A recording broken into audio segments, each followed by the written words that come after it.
بكم من قلب الحدث واليوم الثاني والأخير من بطولة أبو ظبي جراند سلام من أبو ظبي، طبعا عاصمة الجوجيتسو. فائزين في نهائيات اليوم بيضيفوا 3000 نقطة إلى مجموع النقاط، وبنشوف من هم الفائزين في هذه الجولة الأخيرة من أبو ظبي جراند سلام، ومن سيتوج بالبطل في هذه الجولة الأخيرة والحاسمة حسب الفئات المتعددة. مباريات اليوم تشمل نهائيات السيدات والرجال للحزام الأسود من فئة الأدلت والماسترز. أكيد نتمنى التوفيق لجميع اللاعبين المشاركين الذين يمثلون 55 دولة من حول العالم.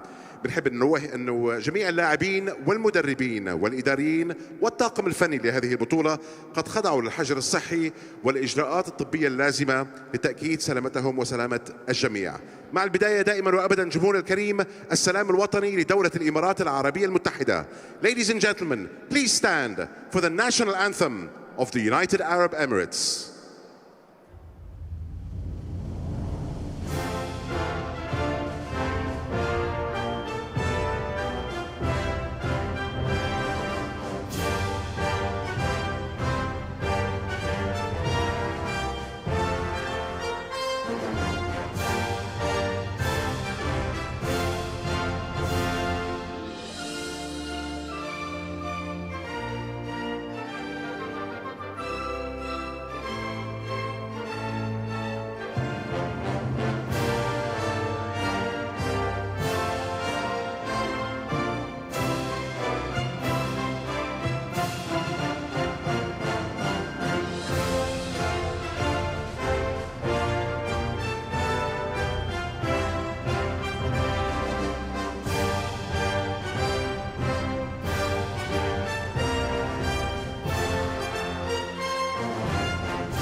Thank you very much. Back at the Jiu-Jitsu arena for second and final day of the Abu Dhabi Grand Slam, and we are live on Abu Dhabi Sports. Our international referees are ready, our fighters are ready. Today, we'll find out who are the champions of the Abu Dhabi Grand Slam 2020-2021 season. Fighters, good luck. Referees, good luck. Let's go Jiu-Jitsu.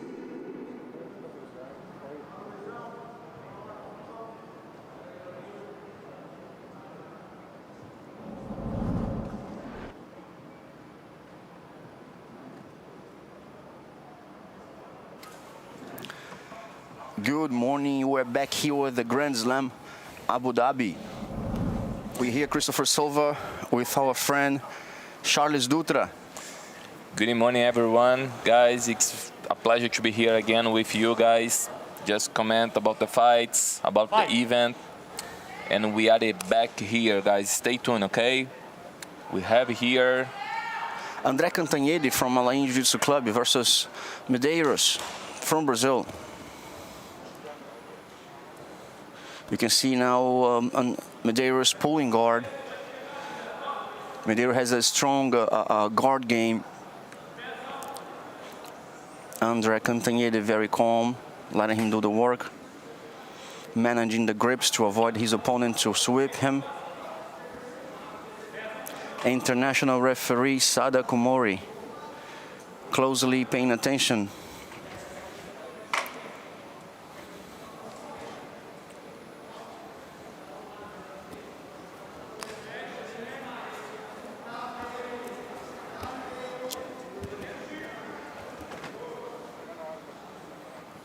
we have Cantanhedes with the red belt, and we have Medeiros with the normal belt.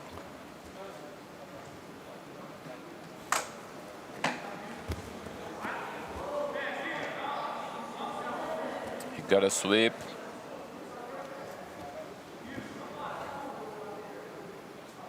Two points for Medeiros.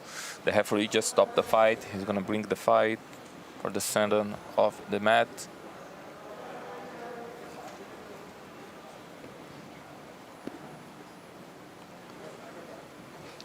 This is welterweight, under 77 kilograms, black belt, adult division.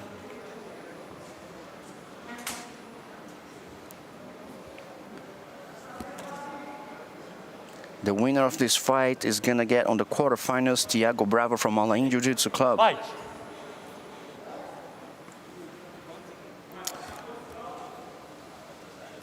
have here now switch for the 50-50.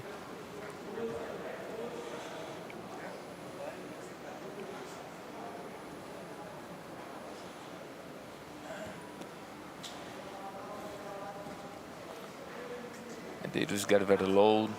Now stand.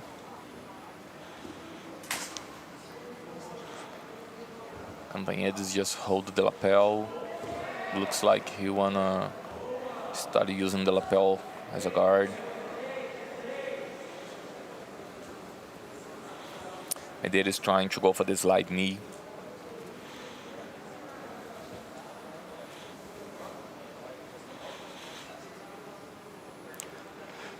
Two minutes 40 seconds to the end of the match, and Yeah. Medeiros is 2 points ahead, but Cantanhedes is trying to get his to tie the mat because he's almost getting a sweep there. Oh, but he's Nice by Medeiros. Medeiros is countering with a back take and threatening with a choke and then arm bar. He's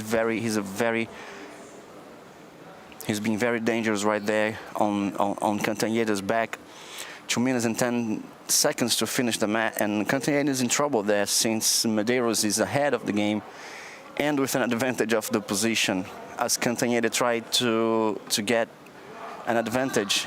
And now Medeiros get an advantage for the submission that he tried. Again, reminding you guys, the advantage here counts as 1 point. Stop.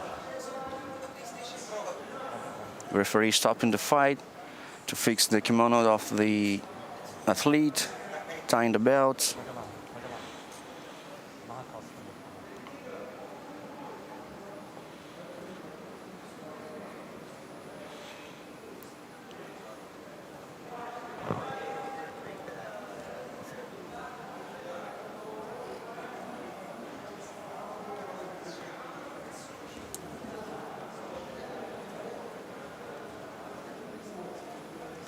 Fight.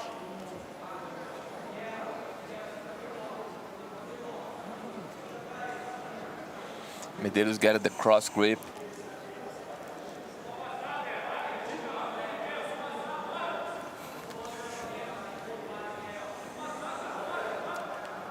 Cantanhedes inside of the close guard. Trying to find the best grip to stand and open the guard.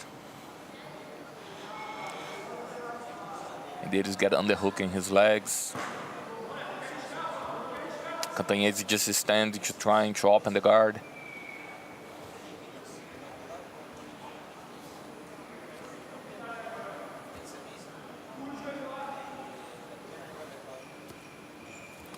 Medeiros trying to get his opponent unbalanced. Now he's starting to attack and switch from a kind of 50-50.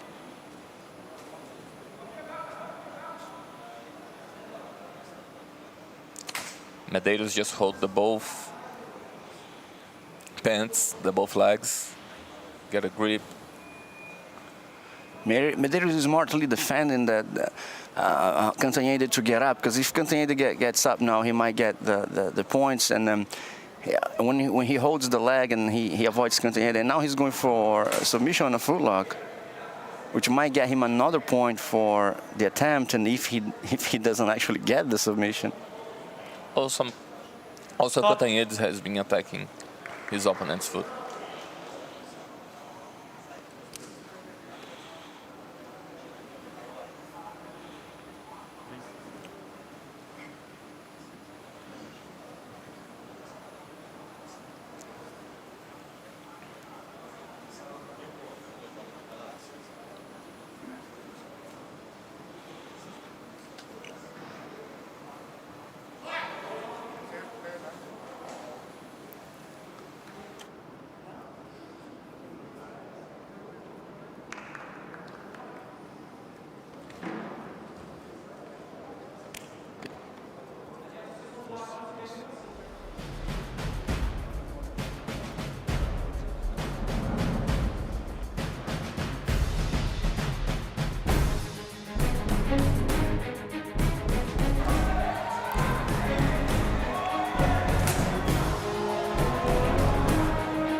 we're gonna have the next match.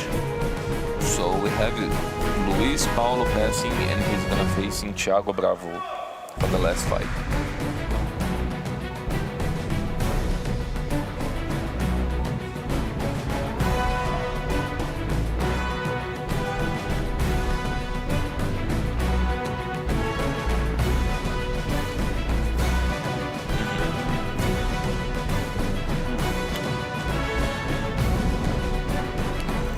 No, it's gonna be right now Abdel Majid the 40 versus Hilton Leon from Brazil. Abdel from Checkmate International, Hilton Leon from Palm Sports Team. The referee just called both athletes to come inside. And here we go, guys. This is they're fighting for a spot on the quarterfinals. The winner of this match is going to face Pablo Lavaselli from Nova Union, Argentina. That was a double pull. They both got up. Now you can see Faudi on top, working on passing the guard.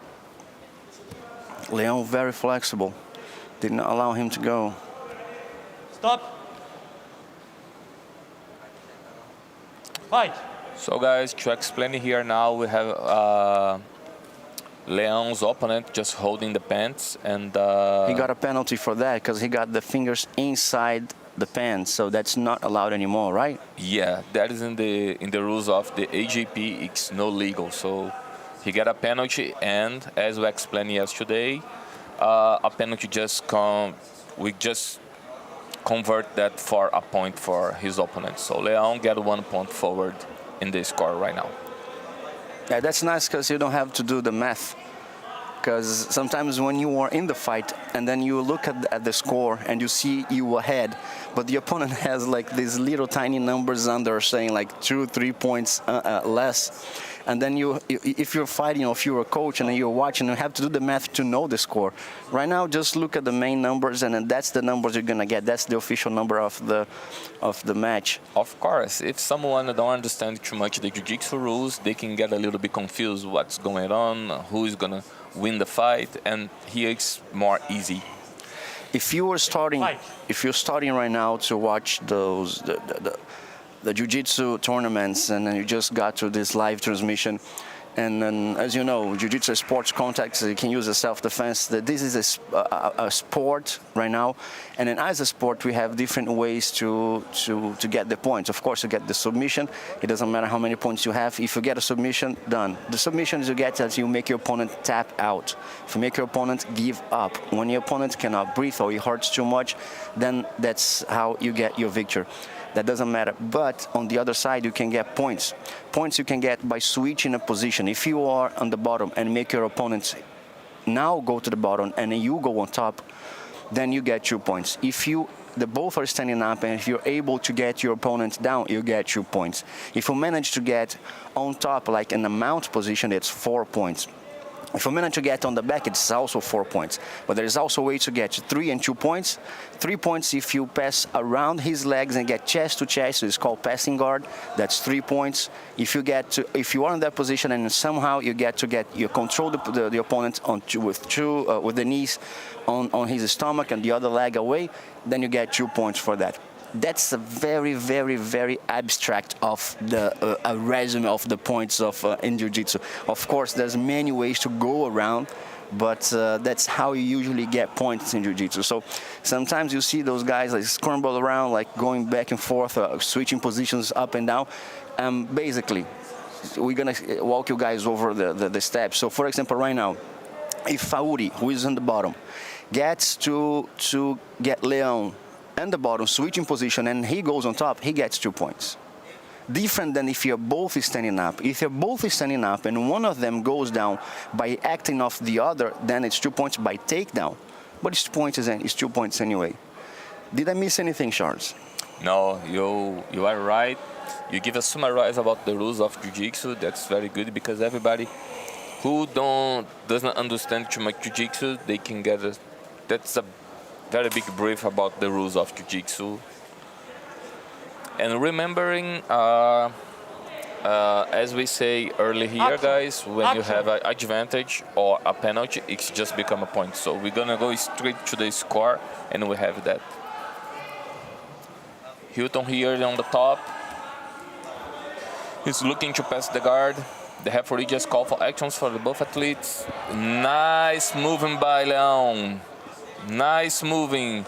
As my coworker here explained, so when he passed the legs and he's able to get on the side or in the north-south position, he's able to get conquer the 3 points for the pass guard. But right now, he could not establish the position. That's why he get only one advantage as a point. And the score right now is 4-0 for Leon. We have 13 seconds here left. But right now, the referee just called both athletes again in the middle, tight the belt to restart the fight.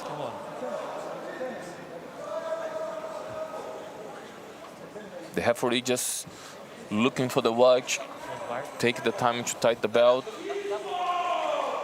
Fight. And he restart the fight.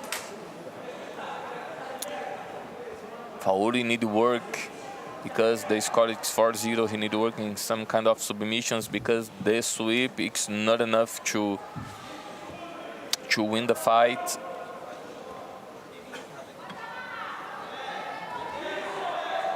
Action. The referee call again for action for Leon. Stop. And the referee, it's time out. He stopped the fight. So Hilton, he's gonna advantage. He's gonna go forward to the quarterfinal. He's gonna face Argentina, Pablo Lavaselli from Argentina, Nova União International. And now our next match is gonna be Gabriel Figueiro versus Adriano Araújo. Gabriel Figueiro from Awada Club, Adriano Araújo from Palm Sports Team. And they are going to fight for a spot on the quarterfinals. The winner of this match is gonna face Haidar Abbas from France. Cicero Costa Club. Cicero Costa Club. And Gabriel Figueiredo and Adriano Araújo, that can be a very nice fight, you know, because Gabriel Figueiredo is from Green Arch and Adriano Araújo is from Abu Dhabi here, training here, working here. That can be a very good night. That can be a very nice fight.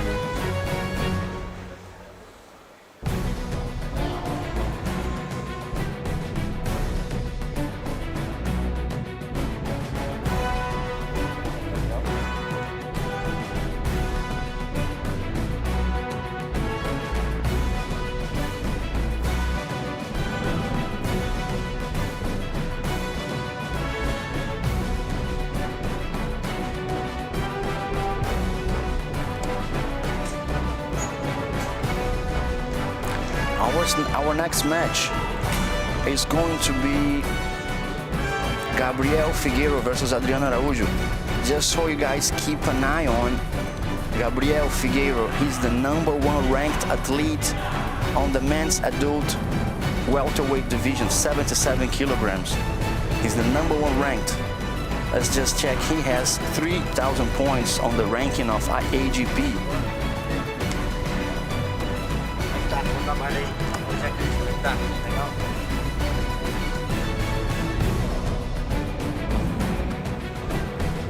As I said before, Christopher, that can be a very nice fight. We're gonna be a lot of action in that fight. There's a lot of expectations around Gabriel, right? Yeah. Fight. He's one of the fighters from the Green Art in Awada Club. Araújo went for the takedown. Figueiredo on the bottom, working on the guard. In this case, do you think Araújo went for a takedown or went to make a grip to pull guard? I think he's going for the pull guard. Yes, because that's, I think, what the referee understand as well. Because if he goes for the takedown, I think that's what they're going for. Yeah, Because it could look like he went for a takedown and then he pulled guard. And as we spoke yesterday, but I'm going to remind you guys, Yes, that looks like if you pull guard right in the moment the opponent has a grip on you, that's going to be considered a takedown. He's advancing forward. I would give him 2 for the takedown. What do you think? Yeah, That's my opinion. Personal opinion, I would give him 2 points. I know he pulled guard, and I know he went to grab the leg. He went for the leg. He advanced forward, going for the leg. I would grant him 2 points. So the intention for the takedown is from Adriano Araújo. Yeah, so I consider that as a takedown. I agree with you. Let's see is what the my humble Falcon opinion. Eye says. Our opinion, it's nothing. They are the specialists. They are the specialists on the rules and everything. We hear they consider that an advantage. And one more time, I have to say how it's good to have the technology in your side to help you to decide that. And we have one advantage for that one now. Yes, because he did not establish the position with the opponent down. He was actually sitting down while he was still standing up. So they smartly. Yeah, he was not able to keep his opponent on the ground. So. Yes, so they smartly consider that. So living and learning, and I learned right now that. Nice by Araújo, very nice work. Figueiredo looking to get the grips, to get the fight a little bit more tight. Araújo just moving side by side. Figueiredo now get just De La Riva deep, De La Riva. Trying to put his opponent on the ground. Araújo just spinning, defend very well. It's very good to see here the pacing getting higher, the athletes just moving. Nice by Araújo getting his knee behind his Figueiredo's thigh.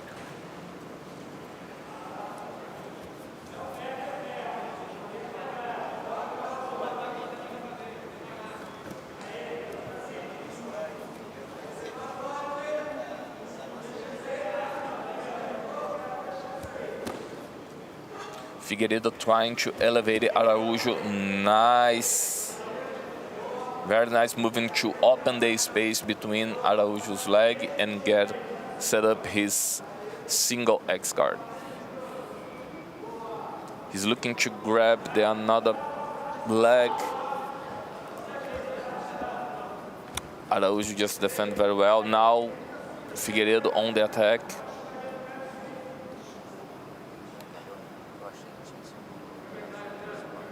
All the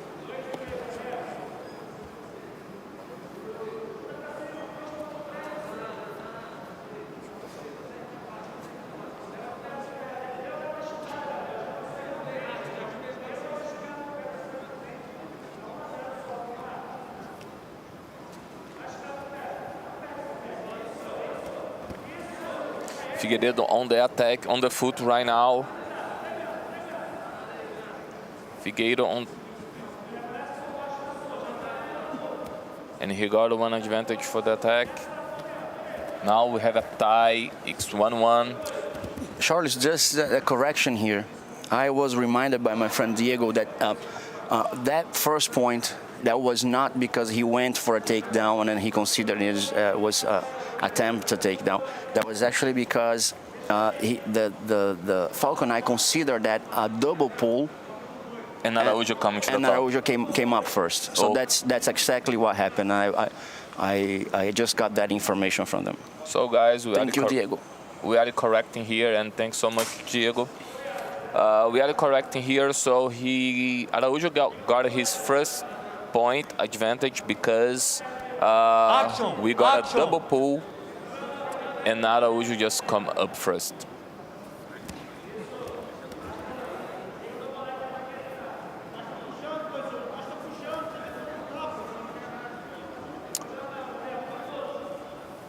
We have a Figueiredo here, 3-1 right now.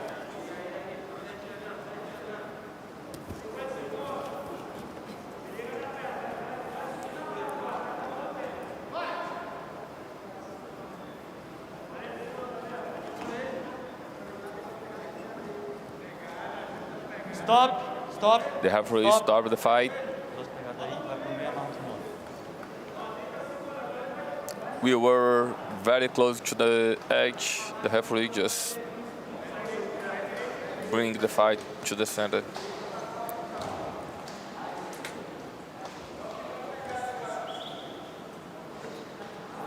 36 seconds to end the match. Figueiredo ahead 3-1.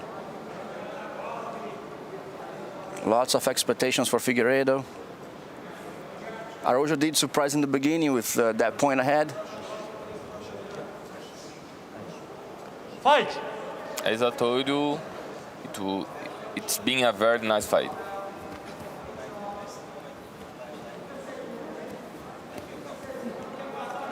Now it's just a matter of Figueiredo managing the time, work with the clock. Nice attempts by Araújo. Whoa, we got here 2 points by Araújo right now, a takedown.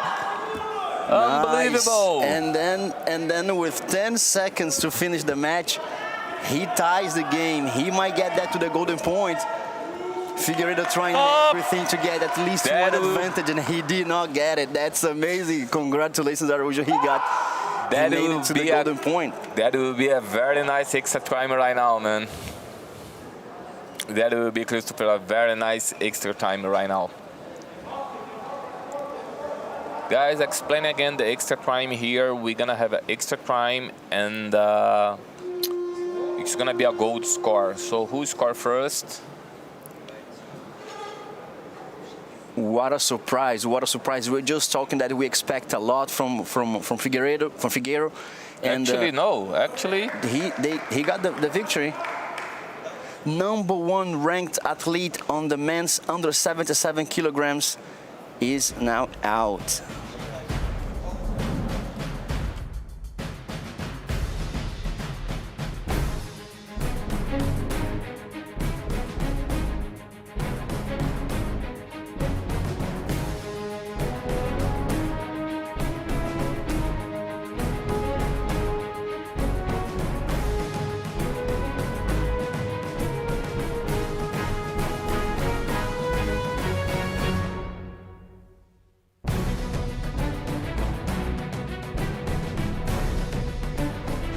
So Charles, let's explain to them. I just got the info.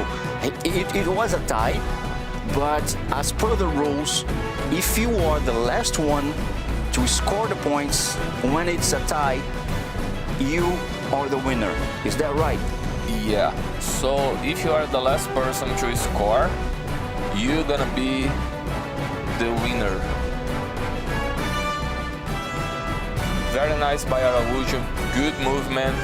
Push forward in the end of the fight. And right now we have Luis Medeiros against Thiago Bravo.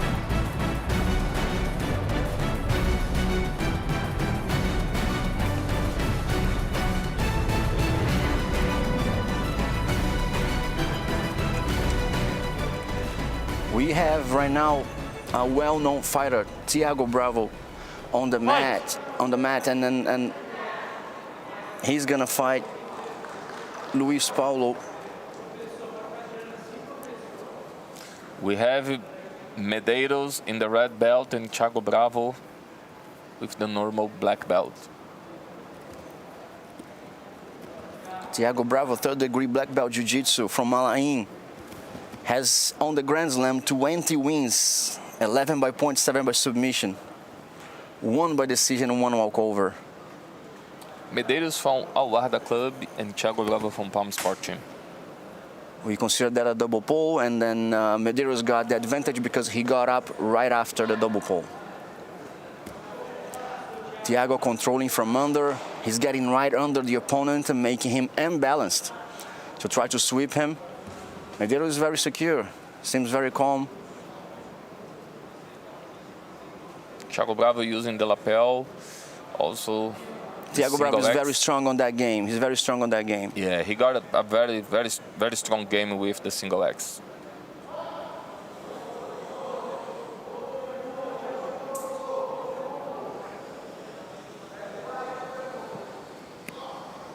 We can see here before we have the both athletes fighting for the grip on the lapel.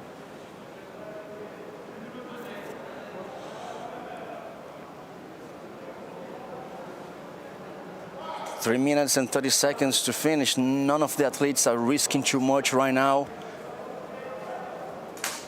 Of course, when you have 1 point given by a submission attempt. When you see something, you go for it, at least to get that 1 point ahead on the game. That's worth much more than the advantages before. That's smartly placed by AGP, because now you're going to see more submission attempts. You're going to see a more active game. That was the whole point behind it, right? Action. Yeah. Action. So the referee just called actions for the both athletes. He want to see more actions because that is just stopping too much. We can see here Medeiros sometimes trying to put some pressure on Thiago Bravo's foot. Foul. So the referee just now give both penalty for both athletes.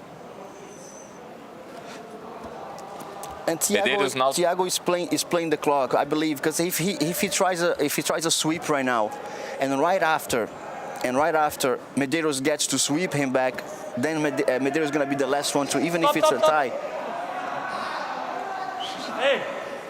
We can see now Thiago with an injury,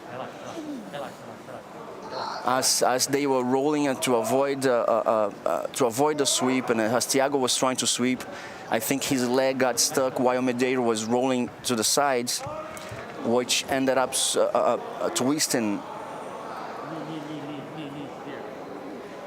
Probably we're gonna have some highlights about that, and we're gonna check it out. Let's watch the replay to see what happened. Let's go see. That was from another fight.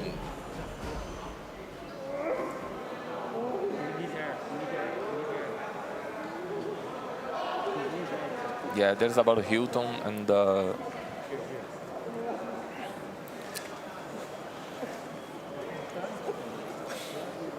we have here the highlights about Gabriel and Adriano Araújo. Was amazing fight.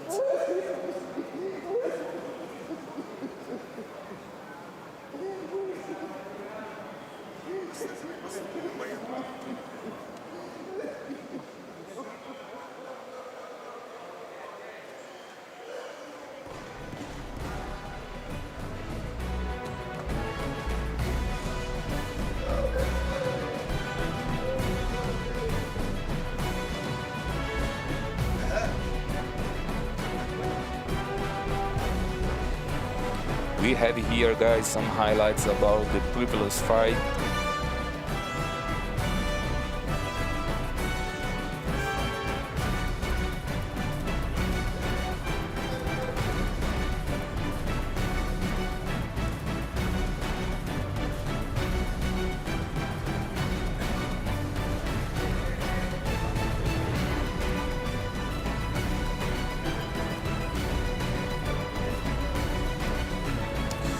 Saw here some highlights about Araújo and Gabriel Figueiredo fight.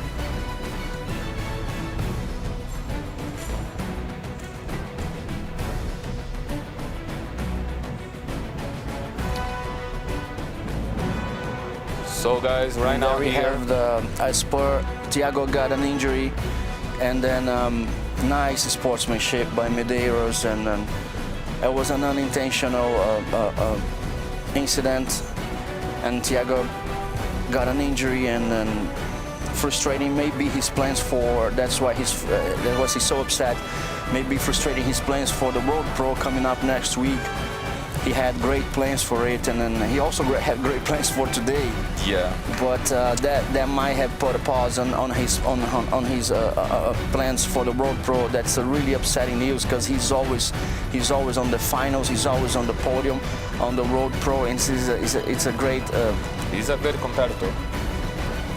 He's very present here in the UAE, and that's why that's very upsetting news for the sports in general. So now we have Kevin Cuervo versus Spen Mathiesen.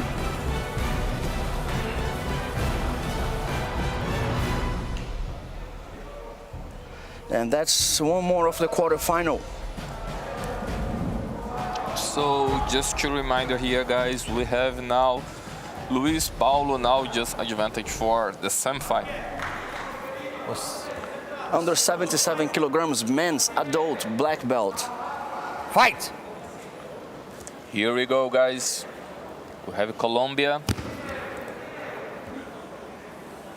and Denmark here.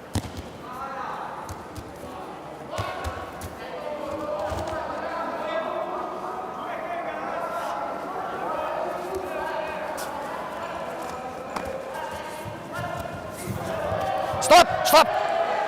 And that starts with the 1 point advantage for Cuervo.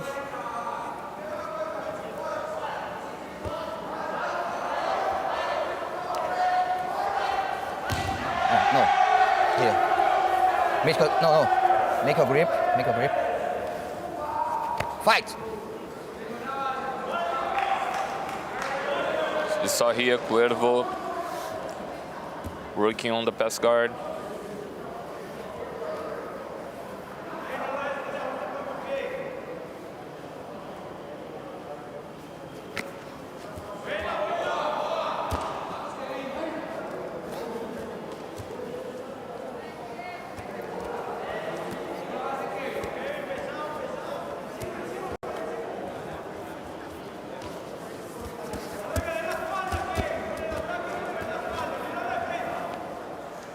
And we have Matheson fight for the back. And he's gonna get it. He's gonna get the 4 points. And he managed to get 4 points, jumping ahead on the score by a back take. Amazing, and he's already threatened with a bow and arrow choke. Cuervo is in trouble right now. He's thinking what is gonna be his next play on this game. He must get Matheson now off his back to get the points in favor of his on the score. Let's see how that's going. He's gonna play for him. 3 minutes. It's still early on the match, right, Charles? Yeah, it's too early to say. The match is gonna be very hard for Cuervo, but he has to manage now, trying to escape from the back and working to get some points. Yeah. So guys, definitely, my friend, Cuervo is behind the score, but we still have a plan of time. We have almost the half of the time. Cuervo is still working. Right now we have here. Stop!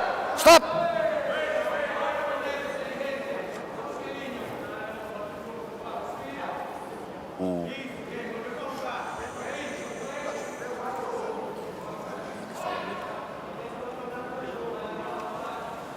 So we have 6-1 here. Just to explain what's happened here, guys, because Matiense have a submission and they just rolling out of the mat. So when that happen, the referee just give you 2 points for the athlete on the attack. So right now we have here 6-1. We have Cuervo in the white gi and his opponent in the blue gi.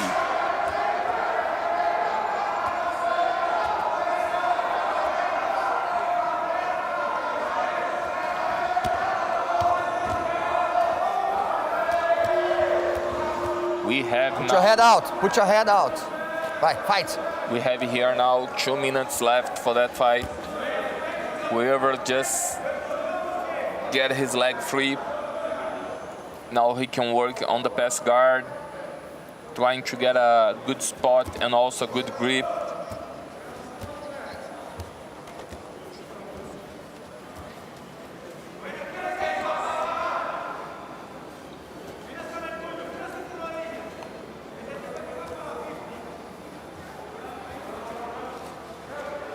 We saw both athletes fighting for the foot. Now we saw Matiense trying to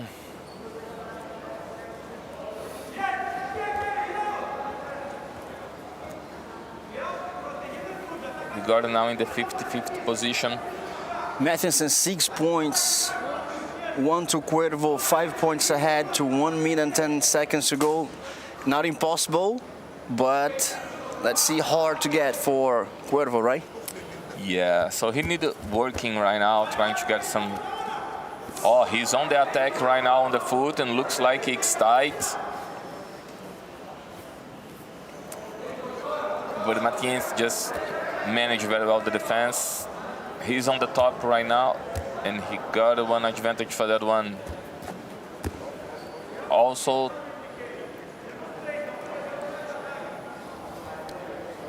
Fault.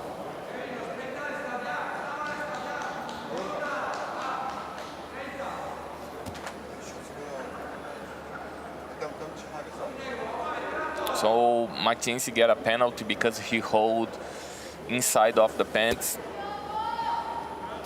We get here again Cuervo on the attack on the foot. He's trying to put some pressure, but we saw Mackenzie holding the lapel. Stop! Stop!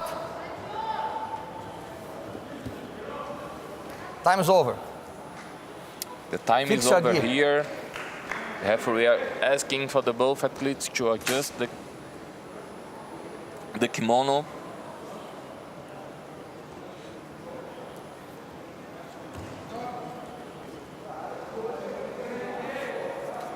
Stay here. Tie your belt, tie your belt.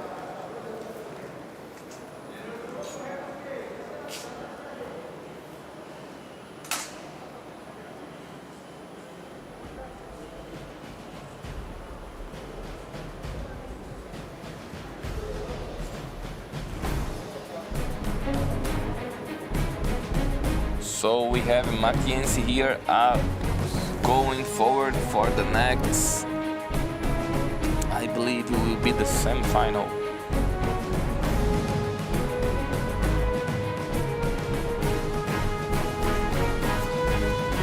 And if you watch that on YouTube, we are with our eyes on the comments. If you want to add something, if you want to talk to us, if you want to shout out to someone, just send your message. We're gonna place it on air here for you. Stan Mackenzie now just passing and he's gonna face Luis Paulo in the semi-final.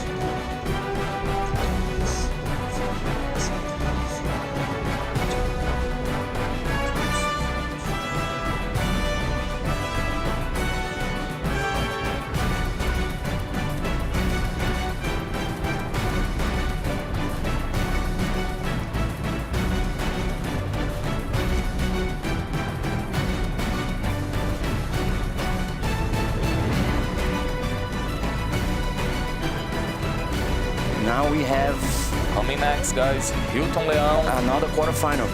and Pablo Labacelli. Pablo's from Argentina. It's a Brazil-Argentina match. That's been a while I don't watch one of those. Always when we watch Brazil-Argentina, it will be a war, a very nice fight, a very nice game. Essa faixa tá muito ruim. Ela... Porra, eu não posso aceitar essa faixa curta aqui. Vai trocar. Dá 2 minutos para tu trocar essa faixa. So it's very nice. The referee just complained about the belt. He said it's too tight, it's too short, so he need to get some belt a little bit longer than that. Quem deu a faixa para ele, né? Pois é, também acho. We got here the referee Muzo Angel asking for change the Então bota as duas the belt. faixas e essa aí fica como diferenciação. Dá uma volta só agora desse jeito. Não posso aceitar. Just a reminder, ladies and gentlemen, that today's final is going to be the men and the ladies round belt and the adults and the masters divisions. Remembering guys, this is a adult black belt welterweight division under 7'7".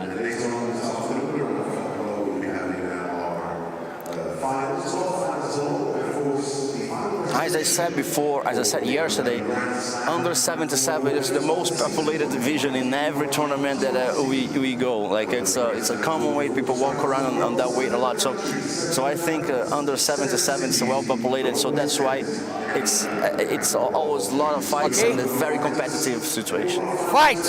Here we go, guys. One more fight start here. We have Leão in the red belt.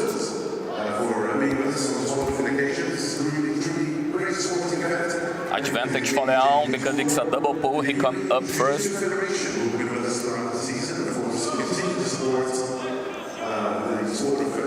Leão get a double under. Working on the pass. Labacelli just get the both sleeves. He's trying to find space, set up his guard.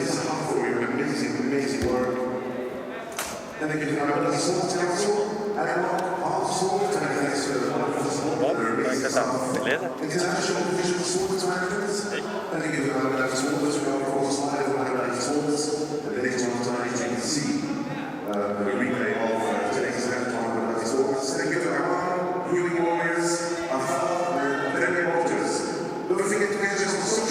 1 point ahead for Leão.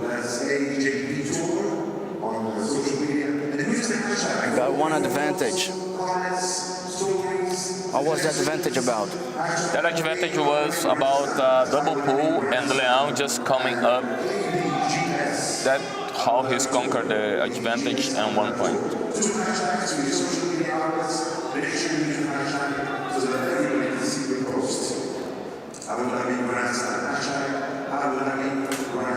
Lavasselli working the both sleeves, controlling.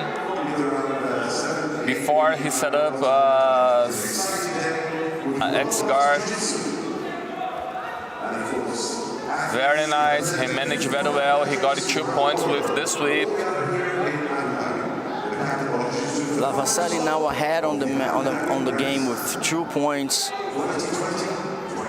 by this sweep that he just applied.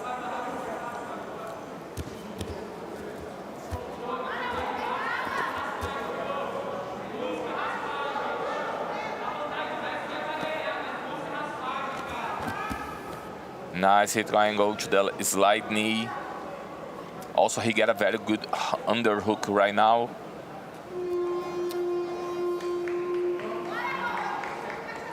It's a very good position right now for the Lavasselli because he got a slide knee with the underhook. He working on the pass. Looks like now he will conquer the 3 points for the passing guard.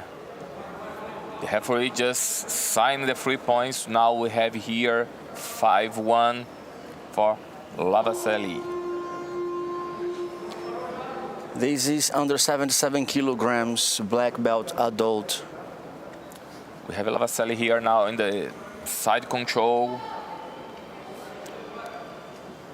Looks like he's working on the knee on the belly, but let's go see.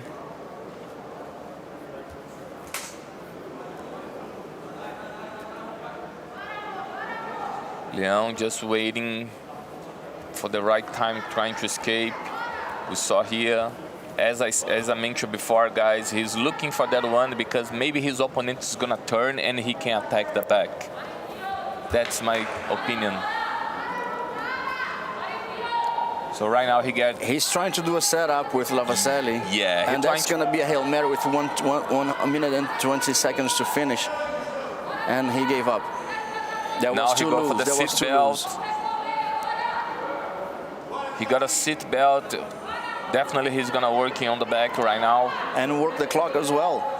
He wants that time to be over. Yeah, that's a good way to manage the fight. And there's got 2 another more because two. of the knee. He put the knee right there. And he got 2 more points. And now he's going for the back. Although he has a lock, it does not count as a full back points unless he uncrossed those feet as he did it right now.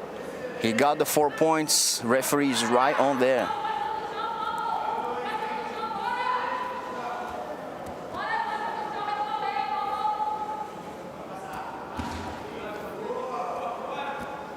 He's working now in the choke. And if he can put a crown on that match by just getting that choke. He doesn't need it because it's 20 seconds, but he can do it. He's on the crucifix position It's right now. tight, and he tapped it out. Usually most of the athletes, you can see, when they see like 30 seconds to go, they manage the clock and they don't go for a submission. But Lavasselli did not care about that. He wanted that finish.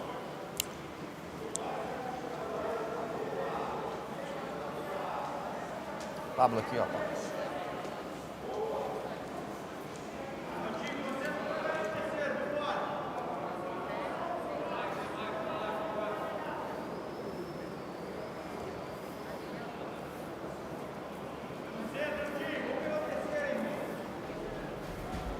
Valeu, parabéns. Very well played by Lavasselli. That's a surprise now. It's a little upset sometimes. For example, we see Gabriel out, #1 ranked athlete out. Adriano advancing. Adriano now facing Haidar Abbas from Cicero Costa. That's gonna be our next match. And remember, guys, Pablo Lavasselli just advantage for the semi-final. He's waiting for the winner of Adriano. The next fight is gonna be Adriano and Haidar. I got from France, representing France. You're gonna see Argentina and France. That's pretty much a Brazil, my World friend. Cup soccer game, right? You Yeah. can see like France, Brazil, Argentina. That's sort of nice matches.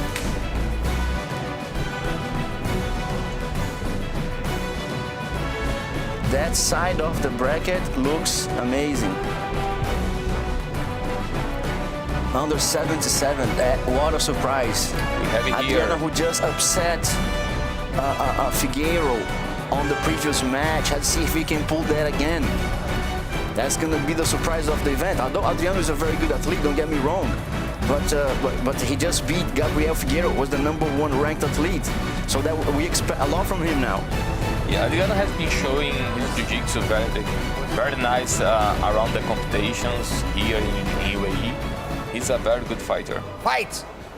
Here we go, guys. We have Adriano in the blue gi and Abbas in the black gi.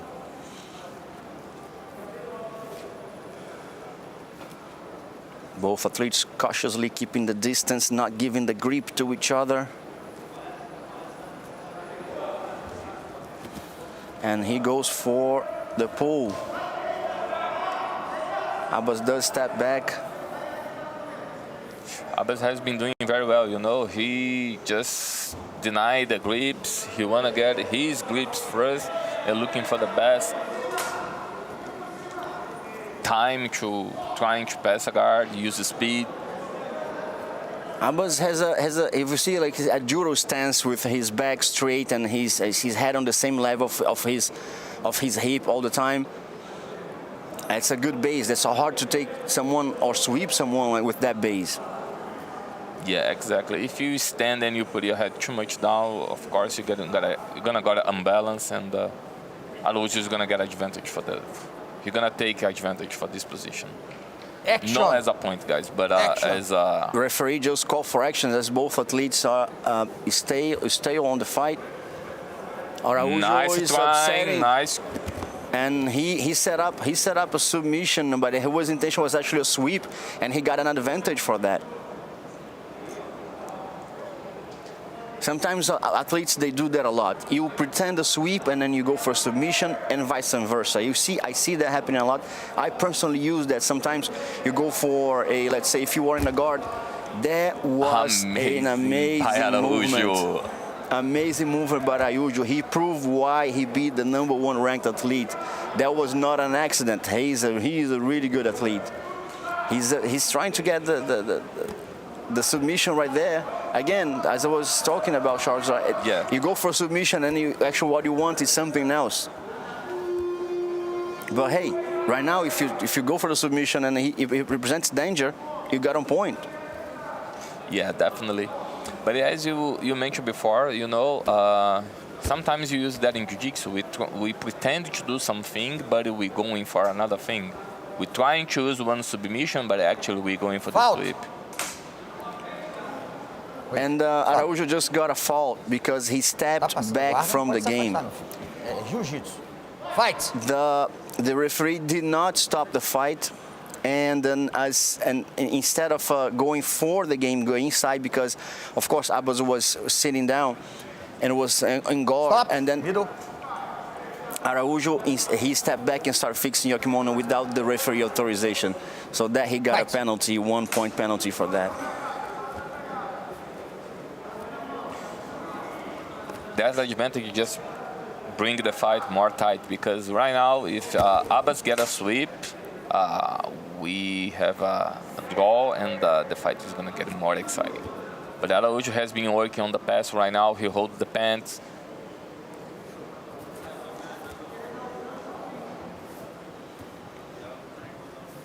Araújo must pass his opponent's legs and get to the side in chest-to-chest position to get his 3 points. He must stabilize that position for a few seconds. Then he managed to get 3 points. Right now, 1 minute and 30 seconds to go. He's 2 points ahead in the game. All he has to do is keep trying and keep walking forward. Do not give that chance to the referee taking points from him again. Do not stale the fight. Araújo has been doing very well. He trying to move aside side by side. Right now we saw Abbas holding the lapel and Araújo trying to avoid this kind of grip.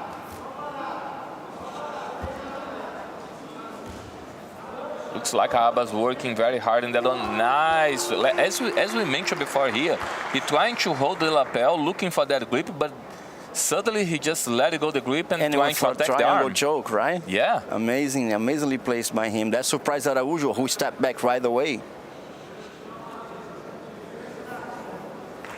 Araújo going there for that guard passing. Holding the lapel, he's trying the long step, but as you can see, Abbas is pulling the guard up and putting his legs, defending the guard passing. It must be very flexible to do it, and strong, of course. With 10 seconds, roughly 10 seconds to finish the match, and 2 points ahead, Araújo. Abbas working very hard trying to get something. Stop, stop, stop. And it's over. Araújo advances to the semi-final. And he's going to face Pablo Lafacelli, who just won the match against Hilton Leão from Brazil. So we're going to have Adriano facing Pablo from Argentina again on the semi-finals. Will we get Brazil or Argentina again? Adriano, frente pra lá. Vai dar?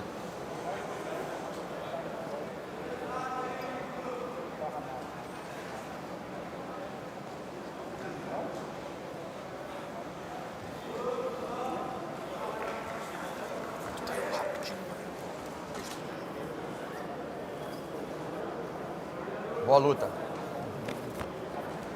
Amazingly placed by Adriano, managing to get the win, advancing to semi-finals. The 77, under 77 kilograms black belt is always an exciting bracket to watch.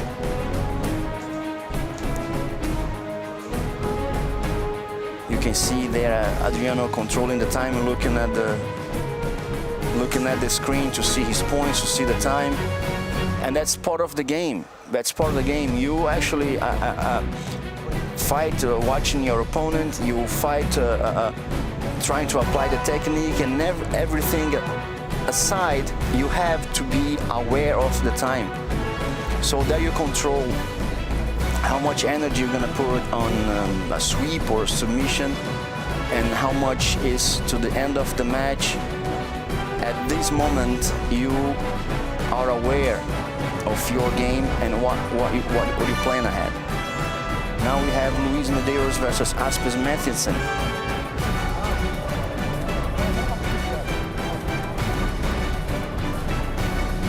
It's the other side of the bracket of the 77 kilograms adult male.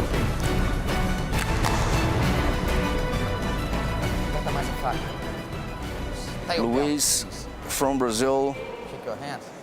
Aspes Mathieson from Norway. Fight! Mathieson showed great work against Kevin Cuervo in his previous match. Let's see if he can pull that against Luis Paulo from Brazil. Luis trying to fake a takedown, and he manages us after a pull guard. He got up, and he gets 1 point from the advantage he just did.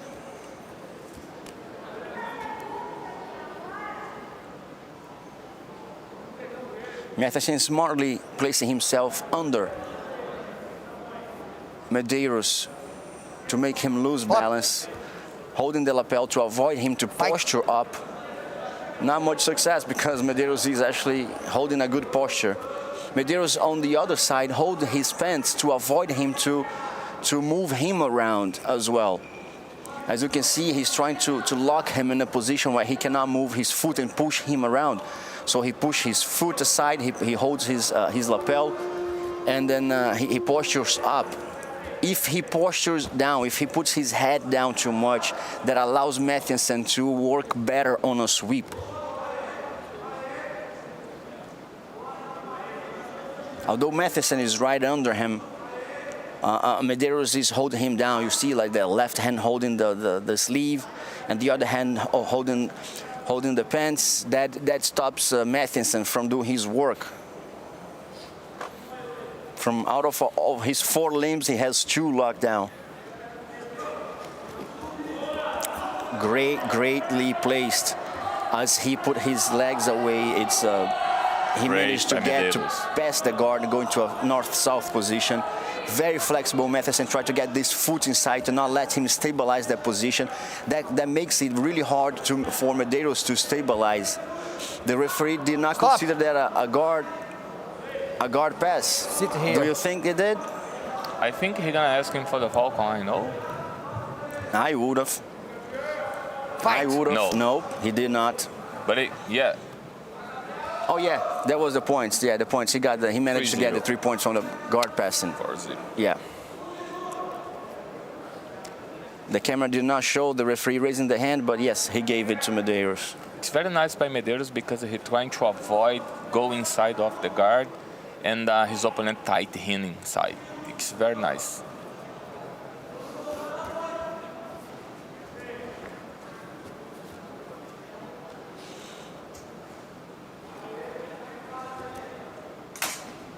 .20 to the end of the match, and we see Matheson 4 points behind in the score. And again, that is the same position that got Medeiros to pass the guard.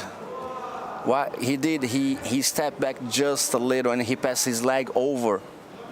It was almost like a long step, but standing up.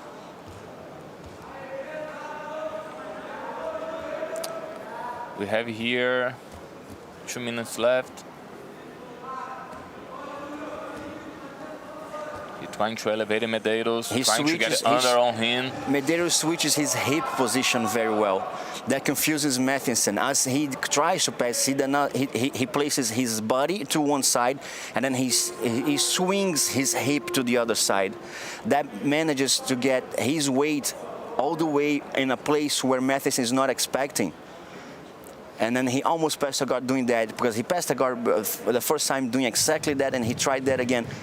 It's smartly played by Medeiros. Looks like Medeiros here, working on the foot also. No, he's working on the sleeve, very nice.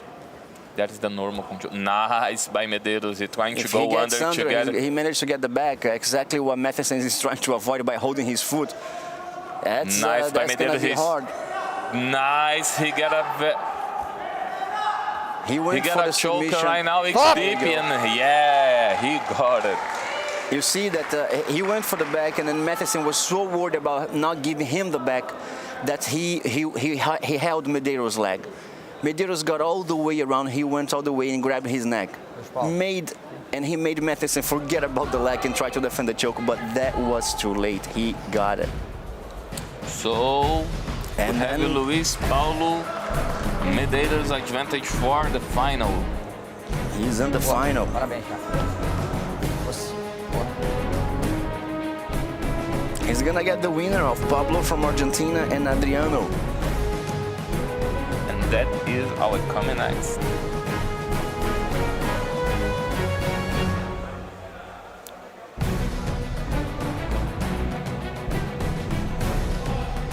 Coming up next would be Kevin Cuervo versus Thiago Bravo. Thiago Bravo got that injury. I don't know how he is right now. He walked out of the mat. And we don't know if he's going to be able to do it. If so, that automatically places Kevin against Espen, who just fought right now. So let's see how the brackets are going to work on mat number 2 here in Abu Dhabi, Grand Slam. So exactly what we're gonna do. They're gonna place Pablo versus Adriano Araújo right now. Ele fica na dele, não fala nada. Por ele eu ficava até amanhã aí.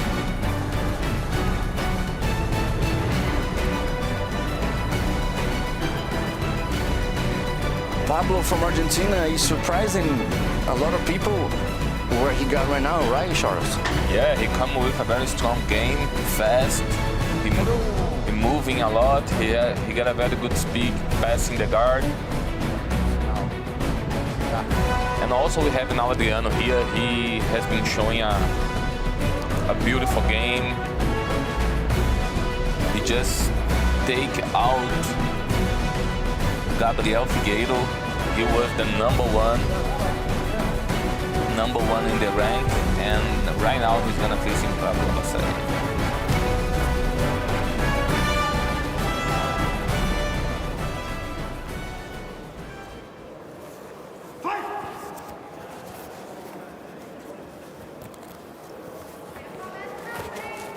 We are here, guys. Araújo here in the blue gi, and we have his opponent in the white gi.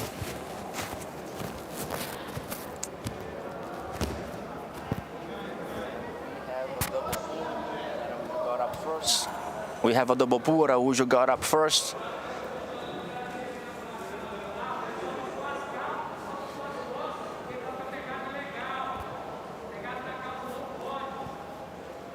And there we go. He's 1 point ahead. He managed to get this point by advantage because he just got up after a double pull. He was the first to get up. I have Lavasselli here working. He was working on the De La Riva. Also, he trying to use one. He trying to close his legs in the same line of Araújo's knees. This is a common thing for the old school.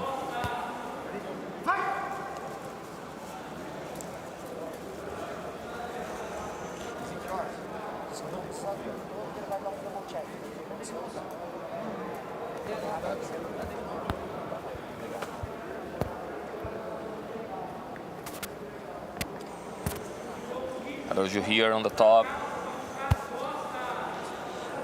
Lavasselli on his last match, he was more active by the second half of the match. You don't see him risking too much in the beginning, and I can see that again. Probably he's studying his opponent.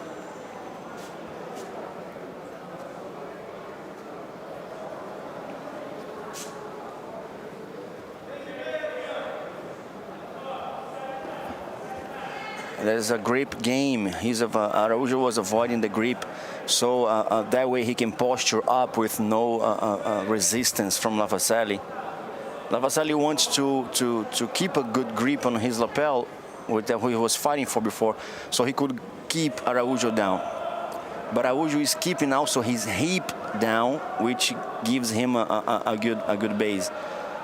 That's very interesting about Lavasselli, you know, because he's all the time trying to close the guard in the same line of the knees of his opponent. It's because, you know, the opponent sometimes trying to get very close the knees, get a good base when you're trying to get De La Riva. So that's how he managed before to get the sweep. And we saw here he working on the sweep again. He tried, and you can see like Araújo like taking a sneak peek at the score to see if actually Lavasselli got an advantage for it. He was concerned about like that attempt to sweep. Yeah, Lavasselli just work on shin to trying to lift Araújo's leg and get his unbalance, and he's gonna take advantage for that one, trying to go up.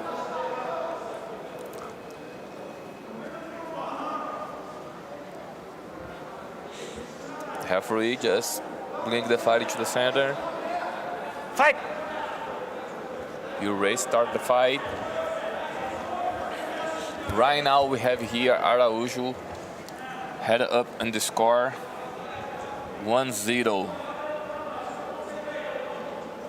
We have 2 minutes left here. Lavasselli trying to work on the lapel right now.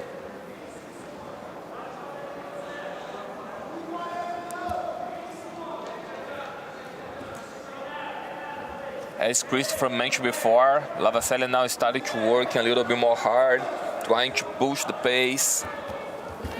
Araújo also now trying to attack more the pass guard. Araújo 1 point ahead, 1 minute and 20 seconds. Lavasselli must work hard now.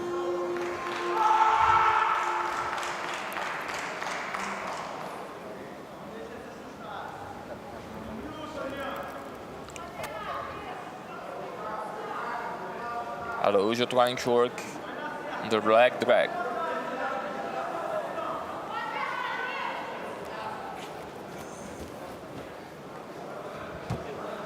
Another advantage for Araújo as they were both sitting down and Araújo got up again. Am I right?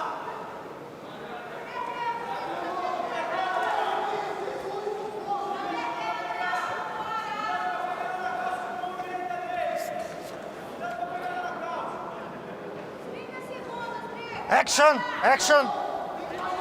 Referee commanding action from the athletes.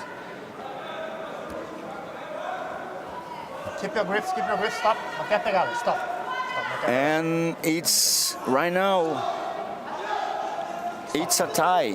The score does not show, but that's 1-1 for both athletes, and the referee calls for the Falcon 9. And Christopher, yeah, the referee just stopped the fight and asking for the Falcon. Probably to review the advantage for Pablo Lavaselli. Yep, that looks more like a scramble, and Lavaselli and Pablo did not had like a guard specifically saying so that allow Lavaselli to get the points. Let's see what Sadako Mori from the Falcon 9 has to say about it. Yeah, the referee just called back the advantage. So right now it's 1-0 by Araújo.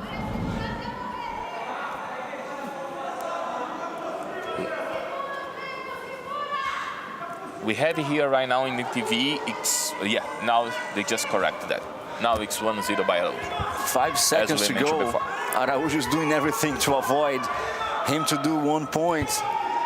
And he got Araújo is in the final. Araújo is gonna do the final against Luis Paulo. So Brazil versus Brazil. Luis Paulo Medeiros is gonna face Adriano Araújo on the final.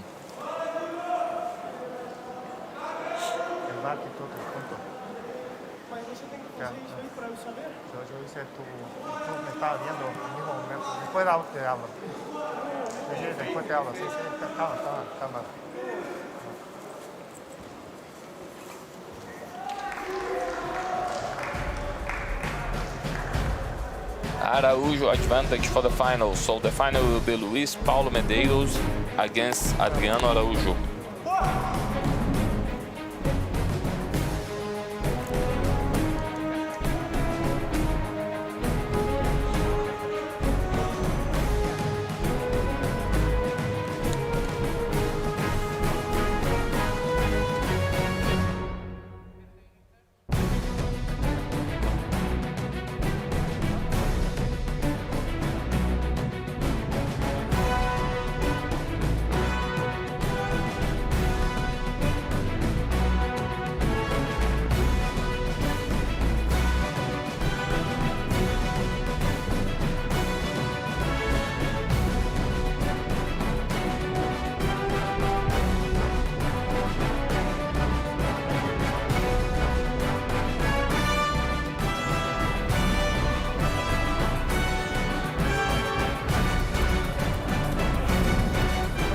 If you are watching us on YouTube live, place your comment, talk to us, send your shout out.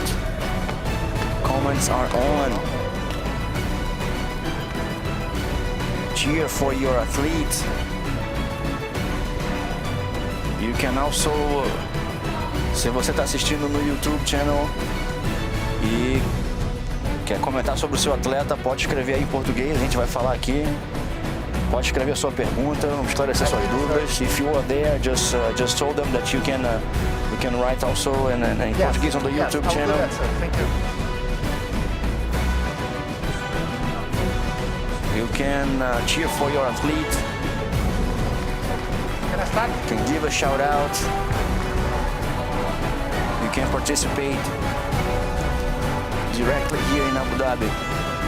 Coming next, guys, we have Hilton Leão and Haidar Abbas. The replay.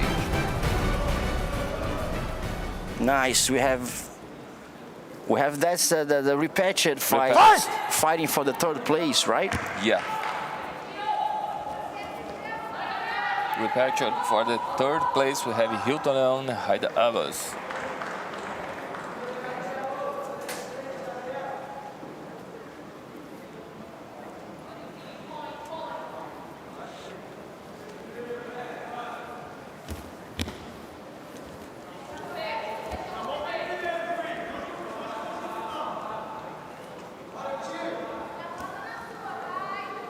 And we have people here Stop! from all over the country, all over the world, giving the shout out. And we have people from the Balkans here and Bosnia, Ahmed from Bosnia. We have Nika from Slovenia. We have a lot of people here. And people asking about Bravo. Bravo just had an injury and he's out. He might be out also of the World Pro.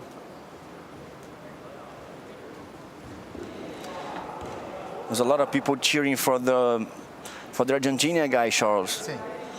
And then they're saying like this Argentina is not an easy task. Fight! Yeah, I'm checking it out here.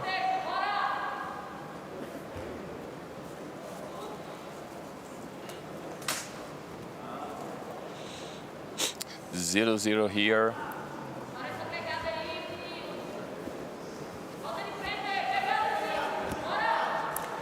I was from France. He was in the quarterfinals. And he actually lost to Adriano, who's in the final. And Leon, he managed to get one fight. He won one, and then he lost another one. He's out for the fight for the final, but he can still get to the third place. Both of them can get to the third place. Yeah. Hilton Leon just lost for Pablo Vaselli.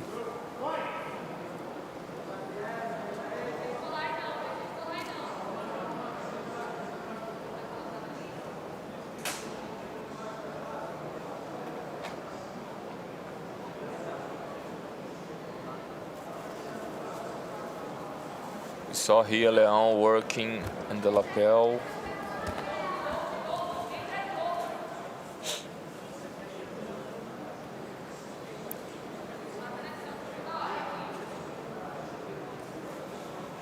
I was trying to get very low,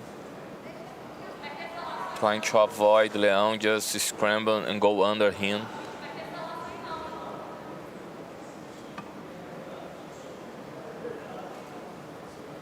Probably the referee is gonna call for actions because both athletes just studying each other.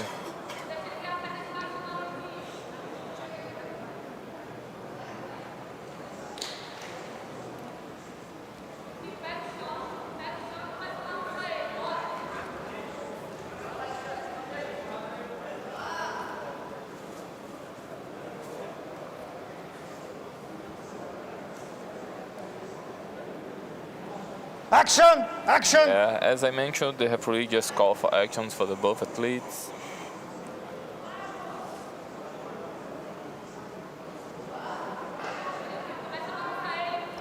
Foul! Foul! Referee placing a penalty for both athletes for inactivity. You must show some action. So as per the rules, if both of them get penalties and it ends up on a tie, that way goes for the golden score.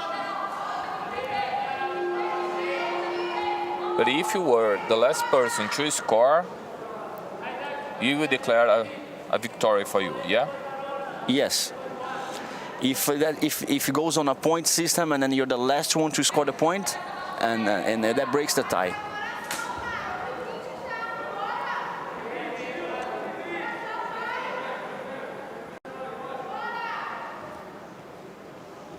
On the comments there on our YouTube channel. A great shout out for Luiz Correia from Piauí, Brazil, Nordeste. Charles, do you know Piauí is from the north or northeast? Nah. No, no northeast. It's northeast. It's not north. It's northeast. A lot of people think Piauí is from the north, but Northeast. he's not actually northeast. Maranhão is north. Maranhão is north. His neighbor, but Piauí is Northeast. east. I know that just because my father is from there. So, and then we got saw some action on Leão the here fight. on the fire now, on the attack, trying to manage and going to the back. Stop!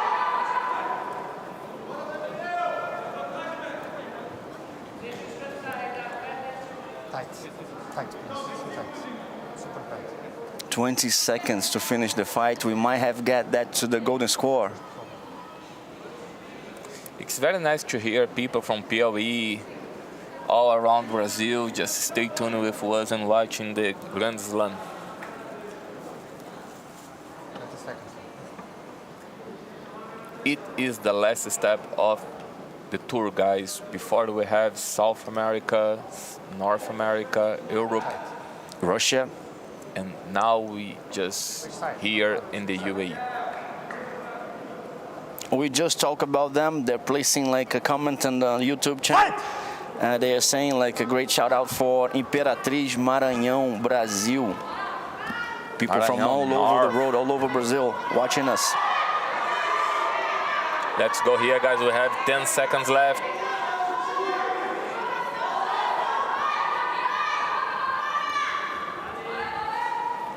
Stop! Stop! The referee stopped the fight. Golden score. Golden score.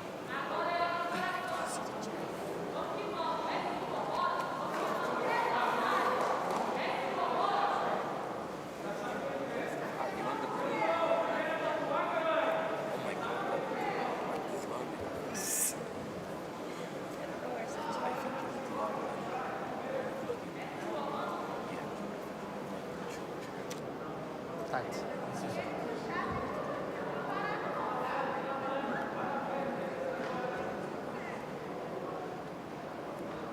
Fight!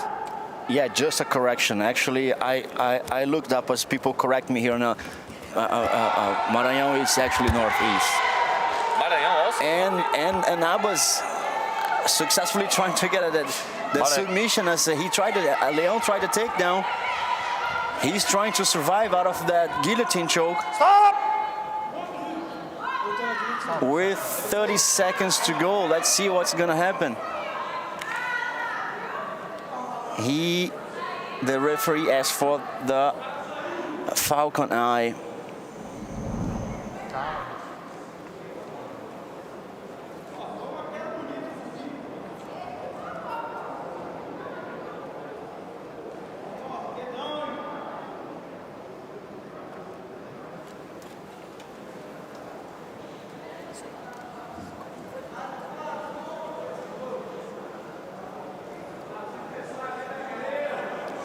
So, Christopher, do you think this guillotine can be considered a danger for Leão and count as a point?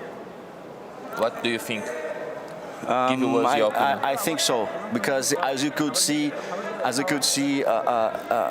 Brazilian was actually fighting out of it. That was placing a real danger to him. So yes, that would be the movement that decides the fight right now for Abbas. That is very good to remember, guys. We have to understand the interpretation of the referee. He need to understand if it's put the opponent on the dangers or not. If it's not considered as a danger, we just get a fight as we are going forward now.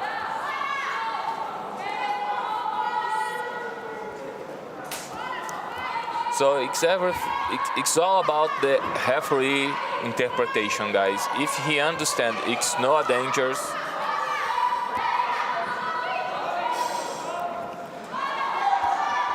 we get here Leão trying to stay on the top. Abbas really woke up in the game. In the last minute, Abbas is really placing a danger. 1-1 for both athletes. It is a match. Stop! Yeah. Time, time. That did not count.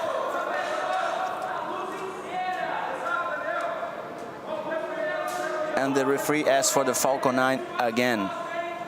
That was a really close match, really close match.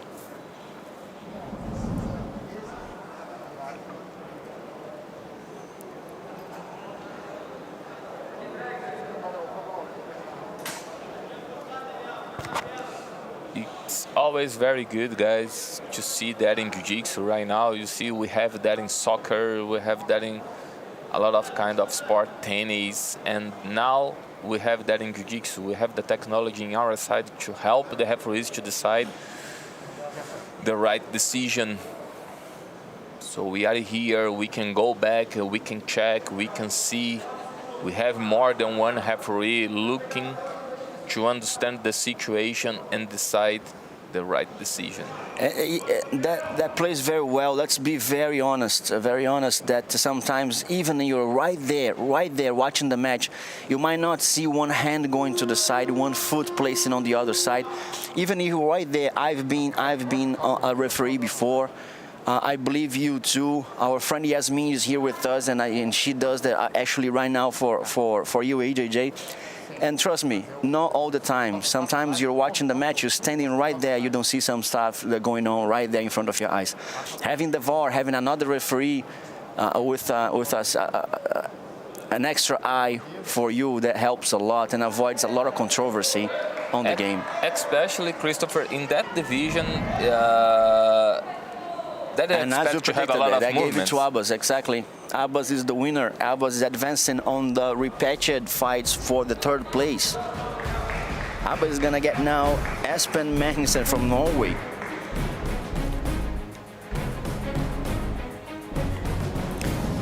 And then the comments right now on our YouTube channel on the live. Did the correction already made? Like he actually. Maranhão is from Northeast. A lot of shout out to the people right there. People from Manaus, Amazonas, Delta Gold Team, Professor Gabriel Sotomayor. Pedro Lucas is sending you a shout out. And a lot of people are saying here, like Adriano is from, I have a comment here from our YouTube channel. Adriano is from Instituto Reação, from the Judo Black Belt Flávio Canto. Oh, and then he's a son of that project. It's a really nice project that we have in Brazil. So guys, we're gonna move into the girls fight here. We have Yasmin Tahiri, Jiu-Jitsu coach in the UAE. Yasmin, welcome Yasmin, and good morning. And we have a girls fight right here. Good morning, Christopher. Thank you. We have Michelle Xavier versus Tainara Diaz. Both from Brazil.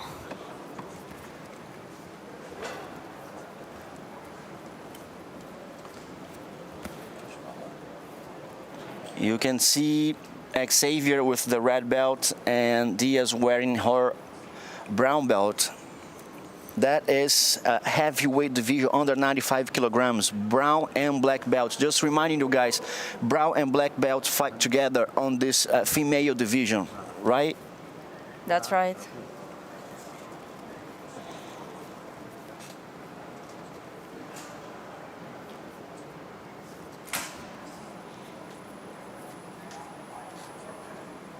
Let's fight in the center. The referee is calling to bring the girls back to the middle of the mat.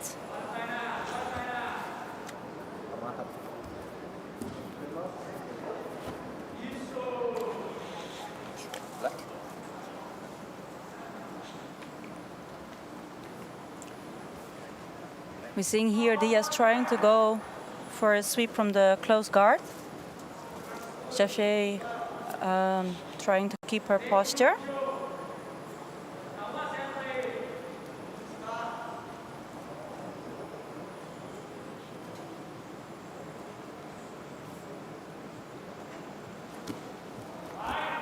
It was a nice hip game by Diaz. Very nice sweep.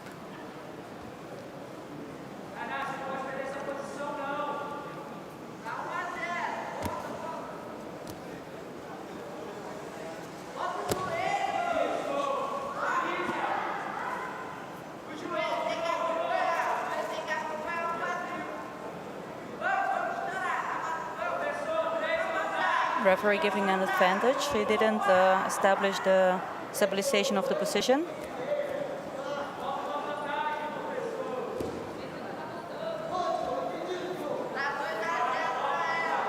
Diaz just switched from her close guard to open her guard, having the lasso inside.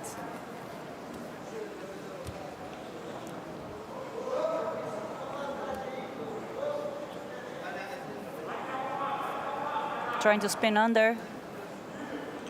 She tried to set up an armbar there, but Xavier pulled it out. She saw the danger. Correct. Both athletes fixing the kimono.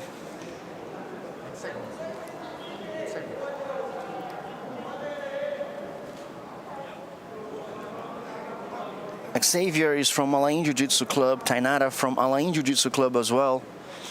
Let's see how both teammates play that bracket.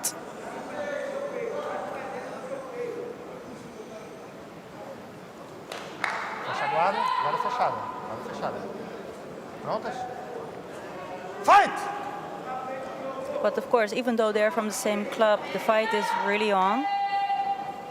And also the circumstances are very different. Instead of being in a friendly environment, of being in a club, training together as teammates, now here in a very competitive arena for the Abu Dhabi Grand Slam here, live from Abu Dhabi. Diaz goes for the omoplata, but Xavier plays a sweep her hip to the other side, avoiding her to fall on the direction that Diaz wanted to, because the omoplata can either go to a submission or a sweep. He tried to set that up, but Xavier actually fell to the side, avoiding that, right?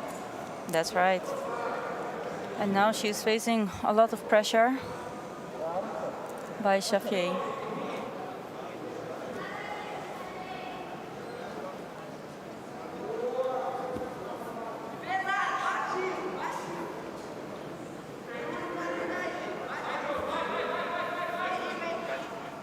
Two points ahead on the score for Diaz.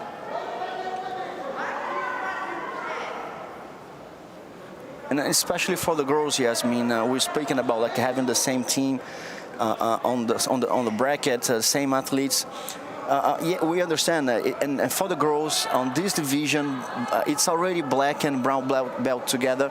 So if you keep opening for your teammates, that is going to be, for example, on this weight class, we have 1, 2, 3, 4 athletes of the same team. If we're gonna open to each other to go advance on the bracket, we're not gonna have a bracket at all. Exactly. So they have to fight each other. Absolutely.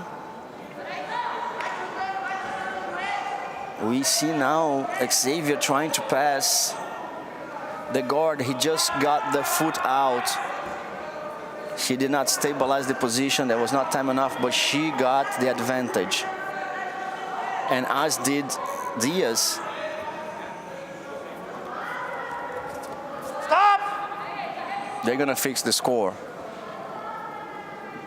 Ah, tá bom. Eu dei a vantagem da meia para de vermelho e a da raspagem de meia guarda para de azul. As the referee just said, he gave the one advantage to each. An advantage for the sweep and an advantage for the passing. So they're gonna fix the score. Mas a de vermelho, também não? Mas por que tá zero? And only Zero 50 no placar? seconds left to the end of the fight. Mas tá zero no placar aqui. Tá 3 para de azul. Ele ia tirar uma, né? E falta uma vantagem para o vermelho.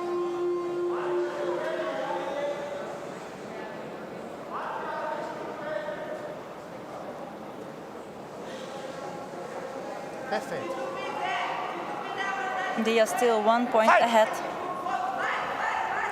Stop! Ele tá no meio, viu? Tá no meio. Fight! Stop! Eu vou punir a fuga. Vou punir pela And now the referee is gonna apply some penalties because the athlete is walking outside.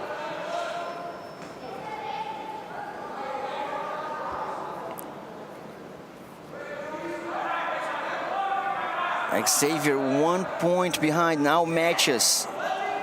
There's one penalty for Diaz. Which plays in her disadvantage. Of course. And with 9 seconds to go, there's nothing much. Stop! Another time by the referee. Fight! Stop! Now it's time over. Diaz has one penalty on the score. They are the same. It's a tie.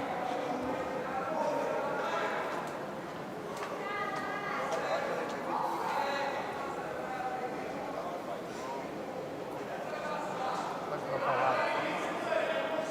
Pode trocar de lado.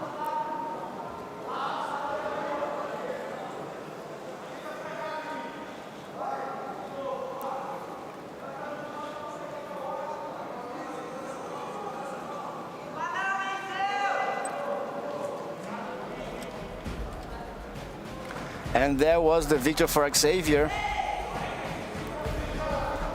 Specifically because she scored less. Her opponent had the penalty and that gives her the victory.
We have here Cuervo versus Lavaselli. Lavaselli is Argentinian. That's quite a lot of people on this bracket, and now he's gonna fight for the third place against Kevin Cuervo. From Colombia.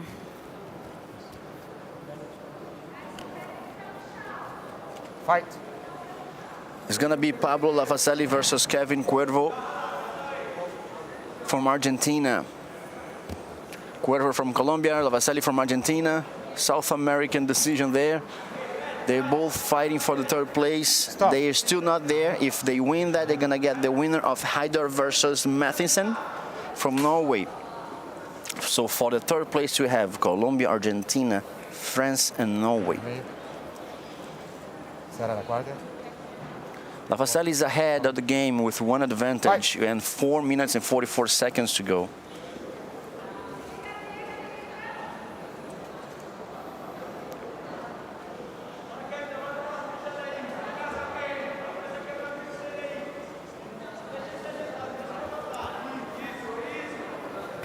Cuervo switching from De La Riva now. And is able to get in. Well, the referee is giving an advantage. It Stop. seems like a sweep. Fala aí. Fight. Some Lavaselli again ahead with 2 points.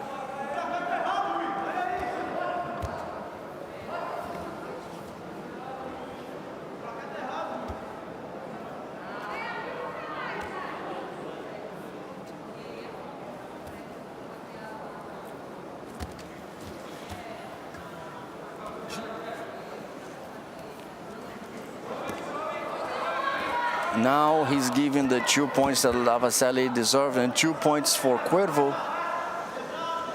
But we actually have been observing that Cuervo also in the beginning made a sweep, so we are not really sure.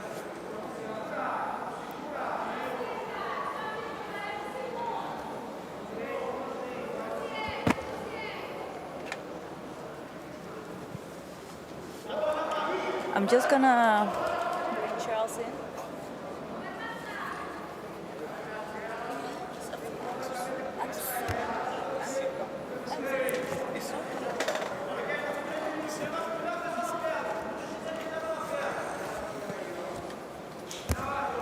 And back here, guys. So Lavaselli working on the De La Riva. There's people cheering for Abbas, who's gonna fight again on the rematch fight against Matheson.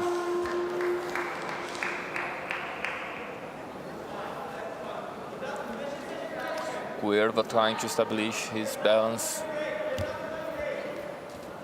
Lavaselli looks like he's trying to get very underhand, to trying to elevate his opponent.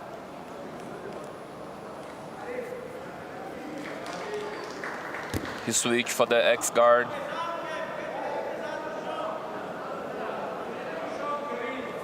That makes Cuervo out of balance, and then he might manage to get that sooner or later. He's moving one side to the other. He's not giving Cuervo any piece to. Lavaselli now trying to set up his setup, single X.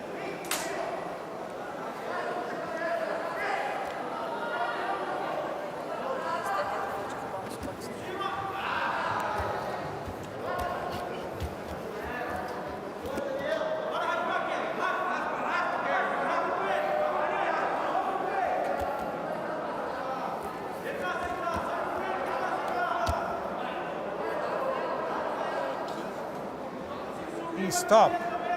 Para aí. Stop. Olha a posição. Olha a posição. Perna. Pegada.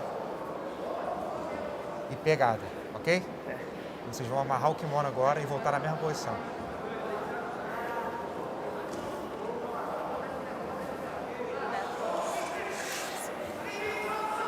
(6-2) for Lavaselli here, guys. The referee just asking to tighten the belt.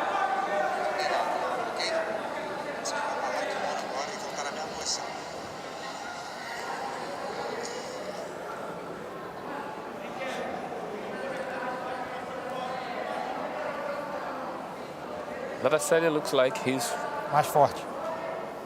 from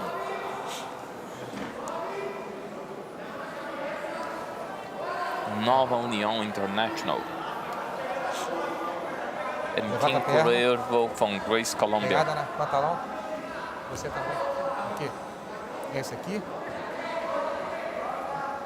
Sua pegada. Isso.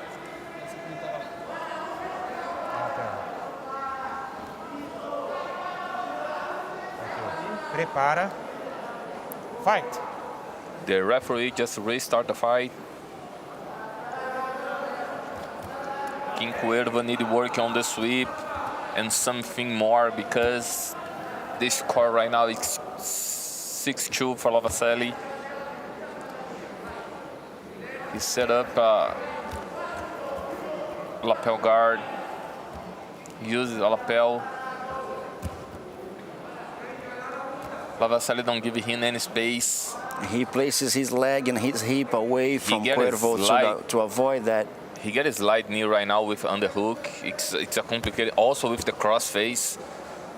Now he passed the guard. He working to manage that, establish. He got advantage for that one because he was not able to. And he got the back.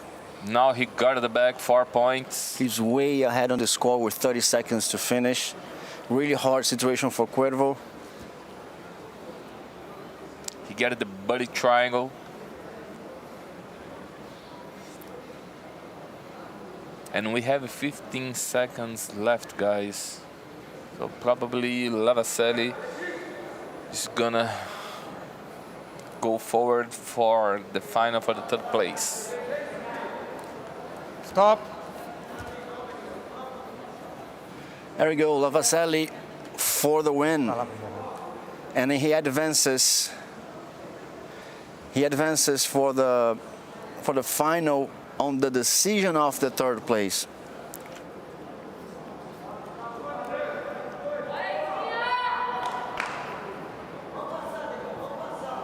Pick it up.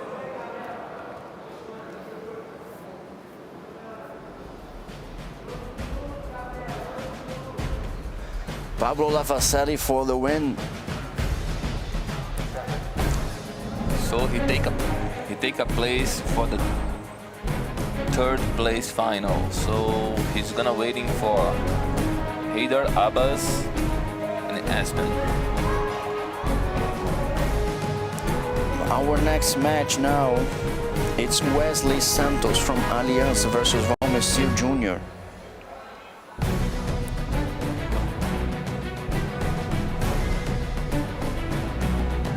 And that's gonna be for the under 62 kilograms black belt adult featherweight division, which is also very populated.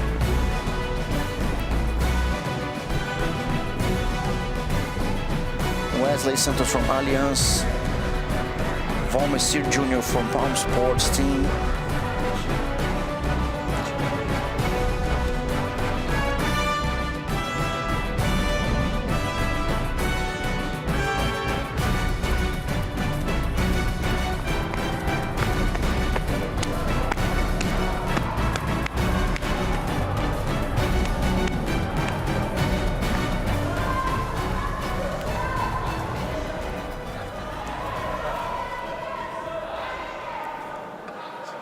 So we have Abbas here now Fight. against Aspen.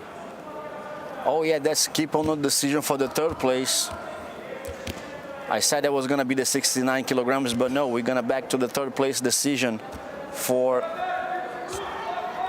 Actually, that is a spot for the decision for the third place. Who win here is gonna face the Lavaselli. Lavaselli for the third place. Definitely, yes. So Haider Abbas versus Aspen Mathinsen from Norway. Stop. Someone Stop. looks like Stop. someone in the YouTube commenters asking for Practice to count. Abbas? when he's gonna fight. Yeah. You told me before. Yeah. Don't talk. Don't So talk. guys, if you are tuned now, he's on the mat. Eu vi pegada também. The referee here asking for the Falcon Eye.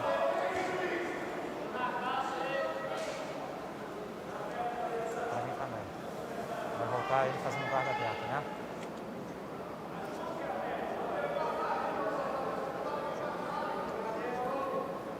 Foul. Open guard, you go to the bottom. You standing. Posso ir?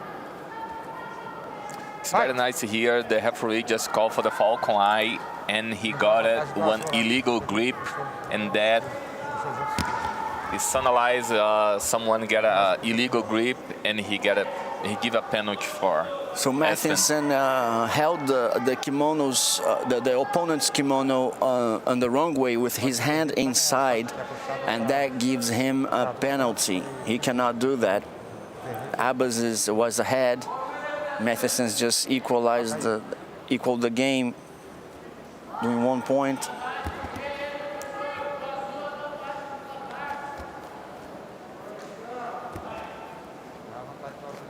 Get a deep De La Riva, he trying to upside down.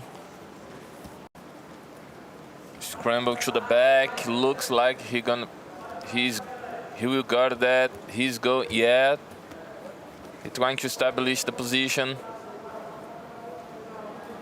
He already got one hook and looks like now the both hooks inside. Guarda ele. Stop. And here we have 2 points for Mathinsen.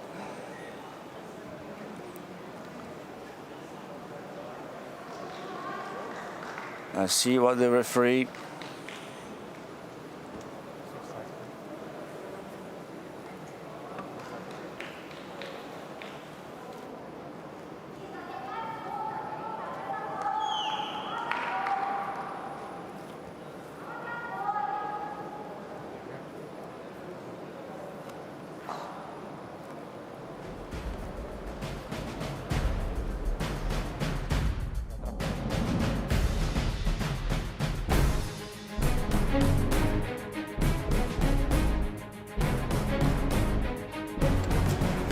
Jefferson wins, By and he choke. stamped his passport to the finals of the third place decision on the under 77 kilograms weight class black belt adult male. He will face Lavaselli from Argentina. What's your take on that match? And that will be a very nice match. You know why? Because Lavaselli he has a great game with the single leg, switching. Also, as I mentioned before, when you're trying to put your knees together to get a good balance, trying to avoid something, he's trying to close a guard in your knee. Also, he have that, and he have a very good switch from single legs to normal legs. Right now, we're gonna have here a girls fight again.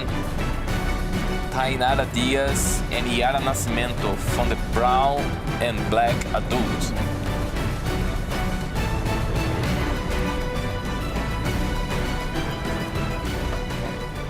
We have Yasmin Tahiri to help us comment on the fight. Under 95 kilograms, brown and black belts, adult, female. Diaz versus Nascimento. Nascimento from Awada Club. Both Brazilians. Vai com rascar.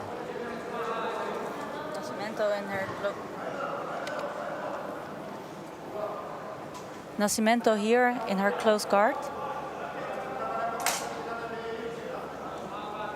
Diaz standing. Nascimento opening the guard, going for lasso, trying to go for the sweep. She makes it. She stabilizes. And he gets 2 points. Yes, 2 points.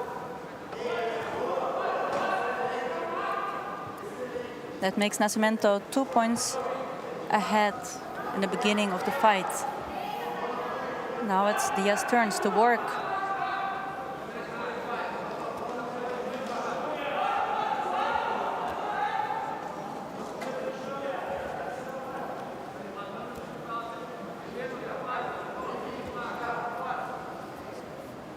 Nascimento working on her grips to set up the guard pass.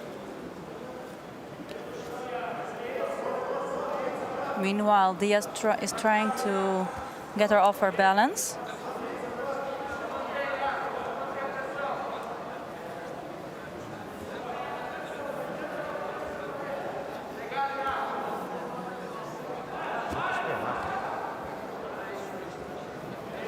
Nascimento playing with her pressure on top.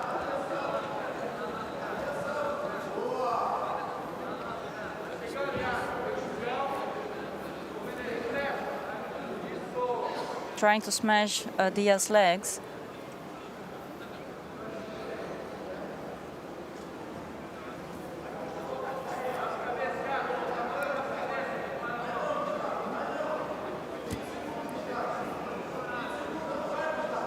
And she's working calmly to establish the guard pass.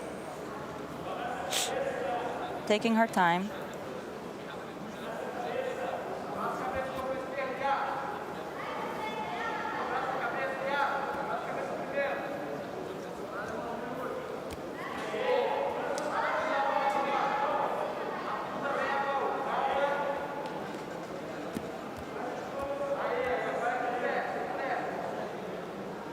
You can see Nascimento putting a lot of pressure on Diaz to pass that guard. And that can actually go for a katagatame if she gets to pass that guard, because she has the arm and the neck inside. She decides to fight for the mount. Either way, she has the katagatame there. She got the points from the mount, and they still have the katagatame. And that looks tight. And she also got the points for the guard pass. She did not go for the katagatame, but she passed the guard and mount. Points for both of the positions. Now here, she's setting up for a submission. Stop. And she got the submission. Americana. Americana for Nascimento.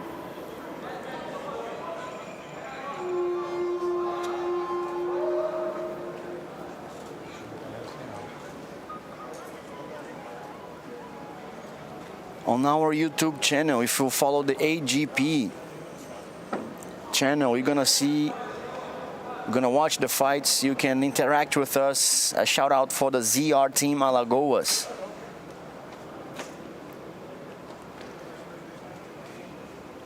Let's check here what's gonna be our next fight on the event. And now we have Pablo Lavazelli versus Espen Mathisen at the decision for the third place. It's a bronze medal match.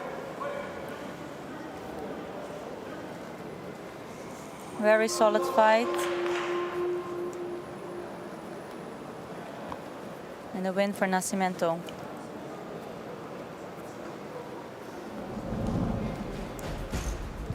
Batalha tá aí agora?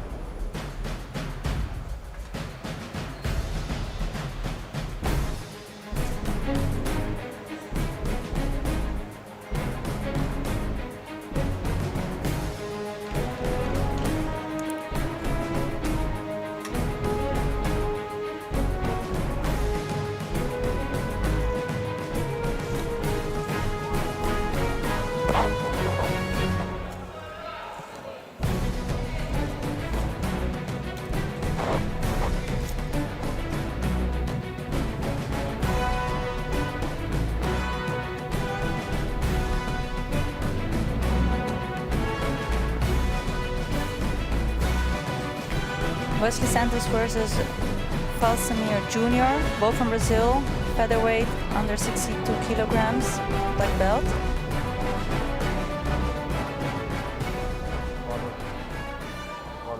They're resting, so that's why.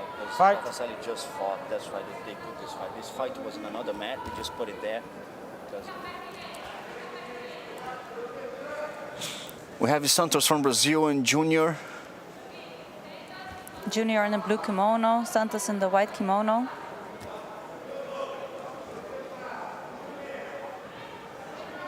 We're supposed to have Pablo Lavazelli versus Espen Mathisen, but Lavazelli just fought and then he needs some rest to get to it.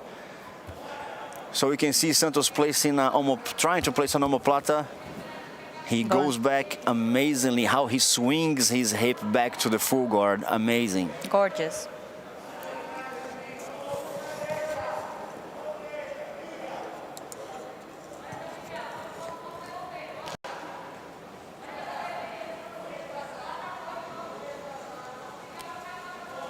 Santos looking for his grips from the close guard, opening the guard now.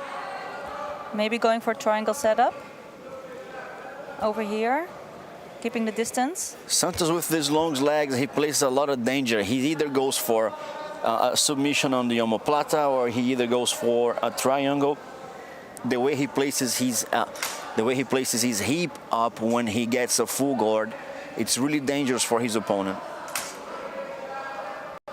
And switching very nice from close guard by opening also the guard, putting like a spider leg and a lasso. Now going here for the sweep, coming on top, but he's not being able to establish the position, coming back to his guards, and he is getting an advantage.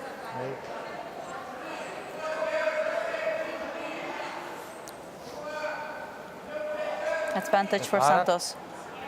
Fight!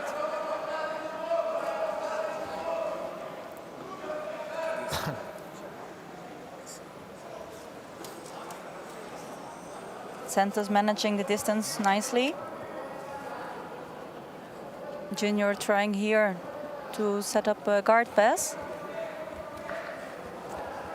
But he's being caught now in a triangle setup by Santos. He's always placing a danger with the legs for his opponent, and then he would try to cross to the armbar. But that looks tight. That looks tight. It's deep. It is. Stop.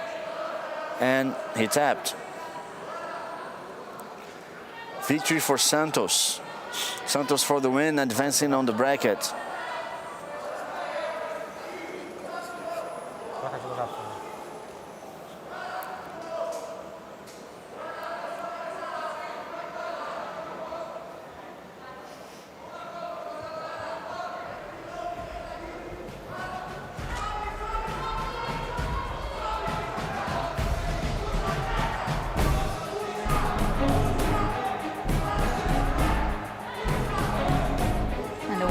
Wesley Santos.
Now we have Lavaselli versus Matheson from Norway, Lavaselli from Argentina.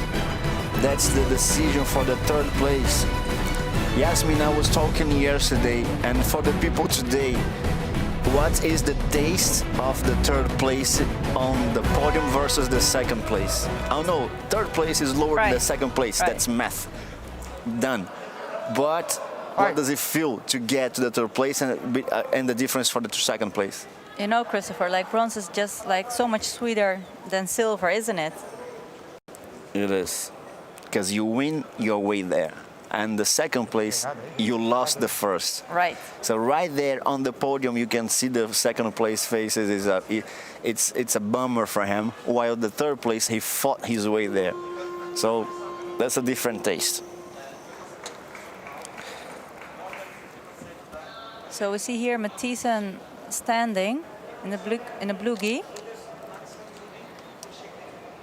We have a match Europe versus South America. Matheson played his previous fight very, very strong with a solid game. Like he's able to like really use his strength.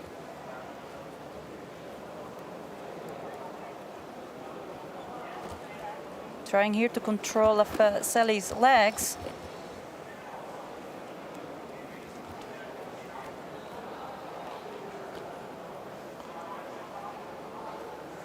Lavaselli setting up like De La Riva.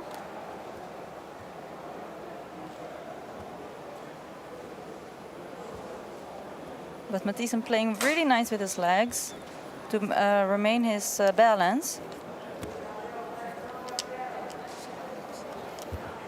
But Lavaselli doesn't give like much space for him to stay calm on top. Both guys are really in action right now.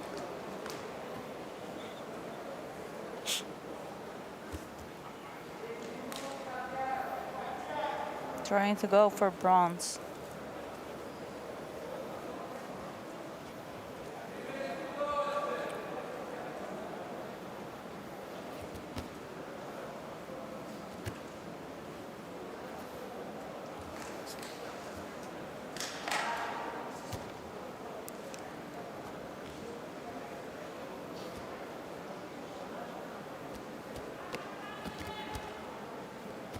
Lavaselli controlling Matheson's foot.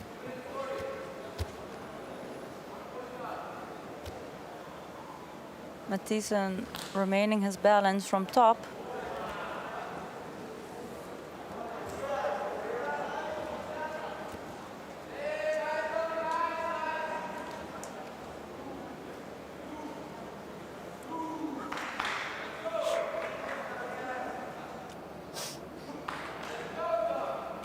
They've been saying here, I was reading the comments, and everyone is praising the Argentinian's guard game. That he managed to get his way there because his guard game is good. Do you see that, Yasmin? Absolutely, it's very dangerous. Like he doesn't give like his opponent like 1 second of rest. Always attacking. Look at that. He plays a real danger. All the time he's there, he makes his opponent out of balance. Matheson is ahead on the score, but I see him in trouble a lot. Like he has 1 minute and 30 seconds. Yeah, definitely Mathisen has a bigger challenge against Lafaselli than his previous opponent.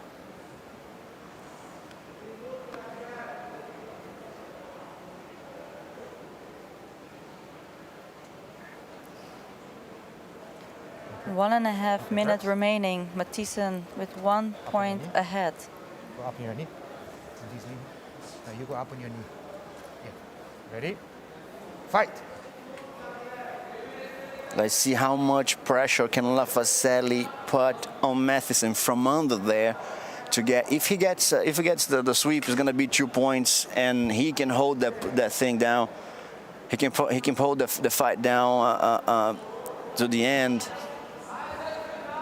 Mathisen is not letting that happen. Trying to go for Lafaselli's back.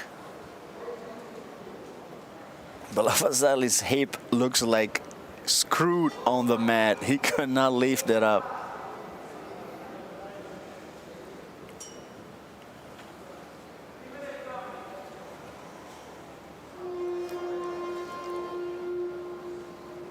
Yeah, I've been reading the comments here, and people are saying that Lafaselli is gonna let that play out to the end. Then he's gonna sweep, and to make the point at the end. Stop. Which is smart, because if he gives that, he's gonna leave a win open if he does that too early for Mathisen to sweep him back. So placing that point right at the end, although dangerous, it is a smart decision from Lafaselli. Let's see what he's gonna do. Yeah, let's see what will happen. That will make it a very calculated strategy from Lafaselli for sure. He has 20 seconds to pull that out. Otherwise, Mathisen is going to walk away with the bronze medal on the 77 kilograms weight class male adult division. Mathisen is hold that for his life. Exactly. He's not giving that away. It's not easy. He's giving that up now. 1 second to go. It was on time. It looks like he was on time. I'm pretty sure the referee is going to ask for the Falcon Eye. What do you think? Absolutely, Falcon Eye it is. Did they ask for it? Nope, they did not. Lafaselli did not walk away. His strategy did look like he was going to pull that out at the end, but he could not. He could not. He was 1 second late on the game. Mathisen did hold the position very well. He played his advantage and held the position and walked away with the bronze medal. What a win.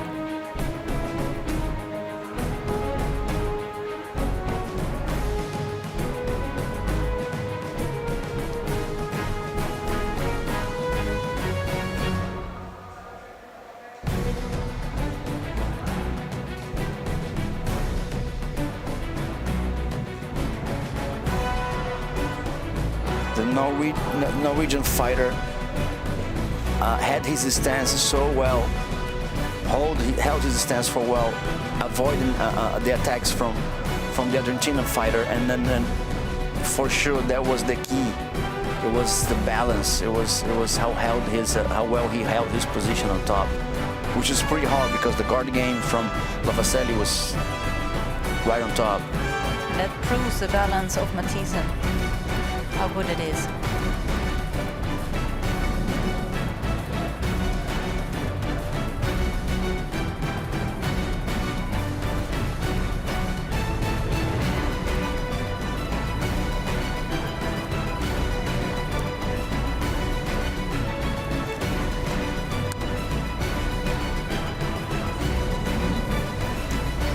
And here we go, Diego Batistas versus Leandro Lima.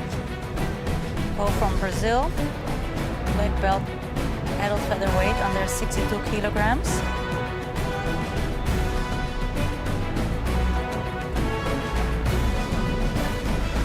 This is featherweight under 62 kilograms. That's the second fight of this weight division.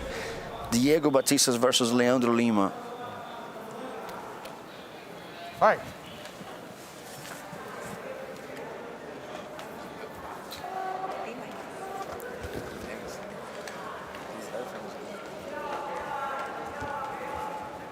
Batista's already setting up a triangle right after the guard pole. Here we go, guys. We have Diego Batista, Diego Pato here.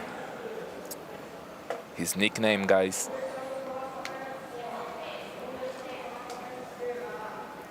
Yeah, guys, as you chat in the YouTube, that's getting on fire. Let's go see. So we are here, guys, with Batista on the bottom, doing guard.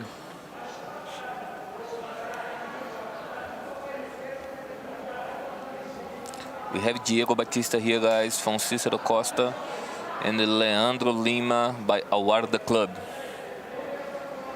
Diego Batista is an athlete from Brazil. He's 22 years old, and he has impressive 72 wins on the Abu Dhabi Grand Slam.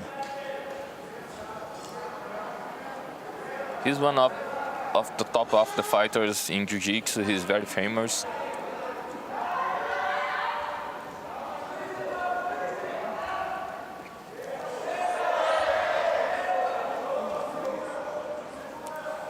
Thiago Pato, Diego Batista on the close guard. The referee just bring the fighter to the center.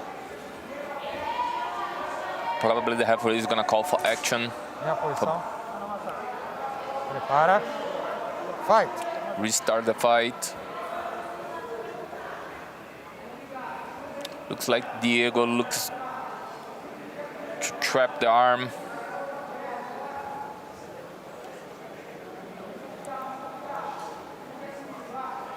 Trying to scoop the elbow, trying to open the space. But it looks like Lima don't give him any space, but he trying to get a loop choke. Looks like it's placing a danger. Yeah. He's gonna get the advantage for it. And you can see Lima looking at the score to see if Batista got the advantage. He trying to trap the arm again. Here, Lima trying to avoid that.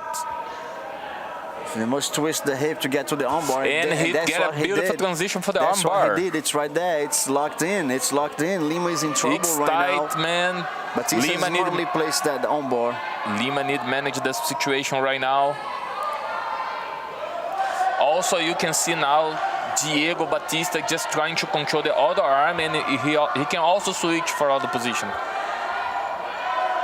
He let it go. He saw that he's not very tight, and he smartly let that go.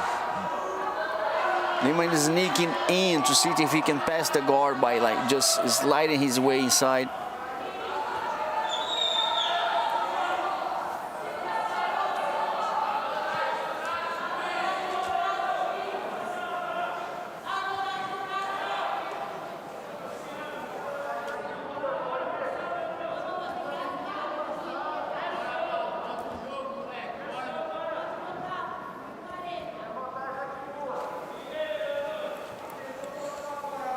We have Batista here, guys.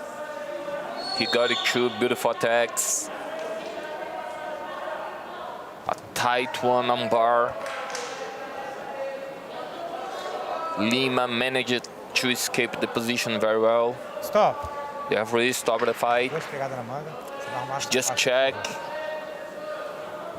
to be sure where was the grips, because he will start in the same position.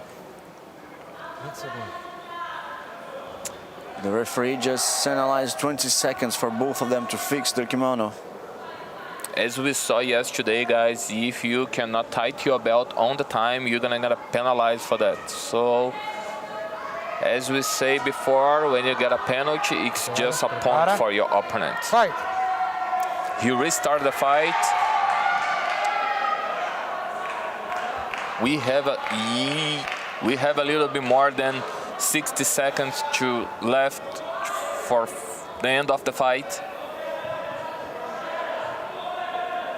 You can see Batista placing a danger all the time. He's a dangerous fighter. He goes for the submission. He goes for the kill.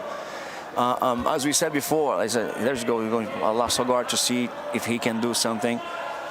And then the way he fights, even from the bottom, you can see Lima defending himself all the time. For a few moments, you could see Lima actually placing a danger on Batista's guard. On the other side, Batista's placed a danger on submitting him all the time. Now he's trying to manage his way to the back. Nice by Diego. And he looking to set up again. Now he's got a transition for the omoplata. But he just let it go. And he got that position specifically because you can see the hand that he had on the belt. When he held that grip, he managed to put Lima's head down. Then he put his hip away, tried to go to the back. Amazing performance by Diego. We have another great athlete, Thalisson Soares, who are commenting on our YouTube channel, and Thalisson said that everything is on a hold up for him in Australia, and that's why he's not fighting. Fight, good score.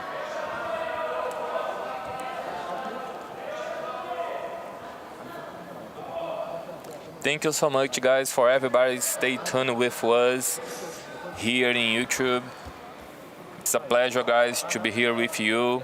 Doesn't matter where you are.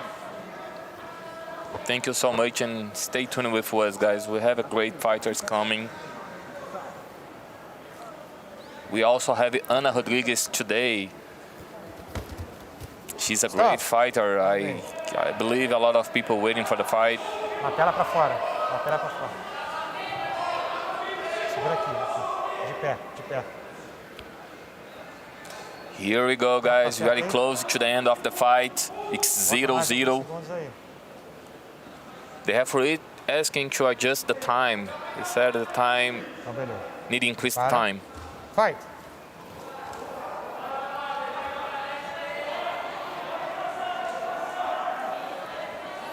Diego get a cross collar.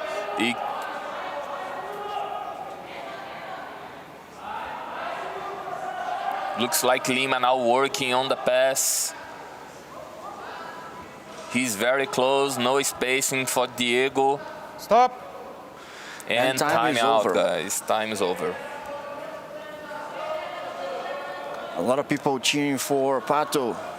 Just so you know, Pato is Diego Batista. Pato is his nickname. Charles, do you know what they call him, Pato? No, I don't know, actually. Me do you neither. know? Guys, if you know why they call him Diego Pato, why his nickname is Pato, just write down here, guys. Pessoal, se vocês sabem por que o apelido dele é Diego Pato, pessoal, comenta aí, gente. A gente quer saber também.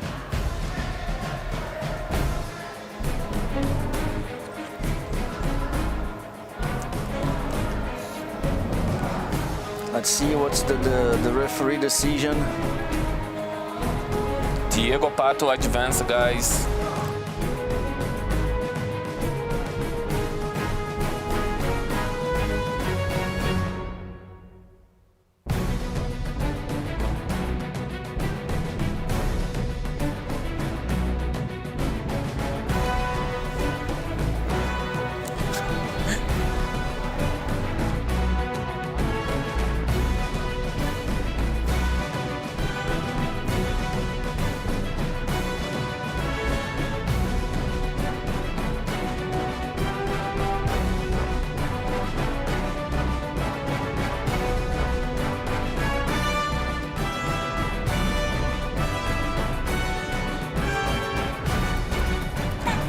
Hey guys, thanks for the answers on the YouTube channel.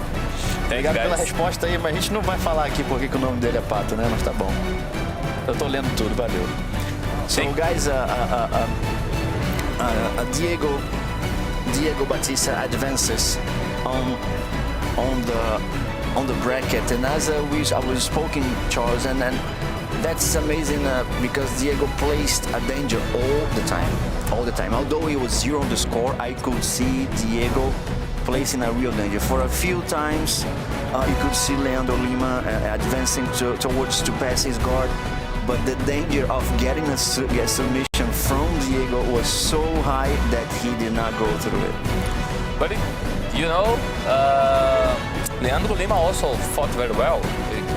He got very close, he got some times, he got I think 2 attempts off the pass guard, but definitely Diego was much better than him. And right now, guys, we have Bia Mesquita coming to the mat.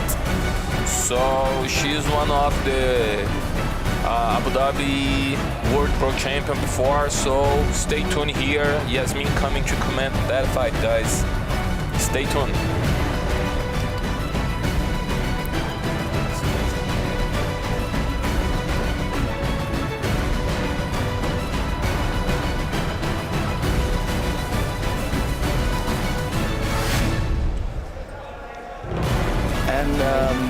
Yasmin Tahiri here helping me comment this fight of Bia Mesquita.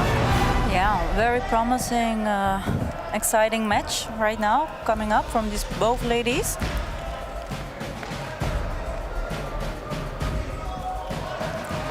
Beatriz Mesquita versus Hind Sharifi. Hind fighting for Sharjah Self-Defense Sports Club from the UAE.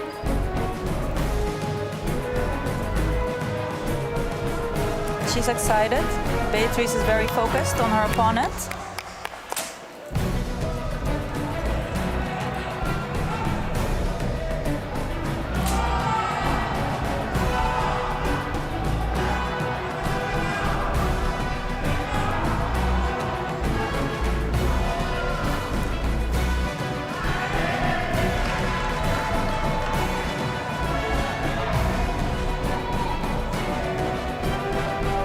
Beatriz fighting for Gracie Umaita.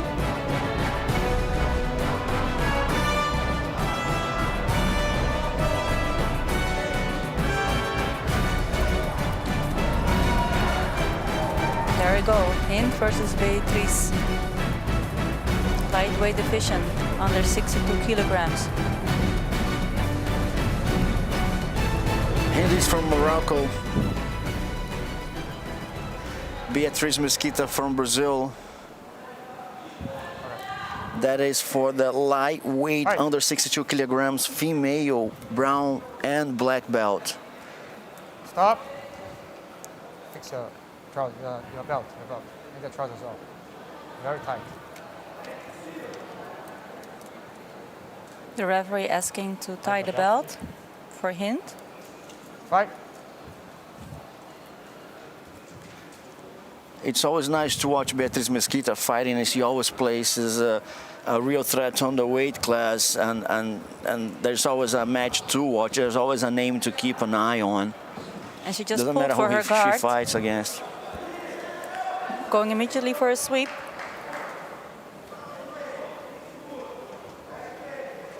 Getting her 2 points. Beatriz is now on top.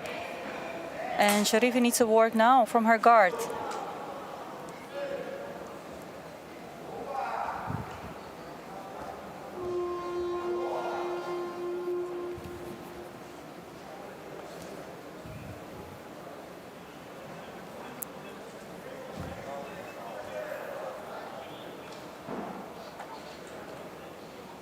Beatriz has a lot of experience, has been fighting as long as I can ever remember.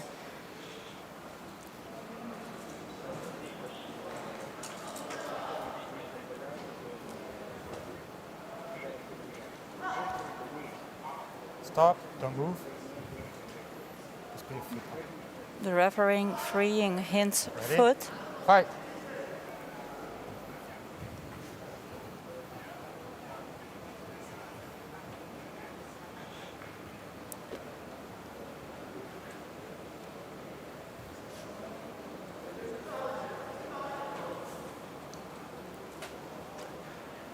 Beatriz Mesquita keeping her hip low to avoid any sweep advantage from her opponent from Morocco, Sharifi.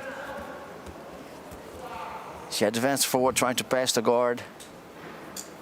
She placed herself right there after the knees of her opponent, and she managed to get the passing guard points because she stabilized the position. She stood there enough time for the referee to grant her the points. And she had a very precise timing. Mesquita had a very precise timing. No wonder with all that experience. As you could see, when she advanced for, and she's going for the armbar. She's going for the armbar. That's real danger for Sharif. That's a place you don't want to be against Bia Mesquita. Exactly.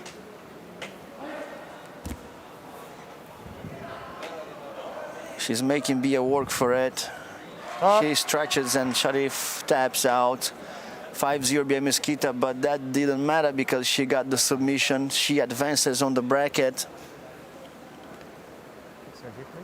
On the 62 kilograms, brown and black belt, adult lightweight division.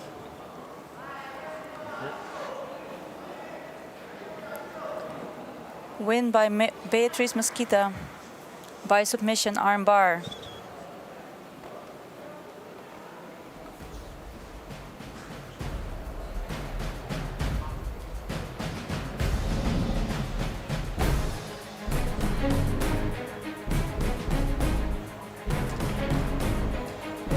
Sharif is a well-known figure and here in the World Pro and the competitions here in the UAE. She's always present. She's always plays well, but against an experienced and seasoned fighter like Beatriz Mesquita, of course she needs to work a bit harder on and to get something against her.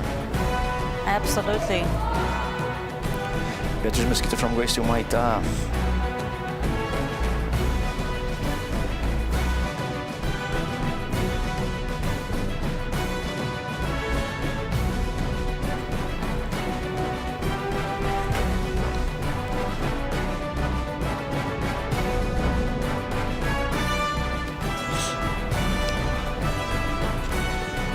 Before the match starts, Ms. Tahiri, do you have any experience against fighting Beatriz Mesquita? Actually, I do. This is like, I think it dates back to maybe 2008 in the purple belt division. We were both purple belt, and I was facing Beatriz Mesquita in the absolute division in California. I was in light feather, and she was a few weight categories above. But yeah, I definitely lost by armbar by Beatriz. A lot of pressure, right? Absolutely.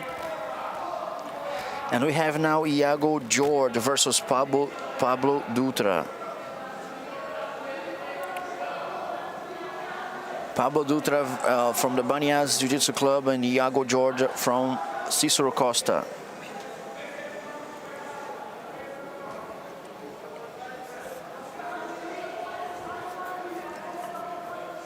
One advantage for George right now. That's one more fight under 62 kilograms featherweight black belt adult division. George ahead 1 point by advantage.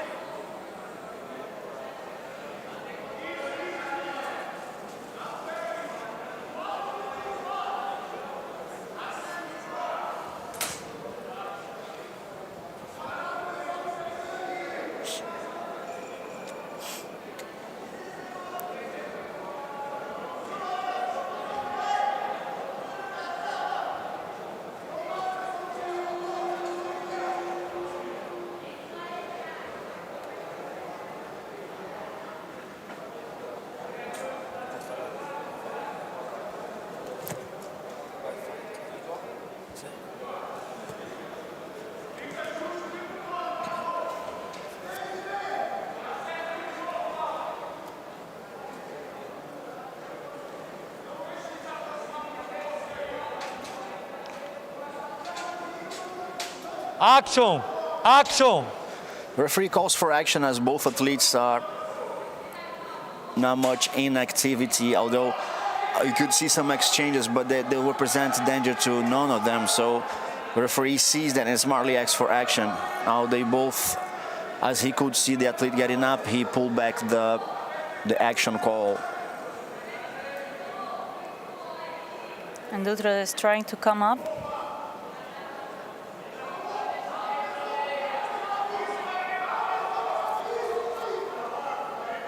Breaking the grips.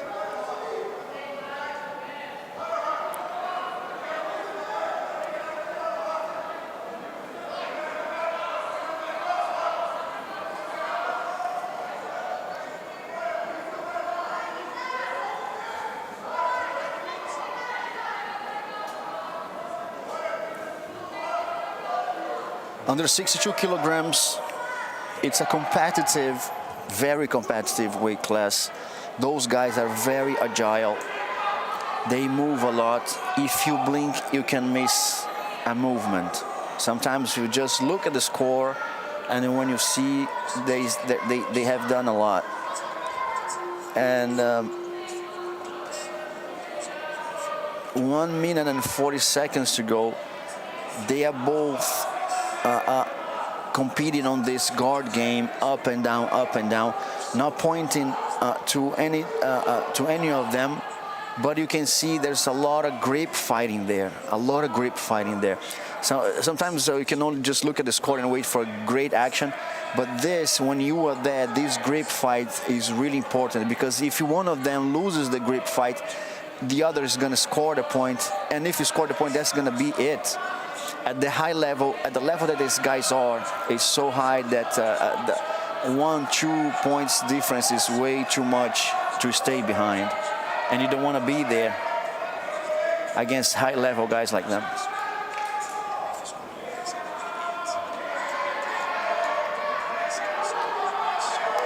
They are both fighting for a semi-final spot against Lucas Pinheiro from Atos. He goes deep in the collar to try to knee cut inside, and then swings to the side, then goes to try to pass to confuse his opponent. He has a good grip on the leg, but he's walking. You could see Dutra walking back. He dragged himself back. I think that could cost him something. Let's see what the referee says. He's the specialist, not me.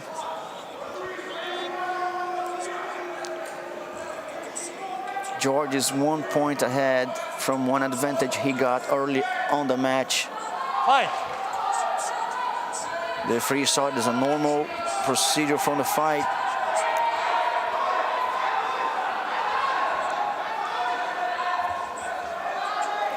Stop.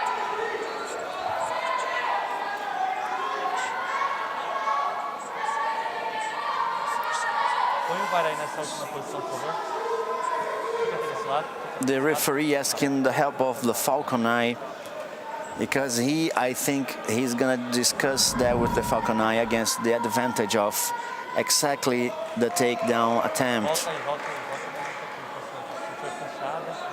by Pablo Dutra, or the guard pull.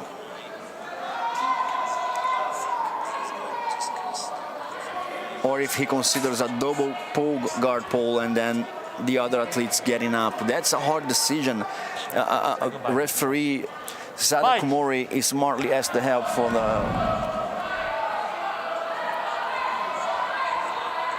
And the score remains the same with 3 seconds to go. George 1 point ahead. Time is over. George made it ahead on the bracket to the semi-finals against Lucas Pinheiro from Atos Jiu-Jitsu.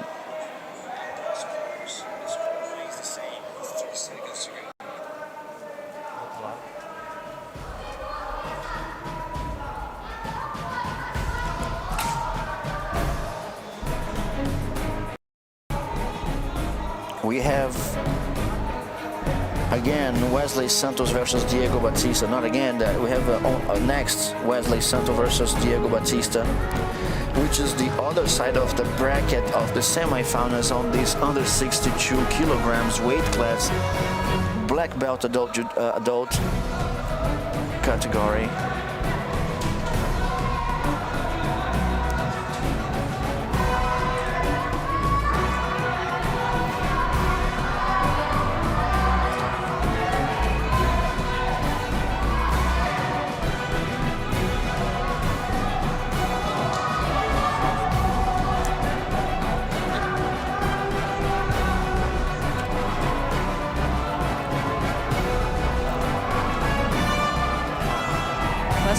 Santos versus Diego Batista.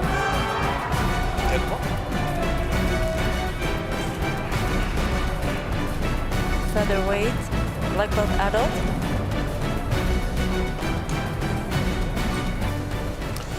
Here we go, guys. We are back here, guys. We have Diego Batista again, guys. Diego Pato here on the mat. Mat 2. Fighting for Cicero Costa and Wesley Santos from Allianz. Privilege Wesley Santos just pass against Valmesir Jr.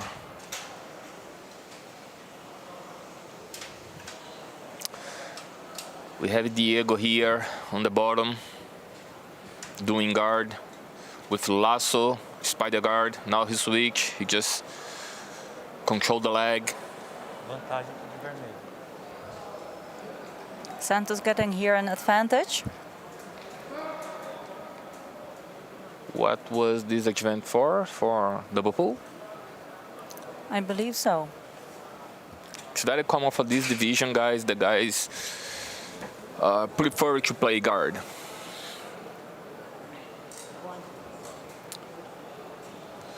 We saw here now Santos attack the foot, but Diego come to the top and just scramble for the back. He already got one collar grip. He's very tight, very close now.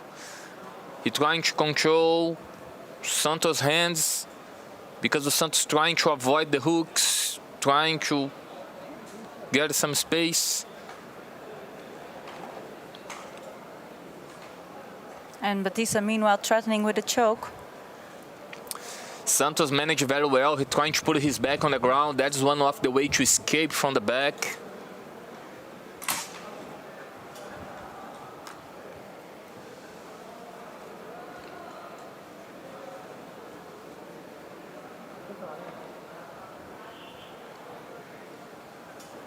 Nice by Santos. He put both arms under his arms, Diego's arms under his arms, so but Batista managed very well the situation. He find a good angle, he go for the Ezekiel choke. It looks tight. Santos trying to survive.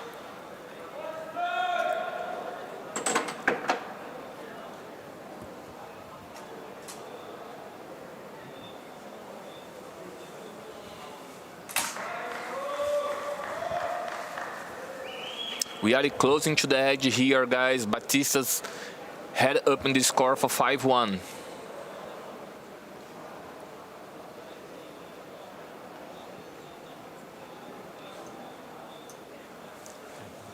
Stop. The referee stopped the fight. Probably he's gonna bring the fight to the center of the mat. Batista so far has been playing constantly with a constant threat. Fight.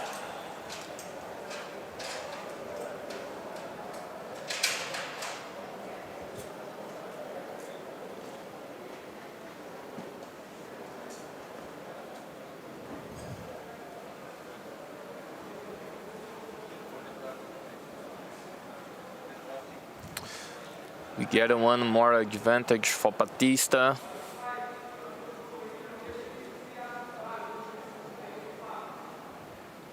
Santos on the top, Batista on the bottom. Press close. Batista just showed previously that he is very comfortable in this position from bottom. He also got a very dangerous close guard. Exactly. Nice by Santos. 1 minute remaining. Santos need working out because it's 7-1 for Batista. So the pass guard will be not enough to head up the score. So he need to work something more about only the pass. Yeah, perhaps maybe like a leg attack.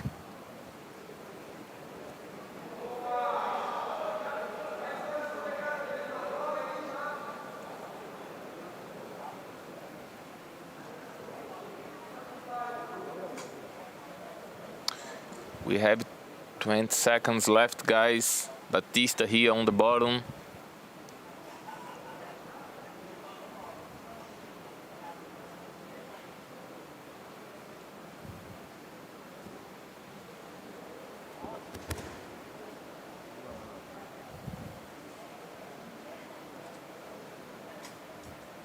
Stop. The referee stopped the fight.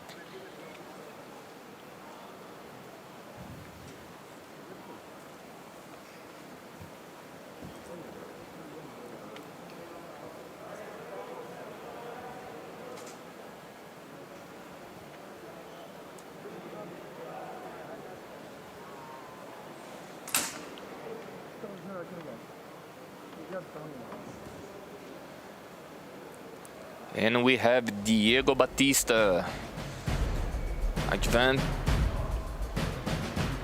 for the final. He get one spot in the final and he waiting for his opponent.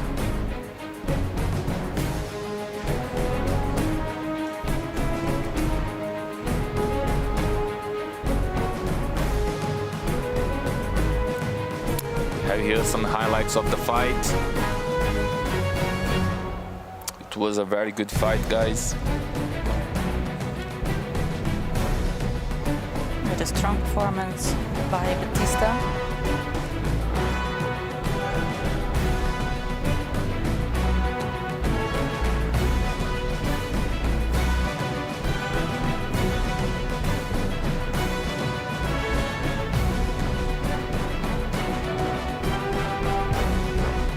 Coming next, guys, probably will be Thiago George against Lucas Pinheiro.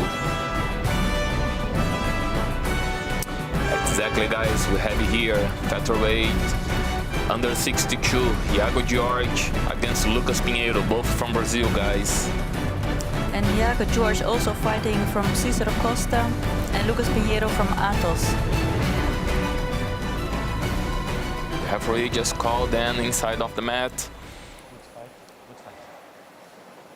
Fight.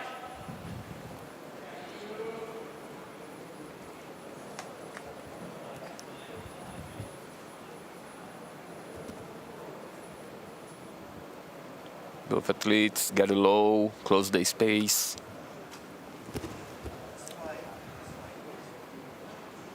Get a double pull here.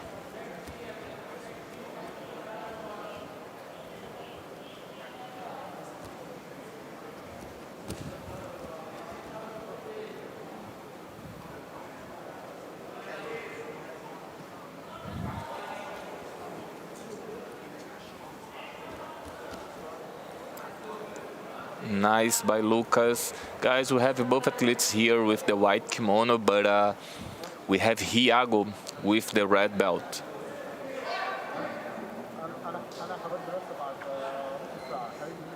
Lucas also now have a good grip. He got it under Thiago's leg and holding the lapel. He got one under leg. Actually, he got both under. Now, but he changed, he got a switch. He broke the grip. But Thiago just set up a grip again on the cross collar.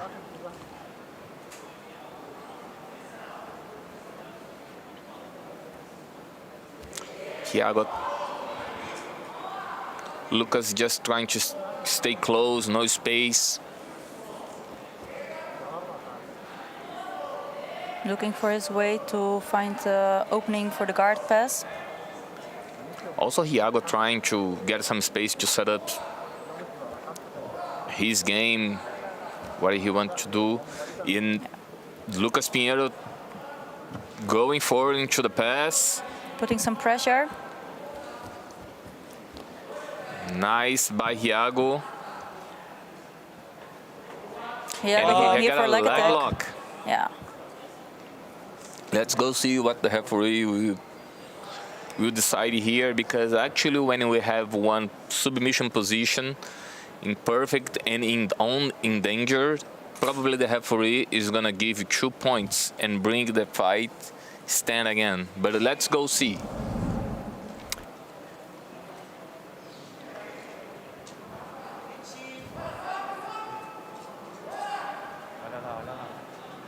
So here setting up for the leg lock on the blue mat.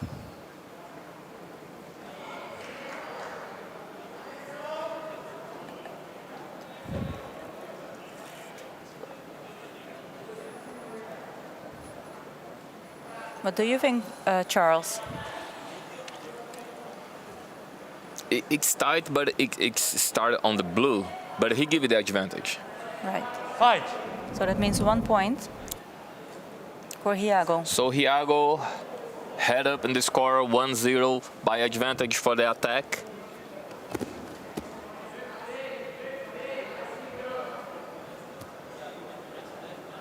Stop. Fight. But still 2.5 minutes remaining, and We are on the half of the way of the fight, guys. We still have half part of the fight here, so it's a plenty of time.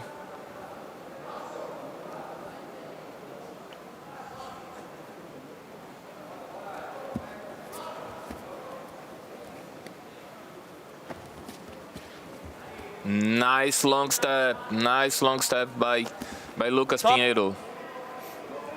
Very nice trying.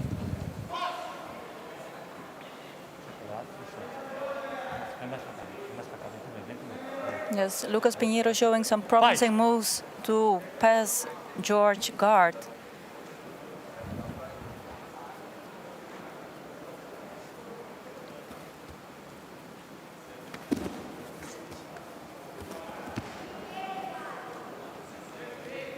We're back here in the guard of George. And Lucas on top. Nice setup, nice omoplata setup.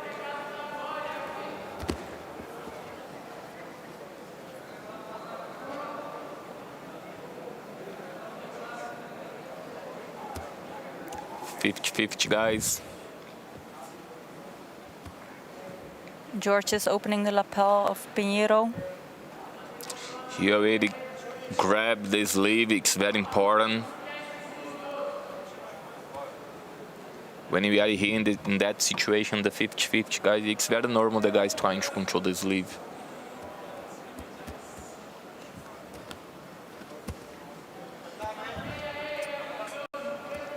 So Lucas Pinheiro trying to get more wide, get more balance, trying to open his base. Hiago get one attempt trying to go under, but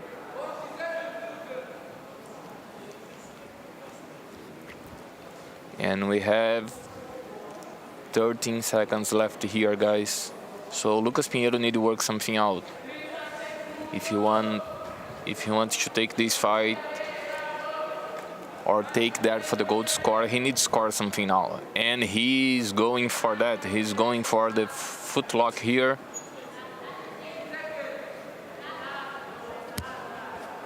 He's trying to put the pressure.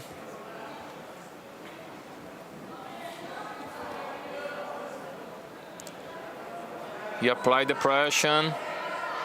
And time is running out. And time is over, guys. Do you believe Yasmin, the referee, will give advantage for that attack? It seems that the opponent really had to defend. So I wouldn't be surprised. So Hiago just advantage. He is going to the final and he will face Diego Batista, Diego Pato on the final for that division, guys. Remember you guys, this is the featherweight division under 62 kg, okay?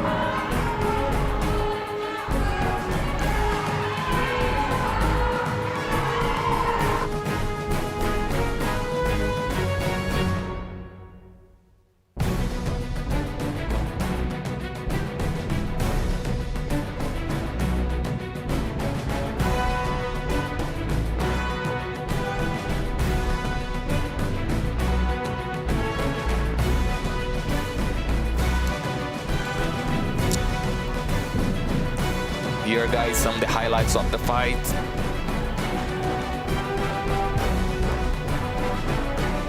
It was amazing performance from the both athletes.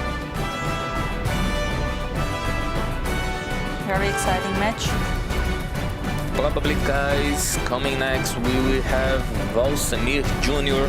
and Leandro Lima for the repatriation. Exactly. Junior fighting for Palm Sports Team 777 and Leandro Lima for Alwada Club Jiu-Jitsu Academy.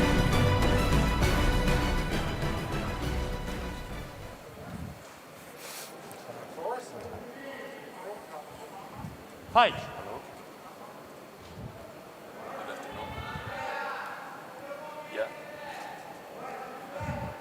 Junior here with the blue kimono. Very good. Man, it's not good time to talk right now because I'm working.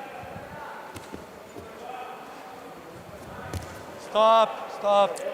Referee stopping the fight. But now it's not good time. Maybe tomorrow.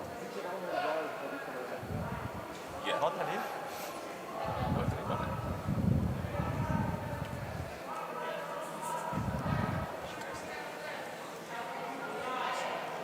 So, Yasmin, what's going on here?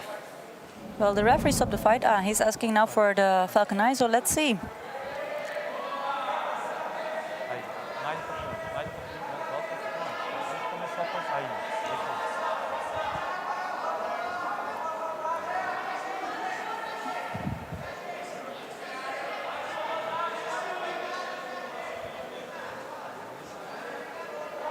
Nice ultimate attempts.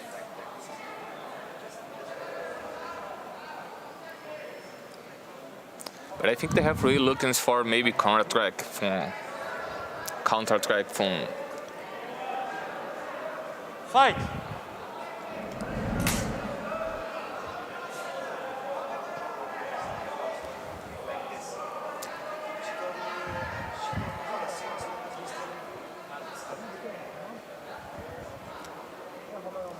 So guys, we have Junior here with the blue gi and we have Lima in the Stop. white gi. Referee stopping the fight again. Fight. To put the guys to the middle of the mat.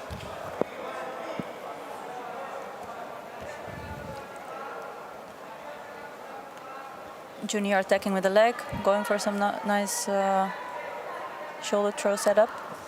Pulling now for the guard and closing the guard. Stop. Tá sangrando, tá? Você tá sangrando. Só pra limpar um pouquinho. Mas só pra limpar, só pra não ficar na câmera. Referee stopping the fight. Only clean his face, please. Probably some blooding coming out, so there is some highlights, guys, about the previous fight today. Van Cuervo versus Mathisen from Norway. I believe. It was a very nice fight, guys.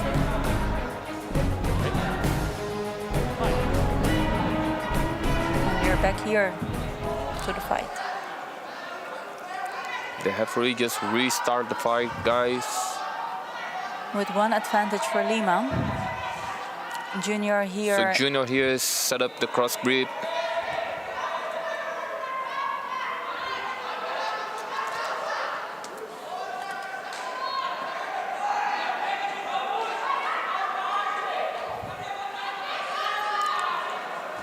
He trying now to set up the underpass guard. Putting a lot of pressure on Junior.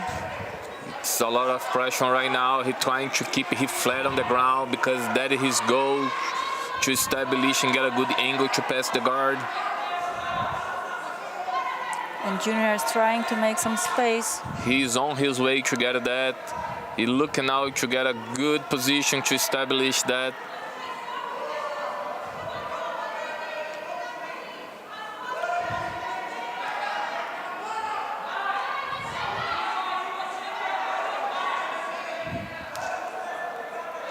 Lima managed and covered the guard.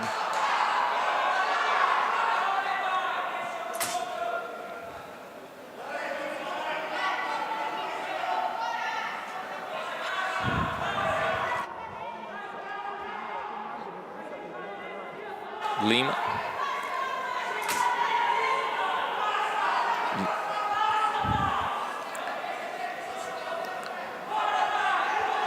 So Lima here just got his pass guard.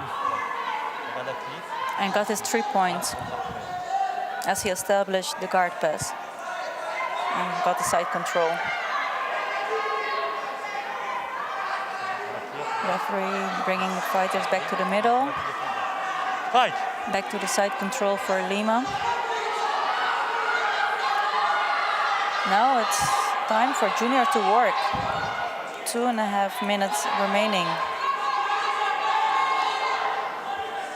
And he's working. Nice. He's working his way Very out. Nice Look at that. by Lima, by Junior, guys. Junior back in his guard, where he wants to be. 2 minutes left for the fight, guys.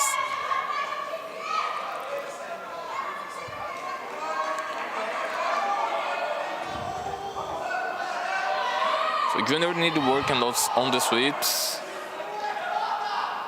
So he needed more than 2 points to win the fight. So he need more than one sweep, but from the guard, guys, you can get submissions. Also, you can scramble going to the back. Exactly. So he still has like a lot of possibilities remaining. Lima here, head up to the score 4-0. And is having heavy hips here. Yeah. So it will be very challenging for Junior to set up his sweep. But he got here a hook under the leg and he's coming up. Stop. Stop, stop.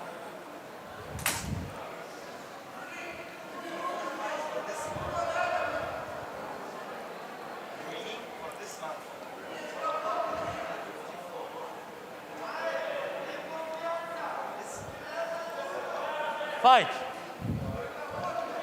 Restart the fight.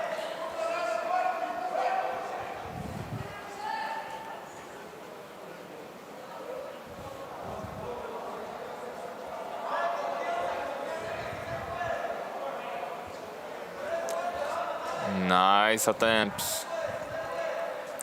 Junior is definitely being very active, but Lima just remains like his control. He's very steady, stay Exactly. very solid on the top. Also his underpass. And giving very little space for Junior to do anything.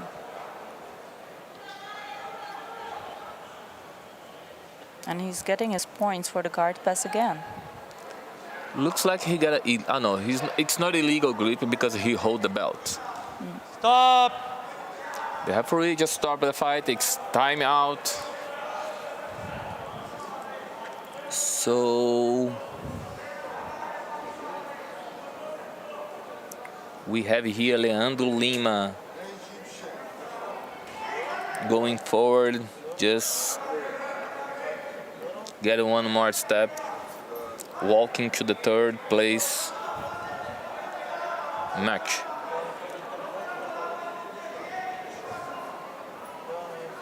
Lima representing Alwada Club.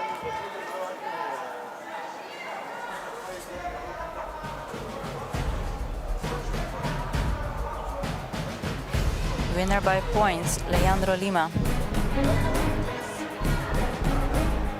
Good performance. Great fight from both fighters. Both, very nice. Like even though Junior wasn't able to score any points, he had like some really nice setups for like stand-up techniques and also from his guard. Like he really. That's why we expect, yeah, the both athletes just all the time you're looking for the points are all for the activities, for the submissions. It was a very nice fight.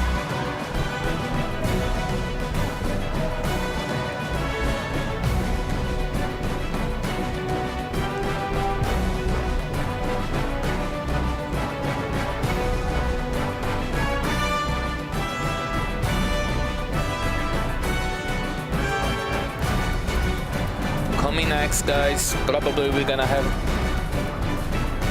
Emma Camaric against Rafaela da Silva.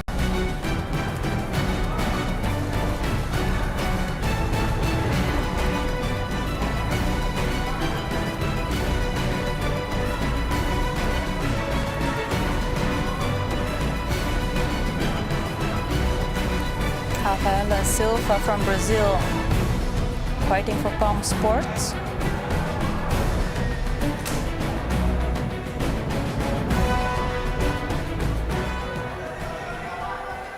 And Emma Camaric from Mladost Fight! Bid. I'm not sure if I pronounced it correct.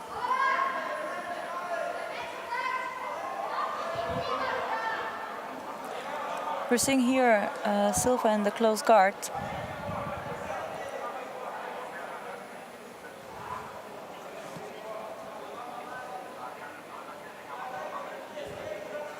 Trying to go here for isolation of the arm of Camaric.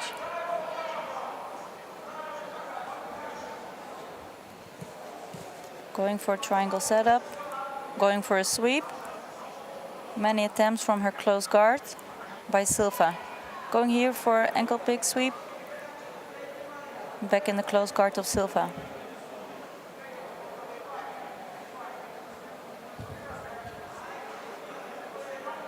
Camaric is trying here to stand up, trying to push the knee to open the close guard from Silva.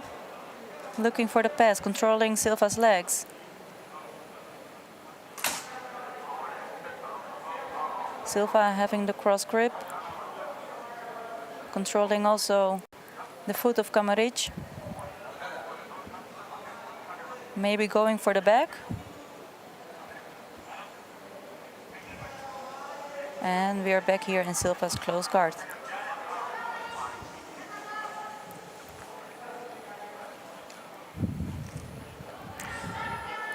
Guys, this is a fight from the brown and black belt. Just remember, you guys, here for the girls we have brown and black belts together here. So it's adult and middleweight division, under 70 kilograms. And Silva just showing all her possibilities from her close guard. And there she's going for armbar attack. Camaric managed very well to escape. And Silva is getting an advantage.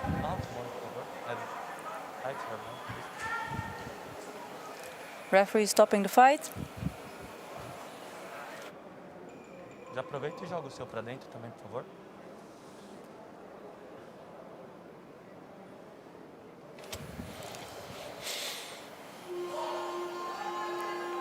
The girls tying their belts.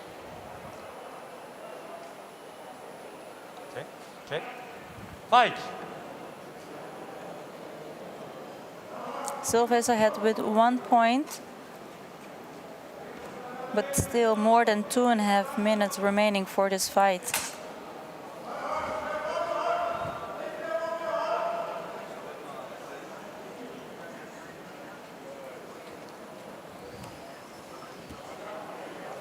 Now Camaric is trying to open the close guard from Silva. Silva is going for an attack again. For the arm bar. Stop! Referee stopping the fight. Looks like she tapped out.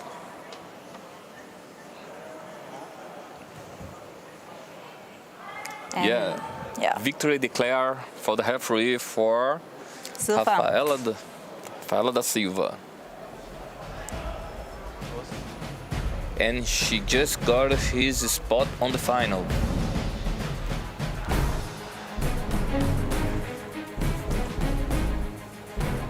Some replay of the fight. Yes, and here we see the tap by Camaric.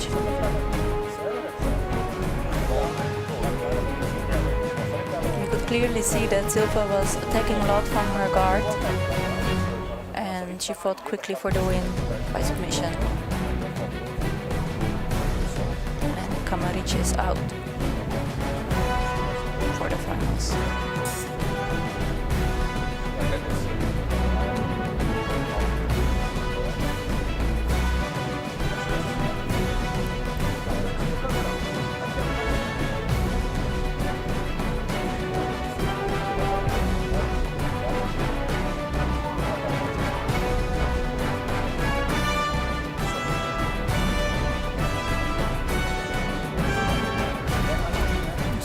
here we're gonna have another female fight, super exciting fight with Margot Cicerelli and Beatrice Mesquita.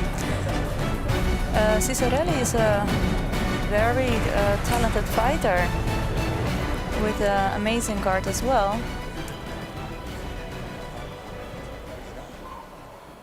Fight.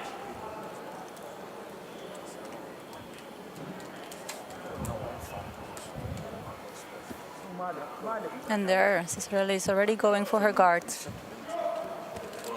Now Beatrice needs to work for the guard pass.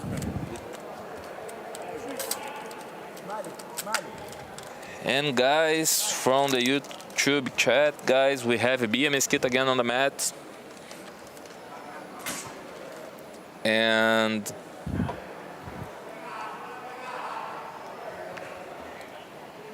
Margot Cicerelli, I think she still is holding her brown belt.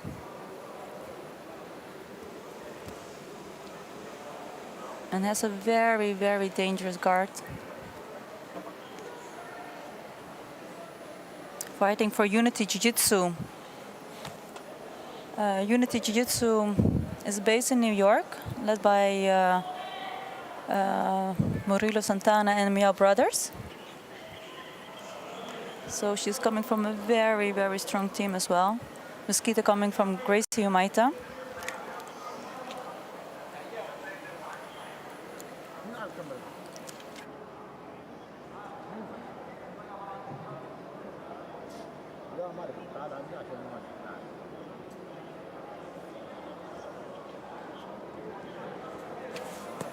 And you can see Mesquita, she's having like definitely some challenge to pass Cicerelli's guard. She needs to put a lot of pressure. Margot is very technical.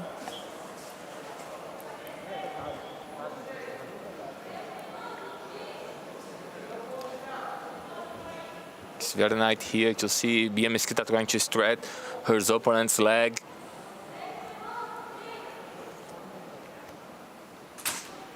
Stop. Can you do this or pants here, please? Can you just hide here? Like this matching here. It's a Palestinian too. Okay? Okay? Let's go. Fight. Okay, referee stop the fight to fix the close. And Bia Mesquita just conquered 3 points for the passing guard.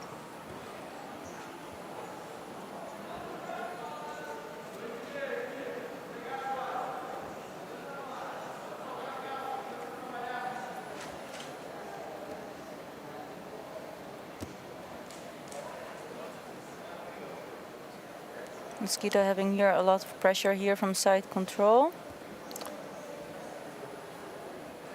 So someone here in the YouTube chat just comment, Yasmin, the Miao brothers are not anymore with Unit. Oh, okay. Thanks so much, guys. Thank you so much for the feedback, guys. And also, guys, thank you for the interaction here on the chat. Every time we asking something out or we just need some suggestion, you are always here, guys. It's a pleasure. And we are very happy to have you here, guys, tune with us. Yeah, highly appreciated. Thank you so much for the feedback once again. Obrigado aí, galera, no YouTube. Obrigado pelo feedback aí, sempre vocês interagindo aí com a gente. Muito obrigado, galera.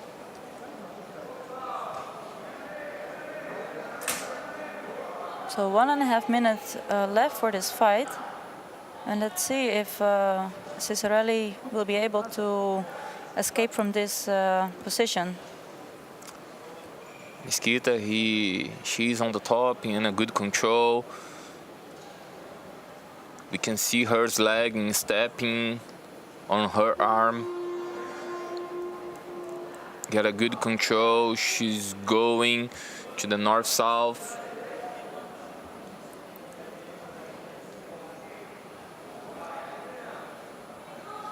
All the time, Bia Mesquita very carefully moving. Not taking any risks from here. It's very interesting how Bia Mesquita all the time trying to put her opponent flat on the ground, keep the good control.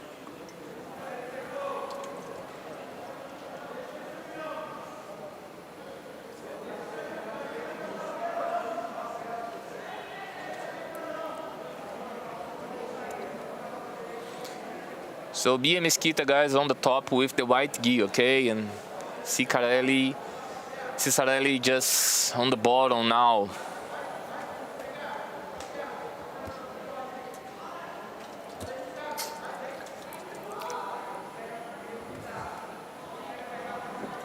We have 5 seconds left here, and Bia Mesquita on the attack. She has 1 second left to go, and I believe it's a tap out. yes, she was tapping, but was it within the time? It was exactly, I think, on 0 seconds.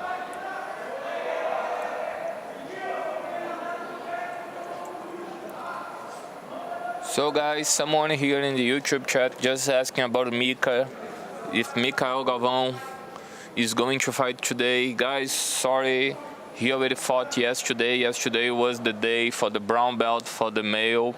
So today only we have black belts here and the brown and black for the girls, for the female. Beatriz Mesquita from Gracie Omaita, winner.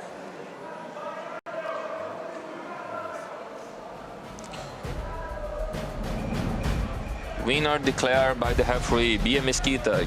She just advanced, she just stepped forward and take her spot on the final against Andrea Carvalho, I believe.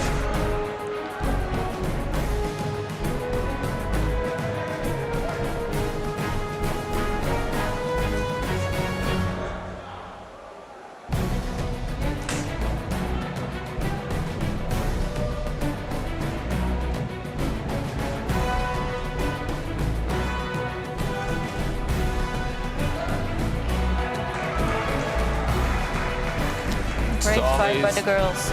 It's always very good to see here, guys, the sportsmanship in Jiu-Jitsu. It's still alive. Beautiful to see. And here we are back, guys, to the featherweight division for the repackaged. Leandro Lima against Lucas Pinheiro. Guys, this is a run, guys, for the 3rd place, okay? So the final for this division we already have. So the final will be Diego Batista against Iago Jorge. That will be the final, okay? Right now we have all these repackaged for the 3rd place. We have both athletes here in the white kimono, and we have Lima on the red belt on the top, and we have his opponent Pinheiro on the bottom.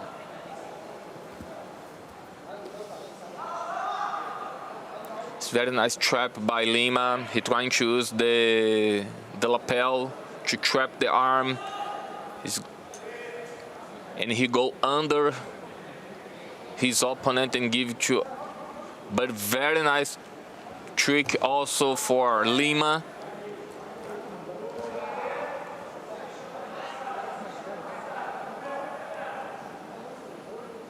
So Pinheiro needs to watch out here.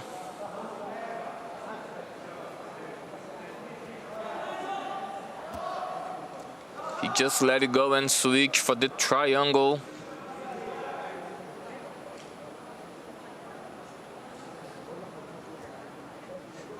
The angle is not perfect, but here it is going to put some pressure and pull the head down. Stop. And he tapped it out. A very quick win.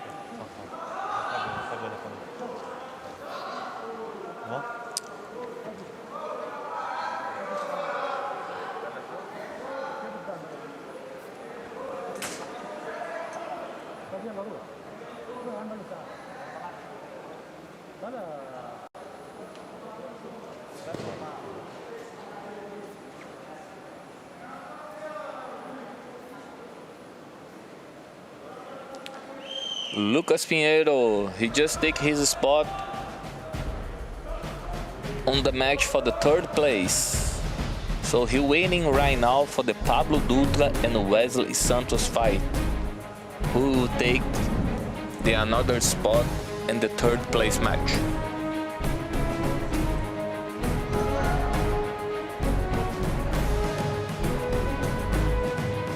Triangle by Lucas Pinheiro from Atos.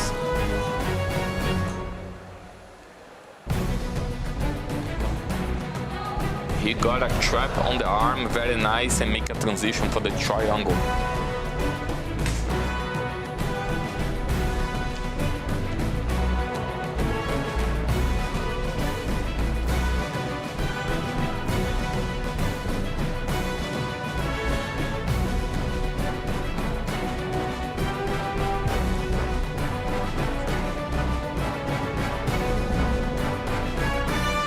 Pablo Dutra versus Wesley Santos, both from Brazil, adult featherweight under 62 kilograms. Pablo Dutra fighting for the Banias Jiu-Jitsu Club and Wesley Santos for Allianz. Both fighters with a white gi. Fight. Pablo Dutra was before from the Atos, but he's been working here in UAE. Dutra is wearing here the one with the red belt. Yeah, guys, we have here both athletes with the white kimono, so Dutra on the top, Dutra on the red belt.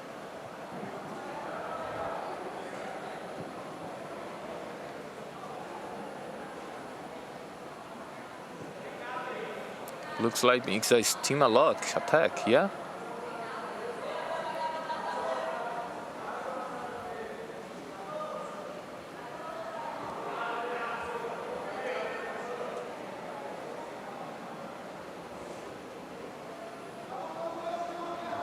Stop.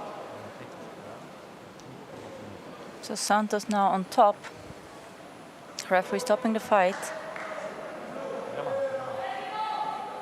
Fixing the kimonos. Pablo.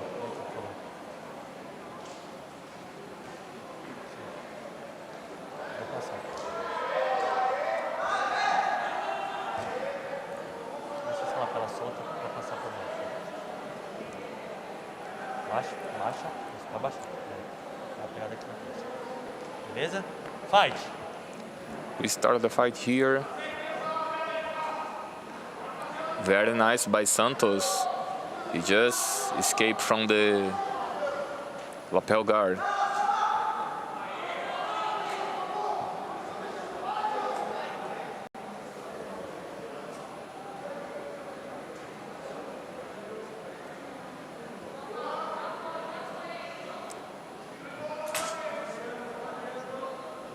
Dutra trying to get it under his opponent. It's very common when you have the lapel guard set up. He's trying to get it under. Santos trying to avoid that, close the spaces.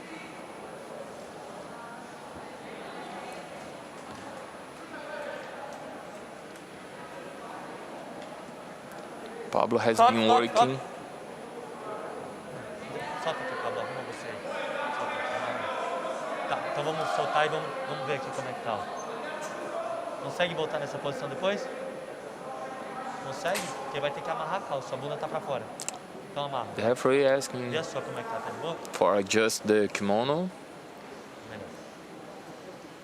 Amarra bem, Pablo. Deixa pra cima. Vai.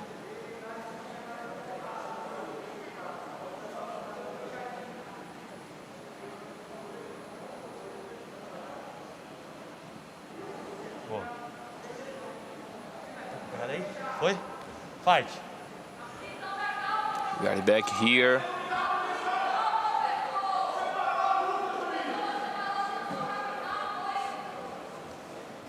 And Dutra just managed 2 points because his sweep, he just come to the top. Foul. He give a, the referee just give a penalty for Santos, I believe for the grip, or some illegal grip.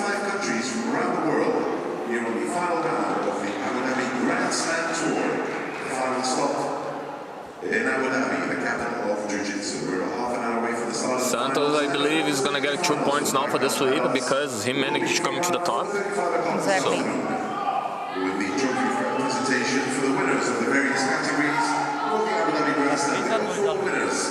For those who are participating in competitions throughout the world with us here in Abu Dhabi for the final leg of the Abu Dhabi Grand Slam. Right now it's 3-2 for Pablo Dutra.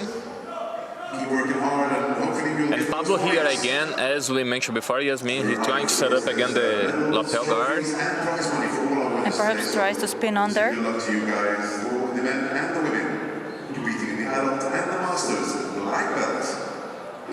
As he did before and get under and managing to come to the top and conquer 2 points.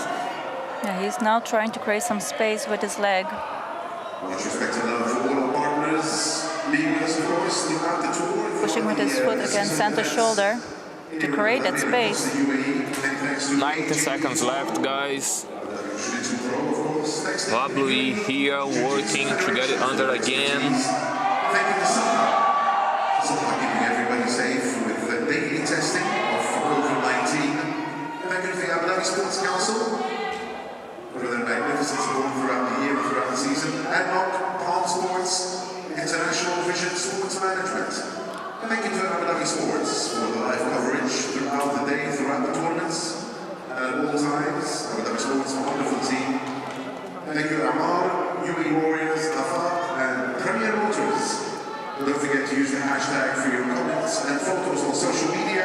Hashtag Abu Dhabi Grand Slam. That's hashtag Abu Dhabi Grand Slam. You can catch us as well on our YouTube channel with live streaming of the Abu Dhabi Grand Slam. And you can search for 30 seconds remaining to the end of the fight. Santos remaining like his balance. Photos and analysis. But he needs more than that. Make sure you use the hashtag Abu Dhabi Grand And there he goes for an attack for the leg. Comments and photos seen by all the people around the world. Dutra's getting here 2 points Just a few minutes away from the start. as he's now on top.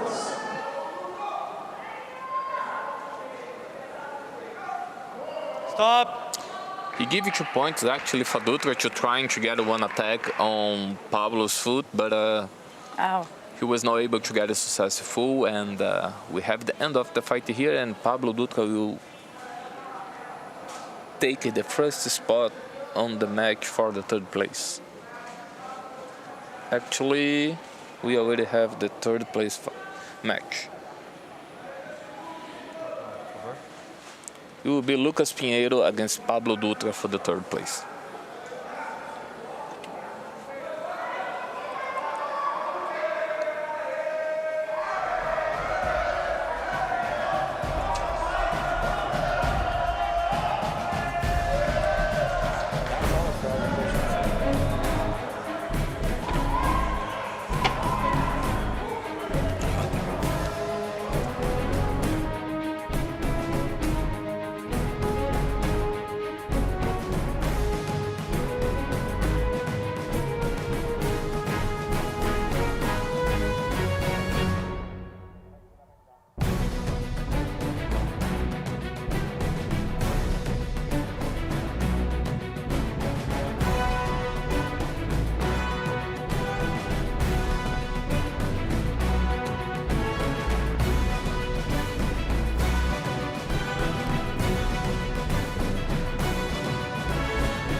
And Charles, we have right now Julia Boscher versus Priscila Santos. Yeah, guys, stay tuned in YouTube, guys. She's coming right now. It's going to be a very nice fight, guys, I believe.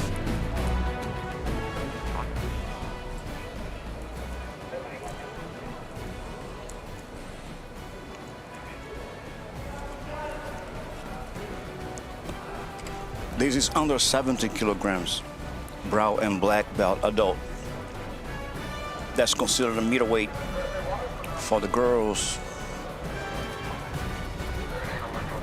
Julia Boscher is fighting on the semifinals against Priscila Assunção.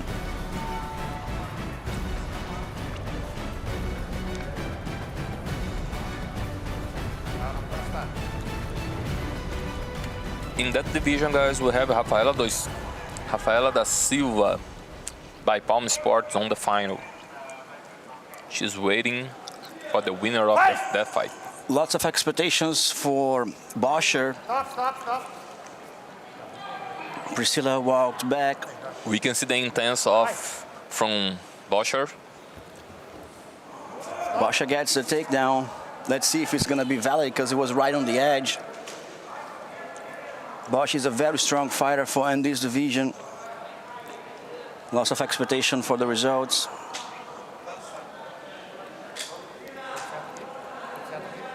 Fight. It's not counter. It's not validated.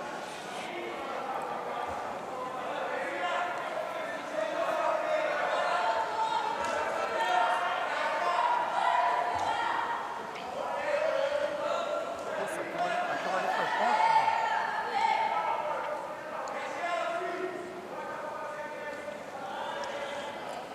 Tô chovendo muito baixo. Deixa eu ver se eu aumento mais volume.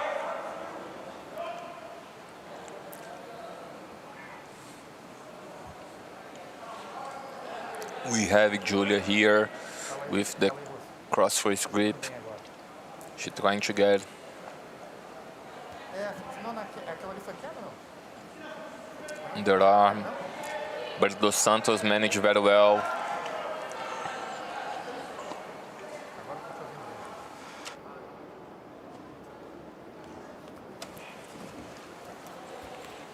Boscher working on a knee cut to pass the guard over Assunção. Yeah, she got the knee cut. She's working very hard now. She already set up the grips for that.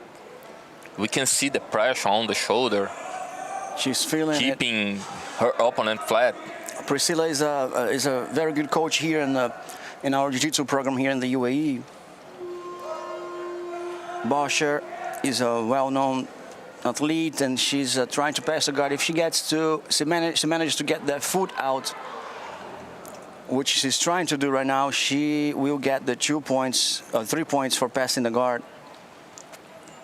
She has that collar to avoid Priscila to flip to the other side.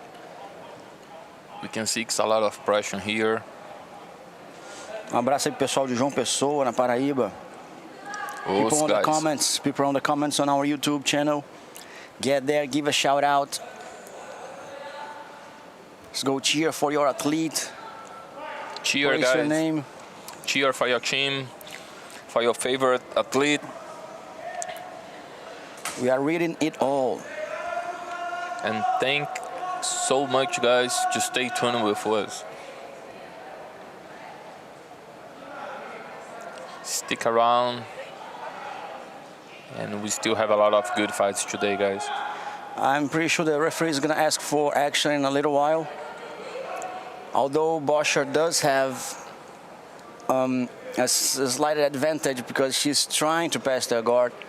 Priscila is trying to stale the fight by avoiding Boscher to pass the guard, but not doing much as well, besides defending herself, of course. There's a lot of strength, a lot of grip game on it.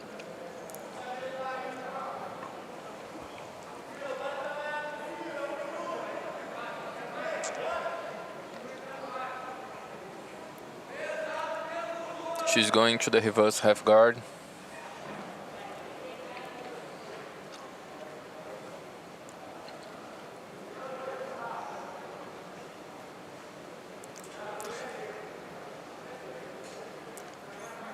It's 1 minute and 30 seconds. It's a tie, but so far, from what I've seen, that there's a lot of pressure from Boscher, and now Priscila is trying to destabilize Boscher to break that base, a very strong base from Boscher.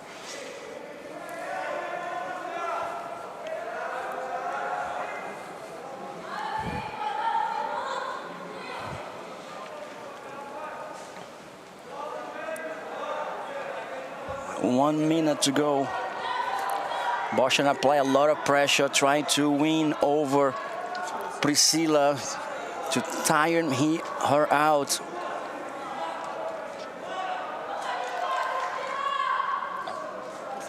she's a bomb sports coach.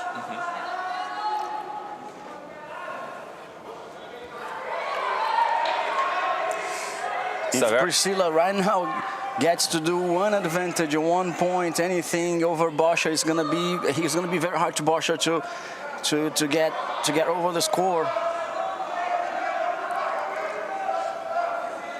Christopher, correct if I will be wrong. So if that fight just finishes 0-0 right now, we got it going to the gold score, correctly? No, that goes for the referee decision. Straight? It goes for the referee decision. The referee is gonna see who's gonna be more active. 1 second to go. Let's see. Only if there is a penalty if it ends on a tie on penalties, then it goes for the golden score. If it's a 0-0, no one scores a point, then it's gonna be referee decision. Bosher tried a takedown. Bosher was trying to pass the guard.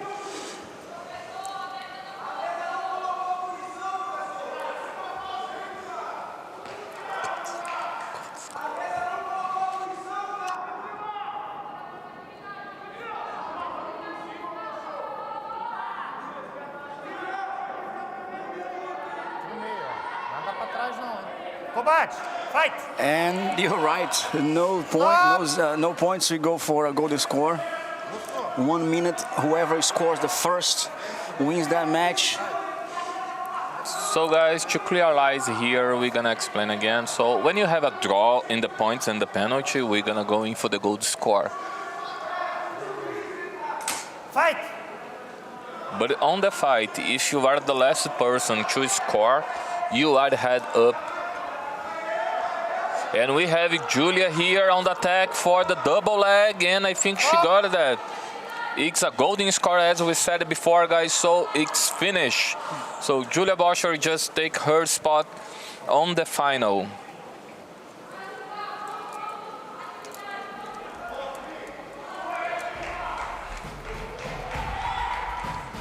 Amazingly played by Julia, getting the win and advancing on the bracket.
Another shout out for the ZR Team New Zealand.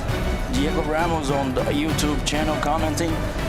Giving a shout out for ZR Team New Zealand. Equipe Checkmate Formosa. Riacho de Santana, Rio Grande do Norte. Everyone for Talisson.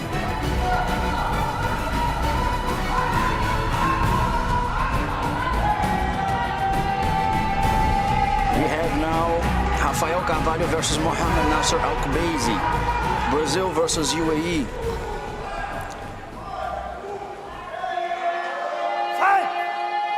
Rafael Carvalho, also known as Menino Lobo. That's his nickname. So guys, this is a fight for the Master 1 Black Belt Welterweight division, okay guys? And there was a double pull. Carvalho gets up first, managing to get 1 advantage point. We get the single X here by Al-Kubaisi.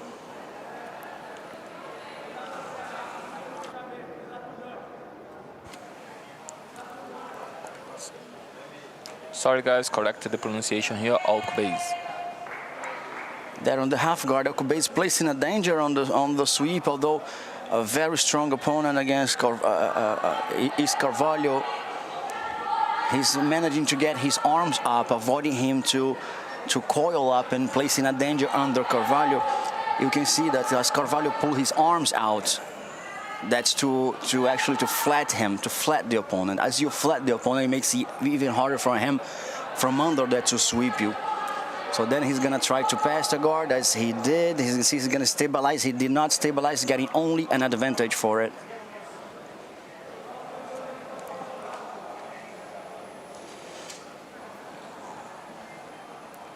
Another advantage for dominating position on top. As you place yourself against the opponent's back.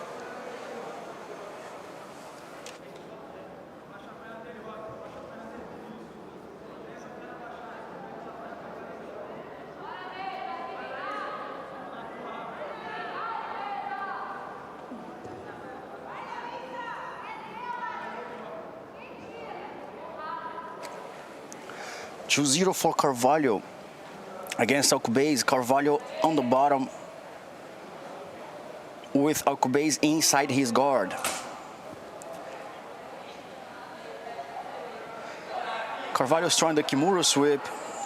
That's when you fake a Kimura but actually go for the sweep. You open your guard and then go for a sweep. It can work both ways actually. If the opponent actually falls for the sweep, you get the sweep, you get the 2 points. And if he doesn't, you're ready to go for a Kimura.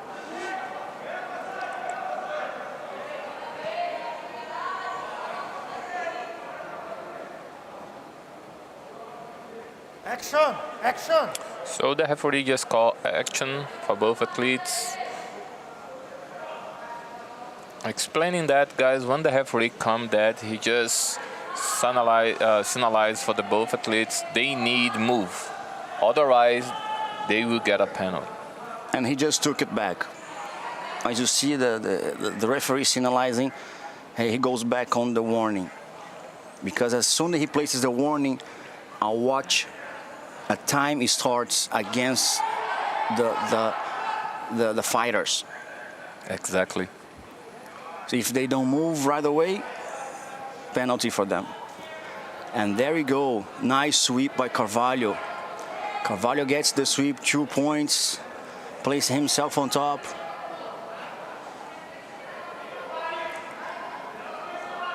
He falls inside a half a guard because you can see his foot is stuck between Alcubez's legs, and that places him on a half a guard game. If Carvalho manages to get that leg out, he's gonna get 3 points for passing the guard. That's what he's trying to use, his leg to unlock and go to the side control or even the mount if he can. And if he gets to the mount, it's gonna be 7 points, 4 for the mount and 3 for passing the guard. Strong game by Carvalho. And 54 seconds to go.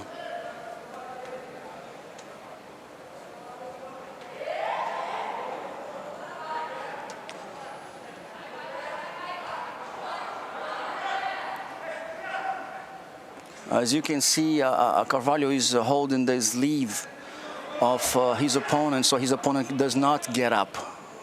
His opponent is in a position where if he gets up, he can sweep Carvalho.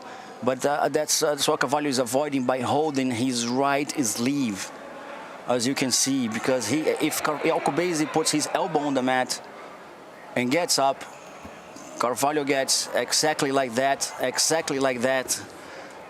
Carvalho might get 2 points against him. And that's what Alcubez manages to get, 2 points. But 1 second to go. That's gonna be 5-2 for Carvalho.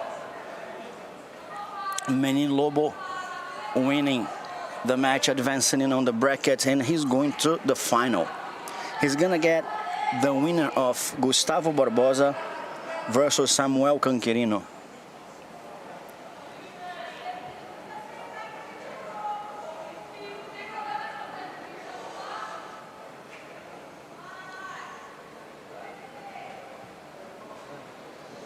Nice fight.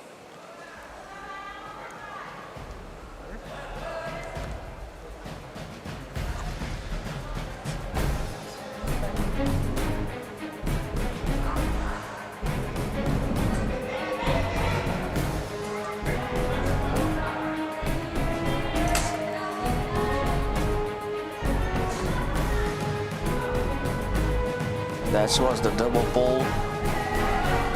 And then Carvalho gets up, managing to get advantage point. Advantage point, because it's just 1 point. That's when he tries the sweep. While Kubasi smartly gets his foot out.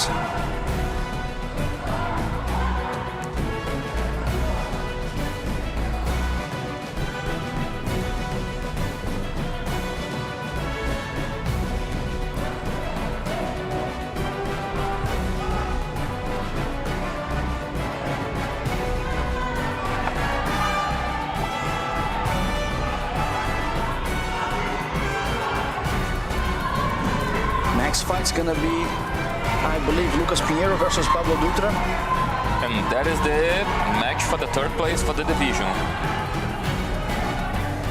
Decision for the third place of under 62 kilograms adult black belt. Consider the featherweight division under 62 kilograms. Lucas Pinheiro versus Pablo Dutra. Both Brazilians. Lucas Pinheiro from Atos, Pablo Dutra versus from Benias Jiu-Jitsu Club. A lot of people in YouTube chat before cheers a lot for Lucas Pinheiro. So let's go see. That's the third place for the division.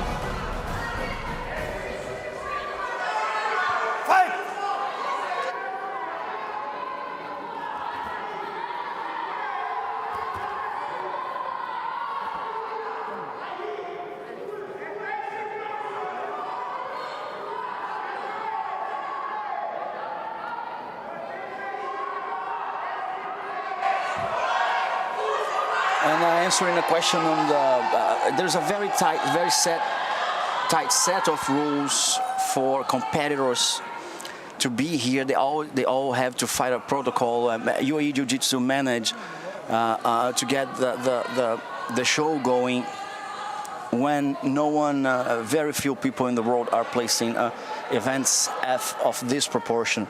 And yes, as you can see, we have audience, and then yes, you are allowed to get in if you have the negative result and of a COVID test, and then you can get in. Yes. So guys, we are here. We have Dutra on the foot attack. Pinheiro is head up to the score 1-0.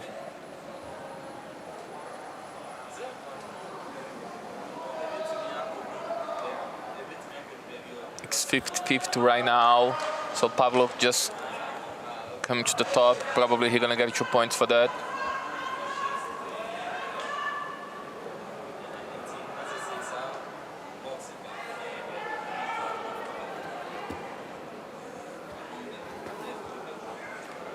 I don't think that was not stable enough. The referee didn't see that as stable enough to grant him the 2 points. And he got it.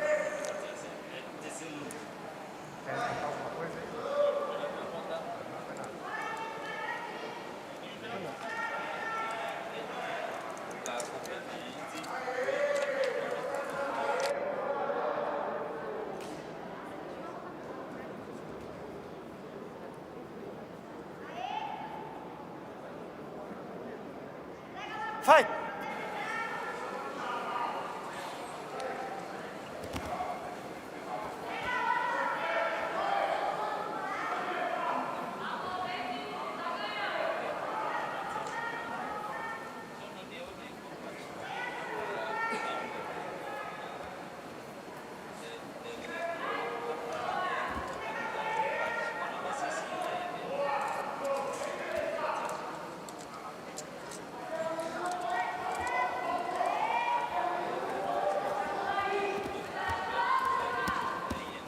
Remind you guys, that is the match for the third place.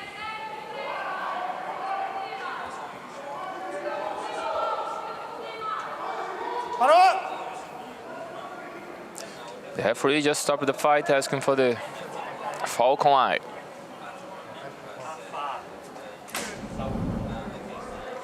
We have the final for that division, guys, already set up. It's Diego Batista Nickname Pato against Iago George. E aí volta em pé ou volta com o vermelho embaixo, como ele tá agora? Porque na hora que eu parei ali, eu acho que os dois ficaram em pé na hora que eu parei. Eu acho que ele sentou depois. E volta em pé, né? Isso aí é uma vantagem pro vermelho e volta em pé. Pro outro lado, por favor.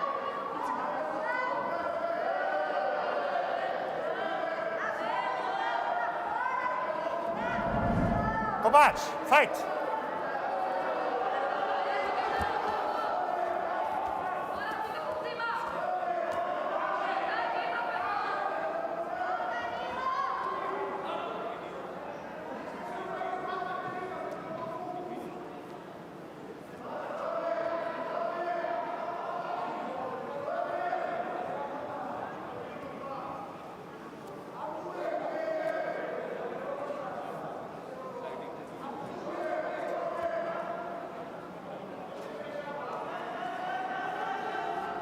Stop!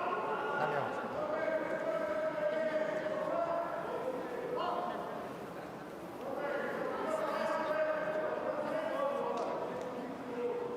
Tudo certo aí?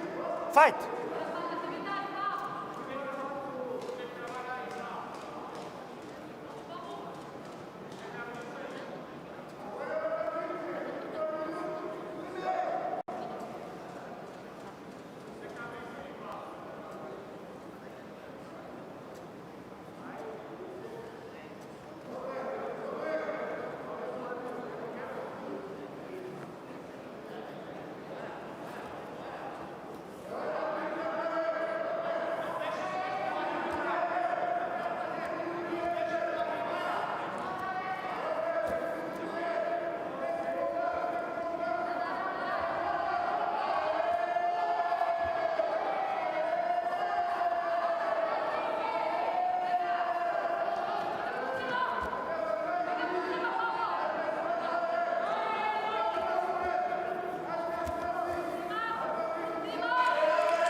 We have some explanation to do on the point system and how we managed to untie a game, and we're gonna do that right after. In 30 seconds, we're gonna explain to you guys how that happens. So far, we have 4 to Pinheiro and 2 to Dutra. That's a decision for the bronze medal on this under 62 kilograms black belt male division.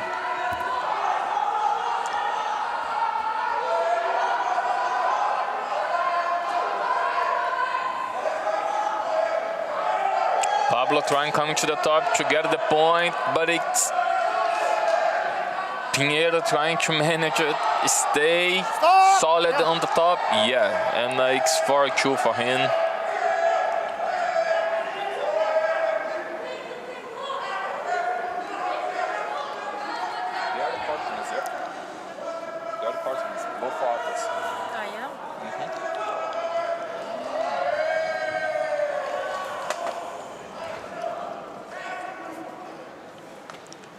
Next, we have Jonif Rocha from Cicero Costa versus Marco Oikainen from Hili, Finland. Oikainen.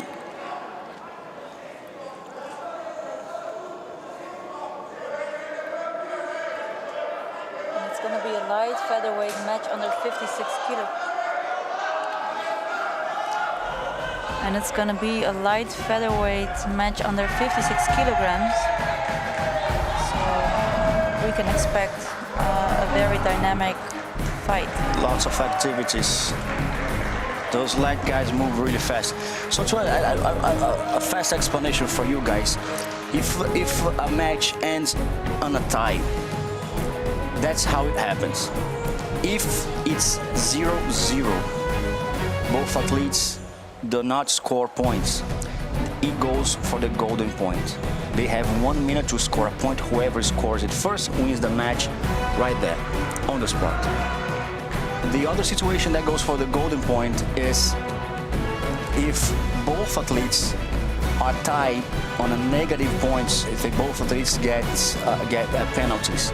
For example, for inactivity, I get a penalty, my opponent gets a penalty, we go for the golden score. So if it's 0 or tie and a negative points, then yes, golden score. The other situation is if it's tied on points in a positive side of the numbers, and I score a point, and my opponent scores it last, my opponent gets it. He wins. So whoever scores the last manages to win the match. So right now we have Johnny Rocha versus Marco Oikainen. Under 56 kilograms.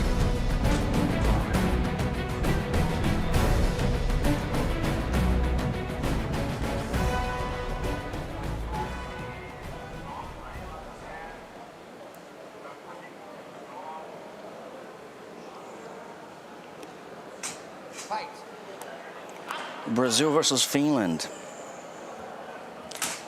Both guys in a white gi, but Russia wearing the red belt.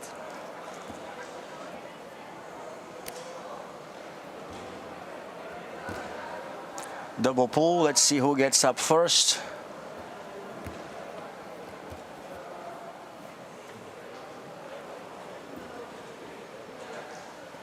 Oikainen is on top.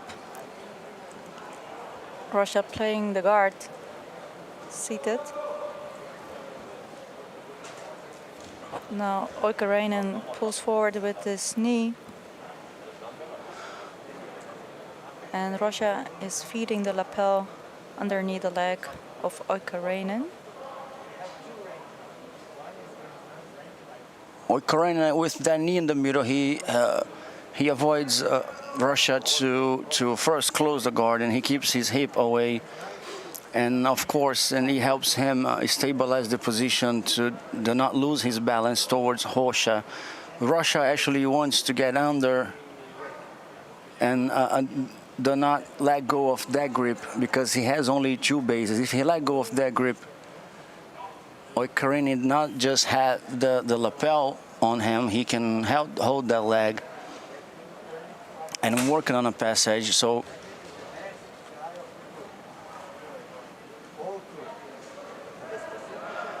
Oikainen is the number 4. He's tied at number 3 actually. He's tied at number 3 on the ranking of this weight class. Very strong opponent. This weight class has Francisco Jonas on the first place, Reuter Lima on the second place, and tied on third place you have from United States Esteban Martinez and Marco Oikainen. Marco Oikainen is a very strong opponent. We have expect a lot for him on this tournament today.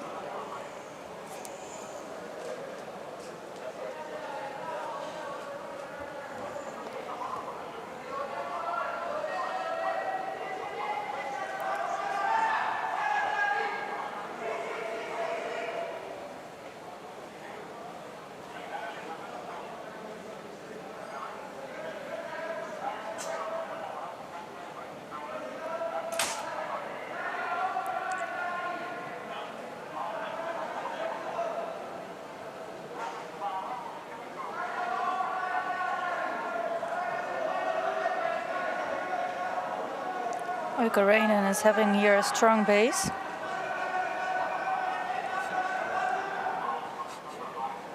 Russia is trying to feed the lapel of Oikainen underneath the leg, but Oikainen is not giving like much space to let it happen, and he is preventing that move for Russia.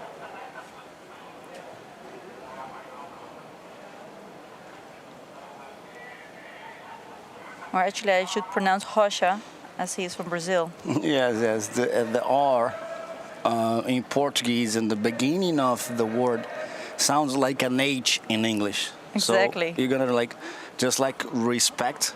Right. We pronounce it. Actually, if depends on the place where you're from, Rio, you're gonna say respeito and respect. Even though there is this slang among Jiu-Jitsu fighters, there's respect. And it seems now that Rocha is going for Okarinen's back.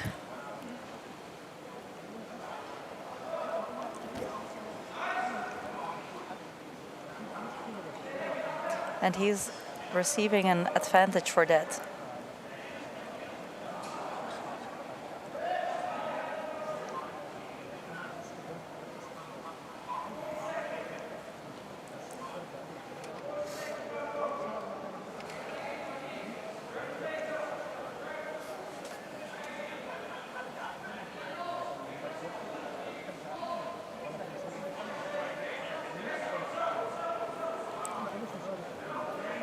"26 seconds left.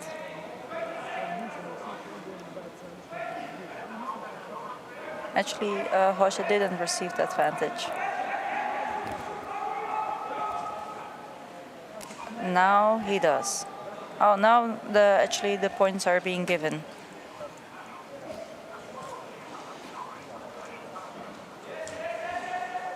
Stop! Stop!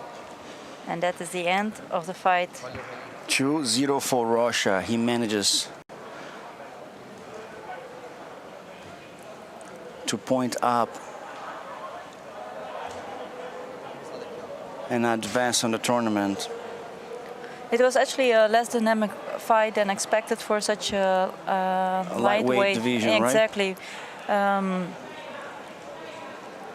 But Okainen was being very stable and not giving a lot of space for Rocha to play freely his guard game.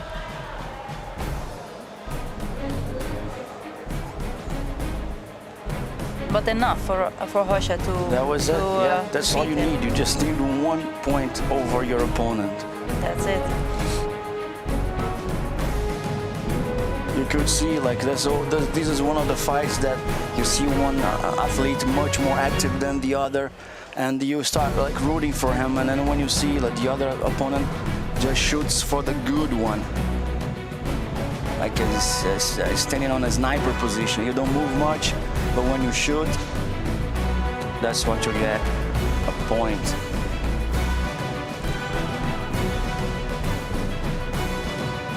And the win for Rocha with 2-0.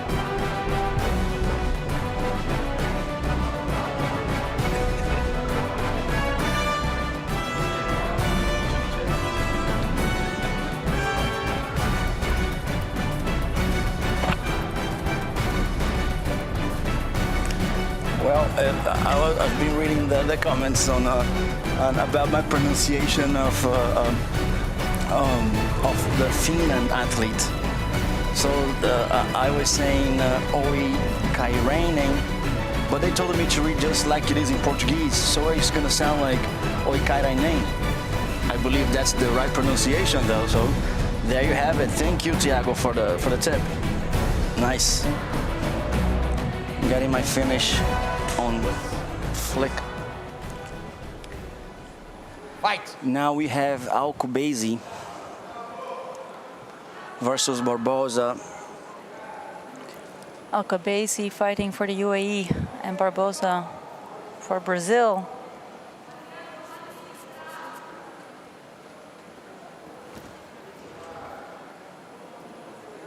And that's the under 77 kilograms Master 1 black belt division.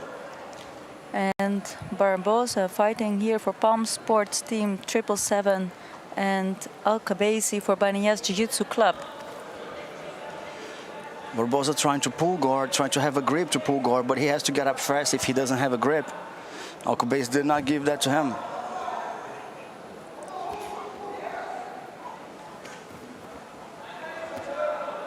Barbosa's trying to get the guard. And now Alcobazi is now attacking for Barbosa's leg. Single leg. Single leg attack. That was a good one, although Barbosa goes for the guillotine choke. But if Alcobazi is able to escape his head, he will still get the points for the takedown. He'll get the 2 points for the takedown. He did got out, and he did get the points. So ahead on the score. And also that guillotine attack wasn't tight enough, or putting Alcabasi at all at danger. That did not give Barbosa the advantage points, right? Correct. So we are here in the close guard of Barbosa. Alcabasi standing in the close guard.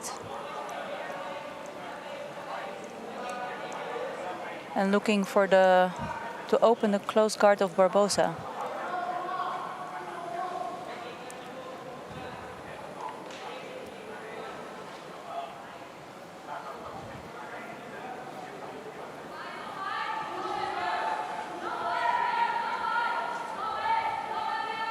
Alcabasi back in sitting position.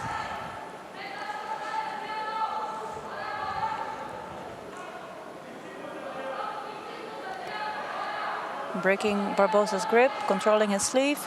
Barbosa's trying to break his posture, forcing him down, and that makes it easy for him to sweep. Right now, to sweep, he must open that guard and put an attack on. Even if he wants to submit, that's what he does. He opens to sweep. That's an old Jiu-Jitsu rule. If you want to sweep, you gotta open it. Of course, you're gonna leave a window open for your opponent to pass.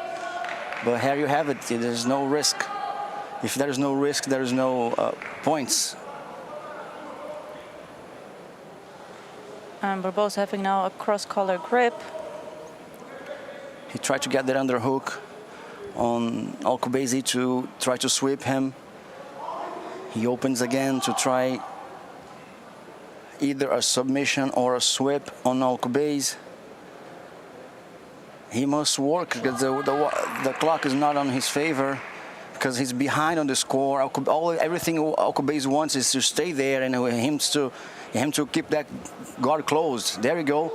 Now he's gonna be more active. The referee told some action, and as Alcabasi goes down and Barbosa places himself on his back, applying that pressure, Alcabasi tries and he manages to get a takedown. Although does not hold the position for long. Barbosa is fighting for it, trying to reverse, and he goes for a leg lock, and it is tied. Although on the edge, it is tied, and it's right there. The referee is eye on top of it. He's gonna get up. Stop! Stand up. Very, very active game for this weight class. Absolutely. 51 seconds to go. Barbosa sees the clock against him and he is behind on the score, and he manages to get 1 point advantage over Alcabasi, but he's still behind.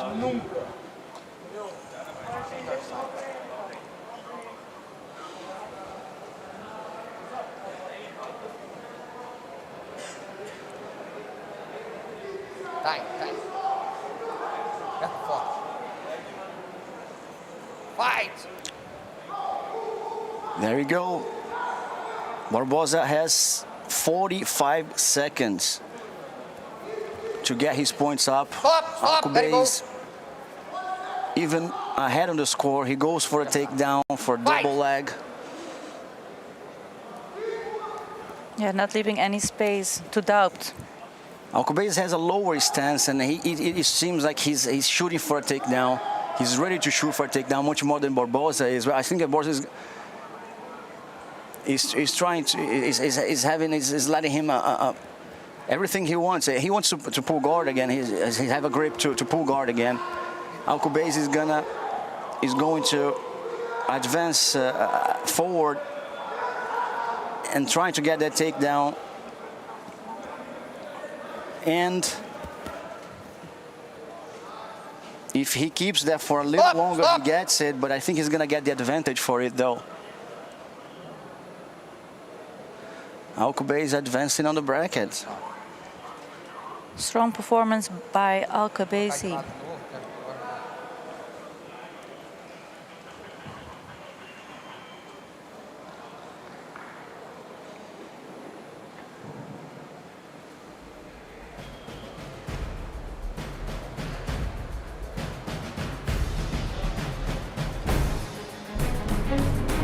Winner by points, Mohammed Alcabasi from the UAE.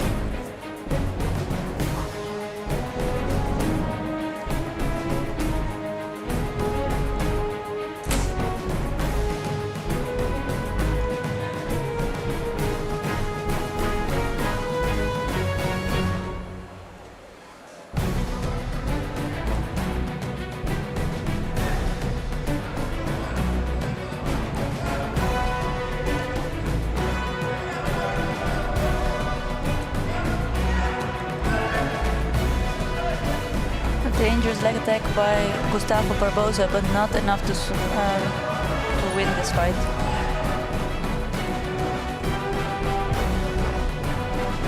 Next fight we have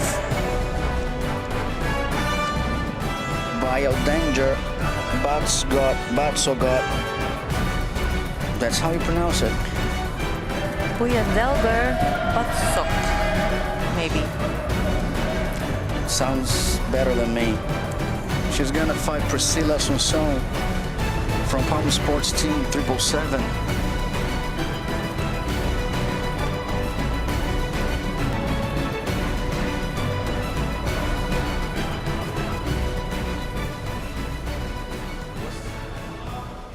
The middleweight division, under 70 Fight!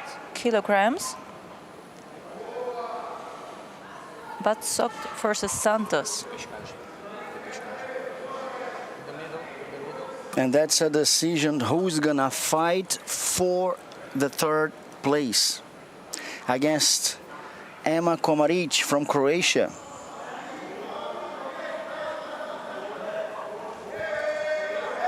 Stop! Stop!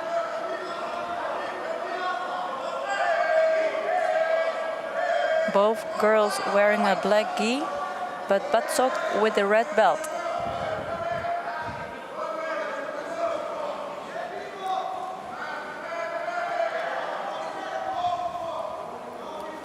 Stop! Stop! Referee commanding to stop the fight. It was too close to the edge. Resuming again in the center. Low stance by Batsgot. Santos trying to get the grip to pull guard as she did. And as she likes. Stop! Stop! Simple.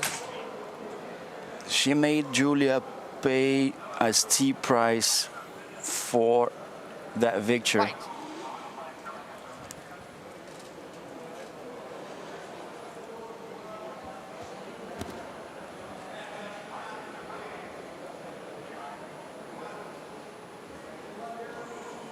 Priscilla opening her guard, having a cross-collar grip, is trying to go for the sweep.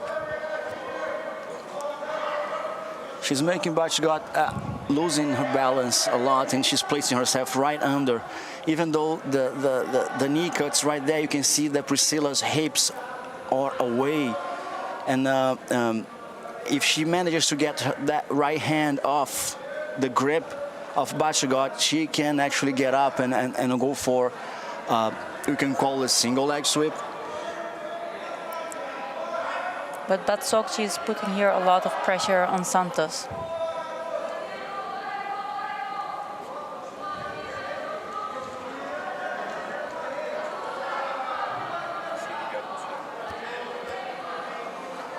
Batsok here working to pass the guard.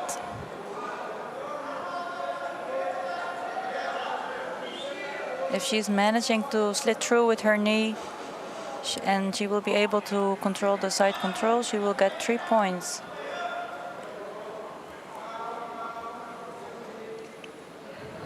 Action. Referee commanding action.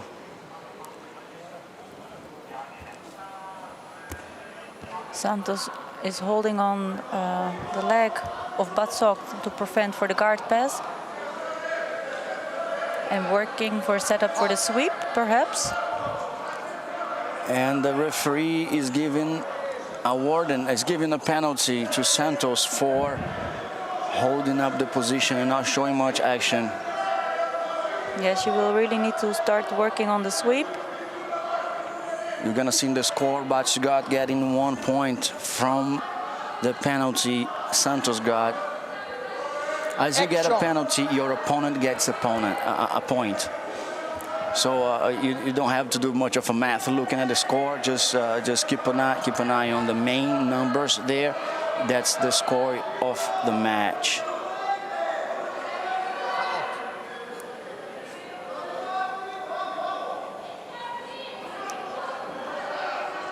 Now a second penalty here for Santos. Mas era na calça dela, aí pode. And 2 points now for Batsok in her advance. 3-0, 1 minute and 10 to go.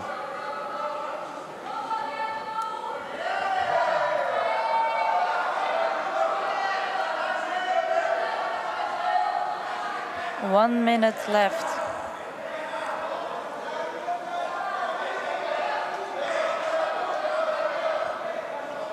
Santos must do something if she wants that match for herself and a spot on the third place decision against Emma Komaric. So far it's gonna be Bachigat versus Emma with 33 seconds to go. Priscila Santos running after in the score. Holding on Batsov's leg.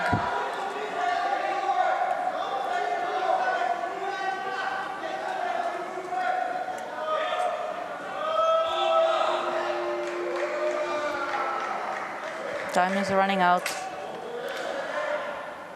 And looks like it's gonna be it. Bachigat is the winner of this match, and she's gonna fight against Emma Komaric for the third place.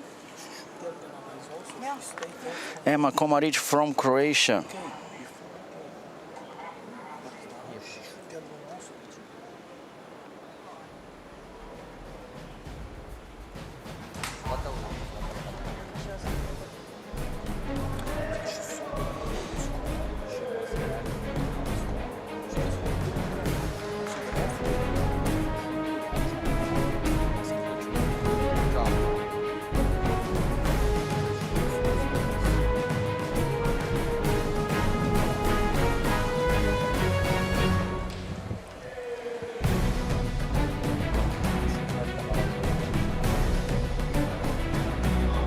Bachigat, a very strong opponent. Priscila is not an easy person to fight. I've seen her fighting before. She's a very strong opponent that shows how much of a competitor is Bachigat on this competition. She's truly gonna place a threat to Emma for this third place decision.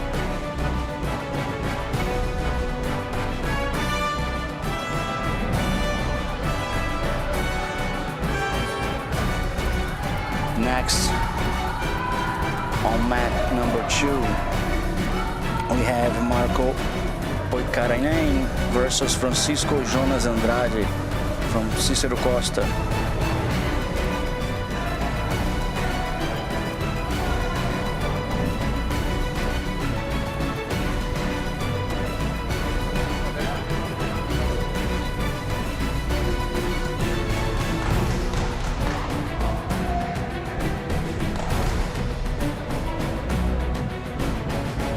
Dhabi edition of the Jiu-Jitsu tour around the world.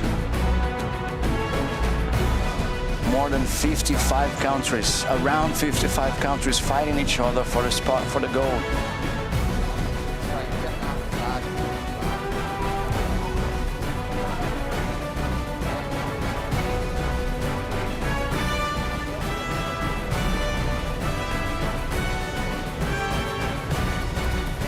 In this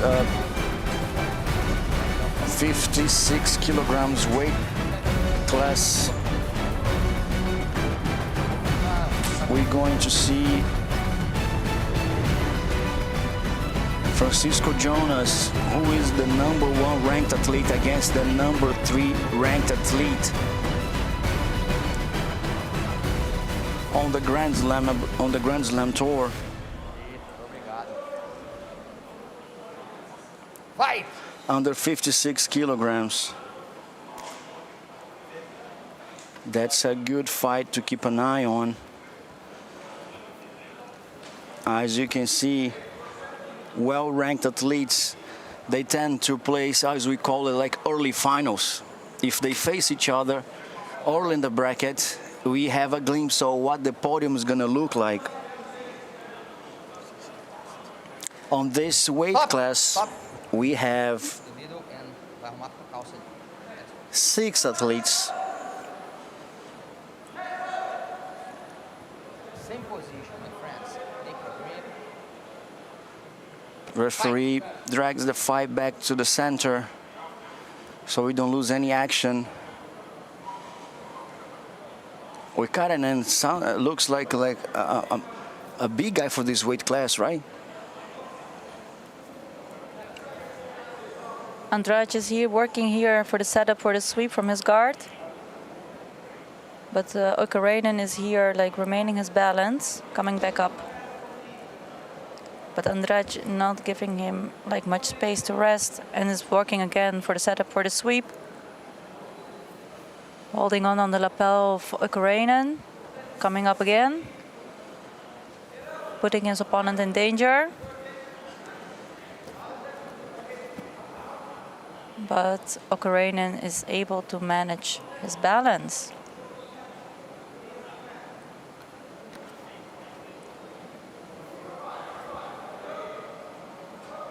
And Andrade just keep working on that same sweep. And now he manages to get 2 points as he gets up. Like he was like relentless with that sweep setup.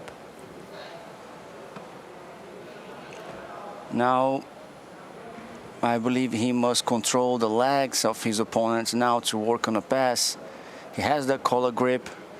He needs to set the leg free, but so far what's stopping him from doing that is his opponent's legs.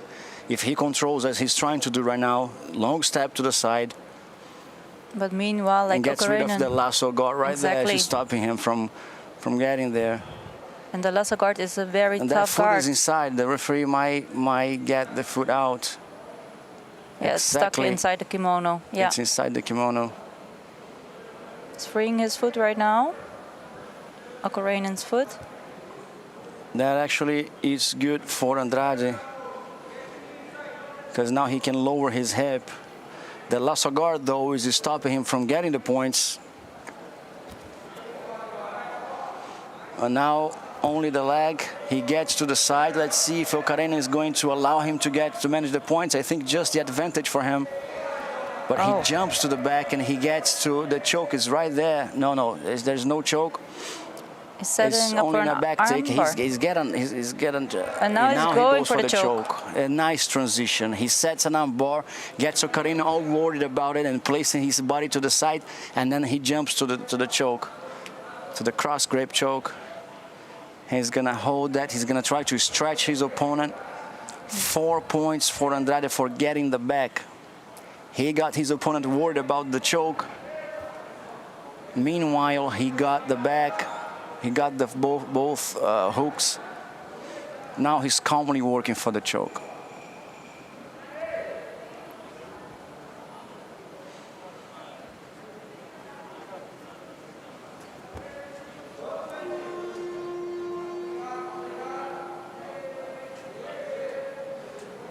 He makes it very hard for Oikarinen to defend the position by holding his arm with his leg. This way he can fix his arm even deeper inside. You're gonna see that he's gonna try to. He gets the back again. So 15 on black belts. It's hard to see this large advantage, but Andrade is making it look easier. Although Oikarinen, I think he's aware of that, but he's actually avoiding the submission. And 49 seconds to go. It's easy. I think Oikarinen is playing a game where if he gets out of there, stop. He tapped. If he gets out of there, he could do something better. So he was placing a huge gamble as the time was running out. He's placing a gamble of I don't care about the points. I need to get out of here so I don't get submitted. Then I run after the points. Exactly. Now we know why Andrade is the #1 athlete ranked in the Grand Slam.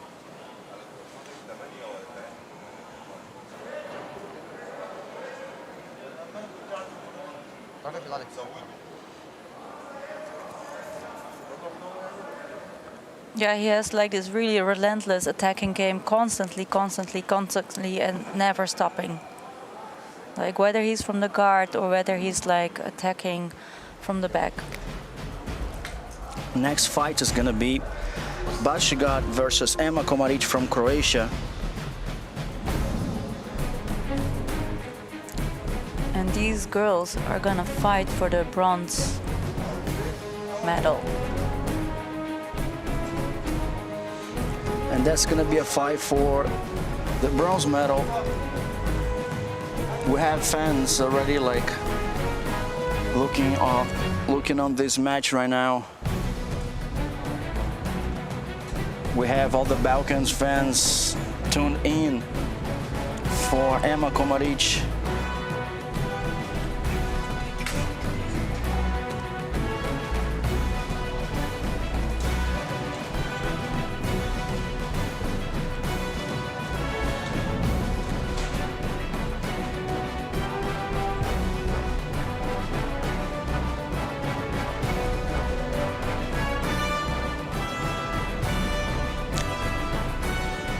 Nope. No, not yet. We have Alcobazi again on the 77. Mohamed Alcobazi versus Chiappe Catrion. Pier Paolo Antonio Chiappe Catroneo. From Chile, Cohab, Chile. And that's under 77 kilograms weight class.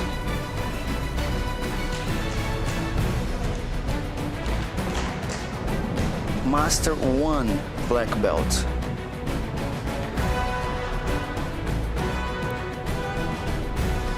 And that's a fight for a spot on the final for the third place. Pierpaolo is from Chile. Regardless, his Italian first name and last name and third name. And he's gonna fight UAE national Mohamed Alcobazi for a spot on the third place decision. Cotroneo from Chile with a low stand. He knows Alcobazi is going for the takedown. He knows Alcobazi is good at it, so he's keeping it. You see his left hand right there? If Alcobazi goes for a takedown, he says, I'm gonna get a guillotine choke, brother. Just don't come in. He doesn't want it. It's a setup, exactly like you fight people who goes for takedowns, wrestlers, and when you fight them, you just keep that hand right there, the lowest stance. You keep your head on the same line of your knees. This way, he doesn't see a way inside. If you get up, you stand away. When you get close, you get your head on the same line of your front knee. When you do that, you avoid it. So you can see Alcobazi like puzzled by what I'm gonna do, because how do I get in? He's not gonna try to pull guard. He can, but I don't think he will, because he's gonna search for a takedown. Referee doesn't see much of an action. He's gonna put both athletes in the center and take points from both of them as penalty. Do you agree, Yasmin? Well, I think they were still like setting up like their strategy, but you know, like this referee is very experienced, so I'm sure that that is the right call. Do you agree, Christopher? I do. Although the fight is not active, and Alcobazi decided to pull the guard. Although the fight was not active, as I told you, I was trying to explain the stance of both fighters. This is already a fight. That's true. You might not see the action. The fight is already there. So here we're seeing Alcobazi working for the sweep from the half guard. And he gets the advantage because he managed to get either the sweep or the takedown attempt. It was very effective. Yeah. And then on a counter, Cotroneo did try and place the threat as well. So then it was back and forth.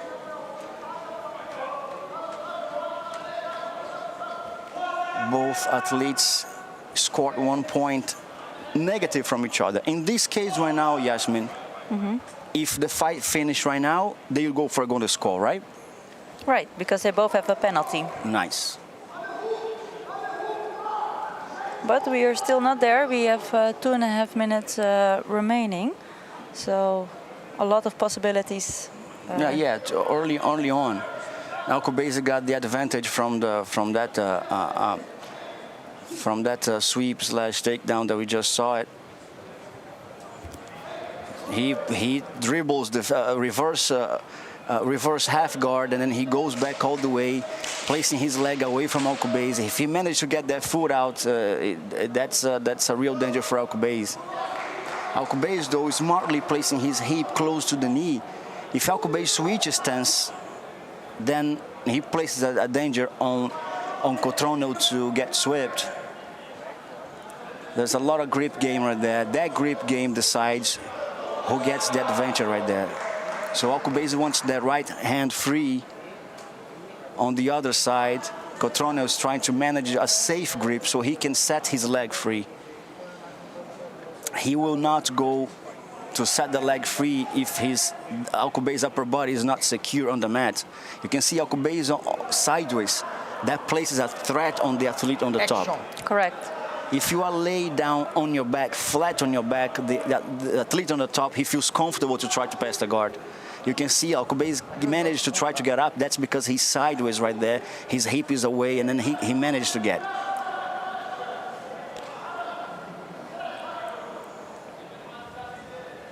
Fault.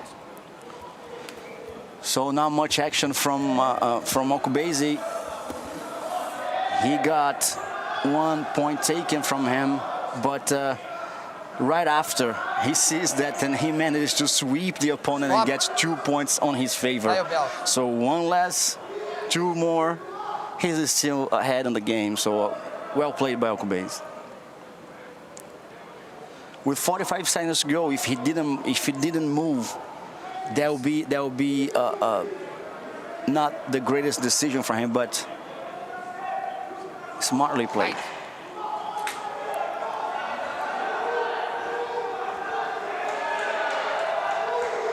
So 4-3.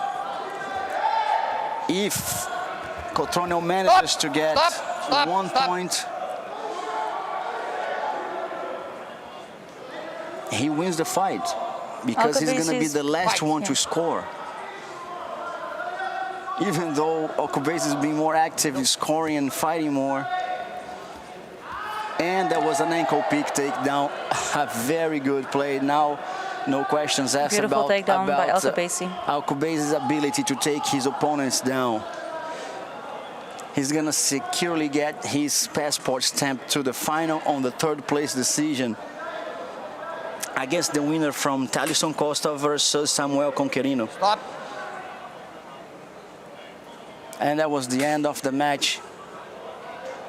Back and forth. That was a really good fight to watch. A lot of action by both fighters. It was a chess play from both of them. You could see that from every step of the way.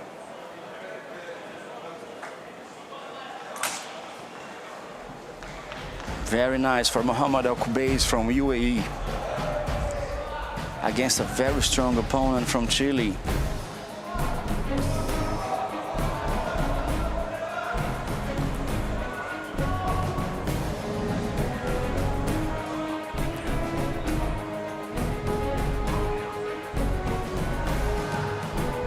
As per the schedule, unless any other late minute change we're going to have right now,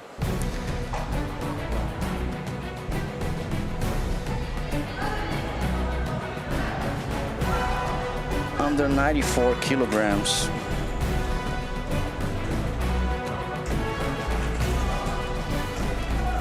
And here we have a nice replay of the ankle pick takedown. That ankle pick was really good. That was really good. That's pretty much a Western's move. So as you place the hand on the opponent's chest or head, and then you go down, at the same time you push in the upper body, you go down and you pick the ankle, and you make your opponent fall back on a circle movement. As you push him back, you pull the ankle forward. So that makes him imbalance, effortless takedown. Amazingly played. Under 94 kilograms, it can be the next match. Matko Ksevic versus Thiago Pessoa. Ksevic is from Croatia, from Ladost team versus Thiago Pessoa from Palm Sports.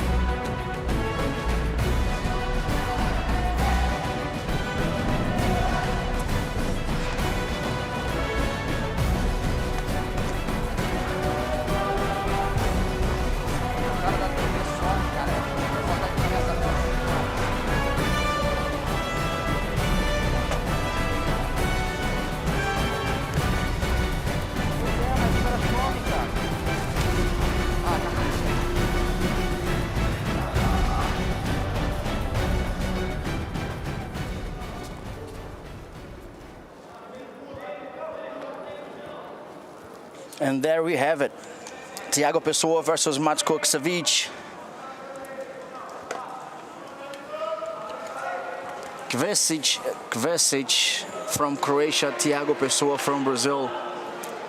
Kvesic from Croatia with the red belt and the white gi, Pessoa with the black kimono.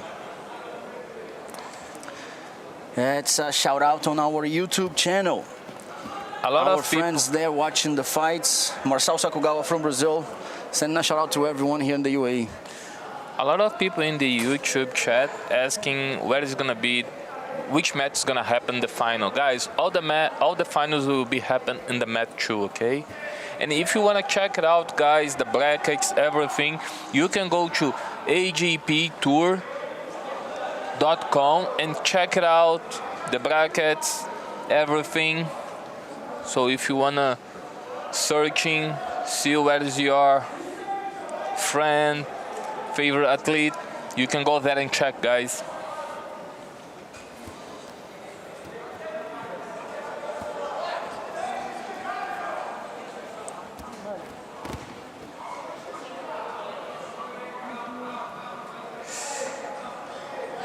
It's a fight for the light heavyweight, guys. We have been seeing a lot of activity here. We have Pessoa on the bottom, working on the guard.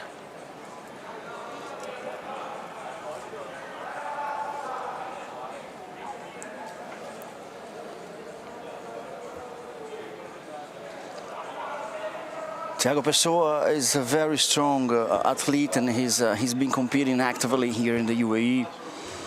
Managed to get victories, and he's getting a beating bolo and trying to go to the back or a sweep. It's very nice because in this category it's not normal to see berimbolos. No, not at all. Not at all. But he has been working very well. He's still on the bottom, but he's placing a danger on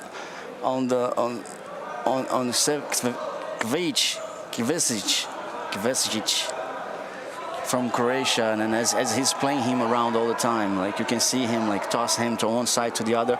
It might be just a matter of time until he gets to either to the back or a sweep.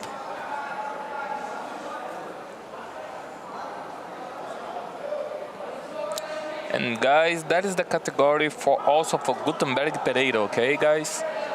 I saw in the YouTube chat a lot of people asking when is Gutenberg will fight. That will be happen.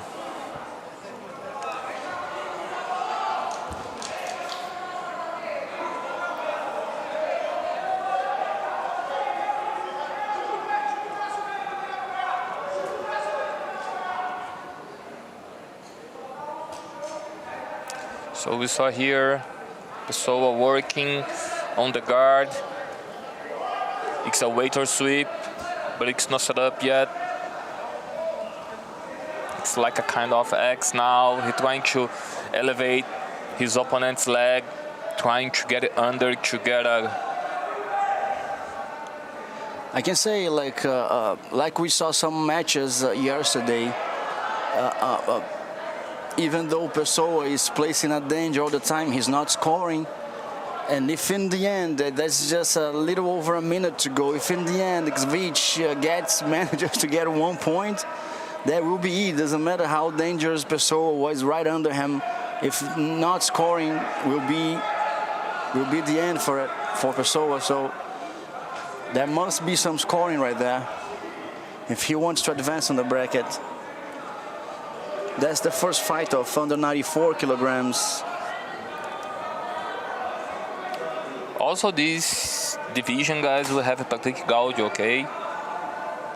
Renato Cardoso also from Command Group. So stay tuned, guys, stay with us.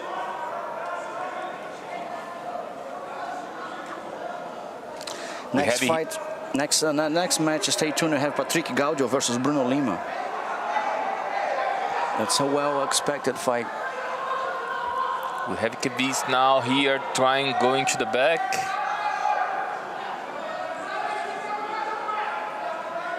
Kvajic is now trying to get to the back, and Pessoa threatening Probably him, Pessoa is gonna tunnel the toe hold. It will be tight.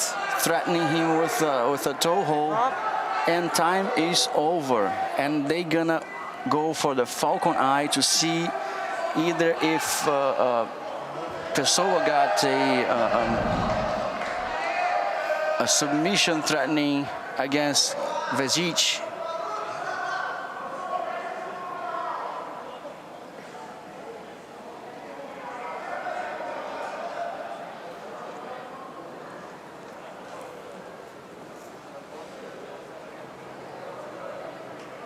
Let's see if he got 2 points right there. Because if there was guard and then he got up, then he might get 2 points.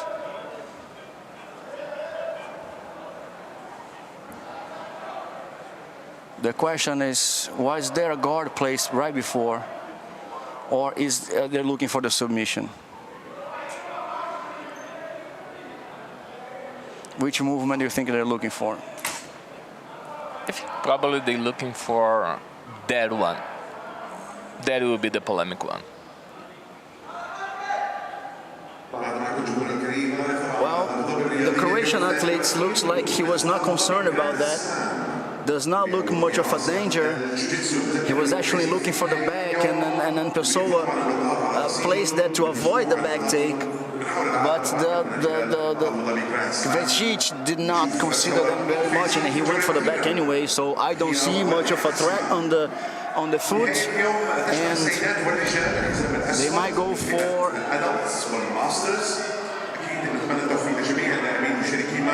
a golden score. Or is it, they gave the advantage for Pessoa. And advantage advantage for the back take and advantage for the submission. So 1-1. If it's 1-1, go the score.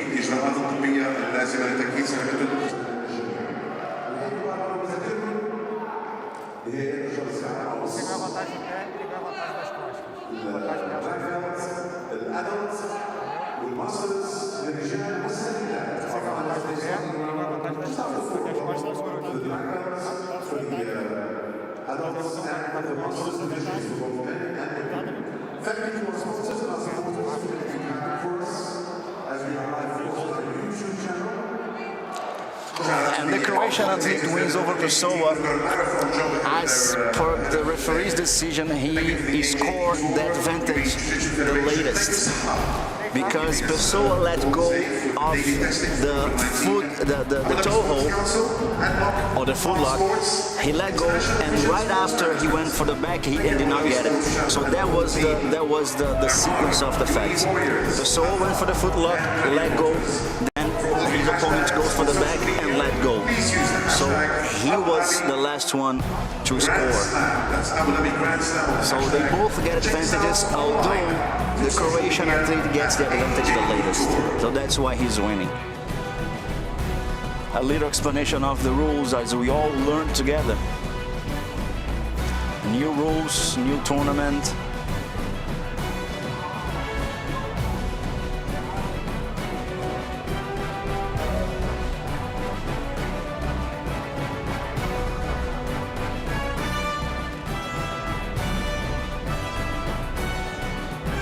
Some highlight, guys, from the previous fight here. We had here so guys, probably coming next we will have Patrick Gaudio against Bruno Lima.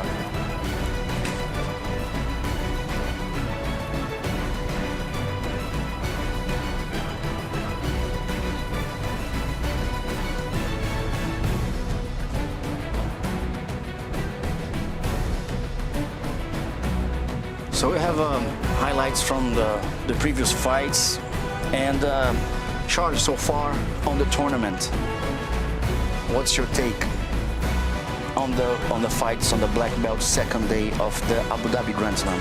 It's amazing how we can see here the level, the people, all the time fighting, looking for finish the fight. We get more activities. I think the rules sometimes looks like a little bit complicated because we don't understand too much, especially the people maybe in the YouTube chat, but we saw that here, we saw the results, we saw people fighting more, going forward, trying to push more, change the strategy because the rules is different. It's very nice. It keeps the fight in a nicer level of activity, right? So it pushes the athletes to not stay up, to not hold up, to not use the clock too much. So they do, of course, as a strategy, but not to stay on the fight anymore. Yeah. You see that coming, you see that change. Yeah. Nice. That's my point of view. That's expected fight right now. Patrick Gaudio versus Bruno Lima, right? Yeah. They are under 94 kilograms. Bruno Lima from Portugal versus Patrick Gaudio. We had the first fight of this weight class, which was the Croatian athlete Majko Kvajic versus Thiago Pessoa from Palm Sports team. Now Patrick Gaudio. Then we have Renato Cardoso, as a well-known fighter as well, versus Italo Lopes from Al Jazeera Club. And we have in the semifinals already. Already expecting them as a buyer is Gutenberg Pereira. Yeah, so a lot of people in the YouTube chat just asking for him. So this is an expected weight class. They're all looking for the adult black belt light heavyweight division. Great names, great expectations for good fights.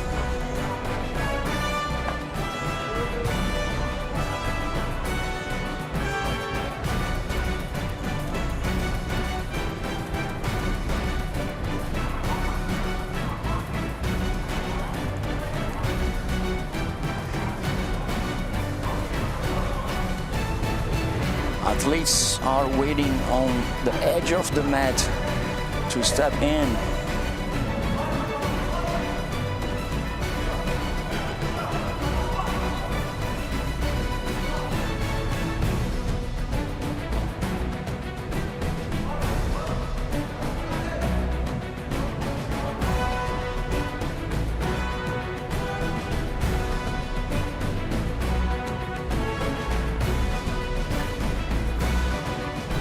We have both athletes wearing black kimono, although we're gonna see Patrick Gaudio wearing the red belt.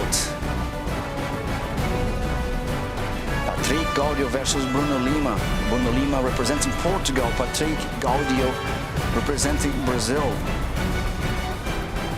Patrick Gaudio from Alvarado Club Jiu-Jitsu and Bruno Lima from Alexandre Machado.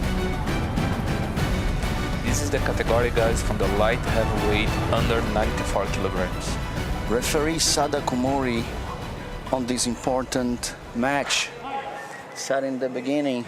So, guys, from the YouTube, now is Patrick Gaudio on the mat 2, guys.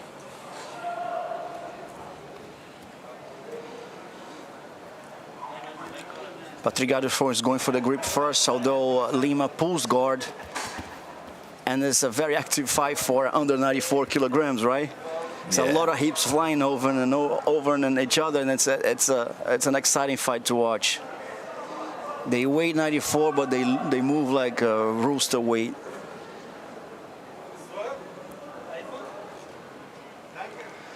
A lot of people rooting for this fight on a YouTube chat, and then you can see like people from the AMA team Portugal going for Bruno. Nice grip by Gaudio. As the fight goes out of the mat, the referee stops and places his back in the center again.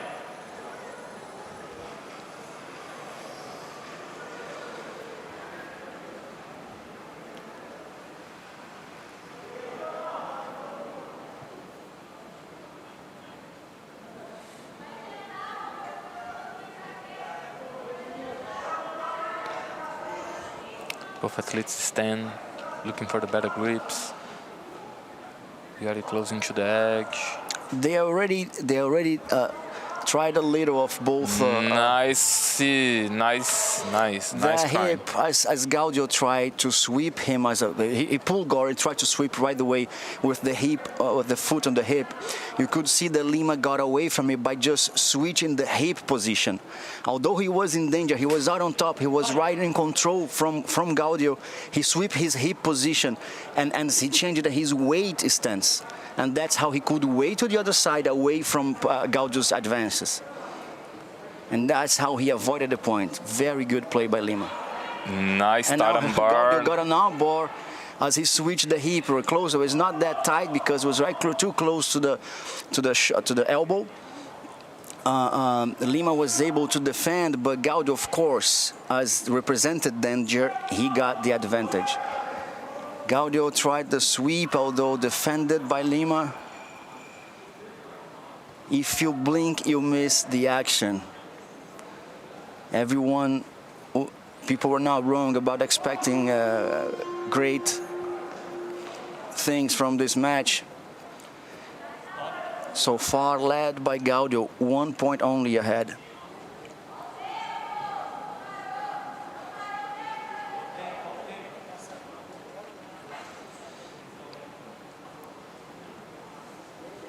We are here now in the middle of the fight. We still have plenty of time.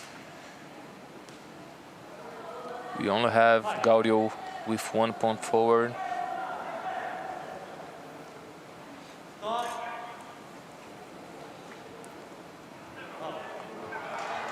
So the referee just give a penalty for Lima because he all the time, going to the edge.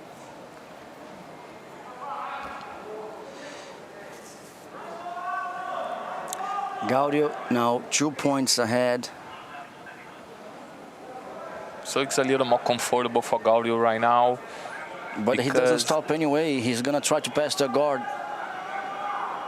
Regardless how much ahead he is, I can see that he's going for it. Lima is placing that hand, that grip on the belt, because that way he can break the posture of his opponent. He pushes the head down and the hip up when he does. At the same time, he drags his hip away. So it is a nice setup. It's dangerous for Gaudio to advance on the guard passing that way, so that's why he goes back. Prefer going back to the close guard. He's trying to get in, he get his unbalance, and he's gonna come into the top to conquer 2 points. If he gets 2 points, he's gonna be actually ahead of the score. Let's go see what the referee will decide. And that's 2-2. That is 2-2, guys. He conquered 2 points for the It's sweep. even, and then and Lima gets 2 points. The latest, he was the last to score the points. Therefore, if the match finishes right now, if the time is over right now, Lima is the winner. Christopher, I think Lima need to watch because he all the time going to the edge. He already get one penalized for that. So if he look what I said right now, and he did it. Just what you said right now. He got it again. He got one penalty by walking away. As I mentioned. Now there is 4-2 for Patrick Gaudio, as Lima got penalties for walking away from the center, too close to the edge.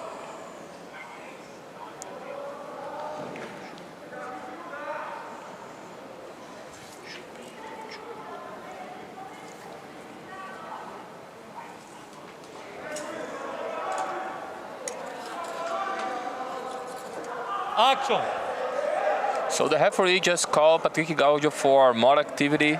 As there's 20 seconds to go, yeah, Patrick is actually not much worried because he's 2 points ahead. Christopher, it's so nice to see how the referee trying all the time to push the fight forward.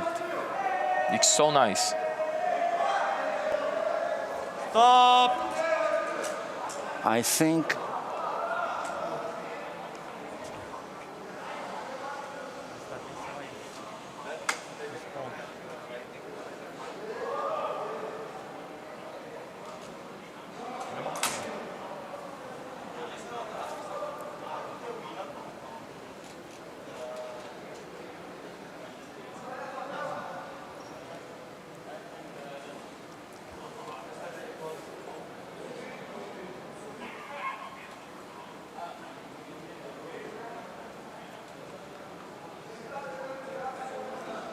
Patrick Gaudio granted the win over Bruno Lima, representing Portugal.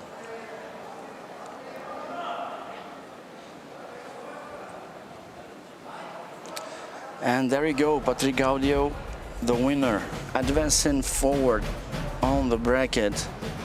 Take his spot in the semi-final. He's gonna face the tough Croatian ahead on this weight class.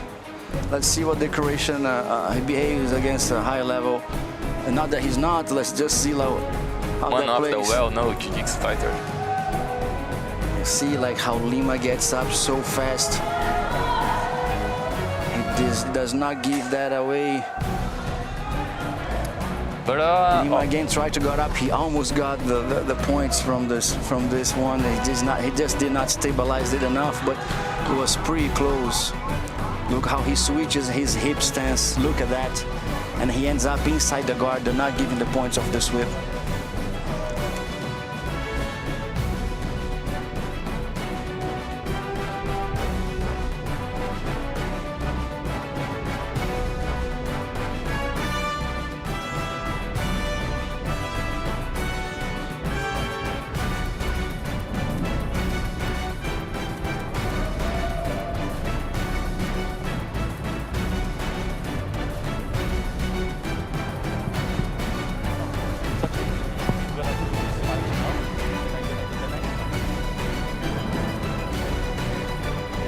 Renato Cardoso versus Italo Lopes.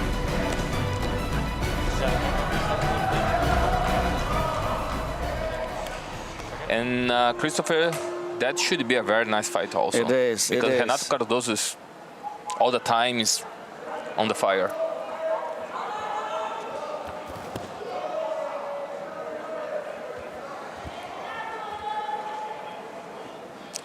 Remembering, guys, from that fight, the winner will face Gutenberg Pereira from GF Team.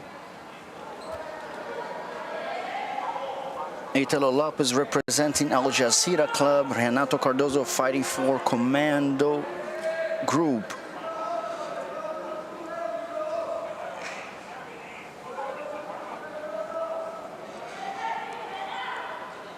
Both athletes from Brazil, guys.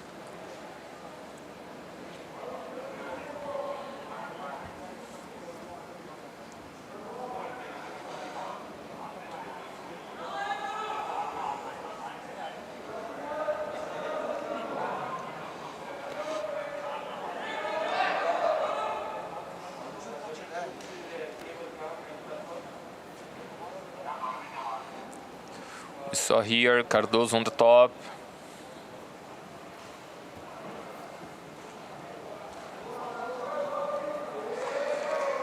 Lopes working.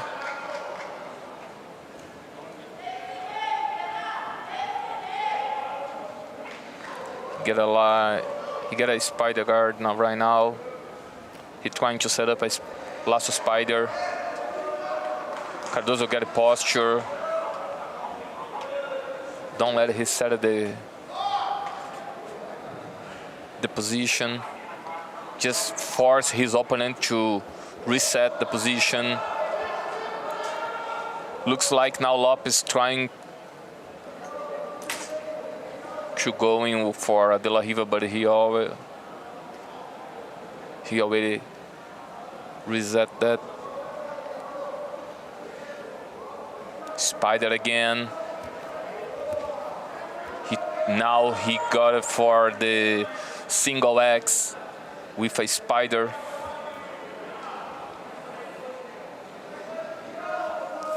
Cardoso always adjusts his base to stay steady on the top. He got a long step to escape from the single X. He tries to switch positions, so he doesn't let Lopes know which way he's going to. Lopes now is trying to set up one attack on the leg, but he was not successful with that. It's very good to see Christopher Hall, both athletes working very well. Transitions from the positions, trying to set up. we see the fight before the points, right? That's what I like to call it. You see a lot of fight. You might not see points, but you see a lot of fight. And then there's the hand grip, is the stance change, is the hip switch, and that's so many things that you can do, that you can use. So when I'm teaching Jiu-Jitsu, I always say like, when the opponent, a student says like, oh, how can I avoid this position? Okay, avoid this position by avoid the grip way back.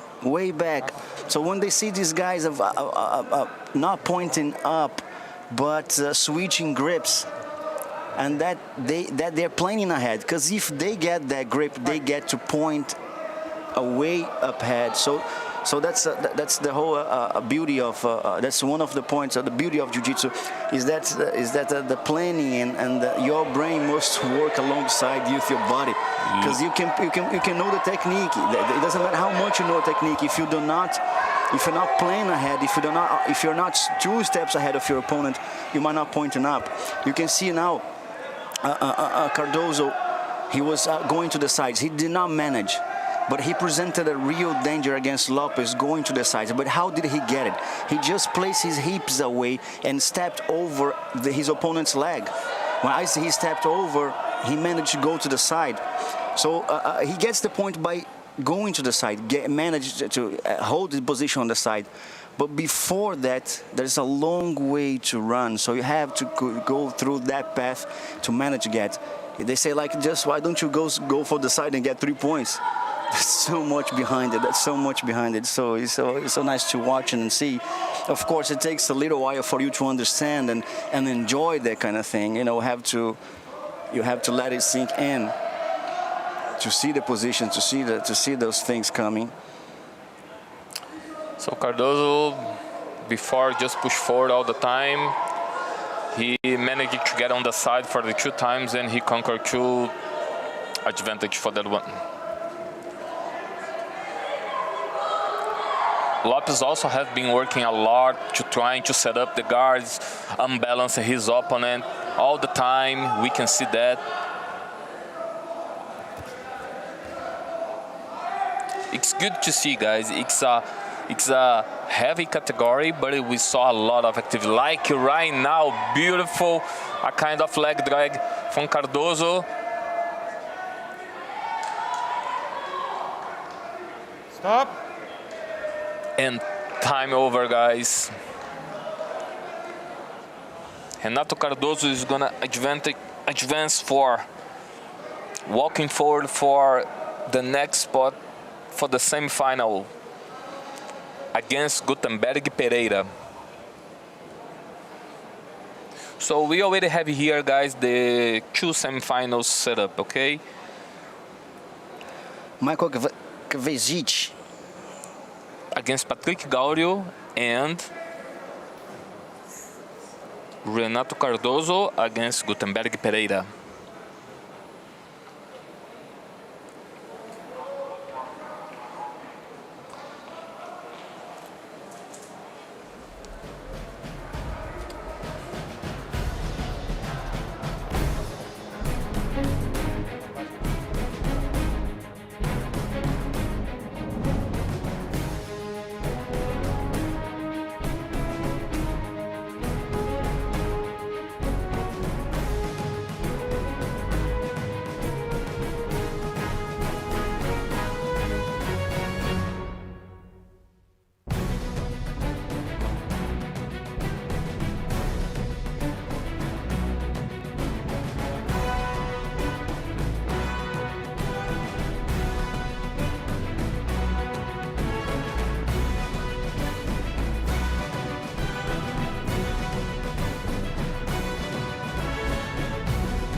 So guys, we are here for the match for the third place, I believe. Mohamed Alcoubez versus Thaleson Costa. Mohamed Alcoubez with the blue gi. That's the bronze medal match, final match decision for the under 77 kilograms bronze medal decision on the Master 1 black belt division. Just remember, Alcoubez lost his first fight, but he placed very well against his opponents after that. He deserves to be there right now. Thaleson Costa, of course, he's a great fighter too. Let's see how Alcoubez goes against the Brazilian. So the referee just gave both penalties for the athletes.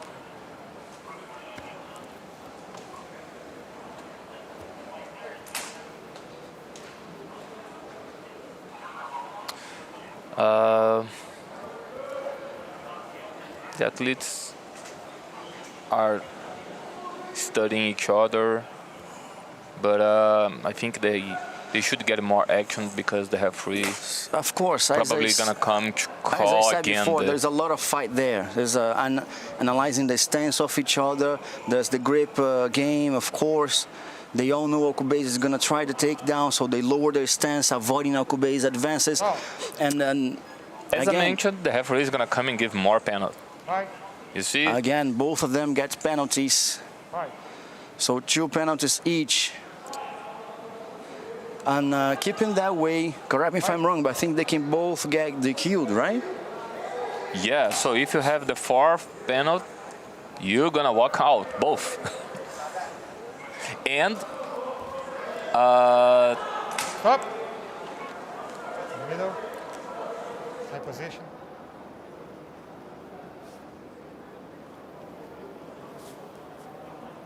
Guarda fechada, pegada na perna. Back to close guard, please. One leg up. Stand the right leg, please. Segura, só abraça a perna. Ready? Fight!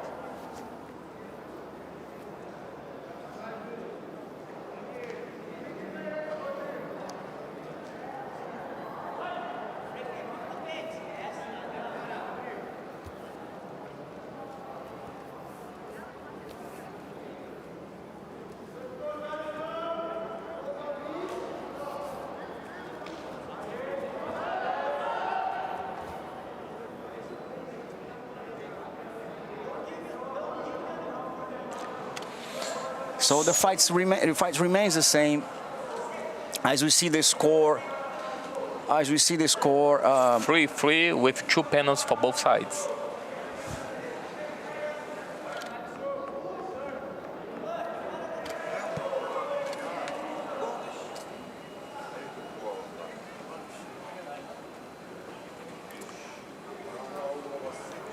We are here, guys, in the half of the. We are here, guys, in the half of the fight with 2 minutes 20 seconds left. We have Alcoubez in the top and Costa on the guard on the bottom with the close guard. He got a nice setup for the omoplata. He trying to adjust himself to get a good spot and trying to don't let his opponent get a posture. And he trying to keep the pressure on the shoulder to be very heavy and don't let his opponent stand. That's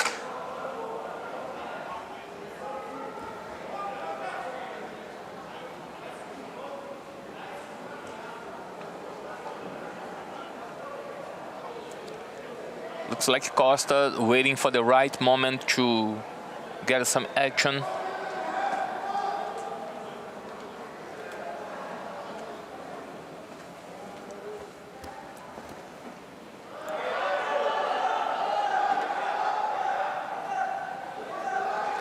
And Costa's going to set up a triangle right now. He's trying to get a shoulder. Just to explain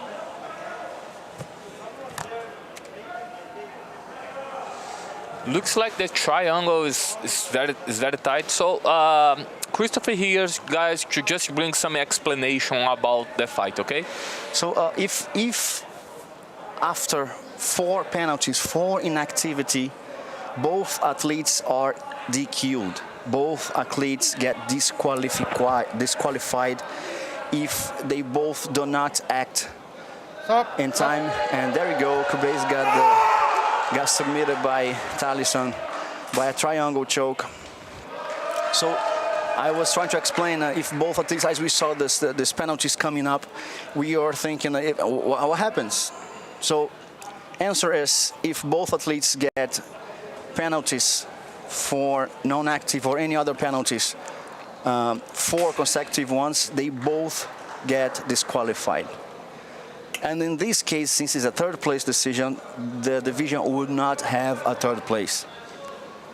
So there we have our answer. So right now it didn't happen because Talisson did get the submission over Alcobace, but Alcobace did show a lot of work. Did not give it easy for Talisson. Definitely. He made him pay the price for that victory, but yes, what would happen if that He showed out here some great jiu-jitsu here today. Yeah, today. The defenses, the takedowns also. For me, that was the highlight of his game today, was his takedowns. His takedowns played a difference on the game today. He did one Kataguruma here so beautiful today. So guys, summarize here. So Talisson is on the bronze belt, on the bronze medal, okay?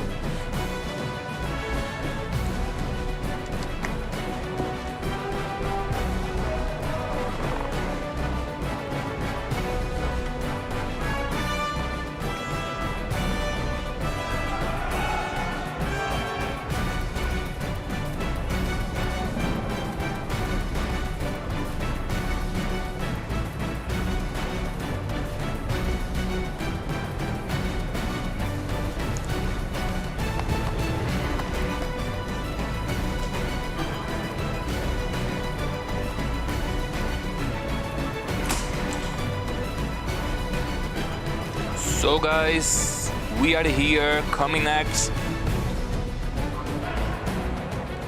Marco Kebis against Patrick Gaudio, guys. Medic 2. Fighting in the light heavyweight under 94 kilograms. Black belt division adult. Patrick Gaudio fighting for Alwada Club and Matko Kavic for Mladost Bud for Croatia.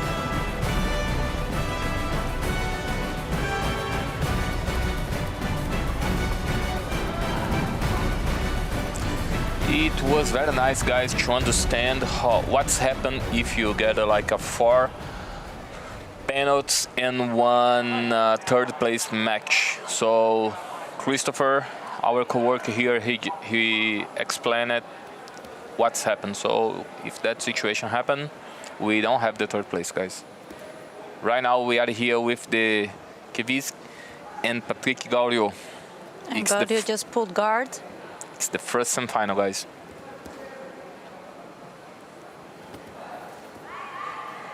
As we saw here in the first fight from Gaudio, a lot of activities. The pace is very higher. Explosions. And Gaudio just managed like a single leg takedown. And it's getting his 2 points. Playing on top. And is now looking for the guard pass. Kibis also trying to elevate Gaudio, trying to get his unbalance.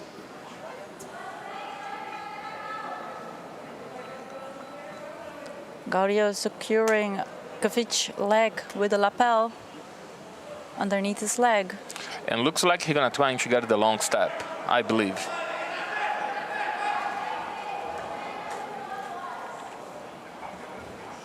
So also he get his cross face grip.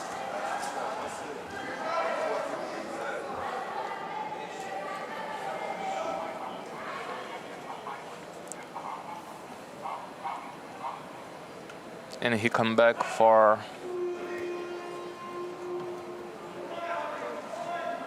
he just let his opponent reset his guard.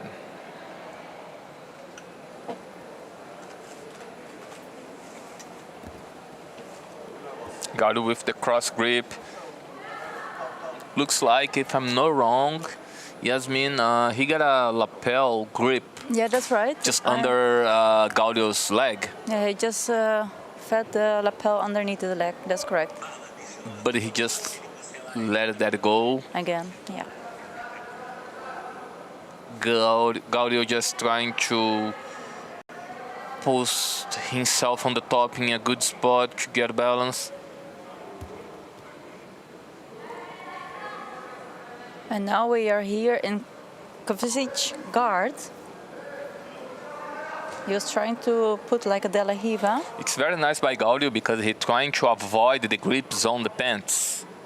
Every time he realizes his opponent's trying to get a grip on the pants, he just step back and avoid that.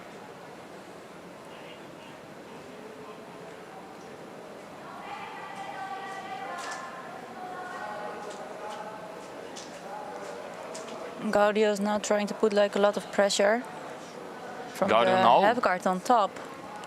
Yeah, he get it both on the hooks. And Kovacic is trying to create some space by pushing Gaudio's shoulder away from him. Not to be smashed, but meanwhile Gaudio is feeding the lapel underneath the shoulder of Kovacic.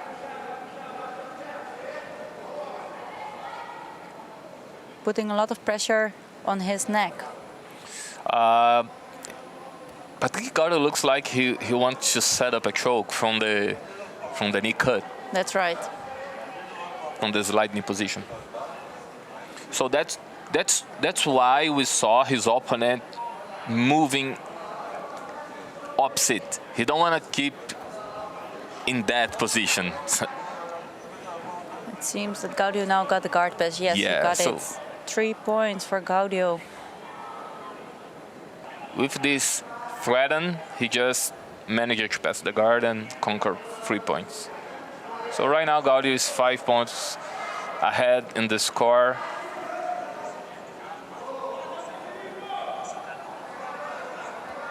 And Kovacic just replaced for his guard. And now both fighters are back on their feet. Referee is calling to tie their belts.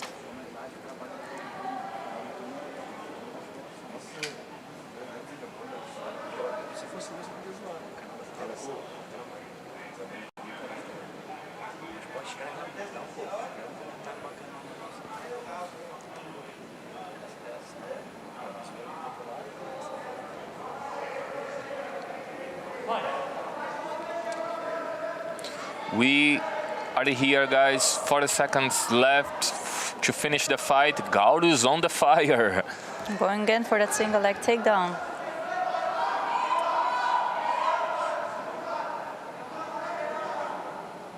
And he got that. 7-0. Probably they're gonna fix here in the TV screen, guys.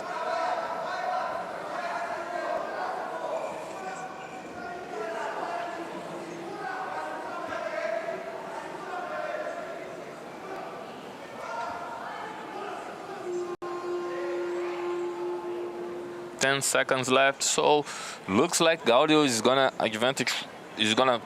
take his spot in the final. And time is over. So Yasmin, Patrick Gaudio just take his first spot in the final. He's gonna waiting for the fight against Renato Cardoso from Command Group and Gutenberg Pereira by GFJ. That's right, Charles. Very strong performance here from Patrick Gaudio again. With some very nice takedowns.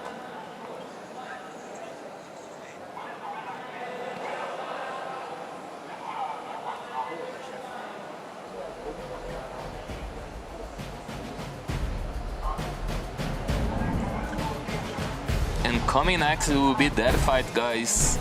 Renato Cardoso with Gutenberg Pereira. So people on the YouTube chat, guys. You always asking about Gutenberg Pereira, so he is going to show out right now, guys. He's coming to the mat too.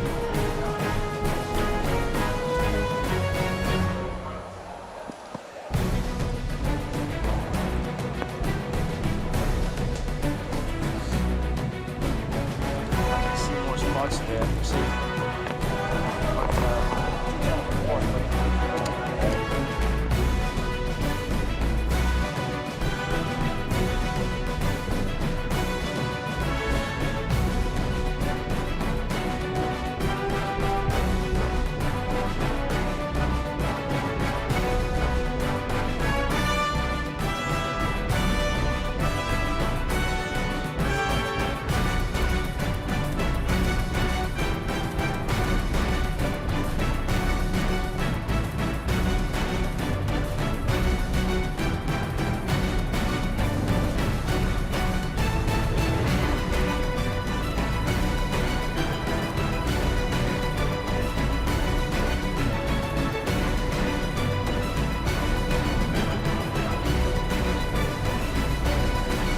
Here we go, guys. We have Renato Cardoso against Gutenberg Pereira. Fighting for a spot for the finals in the light heavyweight under 77 kilograms. That is the Master 1 fight, okay, guys? This is no adult.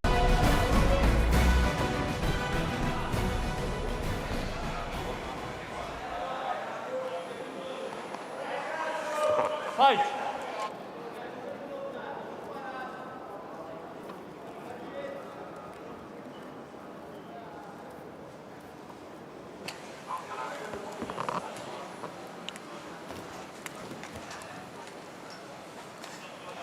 So we saw here, guys, Gutenberg on the top, Cardoso on the bottom.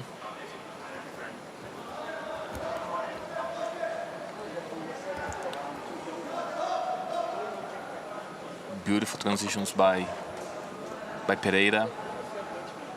He tried to stretch Cardoso's leg for that to put his knee behind the line of Pereira's body, hip. Applying a lot of pressure from top. He's trying to now embrace the hip to get good control. He also get the cross-face grip. We can saw the pressure now with the shoulder and Cardoso's face.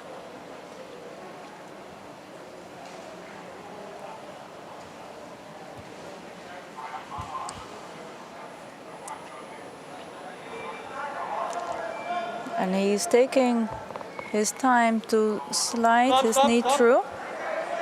Stop. But the referee is stopping now the fight. Come. Come. Pressão. Pressão de pescoço, Sabat. Por favor. Só pressão.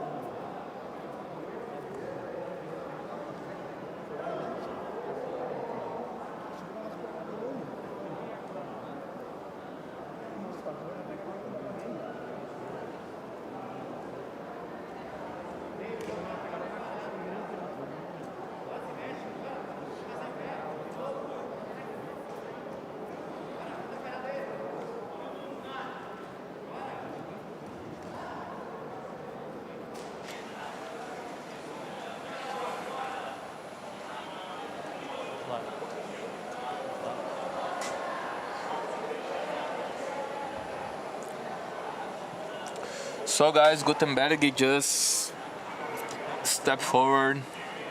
He's take his spot on the final, and we already have the final, guys. That will be Patrick Gaudio against Gutenberg Pereira.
Wallace Costa versus Roosevelt Sousa.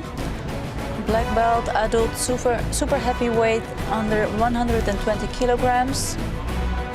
Both guys from Brazil.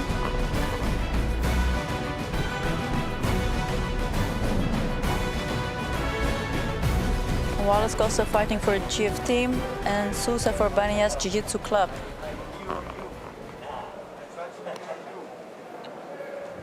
Fight. Here we go, guys. That one is for light heavyweight guys, but this is adult.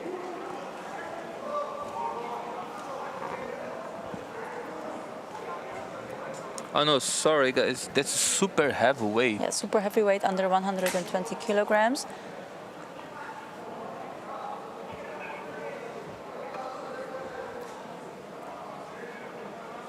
Sousa having the close guard.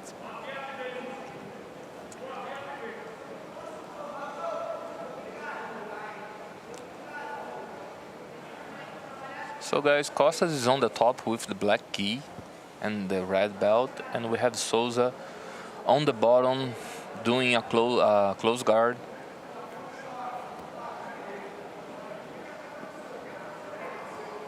Costa is trying to stand up to open the close guard from Sousa. Also, Sousa trying to really control the sleeve from Wallace Costa. And we see here again that Costa is trying to stand up to relieve the pressure from the ankles from Sousa to be able to open that guard. He do like a chair right now to trying to let Sousa's legs get very tired, and you can see that Sousa is now working to remain his guard closed. Action. Going for the lapel. Action. very nice. The referee just come out and asking for action. Probably if he just take back that. Action. Action. He called that out again. So the referee asking for fight.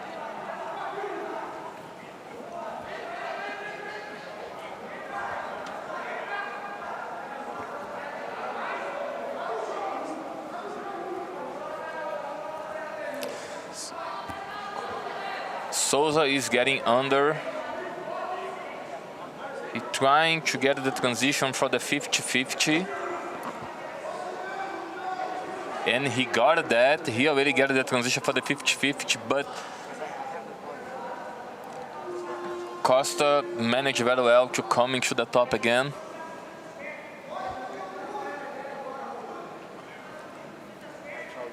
Very nice by Sousa. Sousa hold the sleeve. As we always mention here, guys, in the 50-50 is very normal people trying to hold that to avoid foot locks, toe hold.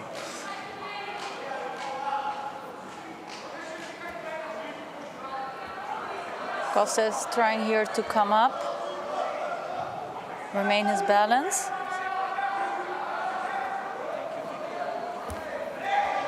Nice by Sousa. Nice movement by Sousa.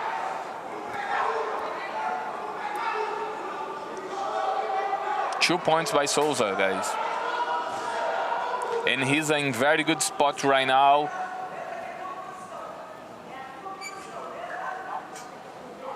So he came from bottom to top. He's trying to push right now Wallace Costa's back forward to avoid him to put his back on the ground, because if Wallace Costa put his back on the ground, he's not able anymore to attack the back. It's going to be a little bit more complicated. You can see right now, and he's going for the Ezekiel choke.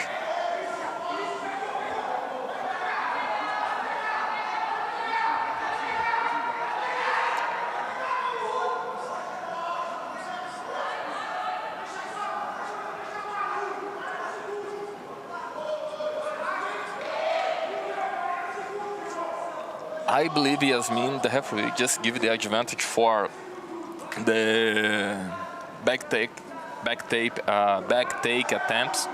Okay. I believe. Yeah, it could be because there was also like a submission attack, wasn't it, Charles? Yeah, but it's not right on the neck. Yeah. Yeah.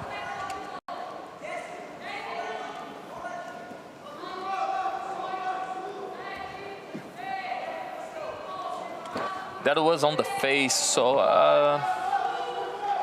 Stop!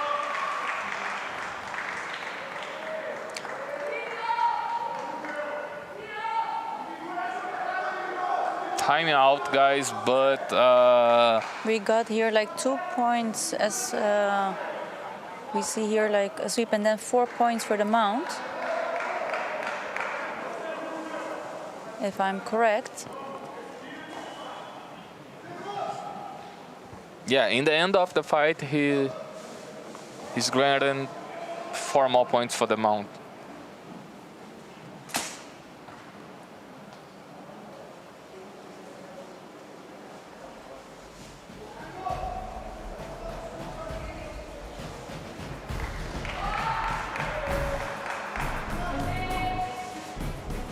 So guys, this is the division super heavyweight, under 120 kilograms.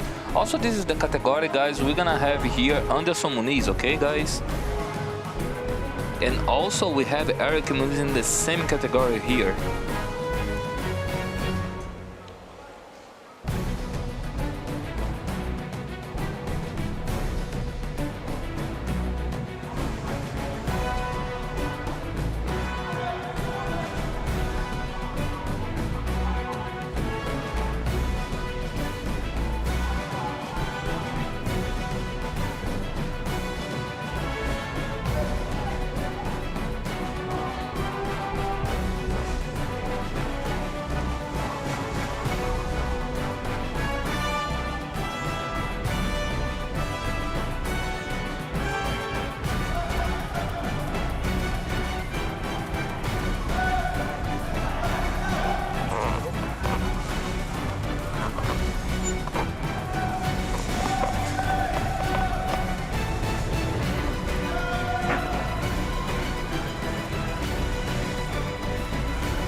Now we have Max Mendes versus Stanislavs Warshavsky.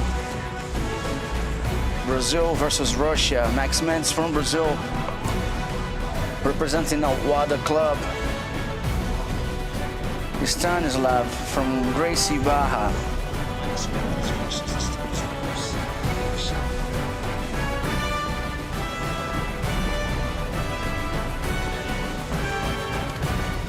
That's gonna be under 120. And it is the second quarterfinal, Christopher. Right. Nice. We have the first one, Wallace Costa versus Roosevelt right now. Roosevelt won. Yeah, it now was the Max previous. Mendes versus Stanislav. The third one will be Anderson Muniz against Guilherme Augusto. So stay tuned, guys.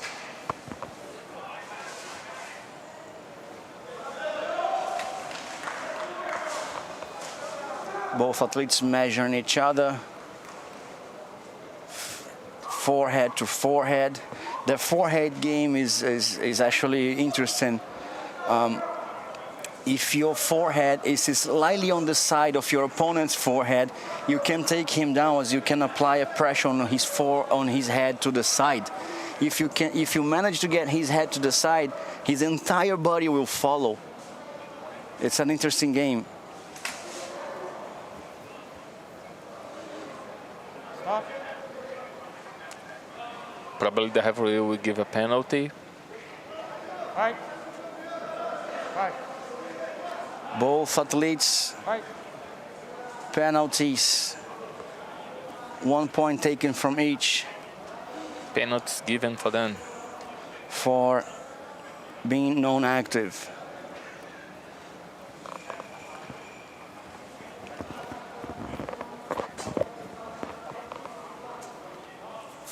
is the heavier category, guys. Is a little mistake, and you have 100 kilo guys right on top of you. That's not a right decision sometimes to stay on the bottom this weight class.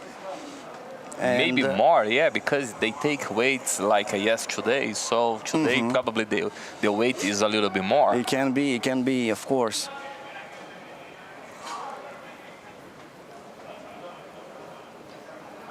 You're gonna see a lot of hip takedown.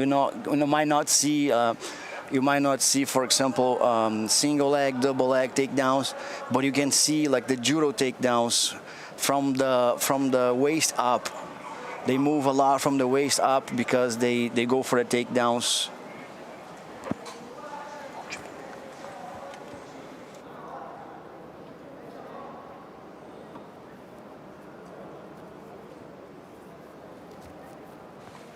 Mendes tries a wrist lock, placing a danger on Stanislav.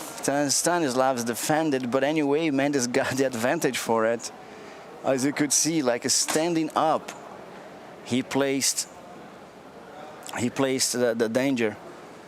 While both are waiting for measuring each other for a takedown, Mendes surprised his opponent with a wrist lock. Stop. Probably the referee will come with more penalty. Right. Right. So guys, explain again if you don't understand, if you don't know. So when you have the first penalty, it's just a penalty. Right. But here we have a penalty and just we convert that for a point for the opponent. But and, anyway, Mendes is ahead because of this one tiny advantage. And the second penalize will be a penalty with advantage. The third one will be a penalize coming together with 2 points. Same position. The fourth one will be disqualification. Half guard. Shield, collar grip. Pega a calça dele. Ready? Fight.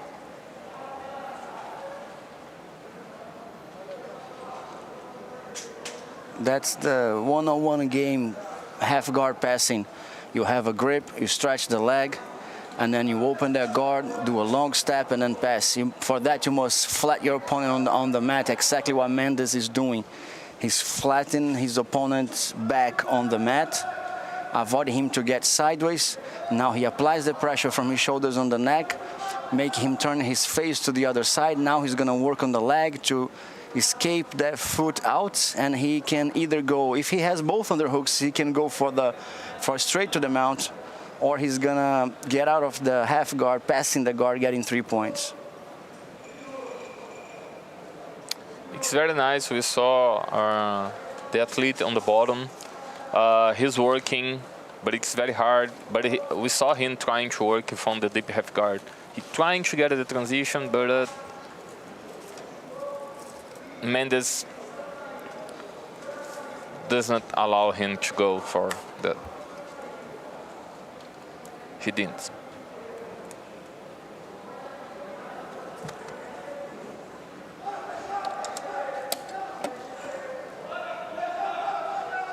And we are here, Mendes put some pressure, trying to set his foot free from the guard and get the points.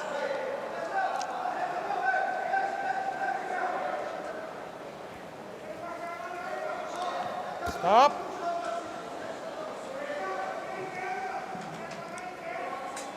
Yeah. Let's go see what the referee.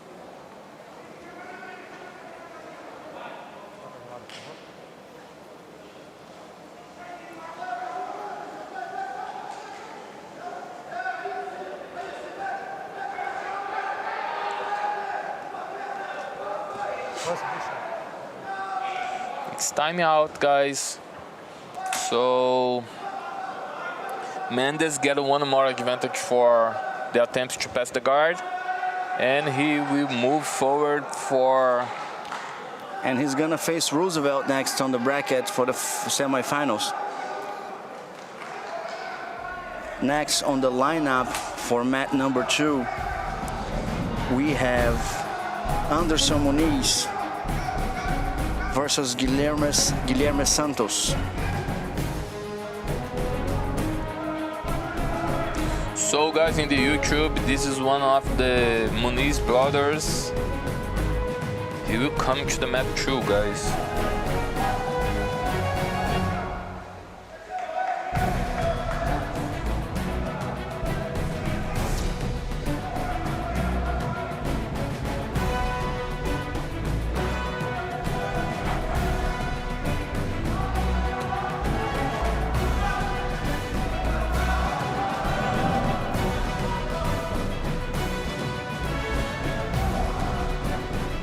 Here we go, guys. Coming next, Anderson Muniz, Guilherme Santos.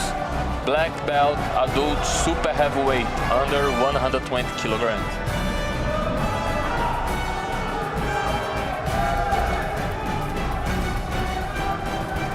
That's the third fight of the quarterfinals of under 120 kilograms, super heavyweight. So nice, guys, to see the sportsmanship. Fist bump and let's fight.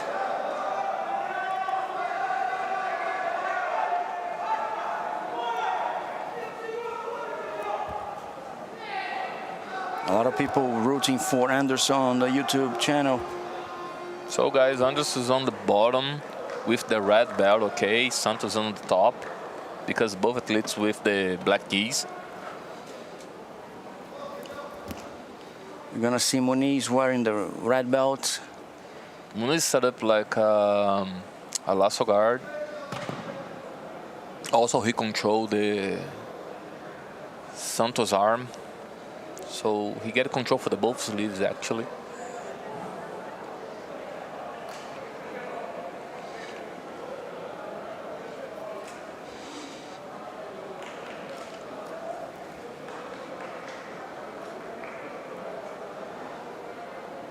One very common position here, guys, the person have the lasso. Sometimes he's trying to put his foot between the legs and trying to elevate the opponent.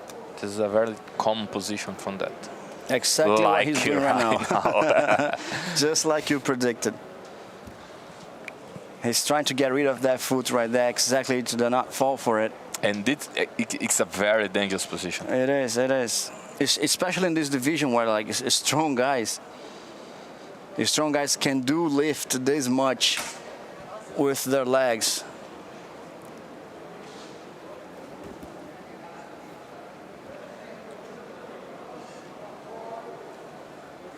It's also very nice to see Santos, how he's steady on the top, good base. Yeah, early on the match right now, they are not willing to spend that much energy. Of course, when you try a position on this weight class, you are moving a heavy guy. If you try to move that guy on top of you to the side and then the other side, if you do not get to sweep him, you're gonna get tired and he will pass your guard. So time and energy are in great consideration on this weight class. They look at the time, they feel the time, and then they feel the opponent. Even sometimes when you try a takedown and you see your opponent breathing through his mouth, tired, that gives you energy to go even further in, because you know it's working and you have a submission, you have a position that you're trying. So you don't see much of a movement on the score, but you're gonna see a lot of strength they're exchanging right there. Those grips that you see requires a lot of strength to keep, because it is a 120 kilo guys moving around you and you're holding him down. You're holding him to not go to your side. As Muniz is trying right now, you're gonna see Santos and then those flying aesthetic movements that you're gonna see on the lightweight divisions. You might not see them right now due to this weight, strength, stamina it takes in consideration. So of course we all have to be understanding with the lack of. You're gonna see a few penalties. We all want to see the movement and the score going up and down. As a basketball game. Christopher, the fight become very interesting because we have here close to 60 seconds left. The both athletes is still very carefully movements, and let's go see what's gonna happen. Yeah, that's what I said. Like time, it is in consideration. So they're gonna see running out of time. They don't want to leave it to golden score. They don't want to leave it to the referee's decision. Definitely. So what they want to do? They're gonna try something. They might. There's a high percentage rate that they try something right in these last 30 seconds against each other. Either to also if they leave for the referee's decision, there is a good impression because they were the last one to move. So they want to be the last one to move. See, 30 seconds, someone screams exactly that, they try to do something. Then you're going to see some movement. Right on time. That's where the decision lies. There is a grip. Even in one advantage is going to give that to one on another. It's very nice now to remember, guys. Now, after 3 seconds, it's already considered it's a stand game now. We go for golden points. No points awarded to any of them. 1 minute more for the athletes. Whoever scores first now wins the match. And the right to dispute a spot on the final against the winner of Eric Muniz and Walter dos Santos.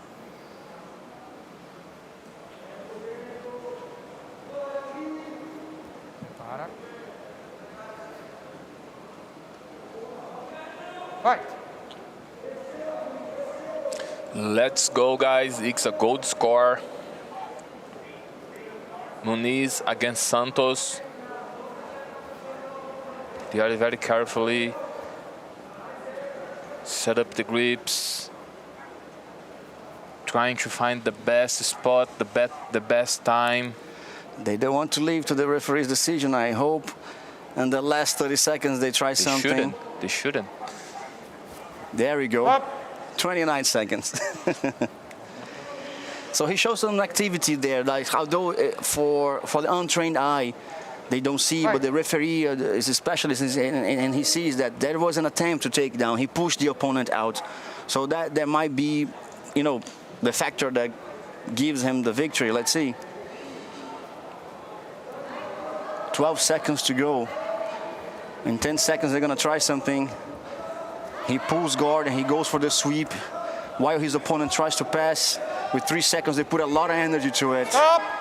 And there you have it. Yeah. It's in the hands of the referees now.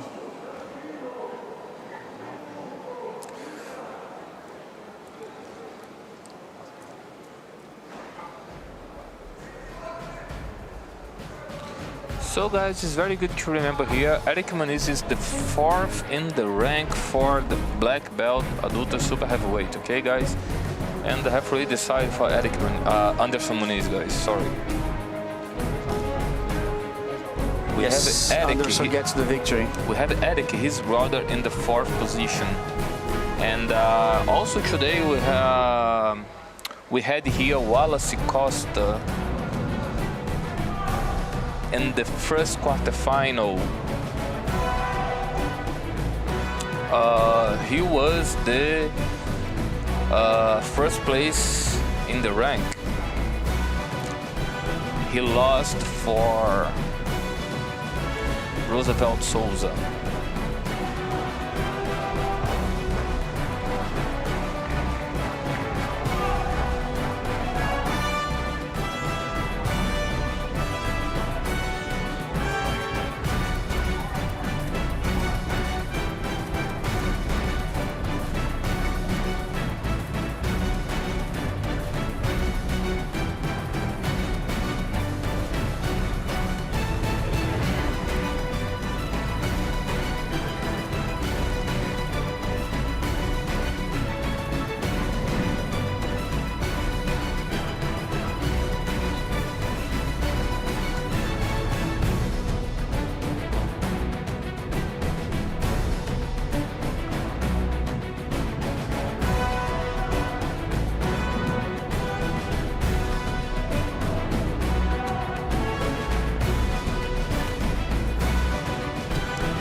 now number 4 on the rank, Eric Muniz, versus Walter dos Santos from Angola.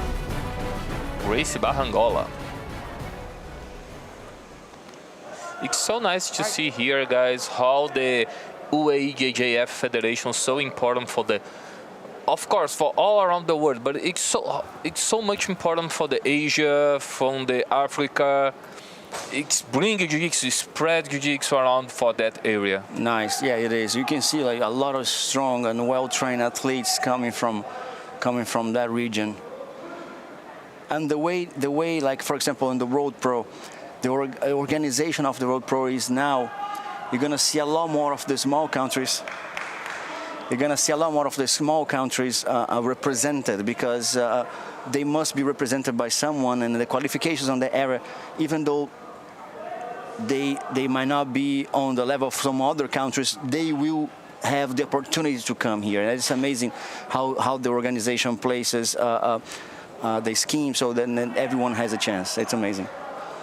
So here, guys, we have Eric Muniz using the lapel like a lasso, like a spider.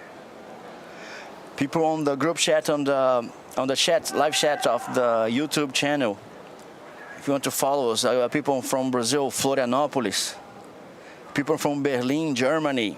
Whoa. The whole world watching us.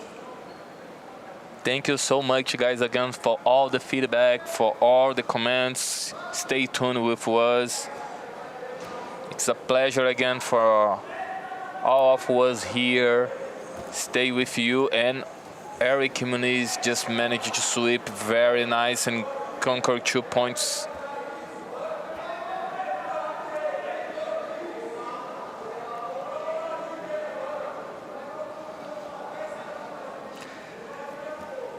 Shout out to João Alves from Florida, United States. Thank you so much, guys. People from Angola, Malaysia. Wow, that's amazing how the Jiu-Jitsu unifies the world. We have here, I am from Brazil. Charles is also from Brazil, but we have Yasmin here with us, and then she's from the Netherlands. I think I just met like 2 people from the Netherlands. You and another coach who is in here also. Yeah, you're probably talking about Cliff Edwards. Clifford, yes. Yeah. I think those are the only 2 people I know from the Netherlands, and right. They're both from the Jiu-Jitsu world. I would never had that chance if I wasn't for. So then we have like these guys, and when you're from the early ages in the Jiu-Jitsu, you see like a tournament for a guy from Angola fighting a Brazilian guy on that level. Look at that.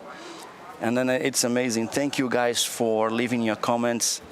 And then Bahia, Brazil, Brasília, Paraíba, Meia, Rio de Janeiro. I'm from Rio de Janeiro too. Eu sou do Rio de Janeiro também, Meia. Tamo aí. And Rio de Janeiro, GF team. Hey guys, GF team, Julio César is right here. He's one of the referees. A lot of people from Florianópolis, yes. Bosnia, there's people from the Balkans, Bosnia. Amazing. Again, Brasília. We're watching there. Muniz ahead, 2 points over Santos from Angola. Marcelo Bernardo from Qatar. Jundiaí, São Paulo. Amazing, guys, amazing, amazing. Elcio Vieira. Very nice.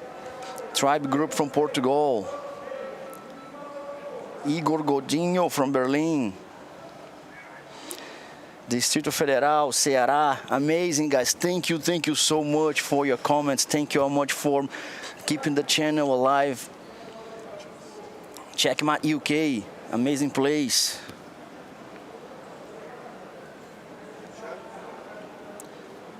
There's Brazilians spread all over the world. Like let's see, Italo Hazen from he's Brazilian, but he lives in Australia. Trains a nova geração. Bruno in Australia. Luanda, Angola. I have great friends that teaching in Angola. Angola is a great, everyone is watching like Santos. Santos is representing Angola right now. Roosevelt is from Varadouro, João Pessoa. Yes, I know that. Chapadinha, Maranhão. Aliança Bahia, Natal, Rio Grande do Norte. Moscow. Amazing place too. I like that place very much. Great jiu-jitsu. Stop.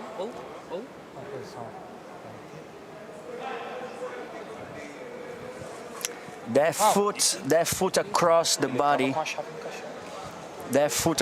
body, might represent a problem. Charles, what do you think? So it's because he has a foot lock set up, okay, and he crossed the middle of the line of the body, so it's not allowed. We will see right now. You see, he got this attack. It's okay.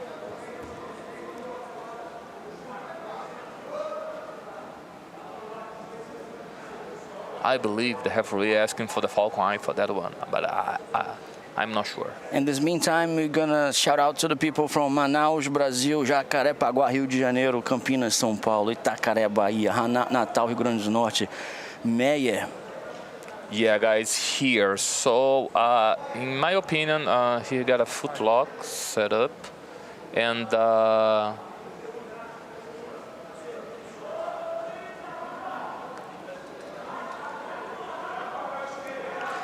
Gilberto Veiga from Panama. Thiago Pocan, I think Finlandia. they're checking for. Thiago, I had a problem right now pronunciating some names in Finnish. Next time you're gonna be my translator. Thank you. Lambari, Minas Gerais, Ilhéus, Bahia. Marília, São Paulo, Paraisópolis, Santa Maria, no Rio Grande do Sul.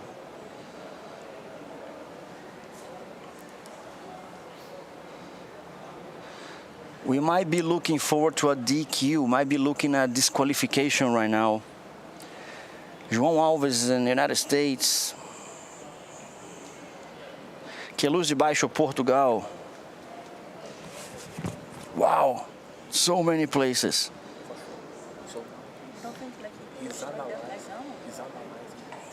Monster Factor, Nova Friburgo.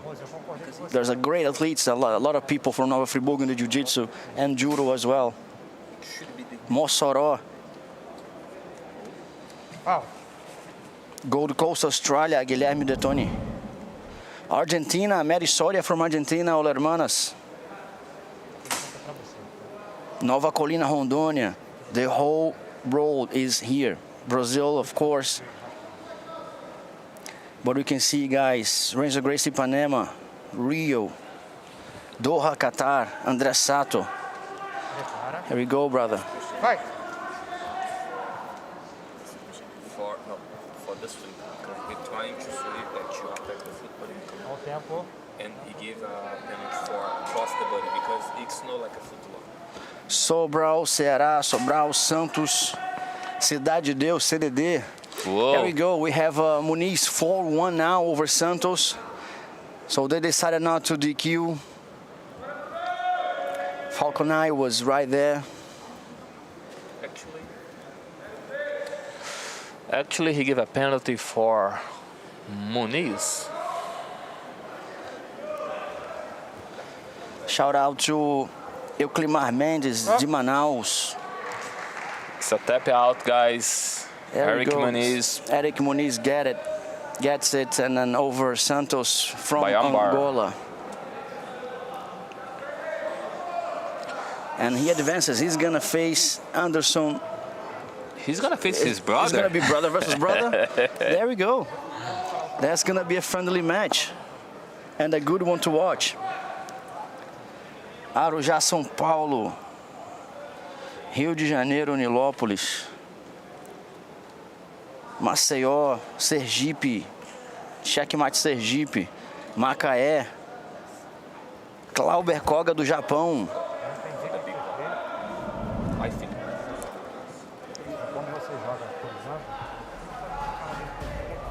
Tetris BJJ São Paulo. Thank you guys very much. Thiago Wolbert from Realengo.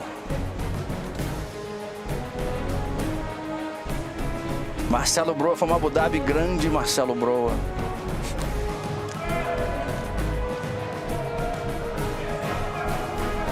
Fight Club Lifestyle, GF Team Maricá.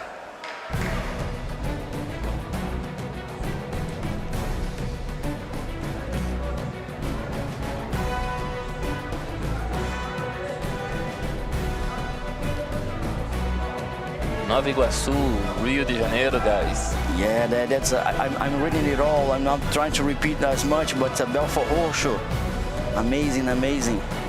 GFTC TVA.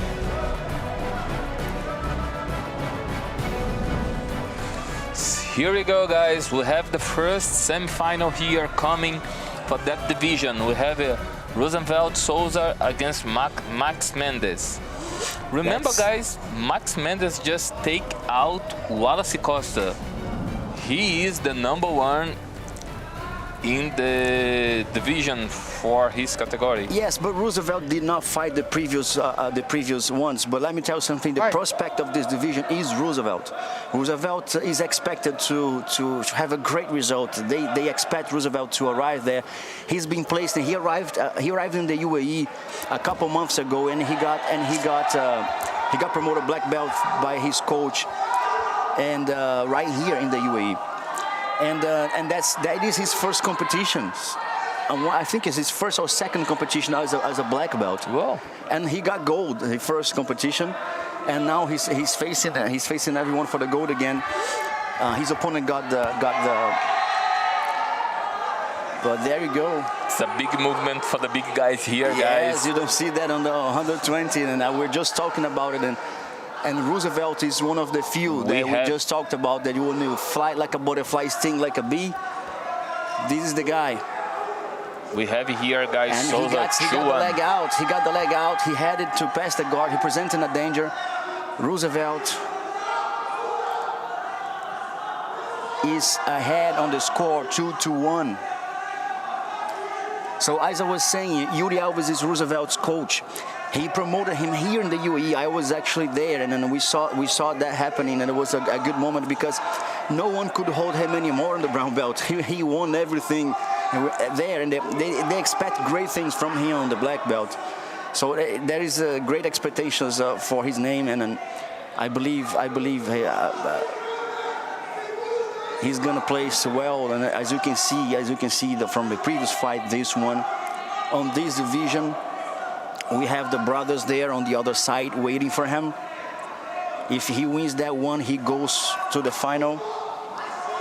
And we have one of the brothers, either Anderson or Eric, to fight him on the final. If he gets through right now, still 3 minutes to go, he cannot celebrate, no one can. But right now he's in very good spot, Christopher.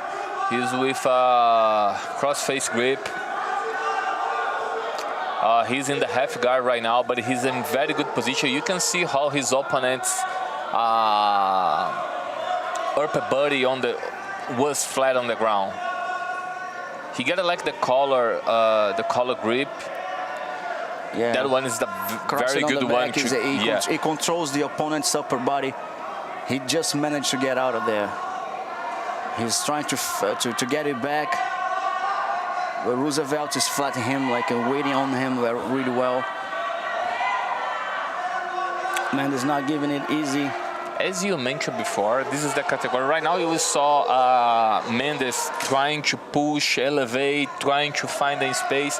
In this category, you push someone with 120 kilograms, push forward, push up, you spend a lot of energy. Well, Roosevelt, he moves a bit different from his fights I watched as a brown belt, and as a black belt you can see he moves a bit different. He put a lot of energy from the beginning, which you do not see on this weight class. But as you can see, Mendes cannot move him very much. And as we said before, in this weight class, when you let your opponent place a position, a small advantage on you on the early beginning, they will stay there. That's gonna be really hard to take it off. How can you take off this guy?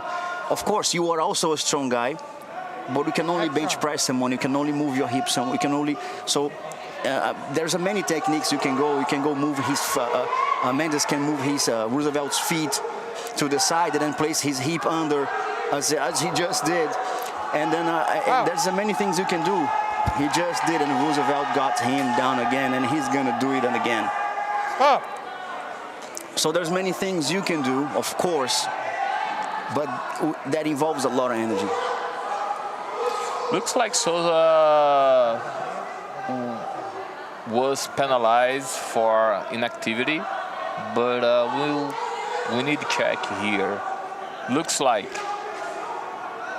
yeah, as you said, like 1 minute ago,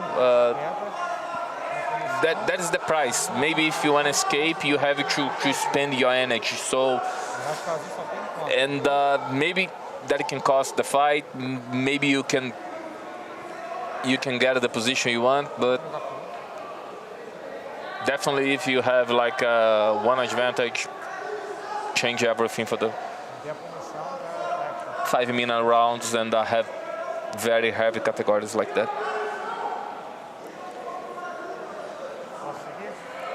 Have people from all over the world watching us. We just got messages from Luxembourg and Europe. Whoa. Here we go again, guys. We have 15 seconds left. It's 4-1 for Souza. Stop. Mendes trying to push forward. He knows he need doing something. He need takedown. He need do more than one takedown. With 40 seconds to go, yes. He does more than one takedown.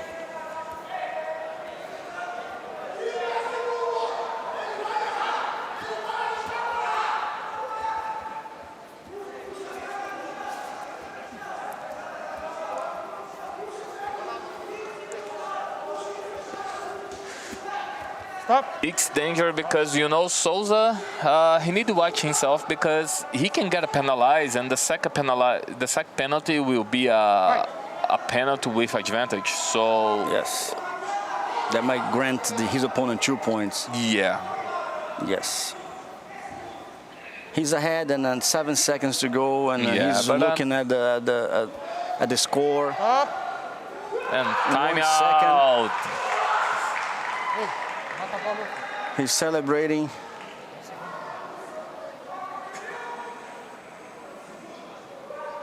And it's 1 second to go. And one. The Looks fight's like not over. He looks celebrated like 1 the- second before. And one penalty for Roosevelt. No. Fight. Let's understand that. That was for Mendes. 1 second, yes, did not change much. Yeah, they did award the points to Mendes, but it didn't change the result. looks like he got penalized because he celebrated before the fight finished. So. He walked away. He was walking away from the match.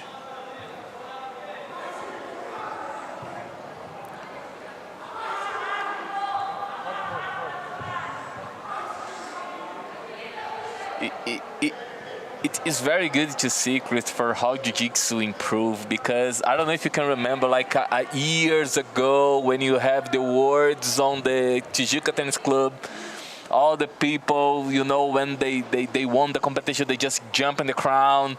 But right now, it's not allowed. If you do that, maybe you can.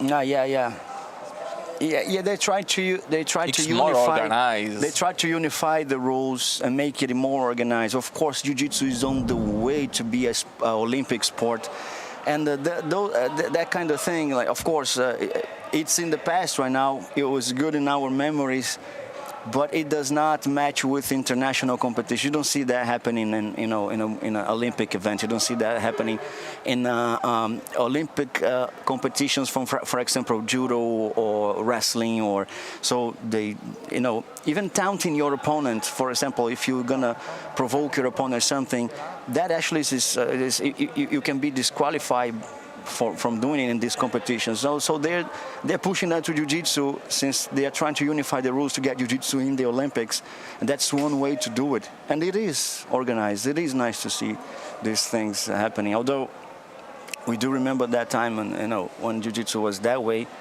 and then many things changed. The rules, even if you watch the kimonos, even the kimonos were different back then. Did you remember? They were shorter, tighter, some people, and then they're more loose. Some other. I was watching, actually not long ago. I was watching a Jacaré fight, not long ago. He was fighting actually in the 90s, and his kimono was big, it was loose. You don't see those kimonos anymore. Don't see people wearing kimonos very loose anymore. No. It's right on the limit of the rules. It's right on the limits that they can, there is a ways to measure the kimonos, between the distance between your arm and the kimono, how loose it can be, how tight it can be. So the athletes do go for the limits that gives them the small advantage over an opponent. So even that changed. So why not the behavior? Why not how you celebrate? Why not how you present yourself? As you can see, the girls now wearing clothing under the kimono to avoid exposure of some parts, and that's nice too. That's even better right now. So there's no stoppage because they have to fix the clothing and everything. Even to differentiate the athletes, now one wearing the red belt, another one wearing before it was 2 belts. The green belt, the green and yellow one, and your belt. So when the referee, that's 2 belts for you to fix. That's 2 belts for you to fix. So everyone knows this is a black belt because there's one athlete wearing a black belt, but right now the other athlete is different, and you can look at the score and know who he is. You don't have to ask what's his name and who is he around. It's easy to see, it's easy to spot. So changes are coming to benefit the sport in general. It's good to see how Jiu-Jitsu it's been growing around the world. Now it's easy to see all the people around the world. We can see right now here in the YouTube chat, all the people around the world, Europe, Asia, North America, South America, all the people just comment with us. Yeah, it's amazing. I just read a comment right now that the football soccer teams are engaging and getting athletes under them to compete. Nothing against football, or soccer, that's great. But if we had the same level of investments and on roads, of course, here in Abu Dhabi is a different story. We have Jiu-Jitsu as well sponsored as any other sports. It's equal, but worldwide, if you see that happening, that would be mirroring what we do here in Abu Dhabi. That would be great. Next fight. Christopher, but you talked before about the geese. I don't know if you remember, we have like I think a Torah with 2 parts. The jacket one, and you have 2 parts. You have the top one and you have the under one. They just saw that one together. It's a very, very old gi. Yeah, I think it's for the 90s, I think. Now we have under 62 kilograms match, featherweight, Master 1 black belt division. Gil Catarino versus Ariel Jacome.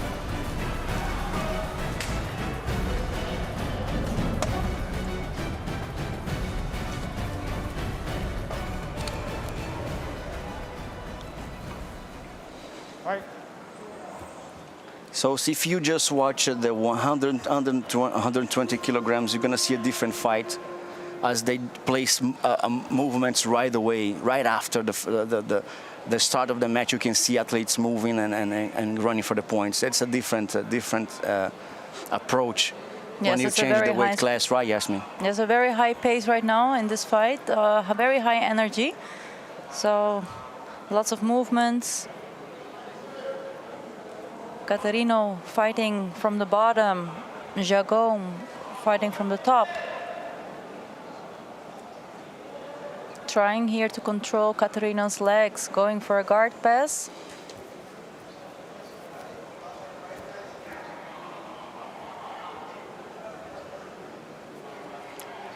A shout out to the people in Bosnia from Arena BJJ, Bosnia. Hey, Edo. Congratulations on your job there.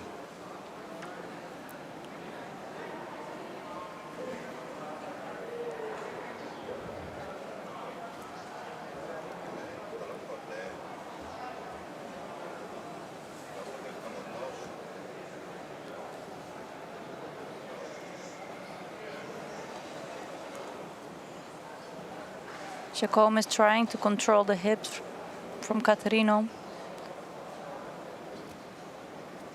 But Catarino got out.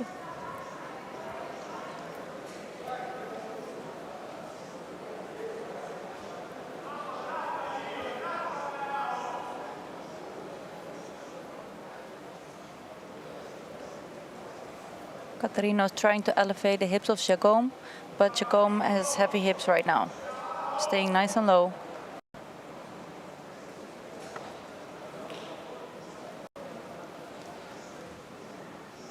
So far, no points awarded to any of the fighters, as they, of course, the one on top is going to try to pass, the one is going to stop and try to sweep or submit at the same time. It's the chess game, and you have to keep an eye as this weight class moves fast and as Yasmin said, in a high pace. And so far, no points, half of the match. Let's see how that goes from now on. Yeah, but even though there are no points scored, there is a lot of action. Catarino set him up for the sweep and is coming on top, getting the 2 points for the sweep. 2 points for Catarino right now. And he is having here control from top, from the half guard, controlling Jacome, who is being flattened on his back.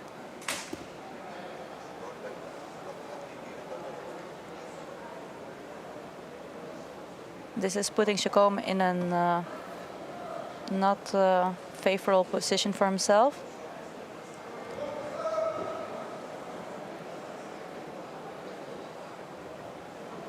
Now it is his job to create space. But Catarino applying a lot of pressure from top and trying to work his way for the guard pass. Yes, would you explain to the people at home watching this how Catarino managed to get these 2 points? Yes, he set up like a sweep from the guard from the bottom.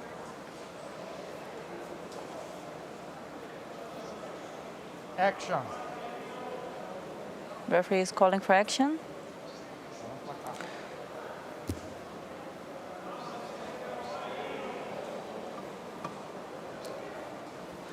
Catarino swept Jacome, Wow. and he wasn't on the bottom, and he managed to finish on top after moving towards Jacome,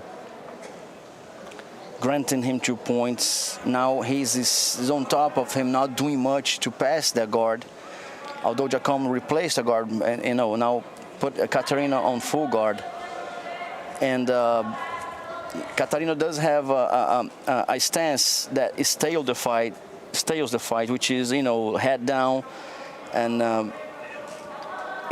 not letting Jacome working for a sweep. Right, Jacome right now is trying to advance for a arm bar, but his hip did not move enough to get his leg across the head of Catarino. So let's see right now, Jacome managed to get one advantage with 7 seconds to go. Like Jacome is really good in this position, but the point is he is running out of time. Master 1 division, under 62 kilograms, black belt division.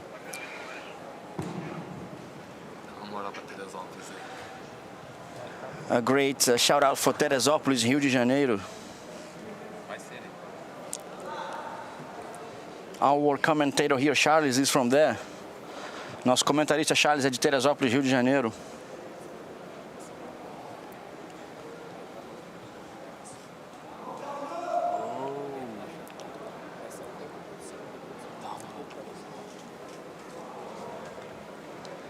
Great win.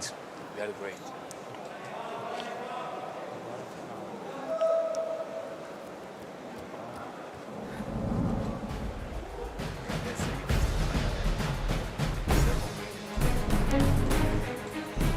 Here we can see Catarino applying a lot of pressure from top.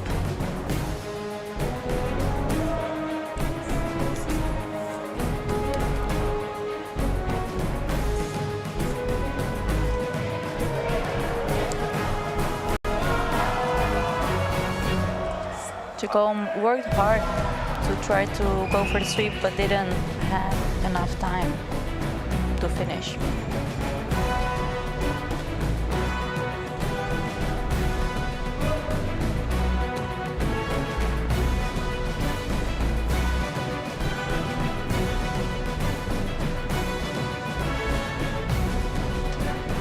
beautiful win by Caterino from Team Gil Caterino. Featherweight under 62 kilograms. Black belt master division 1. Now, Carlos Quintero versus Thiago Marques. Black belt master 1 under 69 kilograms final match.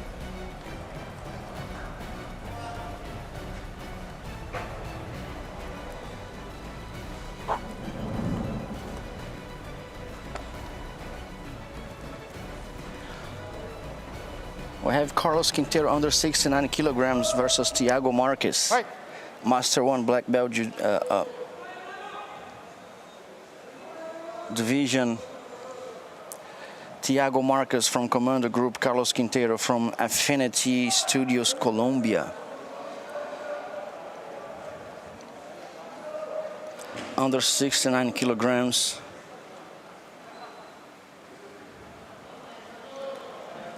And I believe Marcus is very well known for his guard game. And as you can see, he's trying to pull the game to his favor, to play from bottom. Mm-hmm.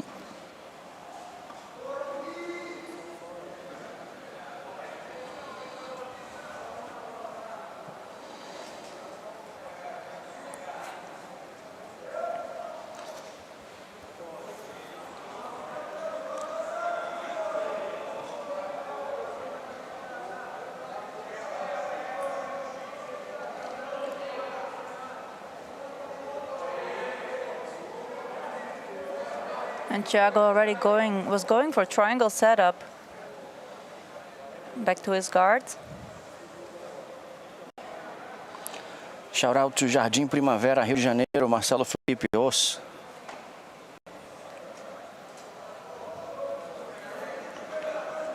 No points is awarded so far, 3 minutes and 30 seconds to go. Quintero is resisting well the advances from Marques to sweep him, and he knows he goes for the pants. There's long legs and a well placed guard with his hips up, and that places a danger all the time. And then now Marques has a triangle choke.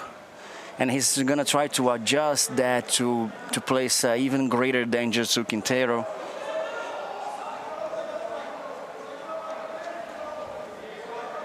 Under 69 kilograms.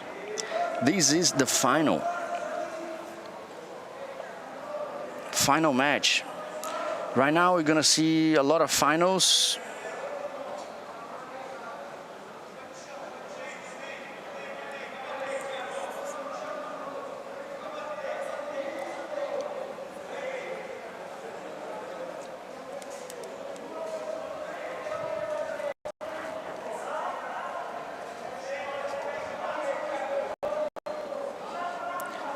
Stay tuned. I'm sorry. Sorry, Go ahead. Thiago's trying to secure the position a bit better by adjusting more.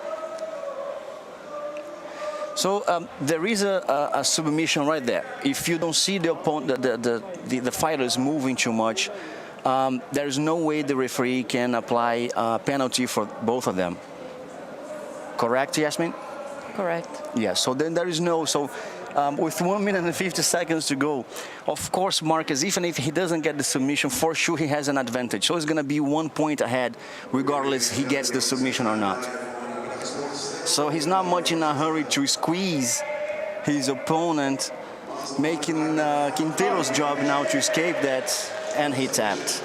That was tight. Marques is a dangerous guy in that position. His guard game is really good. And he did not see that coming. He did not see, Quintero did not see the triangle choke coming, as he had his legs together, trying to, worried about passing the guard. And Marques had his hip high and worked well his position to get the triangle choke. Congratulations to Thiago Marques from Commander Group.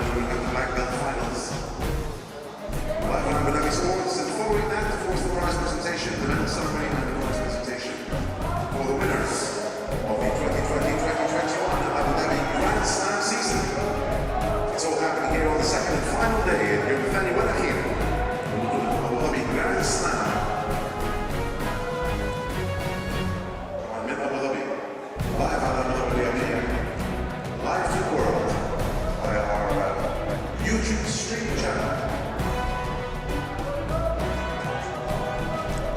as you expect, the next match it's gonna be the final of the 77 kilograms. Then we have the final of the 85. We have the final 120. So that's gonna be a good.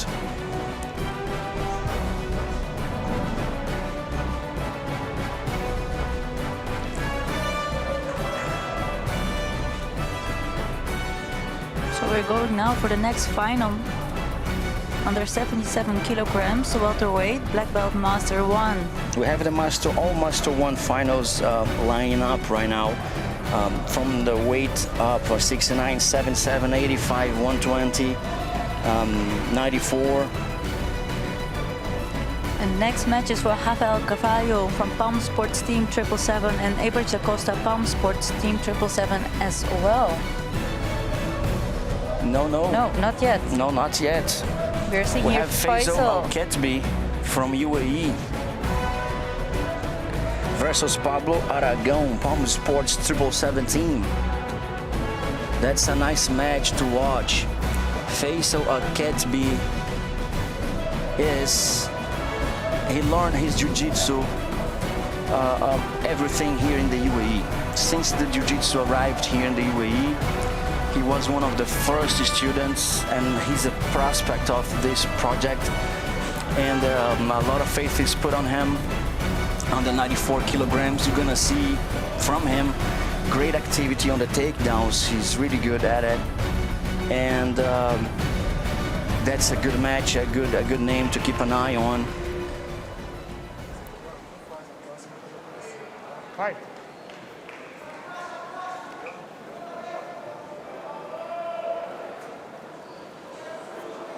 So we are seeing here Al-Ketbi in the white gi and Aragon in the black gi.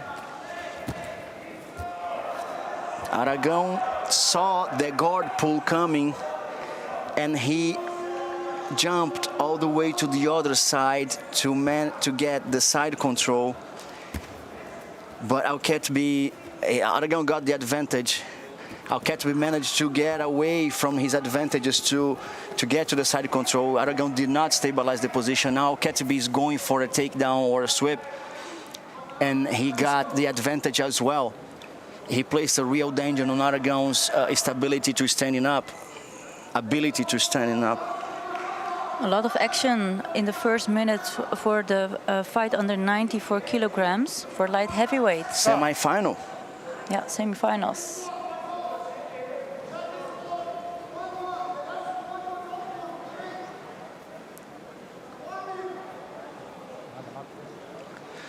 As in the Master 1. Fight. Stop. We have this fight, Faisal Al-Ketbi versus Pablo Aragon. Fight. We're still waiting on the results of the other side of the bracket, but we have Egyptian Nasruddin, we have Robson Silva, we have Eric Oliveira, we have Arsen Shapiev from Russia. So far, it's a tie, 3:30 to the finish. Amazing display of technique by both fighters.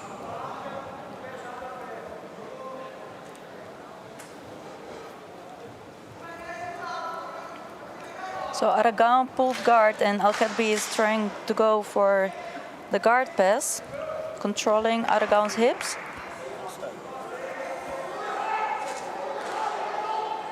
Putting a lot of pressure now on Aragon.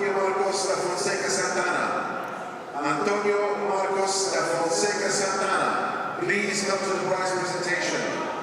Antonio Marcos da Fonseca Santana, we need you please for the third place medal ceremony. Antonio Marcos da Fonseca Now Aragon just went for a sweep from his guard. And he gets 2 points. Aragon gets 2 points. They're gonna stop the match they're gonna go back in the center, the same position, because he was too close to the edge. Maybe if Al-Ketbi tries a sweep, they might fall out of the mat. So referee safely places the fight back on the center with 2 minutes and 38 seconds to finish.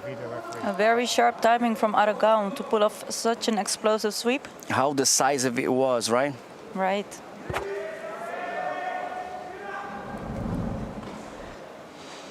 Going back to the Falcon Eye.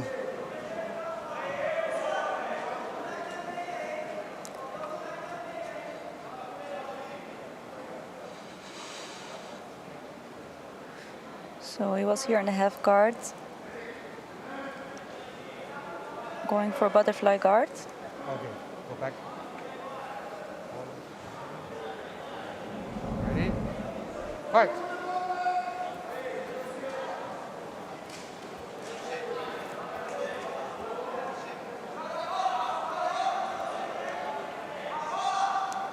Alcatby keeps a hand on the lapel to keep him away, at the same time not make him unstable and safe to pass the guard. And there was a nice technical stand-up by Alcatby, who now has a chance to apply his takedown game. Fight.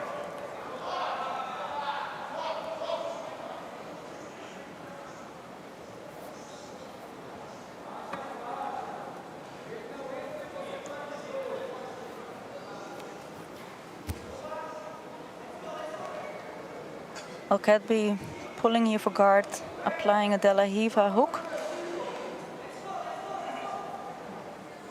And he will need to minimum pull off a sweep to come and equal The score. points. Yeah. To tie the game and take it, and then if he manages to get 2 points, he's gonna be the winner because he's gonna be the last to score. Just take a flip up. Fight.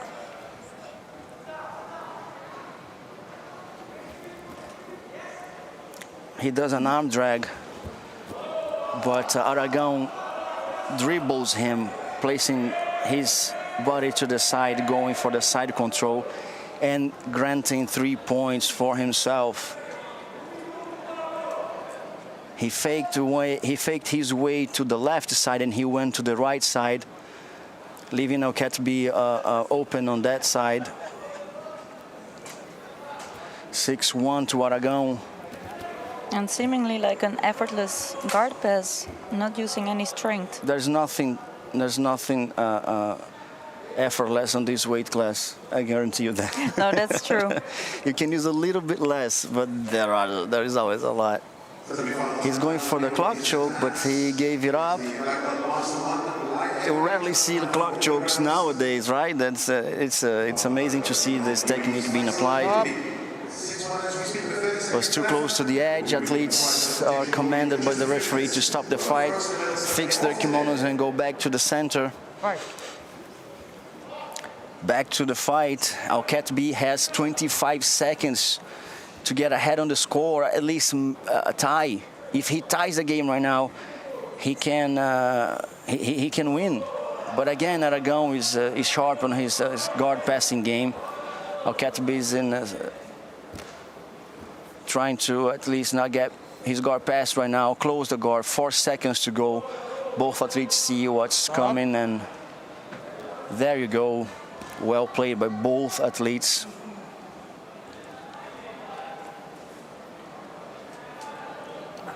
A lot of actions from both fighters.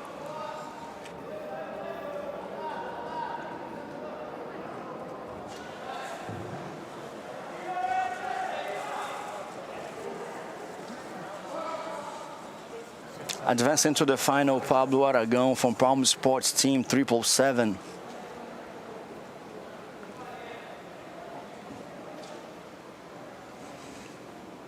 Let's see what we have scheduled for next fight.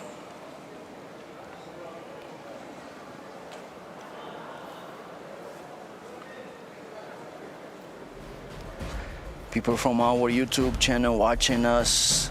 On the group chat, we had Caraíva, Bahia. Jequié.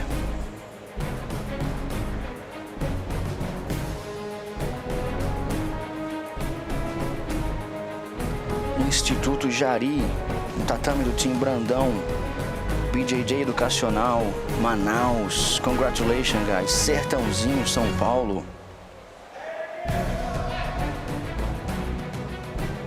Feira de Santana, Bahia.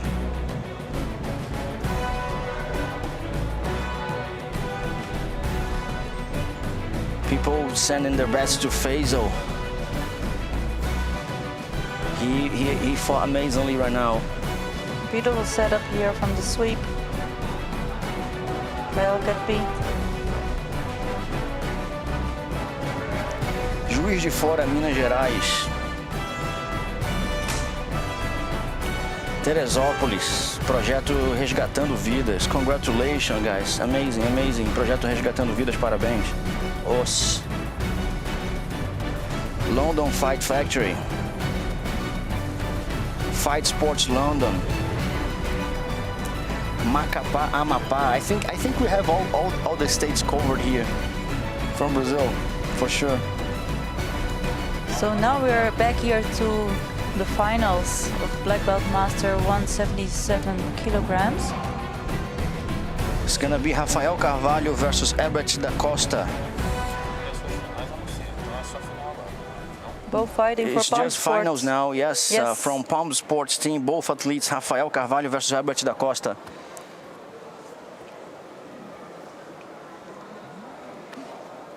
And that was a finish by Herbert da Costa. Probably the fastest submissions we've seen here in the championship, isn't it? Even from yesterday, we got one in 30 seconds, I think, and that was in what 10 seconds. Yep. Mika was yesterday 30 seconds, and this one 10 seconds right now. Da Costa with full confidence going quickly for his submission.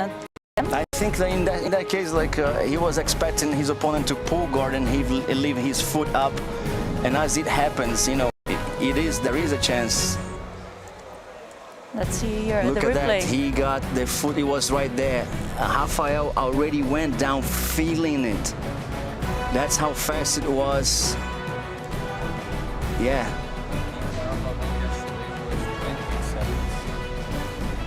I was pretty close. Mika Galvão yesterday got a submission in 28 seconds. Today, Herbert da Costa gets it in 10 seconds, or even less.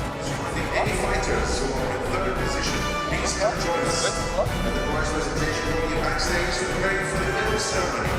Any fighters in third place position, whether it be Master 1 or Master 2, please come and join us for the prize presentation and the award ceremony in just a few minutes' time.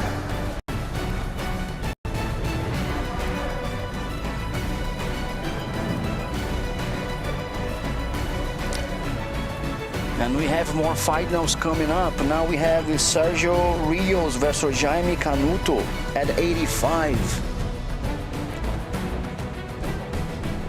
That's a good fight. Jaime Canuto from GF team.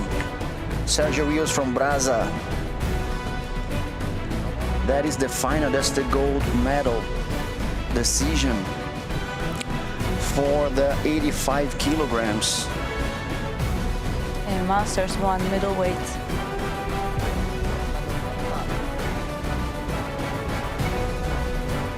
Master 1 middleweight.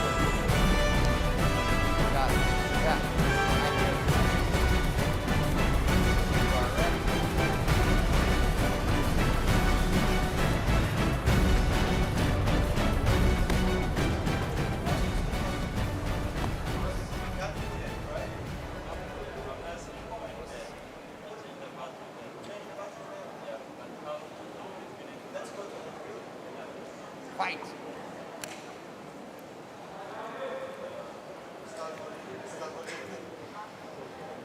Both fighters wearing a white gi. Highest with a red belt. A Referee shout stopping out the fight. to, just the interruption, so sorry. A shout out to our friend Wendell Ribeiro from our team here in Abu Dhabi.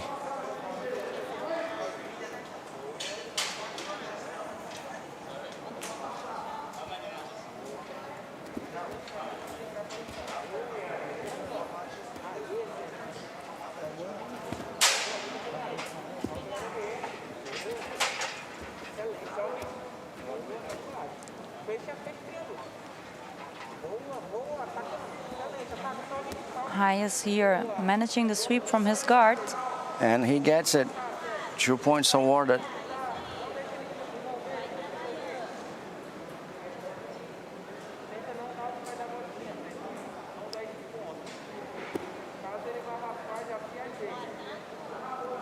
Canuto now on his turn, looking to sweep Rio's back.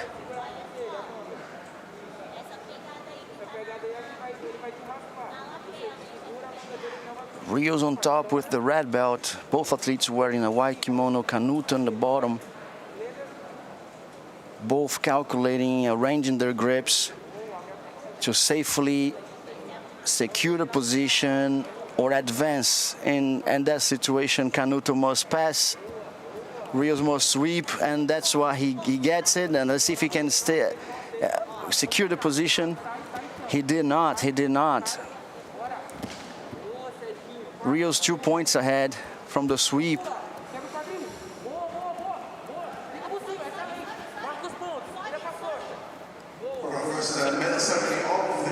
Well, if Canuto is coming now on top,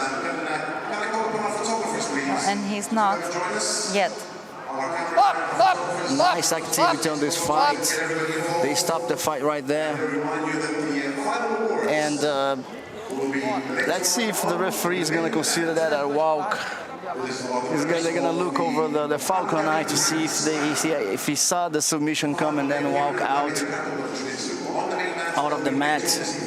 If that is the understanding of the referees, that's a disqualification, right, Yasmin? Yes, that will be a disqualification. So let's see what the referee is going to do, if he's going to call for the falcon eye.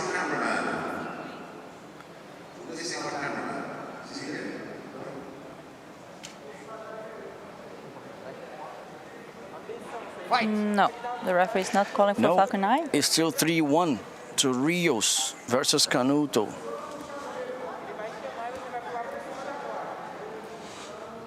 As Canuto now has the grip, but Rios pulls guard.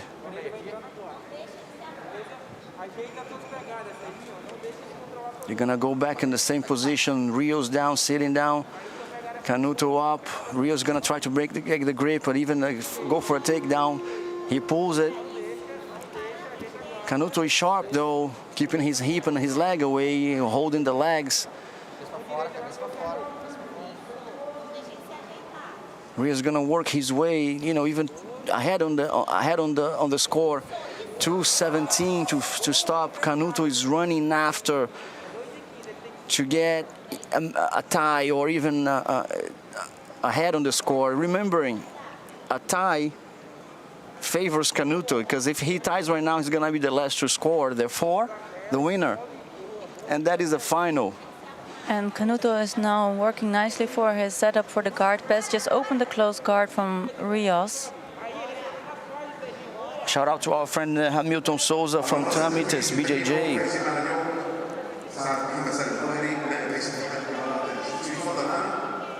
Canuto working hard to get that guard pass.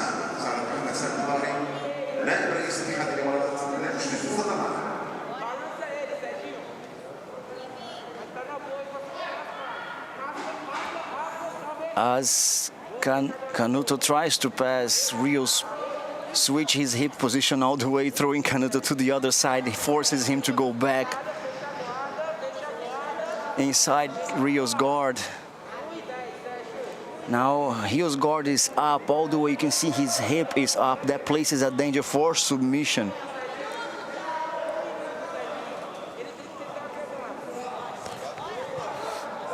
Canuto using his knee to open the close guard. Working hard again for that guard pass.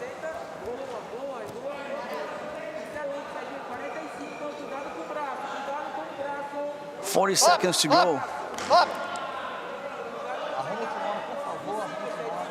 Referee asking them to fix the kimono. Black belt, featherweight under 62 kilogram division. Arilson Jacome in second place. Arilson, second place. And here Catarino, also from Brazil. Catarino in first place.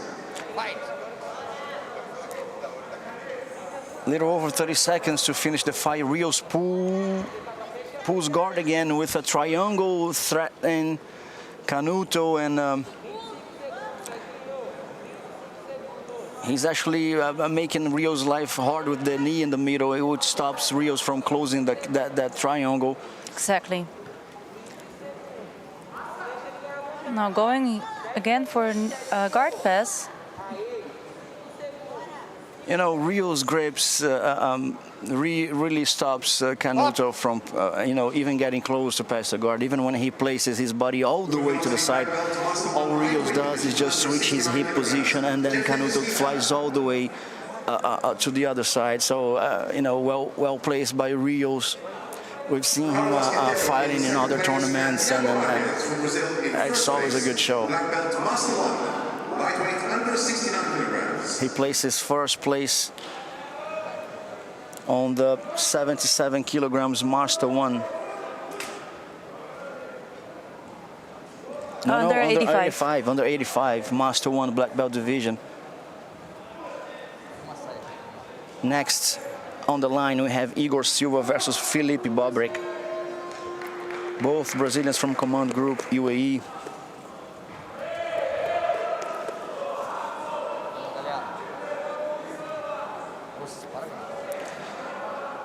As we wait for the next match, shout out to our friends, Jiu-Jitsu friends all over the world. Germany top brother. Hello guys. Welcome to the Black Belt Master 1 welterweight division.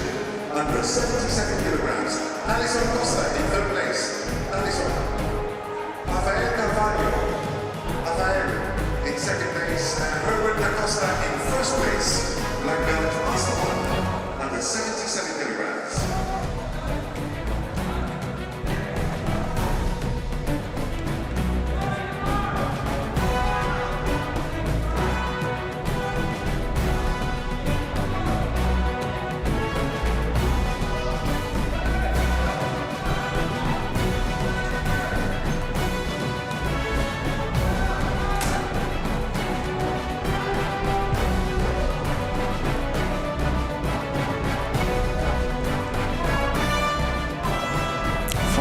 We have only finals.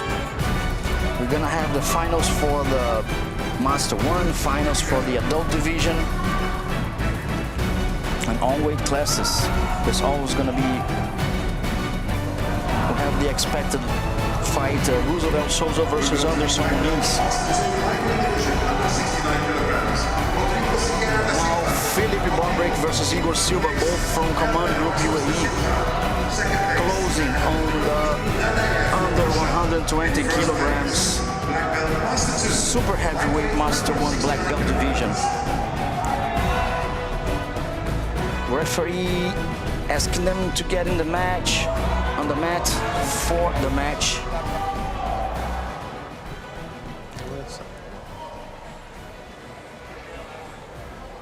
Here we go, guys. We have Silva, Igor Silva with the white kimono.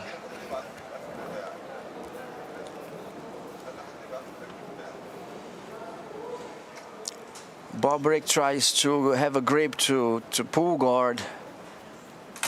Igor Silva is well known for having a stop because he sat down before having a grip. I believe that's why the referee is going to take a point from him. Igor Silva, as I was saying, he was well known for having a strong guard game.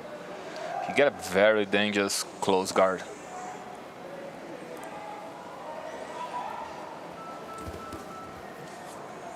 Felipe Bobrick sets up really nice footlocks.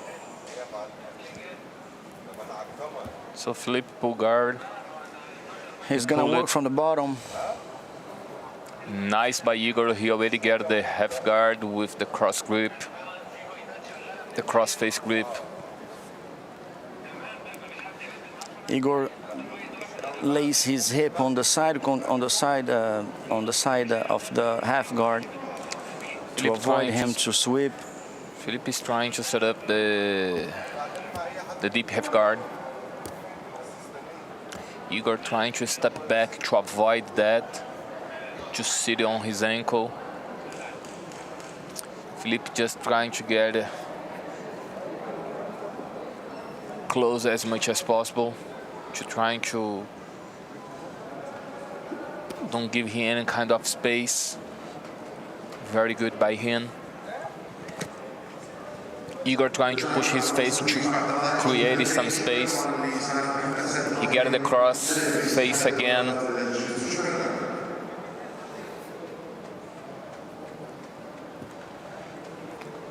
As we see Silva 1 point ahead. Shout out to the equipe Levi Maciel, São Gonçalo, Rio de Janeiro. Almeida Jiu-Jitsu Sorocaba. You're gonna see Silva trying to pass the guard as he gets he switches the knee from one side to another. Looks like Bobrick has the lapel though, and that's what stops him from going to the side, and he's gonna have the control of the pants. actually he have no. I thought he's using the lapel to keep the De La Riva hook, but no. Right now, very good by Igor. He got a very good grip to try and pass. Continua no VAR e o Antônio no placar, o vice-versa.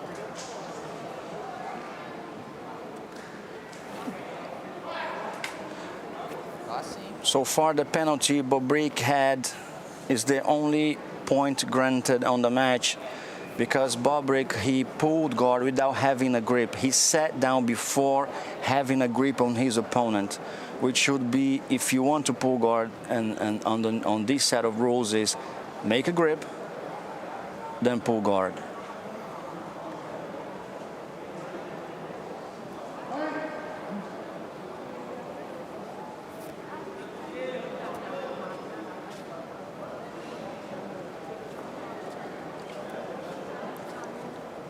Vocês não acharam que foi vantagem minha guarda? Probably the referee is gonna call for some action.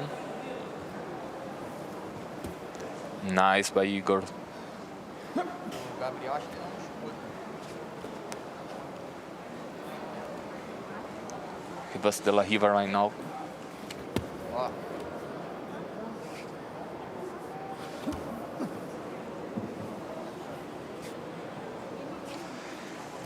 Now we see a guard pass by Igor Silva, holding that position with 47 seconds to go. He passes the guard. He had 1 point granted by a penalty Bobrick had, and now he's gonna try to work his way to the mount. As he puts a lot of pressure, a lot of weight. He must, Bobrick is with his right leg defending the mount, but the Igor is gonna try to put the leg down to place a mount and advance even more on the score. And Bobrick managed to get up and get to the guard again where he's dangerous, and then he can surprise people with that foot lock.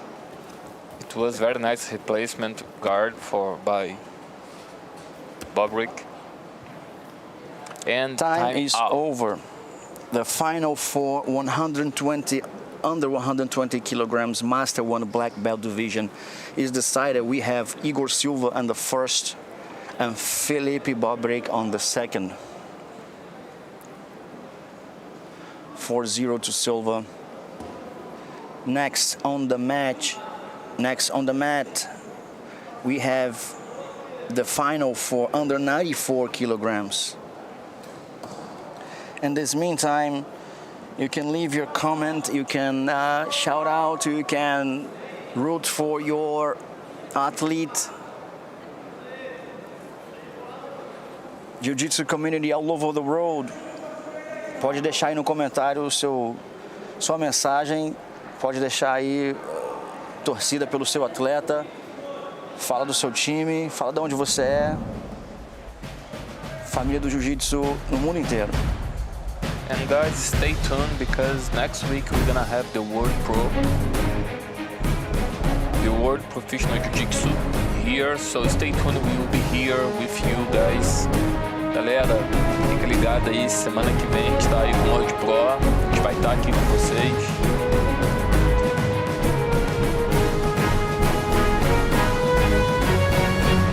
From now guys, we only have final. Shout out to the people in Roraima, Boa Vista, Roraima top team.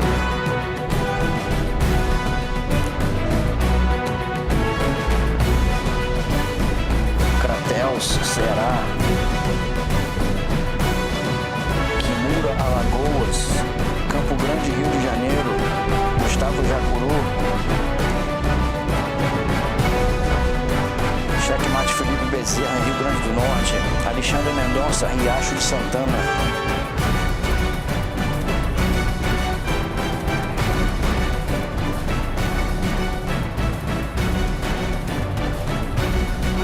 Campinas, Campo Grande. Norwich, United Kingdom. Nova União, Petrolina, Pernambuco. Caruaru. Sobral, Ceará.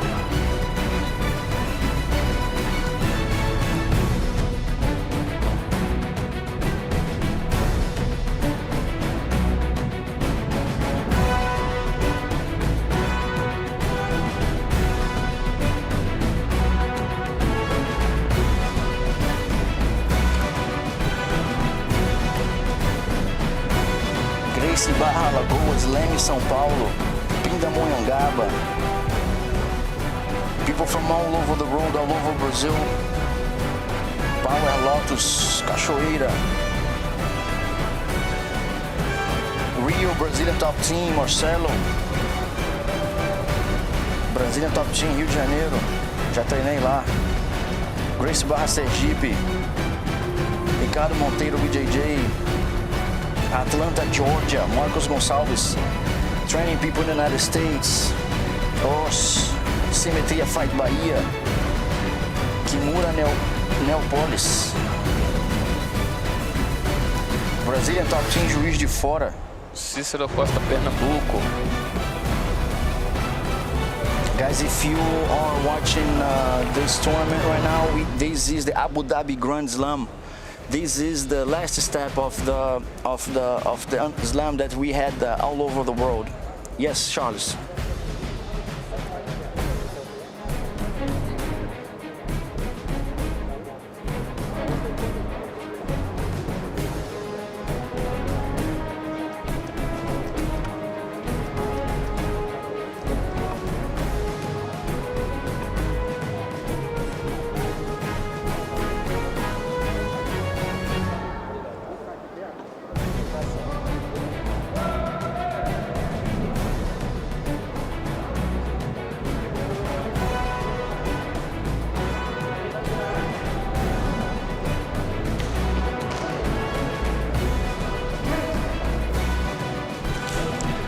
Okay, guys, we are back.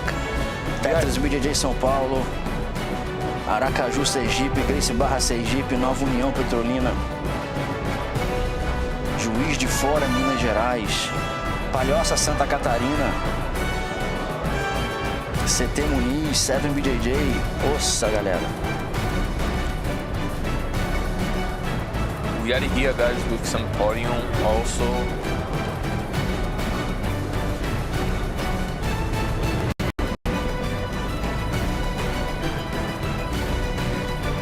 Guys, Gutemega Pereira is going to fight for the final for his category with Patrick Gaudi, guys. Shout out to Cícero Costa Timbaúba, Combat Club Portugal. ZR Team, Povo de Varzim, Portugal.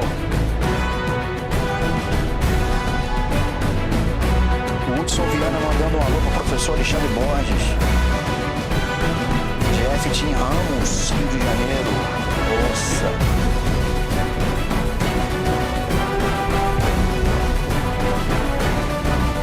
Marcos Gonçalves mandando um salam aleikum aí pra galera.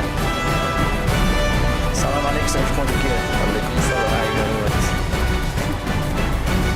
Almeida Jiu-Jitsu, Vila Mascote.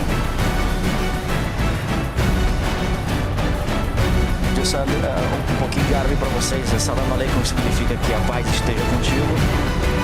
E a pessoa responde aleikum salam, significa e com você também.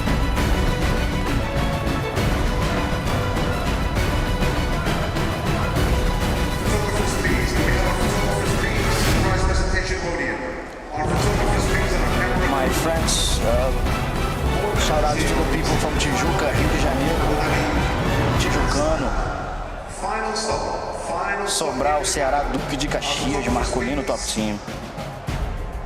Aliança e São Paulo interior, Itarema, Ceará, Brutal Fighter, masculino top team Duque de Caxias, Kimura, Natal.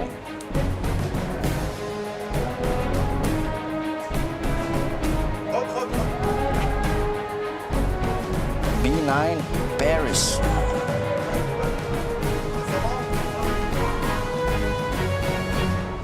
Shout out to our friends here from the UAE, Rodrigo Chibica, grande treinador de MMA, grande lutador, grande faixa preta. Nossa, professor. Projeto Social, Rayane, Aliança São Paulo, Eduardo Guimarães aqui, contando a vantagem que Aliança São Paulo é 12 vezes campeão mundial. Nossa, parabéns.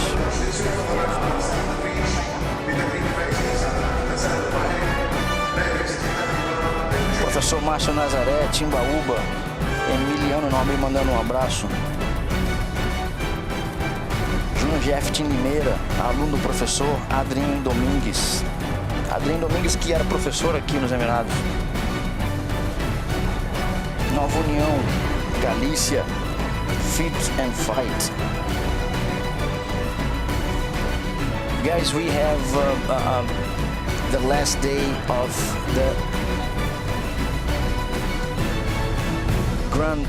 Grand Slam Jiu-Jitsu tour that we went all over the world, South America, North America, Europe, Russia.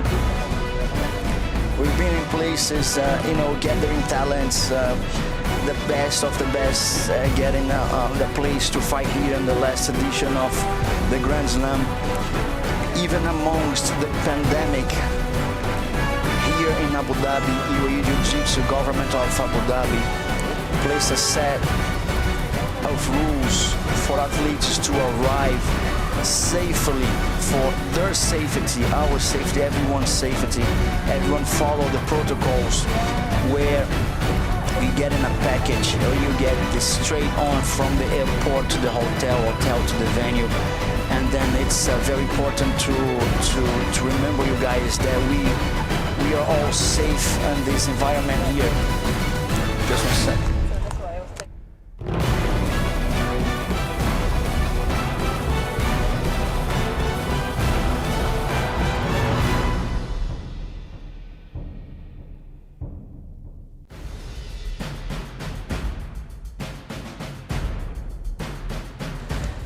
Hello guys, I'm here with Professor Júlio César from GF Team. Professor Júlio César, o que você acha aqui do evento aqui, da cidade e desse evento do Grand Slam aqui em Abu Dhabi? Cara, eu acho muito bom, que é uma coisa que ajuda o atleta, entendeu? O atleta geralmente é muito difícil, não só no Brasil, mas em qualquer outro país, é muito discriminado e muito difícil para poder sobreviver. Então, uma federação que propõe passagem para o atleta, passar dinheiro para o atleta, investir no atleta, isso é muito importante. É um salto para o profissionalismo. Bacana, bacana. E como que tá o resultado da GF Team aqui no como você vê os seus atletas e como fica a sua posição agora arbitrando aqui? O coração sempre aperta, mas sempre que é alguém da GF Team eu saio, não deixo ninguém da GF Team arbitrar para não ter nenhuma margem de dúvida. Muito bom, muito obrigado pela sua presença aqui, você honra todos nós aqui, pessoal, todo mundo da GF Team aqui torcendo, tem muita gente da GF Team aqui no canal do YouTube comentando e mandando um abraço para você. Muito obrigado. Obrigado e bom trabalho. You guys had Professor Júlio César saying that how important it is this event here in the UAE when no one is placing events in the UAE, and then now we have Professor Júlio César from GF Team, and he's one of the referees here. He's a reference in the sports. A lot of people from GF Team fighting, a lot of people from GF Team commenting on the comments here in the YouTube channel. So there you have it, Professor Júlio César.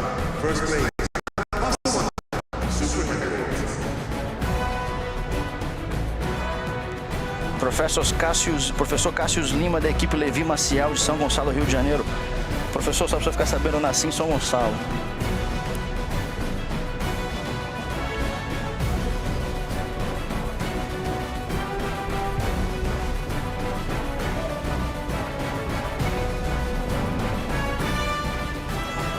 are getting all ready for the next matches. All finals from now on. We have right now Brenda Larissa versus Eliana Carauni from Argentina. Brenda Larissa from Brazil.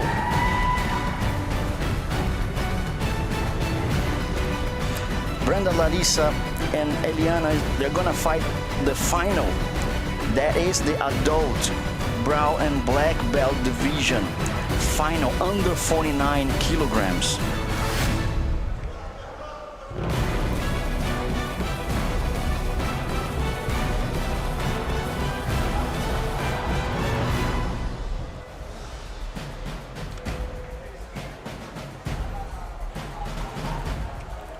Shout out to our friends, Ramon Malaquias mandando um abraço para Caveirinha Jiu-Jitsu Family. Caveirinha Jiu-Jitsu Family, acredito ser de Minas Gerais, né?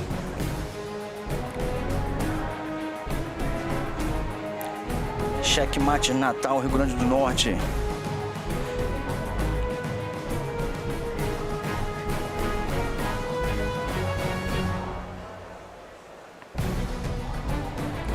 We have all the finals today. Ladies and gentlemen, we're time for the black belt finals. Brown black belt for the adult. Rooster weight under 49 kilograms. We're going to start off with the female, but first, let me introduce you to our referee, Usio.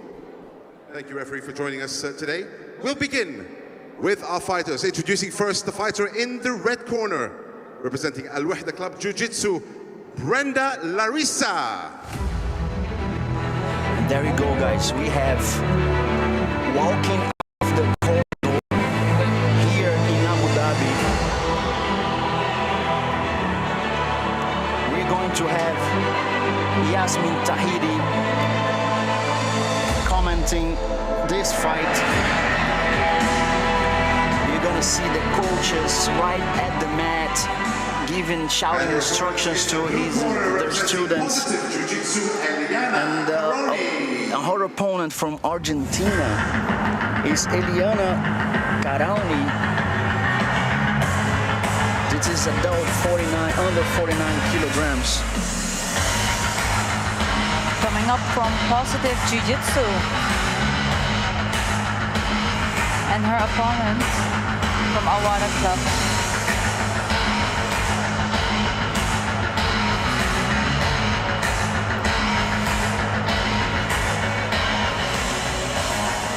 There we go. We have now only adult division fighting. We're gonna have roosterweight, featherweight, all the finals today. Only adult division. We have both athletes waiting to get on the mat. Brenda Larissa, Eliana Carauni, both very concentrated for this fight. This is the final. This is worth the gold.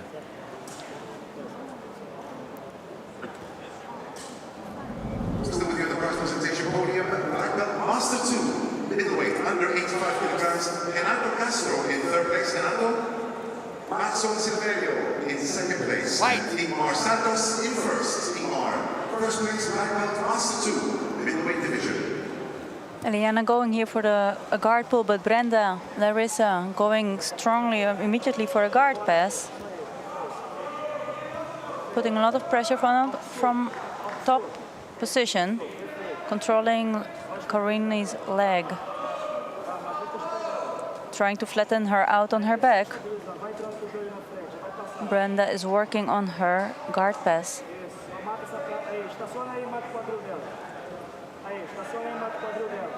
Eliminating space for Carauni to play her guard game.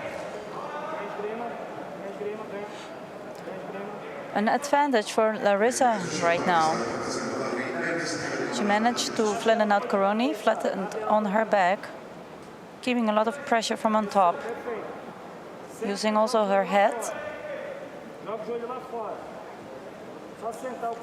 And she's here now looking to free her knee to go for that guard pass.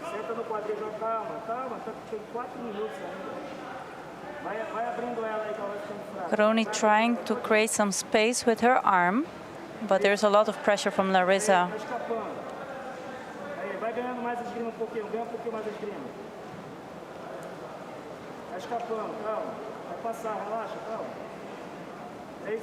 Larissa has an underhook. from the top position, still working on her guard pass.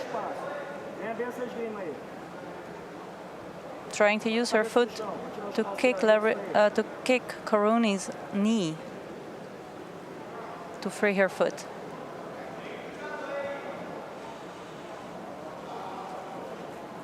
Trying to slide her knee through. Larissa applying a lot of pressure.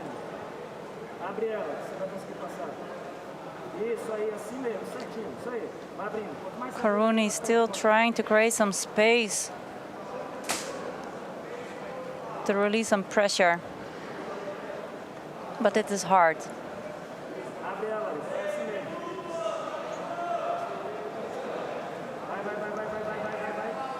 This is not even a half guard anymore, it's more like a quarter guard.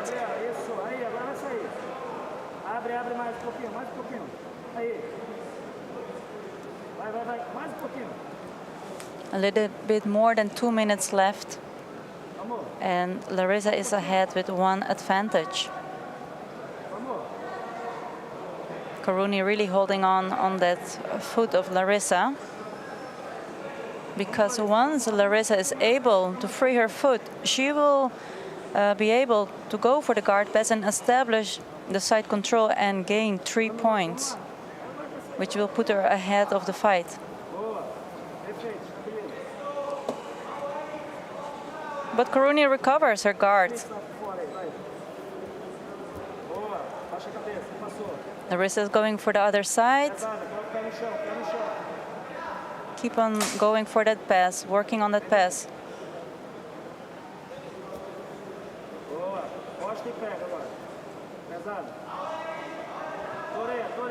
Karuni back in her guard game.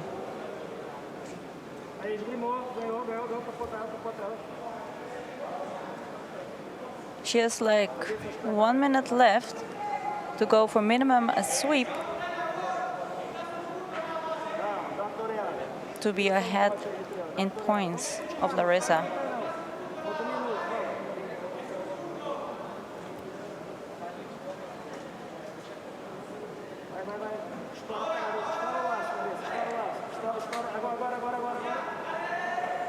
Larissa having low hips.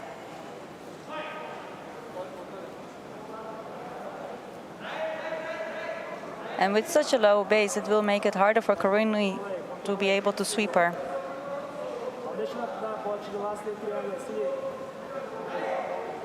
Now we are here in the full close guard from Karuni.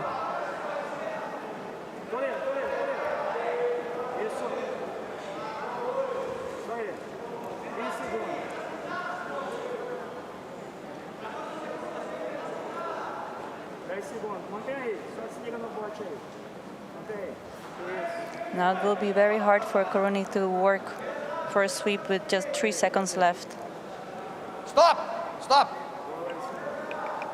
And the winner of this division, Larissa from Brazil, representing Awada Club Jiu-Jitsu Academy, winning with 1 point more.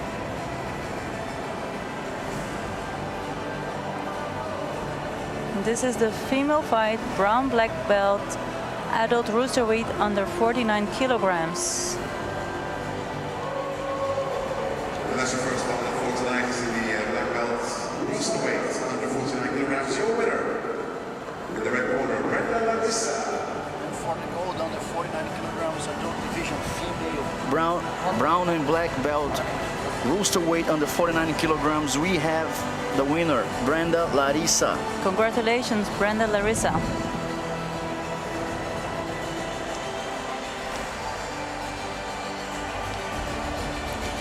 A very close fight.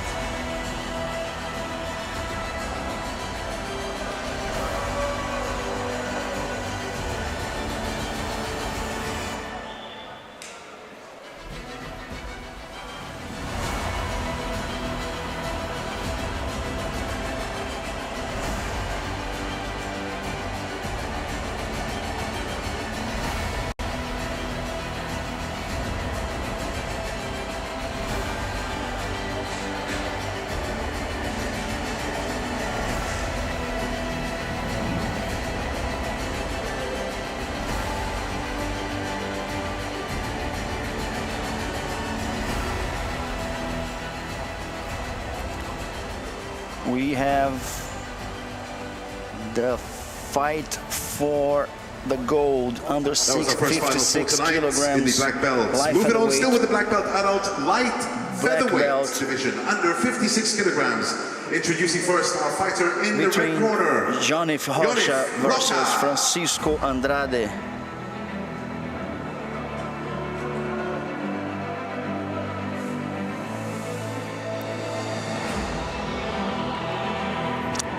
We're gonna get a shout out to our friends in Jiu-Jitsu. Equipe Checkmate São Paulo, mestre Hugo Copa. Colisão Jiu-Jitsu.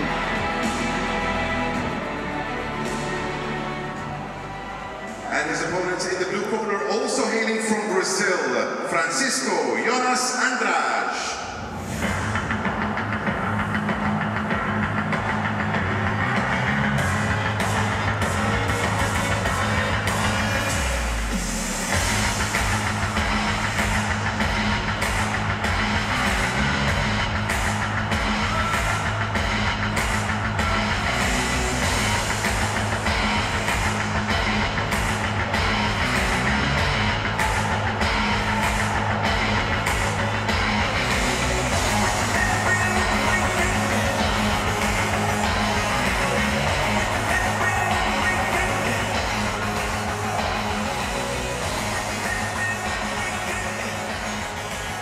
Under 56 kilograms, Jonif Rocha versus Francisco Andrade.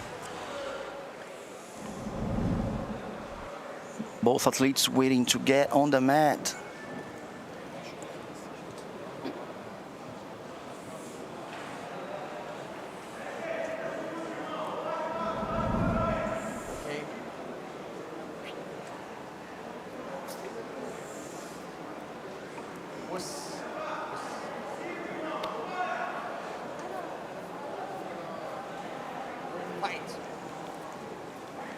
And there we go.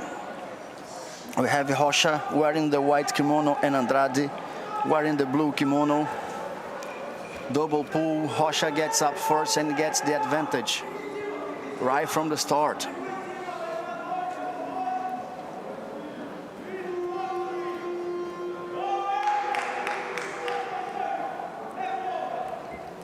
Francisco Jonas, just remind you guys, is the #1 ranked athlete.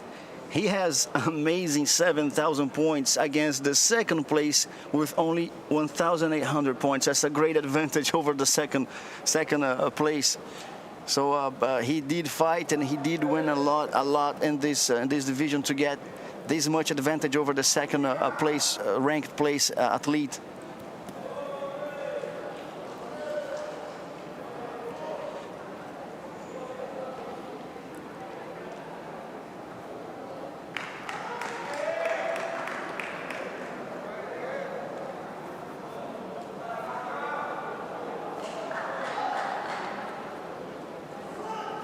Now we have athletes either setting up a foot lock.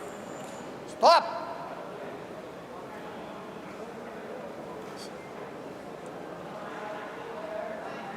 I guess the foot lock was tight enough. Vou trocar aqui. Vermelho aqui, ó. Aham. Ficava de pé reto, botinha. It was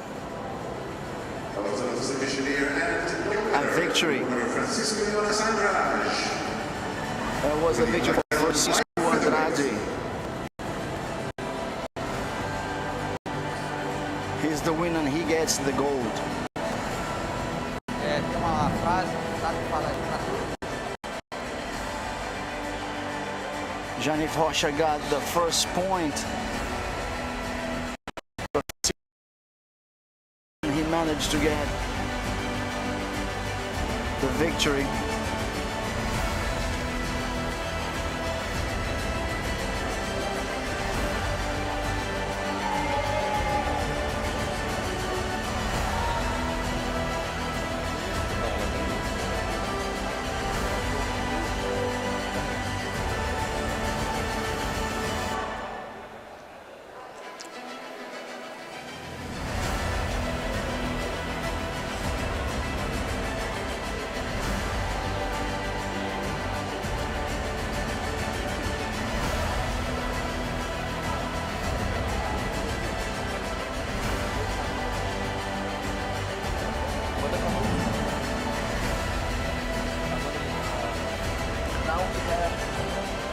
Now we have Amanda Canuto versus Ana Rodrigues, both from Brazil.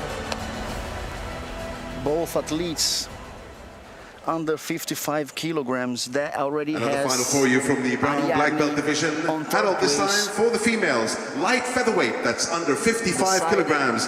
Introducing first in the red corner, Amanda Canuto. There you go, Amanda Canuto. Wearing the red belt, under 55 kilograms.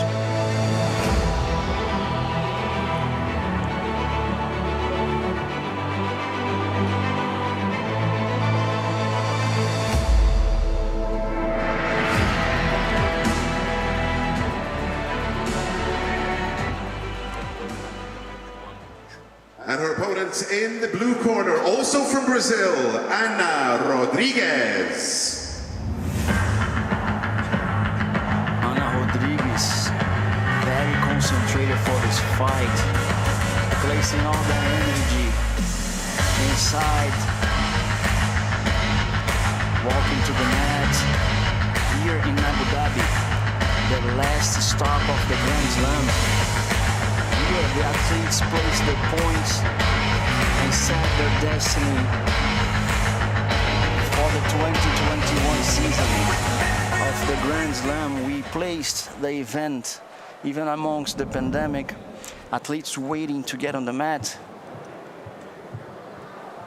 Yasmin, you watched some of the fights of the 55 kilograms. And what's your take on that one? Well, this is a very strong division. Both girls, of course, are very seasoned fighters.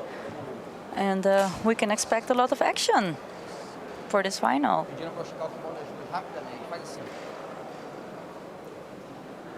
The referee is checking actually the length of the kimono to see if it's legal. If the referee sees that it is not legal, he can ask the competitors to change the kimono, but that will cost them a point.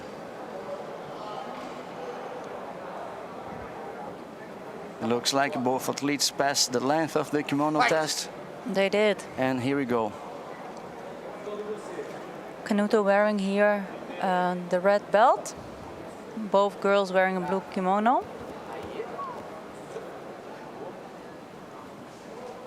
She goes straight for pulling guard and, get it right under, but, you could see that Canuto was right on top of that.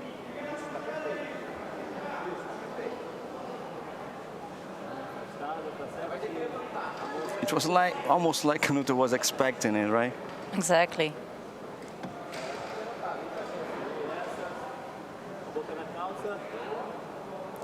Rodriguez placing a legal grip on the kimono. Legal grip on the kimono, as it's not allowed to place your fingers on the inner side of the kimono. Yes, and she has it right above the knee, so. Canuto is placing his hip away, making it harder for her to close the guard, forcing her to open to try something. As she keeps the hip away, the guard does not close this, and makes it easier for her to pass as it's open first. Now it's Canuto's turn to go for the guard pass as the guard is opened.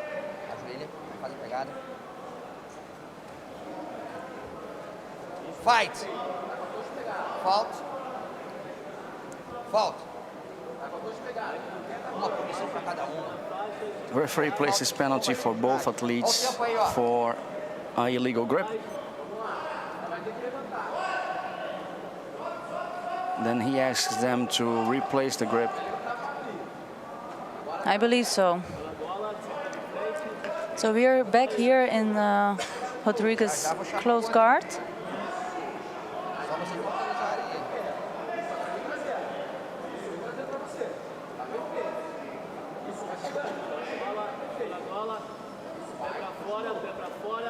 Canuto trying to keep here her balance, stepping out.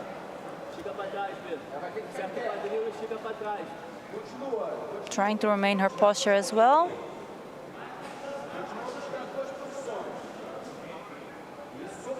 coming with her knee through Rodriguez's guard. Applying some pressure from on top.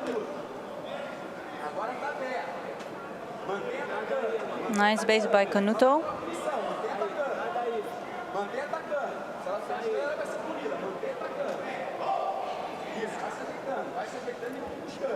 Now she's trying here to smash the knees. But Rodriguez is not giving it that easy. Two very strong female fighters here on the mat right now in the finals of minus 55 kilograms in the black belt division, adult.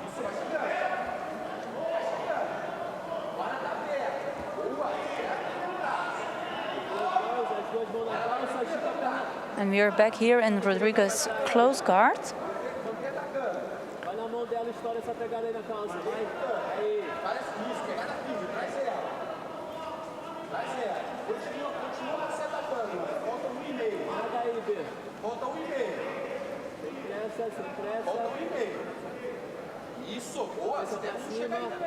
Now Rodriguez is trying to break Canuto's posture, and Canuto is now also trying to stand up to open that guard.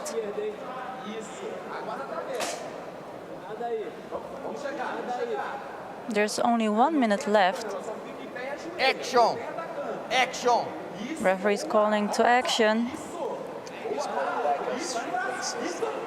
The submission, and it was tight enough.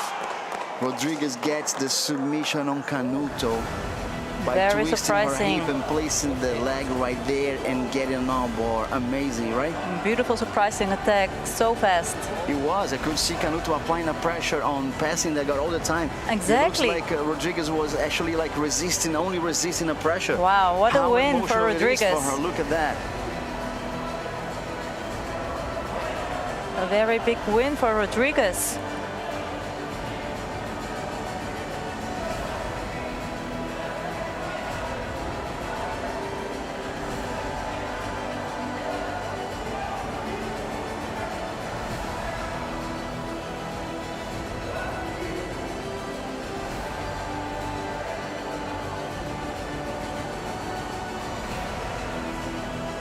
And your winner, from Brazil, Ana Rodriguez. Winner by submission, Ana Rodriguez. Both girls putting all their heart into the fight and displayed a beautiful fight. Great job. Look at that armbar. That was a tight armbar. As you can see, the armbar, when it's close to the shoulder, the hip is close to the shoulder. There is a really small chance of you to escape that if you place the hip right there and twist it and then place your leg right above the head, and that is just one way out, which is tapping out. That was a tight armbar. That was a good one placed by Ana.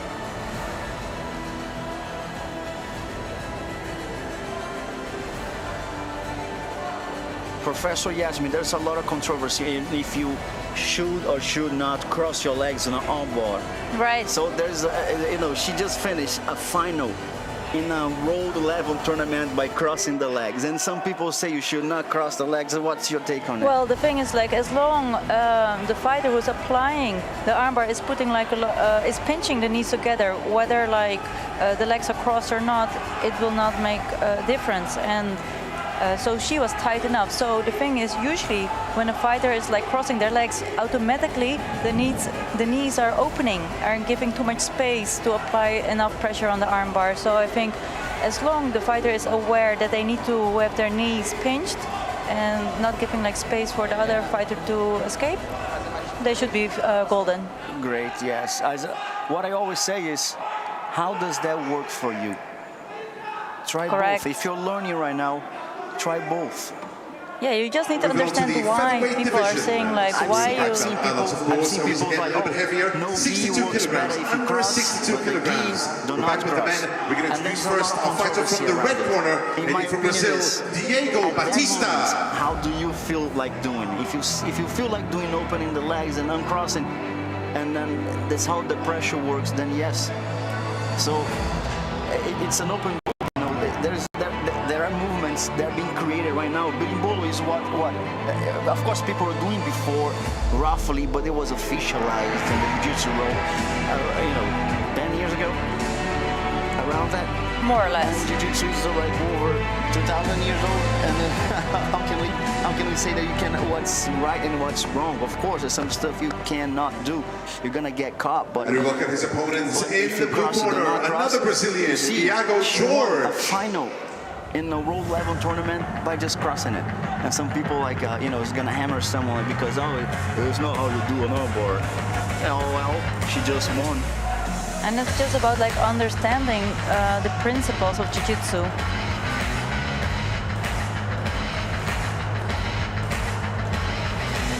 What is crazy and what is right is defined by if you win or lose. If you win by doing it, everything's gonna call you a genius. So there we go. There we go. Now we have Diego Batista versus Iago George. Diego Batista, his nickname is what, Charles? Diego Pato. Diego Pato Batista versus Iago George on under 62 kilograms black belt adult division. It's very nice to mention here, guys, both athletes from the Cicero Costa, okay? Yes, both athletes are from Cicero Costa. A nice competition, in the same academy. Both fighting in the same division, If there is one person right now, it's Cicero Costa. There's one person who is happy right now. Definitely. He has both athletes on the podium. Advantage for George because he stepped up forward first from the double pull.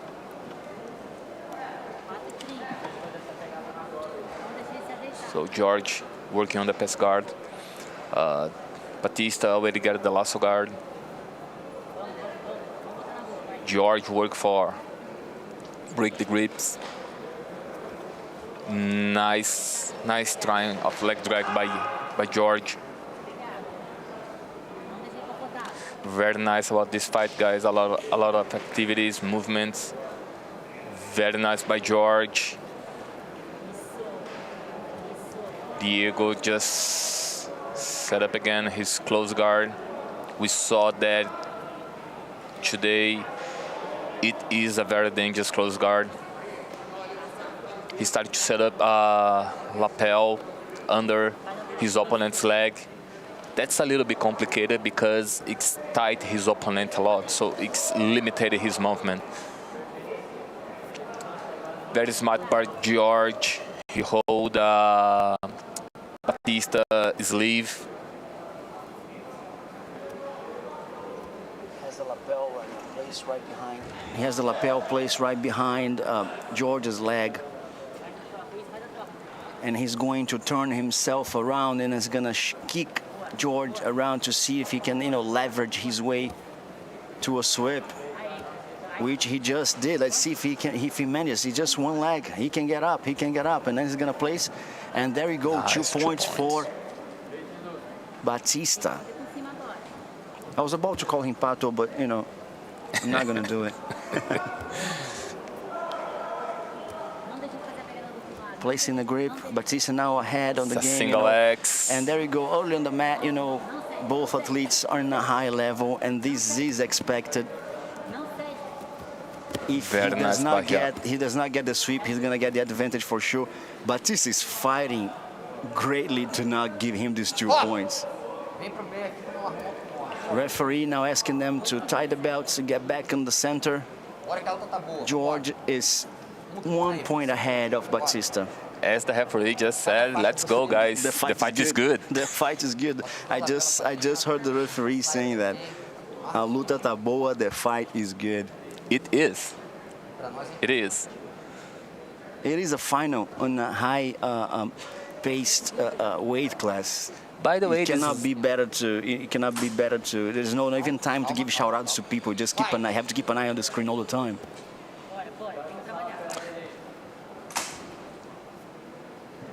Let's go, Batista again going for his lasso guard. It's not deep, but it's very movement Very nice movement by George. Moving side by side very fast when he... Look at that, he moved very fast. Batista, he already grabbed the... Stop, não mexe, não mexe. Vai voltar. Vou contar.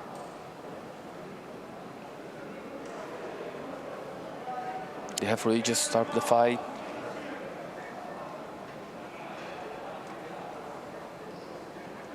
Quer soltar as pegadas? A gente volta na mesma posição? Beleza? Tá, respira aí. Nesse caso nem precisa arrumar o kimono, tá? Porque... So the referee just stopped the fight, guys, to let the athletes adjust the kimonos, the gis.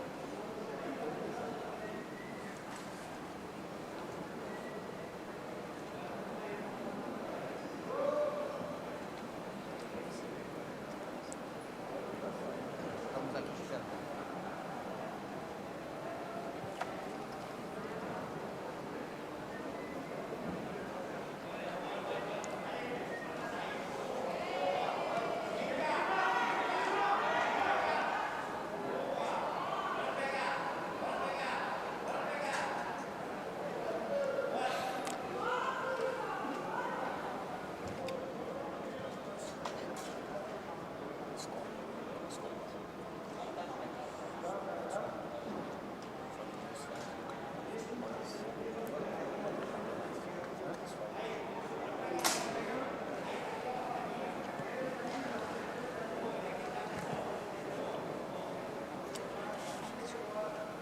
Vai.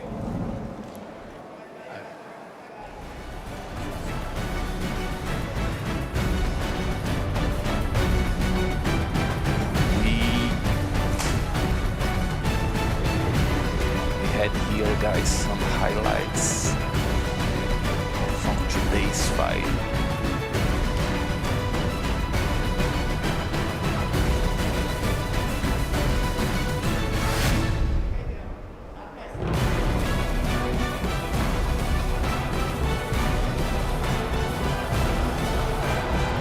Yasmin, we're talking about the principle of it's going to work if it's not going to work.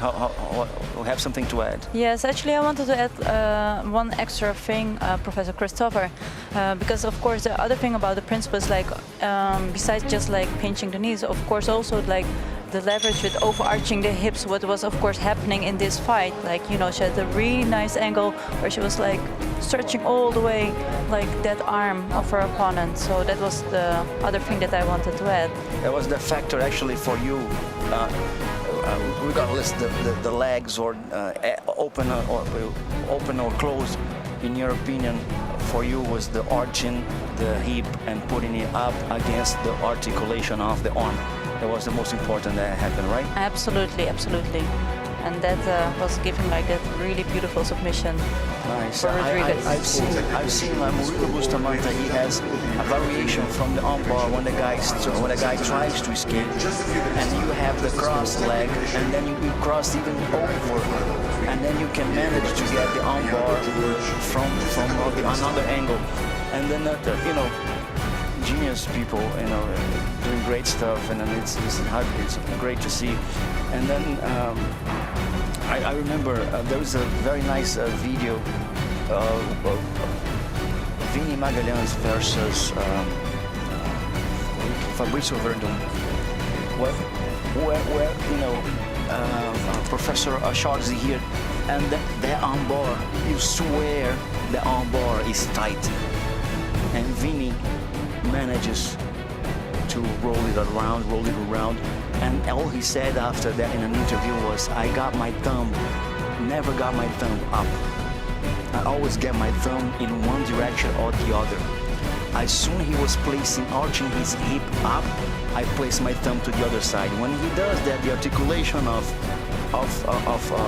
the elbow was placing sideways. When you place it to the right, the articulation was going side. And do like this to the other side, the articulation was going to the other side, never allowing Verdun to apply the strength on the opposite direction of the articulation.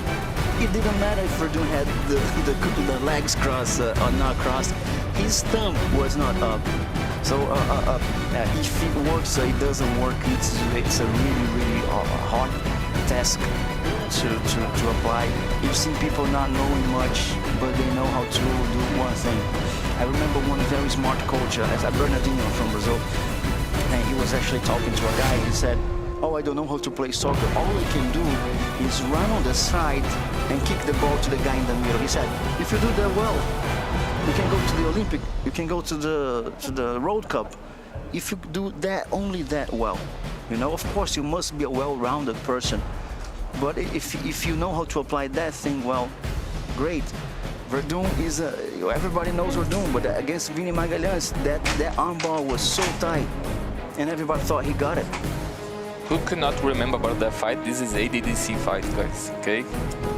And it was crazy how Vini Magalhães managed to escape, to defend himself about the crazy attacks about Fabrice Verdun. Also, one time I heard one thing about the fundamentals is very nice. One time, one professor said, trying to teach his students about the fundamentals, he said, "Coach, but I saw someone doing the arm bar, but they closed the legs." So the coach just say, you need to know the fundamentals. That's very important. But I have a question for you. So the person you saw doing that, crossing the legs, was a black belt? The students just answer, yes, he was. So he say, so he knows what to do. So when we talk here today about cross the legs, as Yasmin said before, usually for the fundamentals, when you cross the leg, you're gonna open your knees. But if you cross your legs and you keep your knees tight, you're gonna keep the pressure. You don't open your knees, so you know what you do. So guys, we are back here with Batista and George. The final was on fire. So here we go here again, guys. We have George on the top, and we have Batista here on the bottom doing guard with his lasso. Get the Z guard. I've been reading on the comments here, people asking because they are from the same gym, and one of the people, a few people asking, are they fighting for real? He looks very real to me. They are really competing for the gold.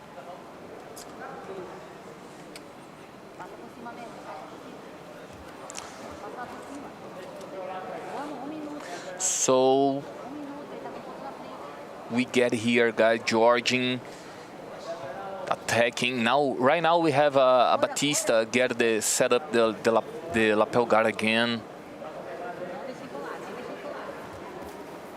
Very nice by George, trying to keep the distance, but always control the leg and the lapel, the collar.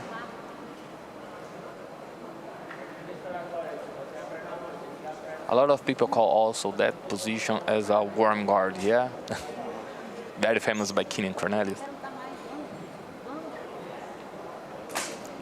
Very nice by Batista.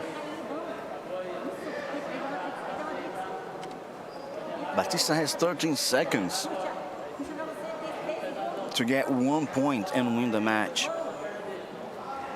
He put a lot of effort to trying to go in for that attack on the leg, but I think the time is not enough. And we get here, George, the gold medal.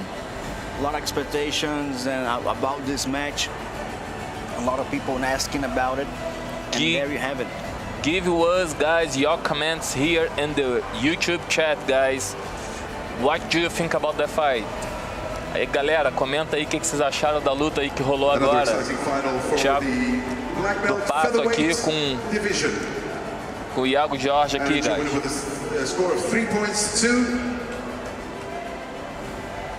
in the blue corner, Iago Jorge. Next fight on the lineup, after we see Batista, aka Bato, win, we are going to see Andrea Cavalcante versus Beatriz Mesquita.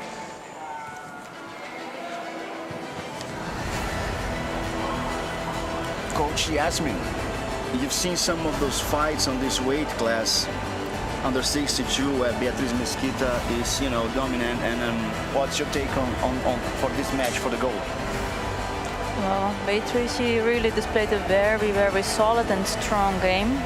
She has been already for a very long time in the scene, and she's definitely ready for this final match.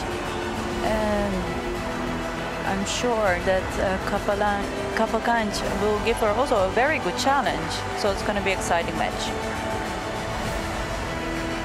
Because, of course, not for nothing, Cavalcanti reached the finals together with Beatriz Mesquita.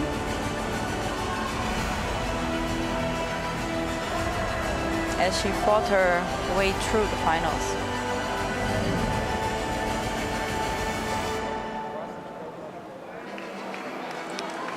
Andre Cavalcanti from ZR Team Association and Beatriz Mesquita from Gracie Humaita.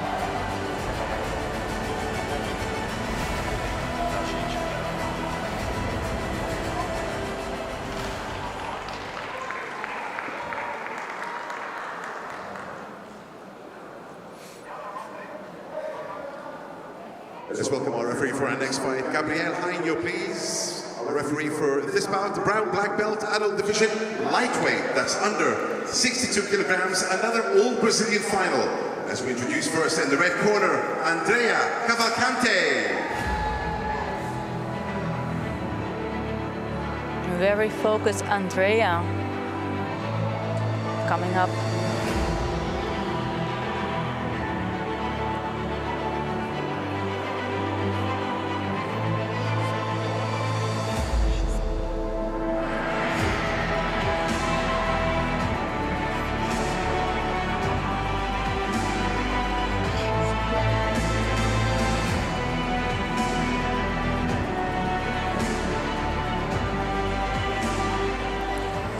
And her opponents in the blue corner, ever present in the Abu Dhabi Grand Slam events, also from Brazil, Beatriz Mesquita.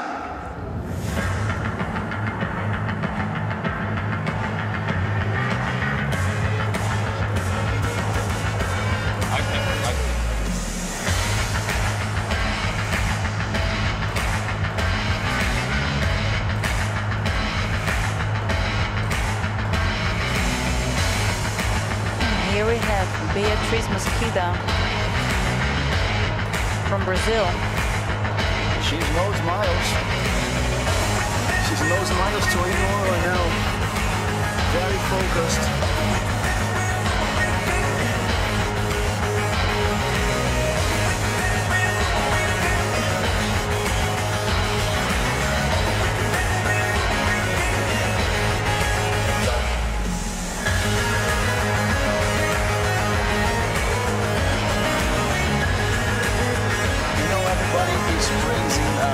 Both athletes from Cicero Forza, even though they're from the same academy, they fought for real, they fought for the gold, of course.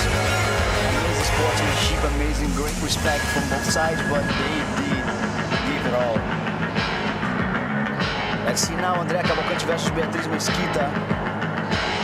Beatriz, all serious, she knows miles to anyone, she's all business. This is a very serious final for sure. Great things expected for this match. Referee commands them to get in. And here we go.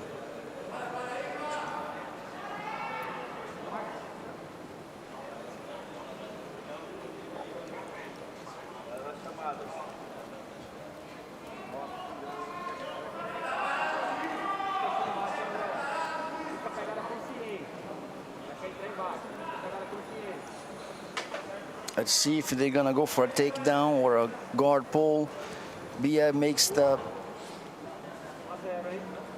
They consider that a double guard pull. Guard pull, and then we're giving Cavalcanti the advantage, I believe. Yes, for Andrea. She got the advantage point. We call it advantage point because advantage here does not grant a simple advantage. he grants you 1 point. In case, I see some people asking in the comments, what's this 1 point about? There you have it. It's 1 point granted by advantages. But then again, Mesquita is in her very strong position, the close guard. Even though she is 1 point behind. She's trying to set up to hold that arm. You know when you go for a submission and you see that you might go for a sweep. She actually has it tied, and she saw the arm.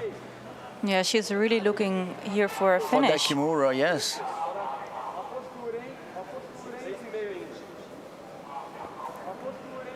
And maybe if Andrea is going to push her up, she can also go for a sweep. She or went not for the even. Sweep, and then she got the Kimura sweep. Yeah, she's just powered through for a beautiful sweep. And he go the sweep and the mount. 2 for the sweep, 4 for the mount. Adding up total 6 points for Mesquita, who was behind, now is way ahead.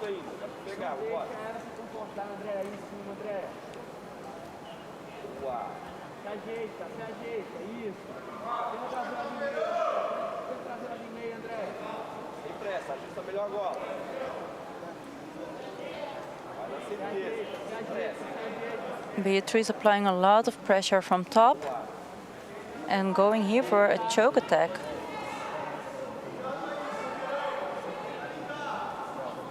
Really hunting for a submission. She is. She's looking for early stop, to make her opponent tap, and then she's placing a real danger on that choke as she got it. And winner by submission. Made it look easy on the final, right? Absolutely. Gracie Barra vai estar, Beatriz Mesquita under 62 kilograms. She really showed a lot of advantage, recognized superiority. And winner for the brown black belt lightweight division in the blue corner with another submission, Beatriz Mesquita. Amazing athletes, amazing sportsmanship. It's amazing. It's really good to see that. Amazing to have like these fighters here fighting in Abu Dhabi at the Abu Dhabi Grand Slam. Really high level.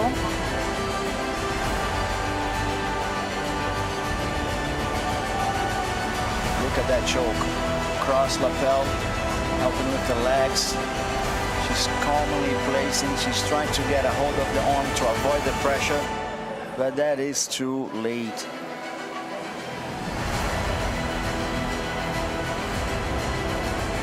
That's when they both pulled guard. They both sat at the same time. But Cavalcante just bounced, which granted her 1 point, the only point she did.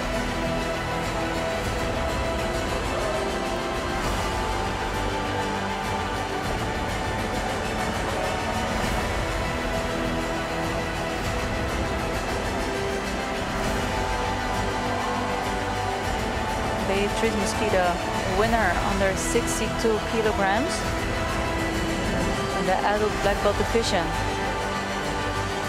Under 69 kilograms, male adult black belt division. This is the lightweight male.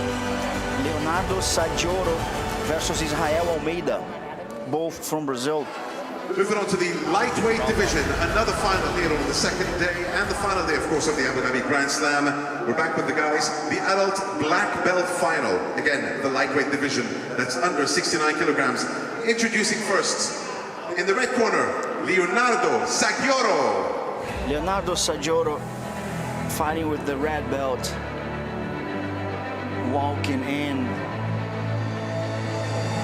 trying to release some of the pressure of his movement.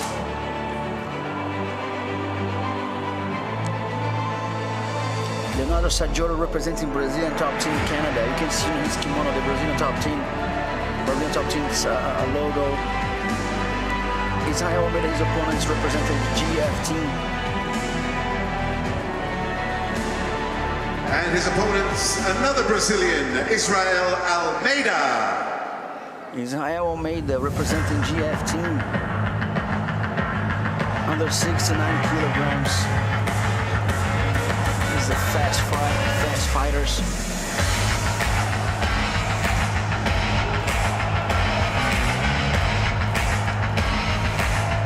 He walks over. I can only imagine the feeling when you walk through the tunnel and see the mats and see the lights and see your opponent and see everyone there. Television, everyone in the world watching you.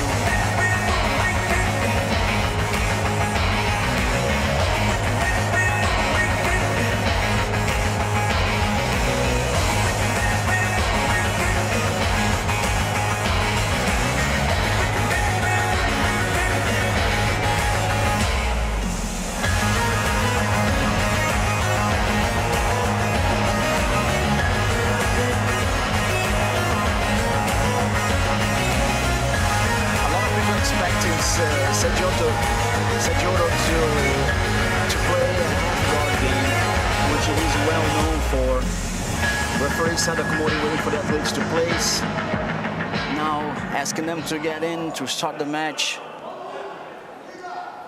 Guys, some guys here asking about Gutenberg and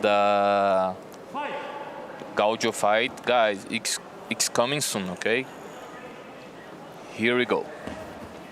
There we go. Exactly the half guard Sajuro that people were talking about. He went straight for it. He went straight for that.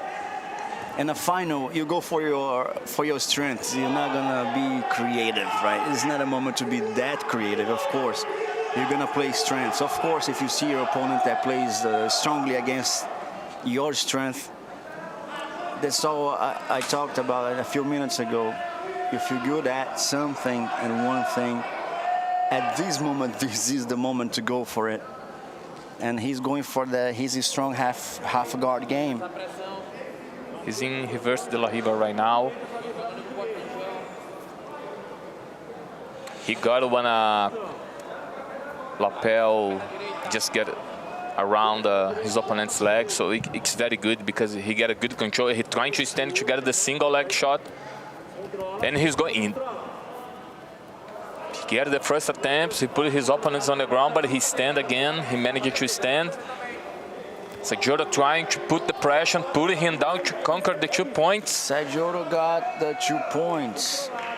And here he got it. Now I understand why people were talking about his half guard game. Crazy, no? Yes. Nice shin trap. Very nice by Almeida to get the single legs. So Sajuro just manages his legs and switch for a kind of 50-50. Almeida already trying to stand. And that's quite the same position that got Sajuro the points that he has right now. We had it back. We had it back there.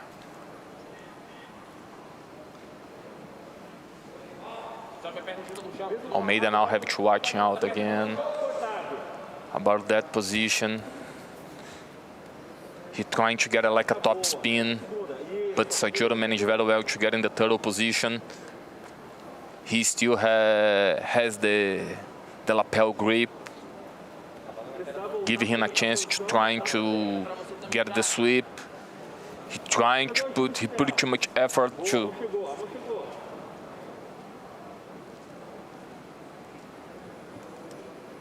Almeida also watch, waiting for the right moment.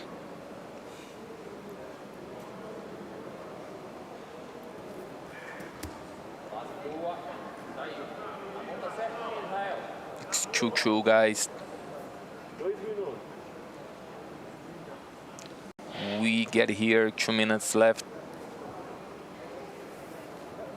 We still have Sajuro on the shot for the sweep. Almeida just managed the transition going back. And Sajuro is standing, still holding the grip on the lapel.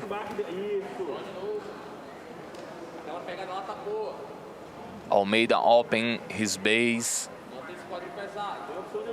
trying to keep the hip very heavy. It's very nice and clear to hear the red coach instruction of the head coach. Yes, like do not let him open that leg. It's very nice, yeah, Christopher, because they are very, very, very close to the mats. Sajoro now has the grip on the legs, as he's gonna try to manage his way to the side to pass the guard with 50 seconds to go. And he's running after because Almeida was the last one to score. And he knows that. That's why he's losing. Actually, although the numbers show Good a to tie, remember. he's Good. losing. So that's why he's running after because, you know, Good to remember, 35 seconds to go. If he doesn't score at least 1 point, Almeida's going to get it. And then he looks like he passed the guard. He looks like he passed the guard. At least I think he's gonna get the advantage for that one, so advantage. it's Then good. So now it's 20 seconds to 3-2. go. All it cannot happen now is like stay on the fight to let his opponent get 50 seconds get a left, point. guys. Almeida need work, and he is working on the triangle, but he need to close that and put his on the danger. Close. Sajoro's 3-2. If Almeida scores 1 point over this, there was no danger. It doesn't look like there is a danger, at least to me. Let's see if the referee is gonna call. He's calling the Falcon Eye. He's calling the Falcon Eye. Sajoro was ahead, but Almeida was 1 point behind, and if Almeida scores this last point from the advantage, let's see what the referee on the Falcon Eye has to say.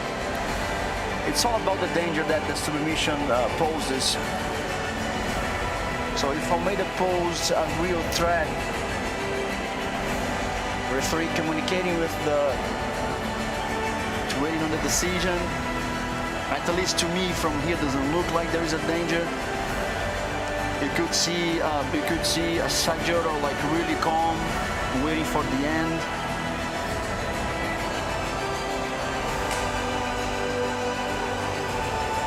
It doesn't look like it's tight enough. It's not right under the knee. It was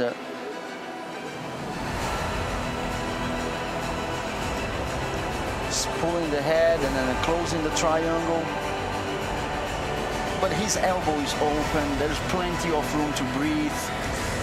At least to me, doesn't pose as a threat. You know, the leg for the triangle, it's not on the line of the neck, so. Let's see what the referees on the Falcon Eye has to say. Really hard to call. Guys, granting a victory, granting that advantage will give Almeida the win.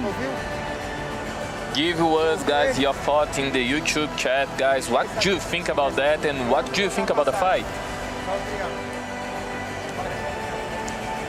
Galera, eles estão decidindo no Falcon Eye aqui se o Almeida fez o último ponto, a última vantagem, né, que é dar um ponto para ele. Se ele fez isso, ele ganha porque ele foi o último a pontuar. E o último a pontuar empatado ganha a luta. Vamos ver o que eles decidiram. Let's see what they decided. And that was exactly that triangle did not pose a threat, and they saw it. That's the lightweight division, under 69 kilograms. Amazing sportsmanship.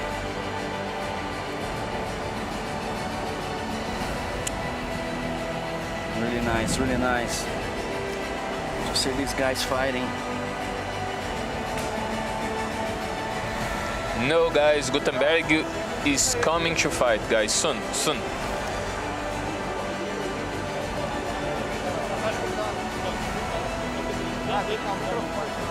Gutenberg versus Patrick Gaudio is the second last fight.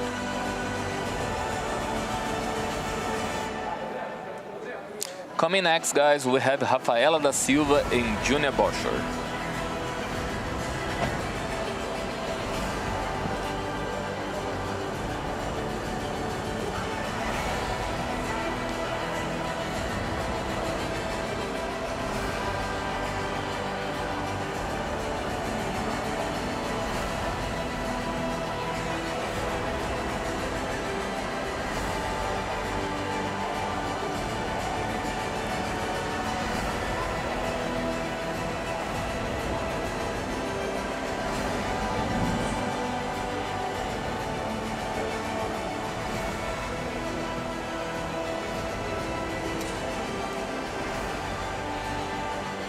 So we are having now here a female fight, Rafaela Silva versus Julia Boscher, both from Brazil.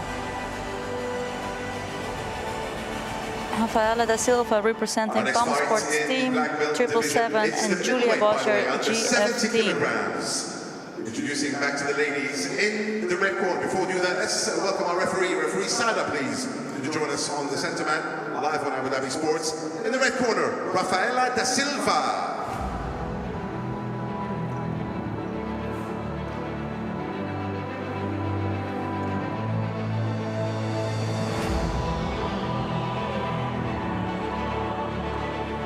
Final fight, female brown black belt division, adult middleweight under 70 kilograms. Rafaela da Silva, representing Palm Sports Team 777.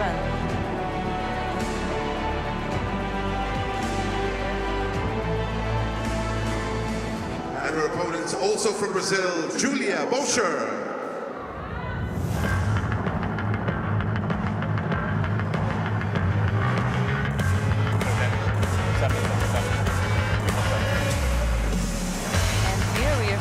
Julia Boscher from GFT in Brazil. I remember working on Road Pro. I remember working on the Road Pro tournament, I think it was 2017. And Julia Boscher was purple belt yet. And wow. She was the world champion. And then I remember like translating some interviews for her, and I was like she's gonna go places. And there she is, there she is. There she is indeed, here in the finals in Abu Dhabi, the capital of Jiu-Jitsu.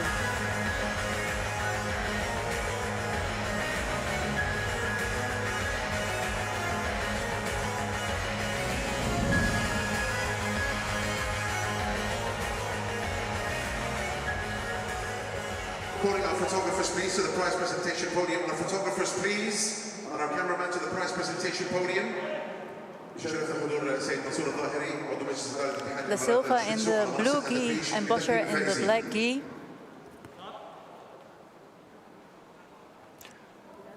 It starts fired up. We're going to start with the black belt master 1 light heavyweight division under 94 kilograms, Livaldo Lima. Julia Boscher going for the takedowns like from the beginning. You could see Silva, you know, sprawl in first place. And at every moment. So referee's fixing the score there. So no points granted to anyone. Both girls going again to the side. Referee stopping the fight, bringing the girls back to the middle.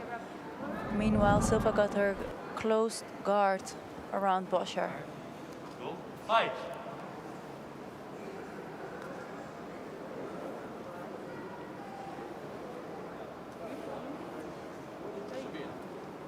Silva pulls guard. Boscher standing up, trying to open that close guard. Open the close guard. And looking here for the guard pass. Thank you very much. Moving on to the black belt master 2 welterweight division. In third place, Michael Haita. The Smiling is with us in third place, Michael. And 2 second places this time. Vince Tan and Livio Santos, both in second place. Dois lados, tá? Dois lados. Pressiona para um lado. Pressiona, pressiona, pressiona, pressiona. Faz ela te empurrar. Bora.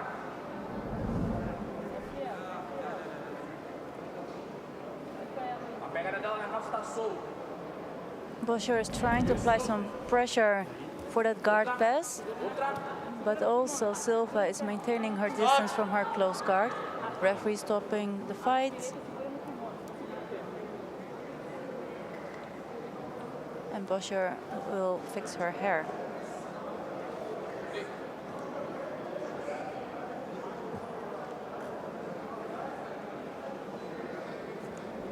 Moving on to the black belt master 2 light heavyweight division. That's under 94 kilograms. Yuri Fargan in third place. Carlos Alexander Rodriguez in second place, and Silva is controlling Bosher's leg and has a cross-collar grip, trying to put her opponent out of balance from the bottom, looking for the sweep.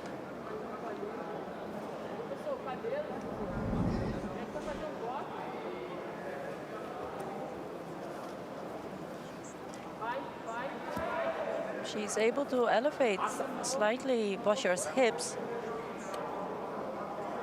Bosher was attempting also to go with her knee through Silva's guard.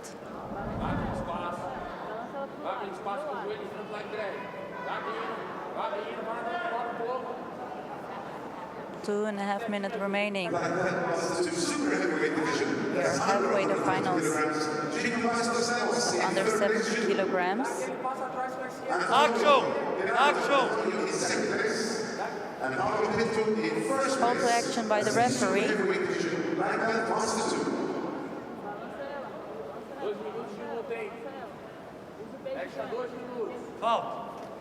The girls need to face the fight now.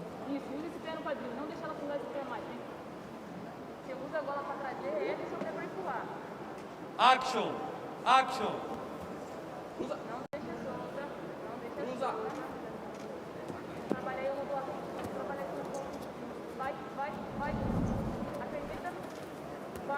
Both girls just got the penalty.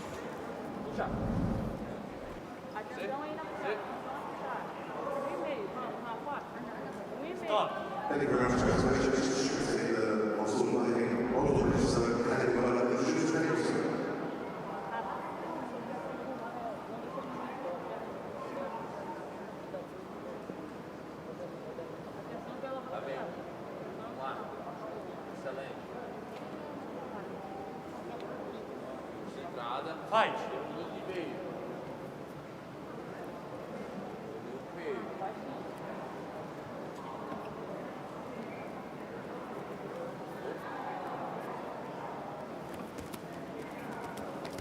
Bosher is getting the grips. Stop! But they are not in the middle, so referee is calling to stop the fight and bringing the girls back to the middle. Fight!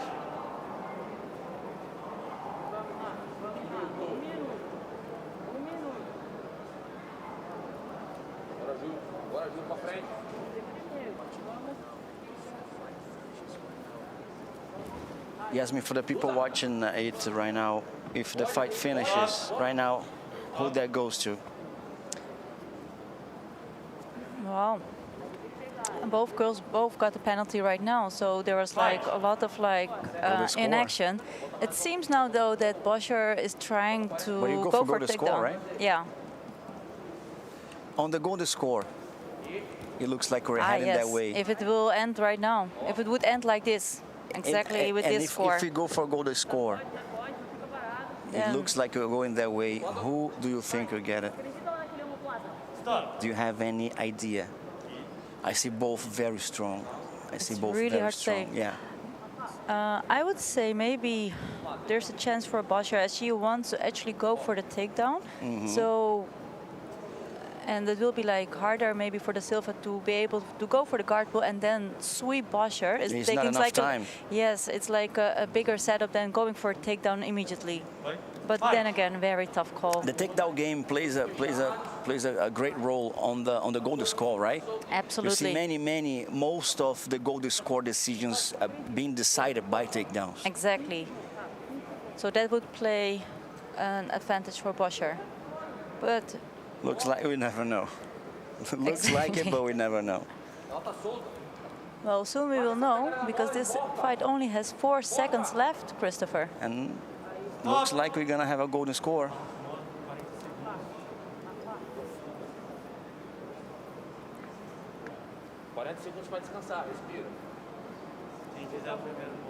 Referee just pointed out 40 seconds to breathe and rest a little.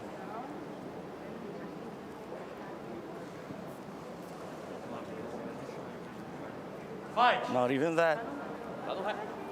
If they agree to go. Yep. Yeah, it's still the rest. See? He started a little before. Right.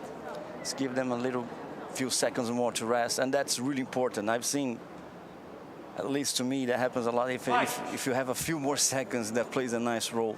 It can make all the difference. It does, and oxygen gets back to the body. And here you can see how Boscher is being very explosive right now. And pushing her outside, that might play against Silva.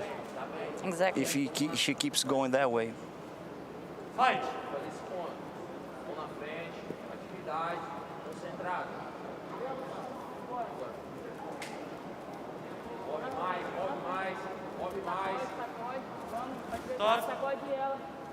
She's been more active, searching, looking for the takedown, effectively going for it. Fight. And while Silva was just like waiting for and reacting on it. Exactly. That plays in favor of, but still 30 seconds. Lots of things. You can run around, get an advantage on an attempt submission, 20 seconds. Fight. You can see the corner saying attack, attack, attack.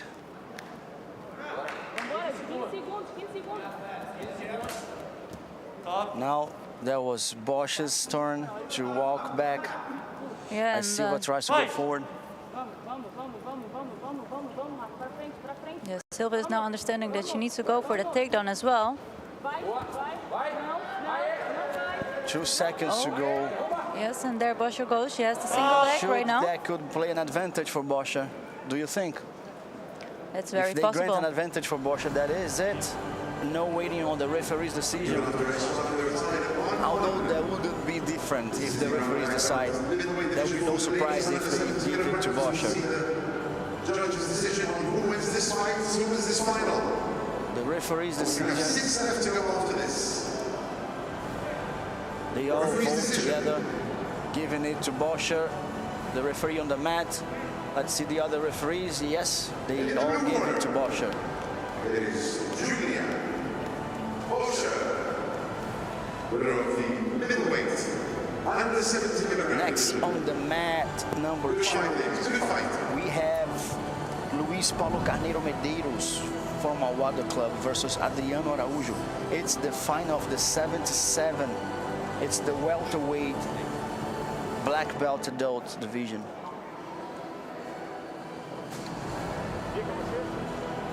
Here we go, guys. We have one more final here.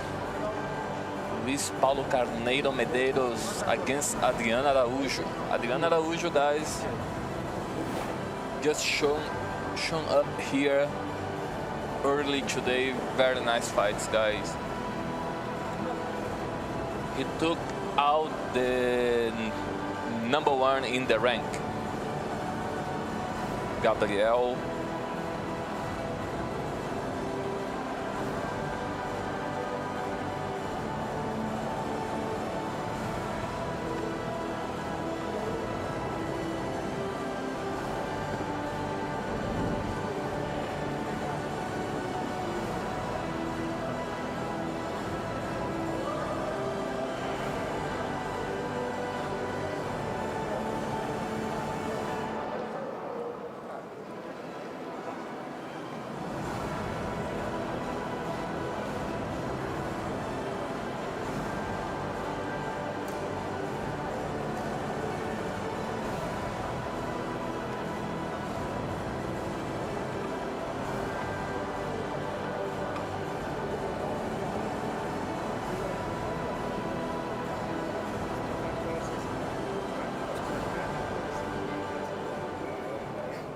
The next fight is the final of the welterweight division, black belt that's under 77 kilograms.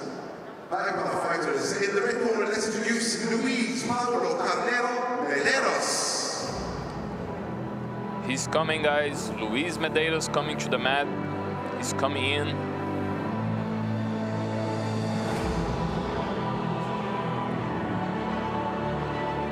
He has been doing a great job here, guys.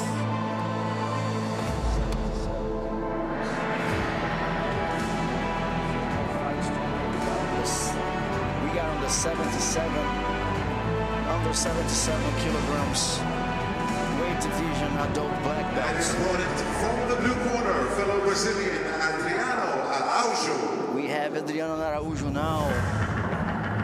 Adriano, who is from Rio de Janeiro, projeto from Rocinha. From the amazing Olympic athlete Fábio Canto. It's an amazing project, by the way, guys. That's what he got. Just being there, amazing.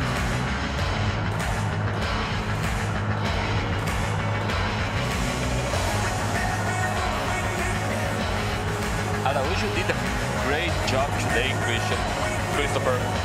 Great job for the first fight, for the first round. Amazing. He took out, if I'm not mistaken, he took out amazing high ranked, right? Yeah, the first one on the rank. He took the first of the rank out on the first match, if I'm not mistaken. Yeah, first round. Referee asking him to get on the mat. It was amazing first round. He just took the first place on the rank out with a beautiful sweep in the end of the fight. A takedown. Here we go, guys. We have Araújo with the blue gi, Medeiros with the white. He avoided the grip, so Medeiros could not place a guard. That's gonna count as a takedown, or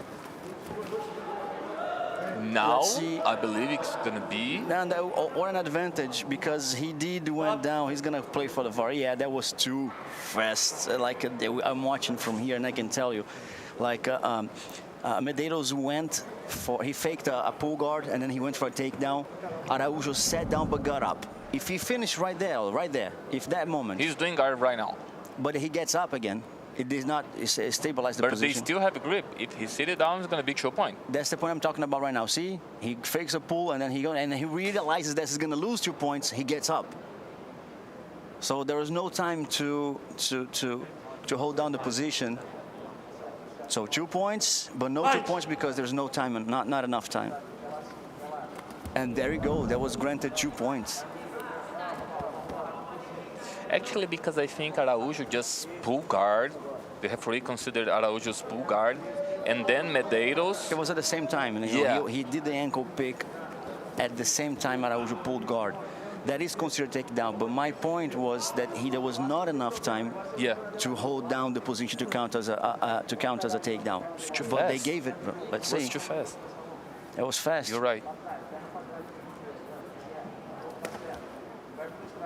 Very nice by Araújo. He stepped back to avoid the grip on the pants. But Medeiros managed very well, trying to get the attack, trying to sweep for the omoplata. An advantage for Araújo.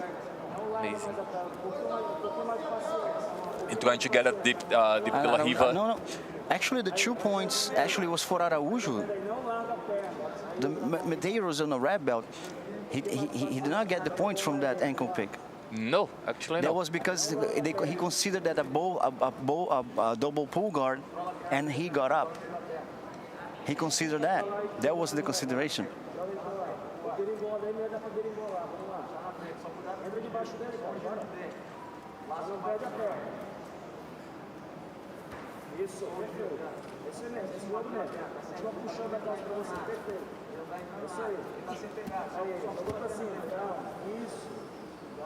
Não perde de novo. Mantenha o contato aí. Fechando o cotovelo, perfeito. Não perde a perna. Calma. And now Medeiros is on a hunt. Actually, with 2 minutes and 30 seconds to go, if Medeiros gets 1 point, he can win the match. Stop! Yeah. Because he's gonna be the last one to that plays amazingly. So no one sits comfortable being ahead on the score, because a tie means you lose.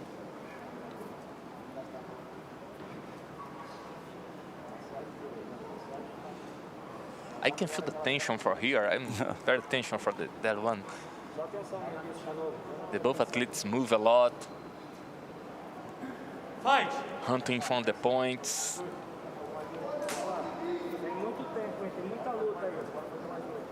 We have more than 2 minutes. I could hear the one of the coaches saying like, relax, there's a lot of fight ahead. So yes, and in this high-paced fight, 2 minutes, over 2 minutes, it is a lot of time. Anything can happen in less than a second, so both trying to make a grip. Araújo just get a double under. He must play low now. Medeiros just to get to the side. Get one foot inside. Medeiros is trying to get the triangle choke, trying to revert to any other submission, either armbar or omoplata. From there, Medeiros non-stop, man, moving all the time. Araújo. Yes. Also. Both. Araújo is ahead, but he's getting the blitz. He's getting a blitz, for sure. Nice attempt again, one more time. That's the third submission. That's the third triangle choke attempt. You need to watch that. You need to watch out. Although there is no danger, but there you can see the danger right there. He keeps Araújo ward right away. That does not play good for Araújo right now. Nice tweak with the shin to shin. He gets even under Araújo base's gravity center to make him unstable. And then Medeiros can get a sweep from there with 48 seconds to go. If he get at least the attempt, at least 1 point. And here you go, if Medeiros coming to the top, he's going to score 2 points. He will not let that happen with 30 seconds to go. Araújo is going to hold for his life. And Medeiros is up this 3-2 right now. Points. Oh my God. 1 point ahead. And 25 seconds for Araújo to win that gold medal. All he needs is one advantage. But one more thing, as you said before, if Araújo score one advantage now, that's Araújo's fight. That's it. Yeah. No one sits comfortably. Even, for example, if Medeiros stays the fight, he's going for the guard passing, and he can pass that guard. And it was amazing final. Amazing. You see, in the last minute, the fight was decided. Last minute. Amazing. Amazing it was match. Amazing final, guys. Really good, exciting match. We saw right now here, it's 5 minutes activity, no stop, all the time. The both athletes looking forward, trying to score, great technique, submission, trying to all the time attacking. The resilience of Medeiros all the way to the end of the match. He did not give up. That was given to him. Congratulations for Medeiros, but also for Araújo, because he did very well job here today. His hand was raised, and he deserves it. Definitely. They both, but let's give it to Araújo as well. The fights that he fought all the way here, people he took out. Great things were expected from a lot of people, and he took them out. He did fought well on this last match, and it was the detail that always get us, It's very good to remember also, if I'm not wrong, Christopher, Medeiros was the guy fought against Thiago Bravo, huh? And Thiago Bravo unfortunately got injured. So yes. Guys, we hope he get it back strong and better. We just wish, guys, we all do. The best for Thiago Bravo, guys.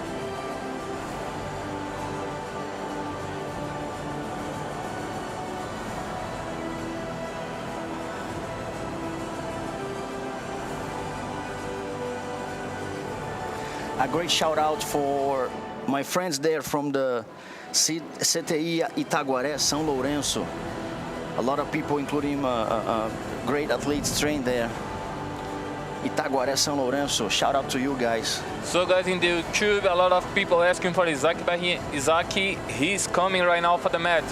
It's the final for, I believe, the middleweight division. It's amazing. We were passing by Isaac Bayensi yesterday, right here at the venue. And one of the organizers of the event asked him like, "Hey, how is everything? You know, come here to fight." And then he said, "I cannot complain of anything. Having an event and this pandemic thing all around the world." That was his words. He said that he said like, "Thank you guys. This place is amazing, and that could not be any better. That could not be any better. I cannot complain about anything." And then people ask like, "Is there any upset of being, restrained, of circulating all over the country and everything?" There's no hotel room venue. And then the organization was asking like, "If you want anything, I can get for you, so don't worry about it." He said, "No, we are good. Thank you very much." And most important is we have the event to fight for. So I got a first impression from the people just by talking and see them talking to Rodrigo here, and I heard that I was like, I can only imagine for an athlete who lives off that. These people at this level, they don't hold any other job than just fighting. And then in this pandemic plays a huge role in their lives and then livelihood. And then for them to say thank you for and that it says a lot about this organization, your Jiu-Jitsu and this country. So guys, we have it right now here. It's it's black belt adult middleweight division. We have both athletes by our Guarda club. And guys, this is a teammate, okay guys? They are both from Dream Art. So it's a final. Isaac Braz and Mauricio Neto, both from the same club.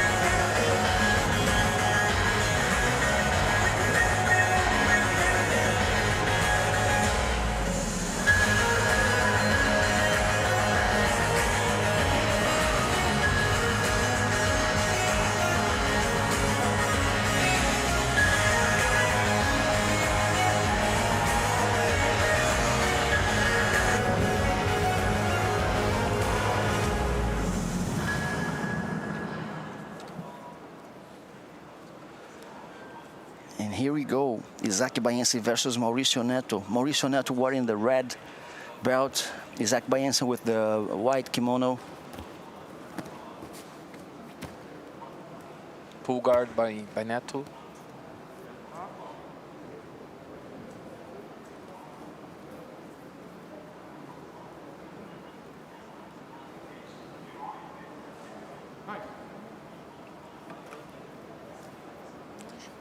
Neto just set up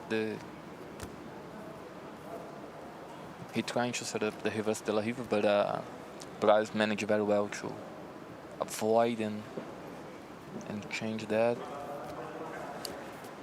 He get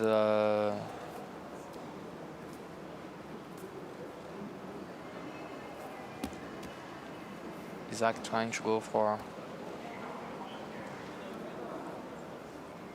a knee cut.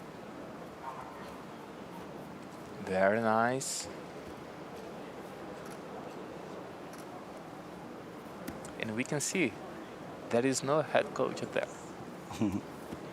Because both athletes from the same place, they are teammates.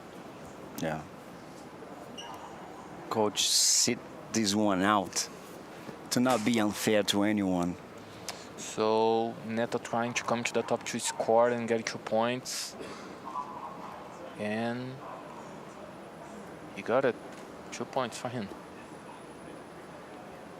But he always, as we mentioned here, guys, 50-50 is 50 percentage of it is what it's called.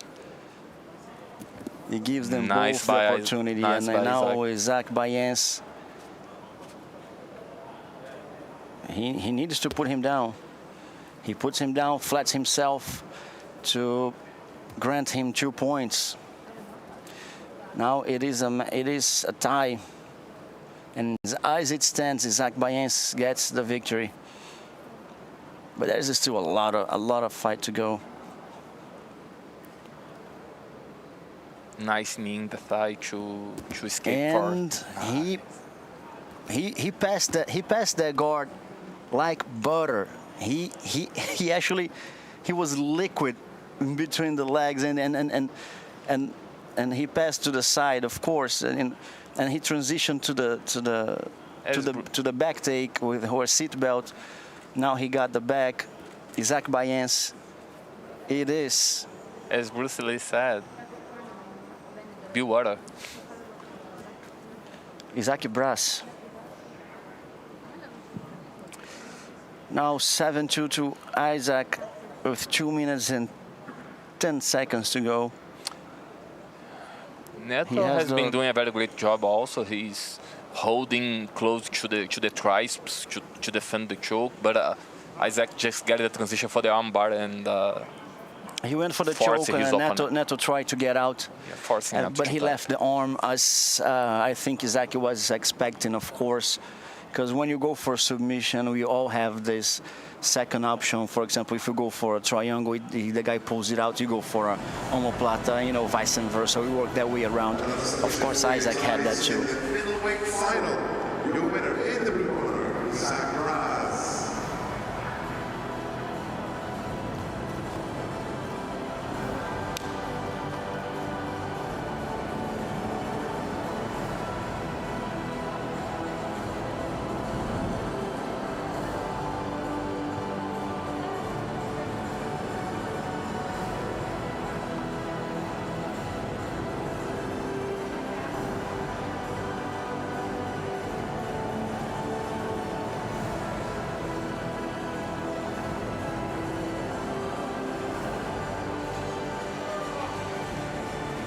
Now we have brown and black belt, female adult division, heavyweight, which is under 95 kilograms. Michelle Xavier from Alain Jiu-Jitsu Club versus Yara Nascimento from Al-Wada Club. And that is going to be the final female fight of this event.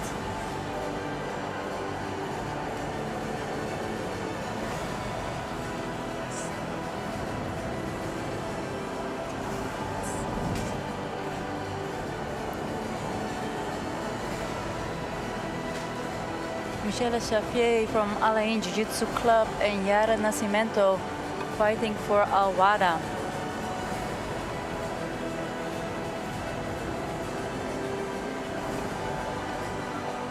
Three more fights to go, ladies and gentlemen. Three more fights as we move on to the heavyweight division, under 95 kilograms.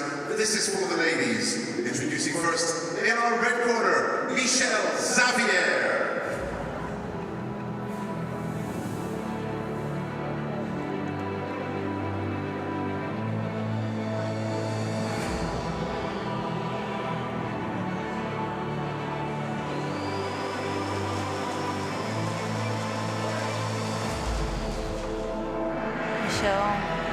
Wearing a white gi and the red belt, very focused for this final match.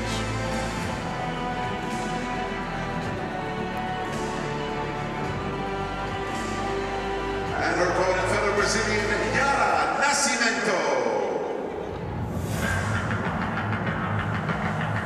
And her opponent wearing a blue gi, also from Brazil,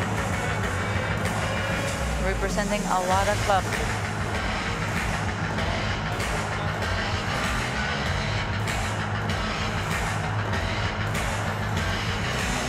Yasmin, if you had to place a bet, I always ask you that. I always put you on the spot. Yeah, you always put me on the spot. Like, so far I've been like okay with my guesses, right? Yeah.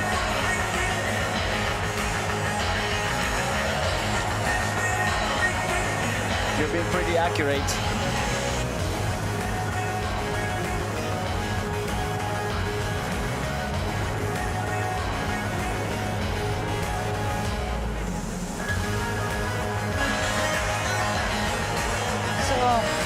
My pick. Yara Nascimento seems very confident.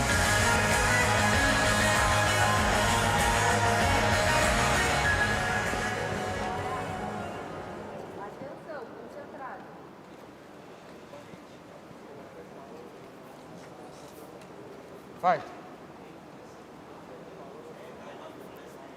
Xavier wearing the white kimono and red belt versus Nascimento wearing the blue kimono. Nascimento seems to have like a height advantage. Going here for a single leg. Stop. That is unexpected for this weight class on the girls. Vantagem pelo vermelho. E você não parou o tempo. Tempo. They're going to go back to check on the advantage given to one another, because there was certainly advantage to both sides there. Right. At least for me, you know, humble opinion. Let's see what the specialists have to say about it. As they're going back maybe to fix the score. And there you go, just one advantage for Nascimento. As she started the takedown, she attempted the takedown first. The other one, I think they considered it was just defending herself. And there now we go. Yara is going for her guard game with those tall legs of her. Putting here a lasso.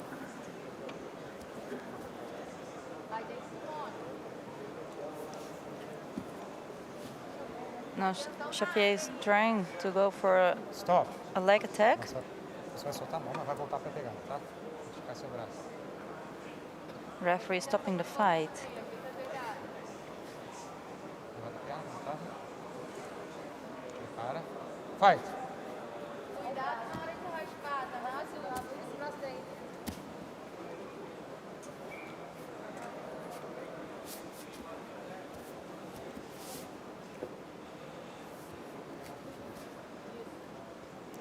She has a beginning of a omoplata right there, but that foot of Xavier, the left leg, you know, right across the body, that's going to stop Nascimento to do anything regarding any sweep or attempt to submission on that foot. So she can try, but that waiting on the side, that's what she can get. Stop. Caiu dentro ou fora? Is it rephrase? De pé. Is it safe to pull on that position, memorizing the position to get back in the center? Fight. And the girl starting from standing position again. Let's see if Nascimento is going again for the guard.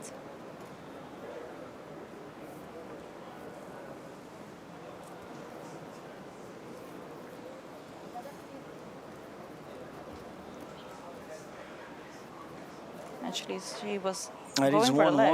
1-1. The attempt sweep, because she got to the back. She actually got to the back.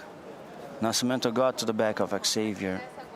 Then that granted her 1 point. Advantage point.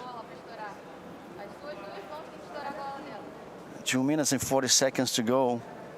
Referee might call for action pretty soon. Exactly. Vai com as duas, pode soltar outra gola dela. Solta a gola dela pra estourar e anda. Isso. Nascimento's breaking the grips. Tá na metade da luta.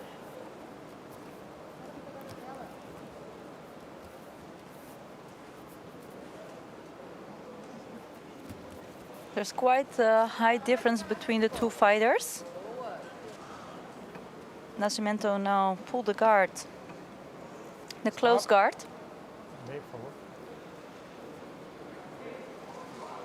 It looks like she hit the head. They both hit head, and Xavier looks a bit confused. And I actually could see Nascimento asking, "Are you okay?" And Xavier's like, "I guess." Fight.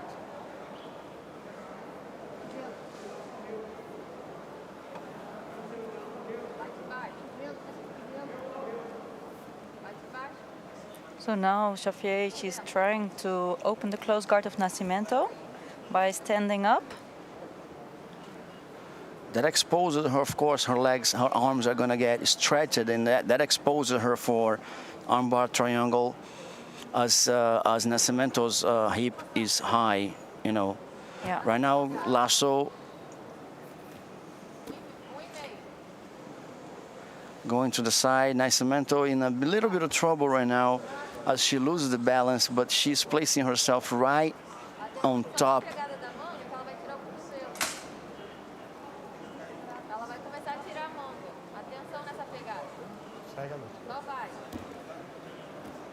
And she's going again for the same position that gave her that advantage. Nascimento is going to try to get up. And I think Xavier tried with this, the famous, like when someone tries a omoplata and you stick your head right under the foot. Nascimento gets, she might get a sweep from there, and she gets it. And she gets it. 2 points granted for Nascimento, and she sticks 2 points ahead on the score, and she's managing to pass the guard. Having a very dominant and strong position right now, controlling the leg. Not But yet. not She yet. did not stabilize the position, and there's not enough time on the position to get there. Maybe an advantage. What do you think? Perhaps. 13 seconds remaining. Doesn't look like Xavier is gonna pull anything. You know, never know, but you know. Nascimento seems pretty active. Did she tap? She just tapped. And the winner of the heavyweight brown and black belt female division under 95 kilograms is Yara Nascimento from Awada Club. She just gets the victory over Michelle Xavier. Good fight, ladies. Good fight. That's in the heavyweight division under 95 kilograms. An emotional win. Emotional win.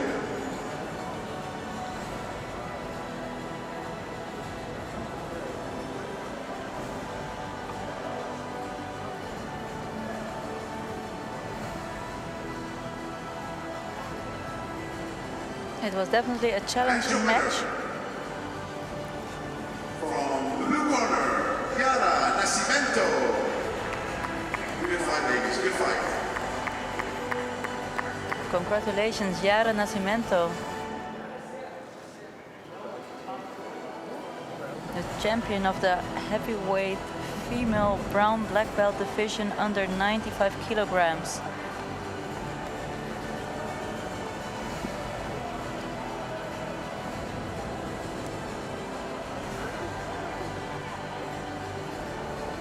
A replay of the submission by Yara. We have next light heavyweight under 94 kilograms black belt adult division. Patrick Gaudio and Gutenberg Pereira. Charles, you told me that you were very excited for this fight. That is the Please fight. enlighten me. Please tell me why. Sorry to cut you, man. That is the fight I'm waiting for. Because a lot of people in the YouTube chat also asking for Gutenberg fight. We saw Gutenberg showing up today a very nice skill, a big pressure, and also we already know Patrick Gaudio, so we expect that fight will be very, very nice.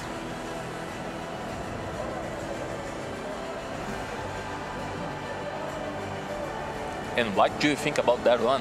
It's a penultimate fight as we walk backwards towards the center mat live here on Let me get back to you just 1 second asking, what's your take? If you have to place a bet, what would be yours? Oh man, that would be very hard. It's in the light heavyweight division. That's But under 94 kilograms. maybe for today, I think Gutenberg come very strong. Patrick Gaudio. But I think both of them come very strong. But let's go see. Nice. So you can feel my tension here. Yeah, I you know, there's a lot of hype. There's a lot of talk about, you know, Patrick Gaudio performance, and he's doing well in this tournament. Pereira can surprise us. Yeah, Pereira also very strong. We know him about. But Gaudio also very strong. We saw a beautiful work from Dream Art here. Pereira in the blue corner. Gutenberg Pereira, guys, is coming to the mat. Patrick Gaudio and Gutenberg Pereira, guys. It's going to be a very nice fight. It's take place, guys, in the light heavyweight under 94 kilograms, guys.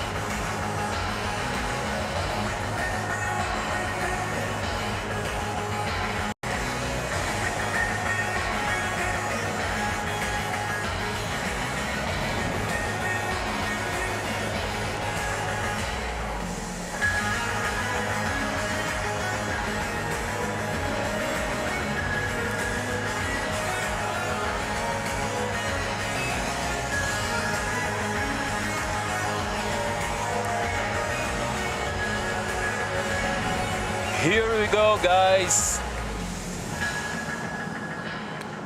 We have that fight and one more, guys, to finish that event. The referee already called the start of the fight. Here we go. You see Pereira trying to make a grip, maybe to pull guard. And he did. So Gaudio on the top.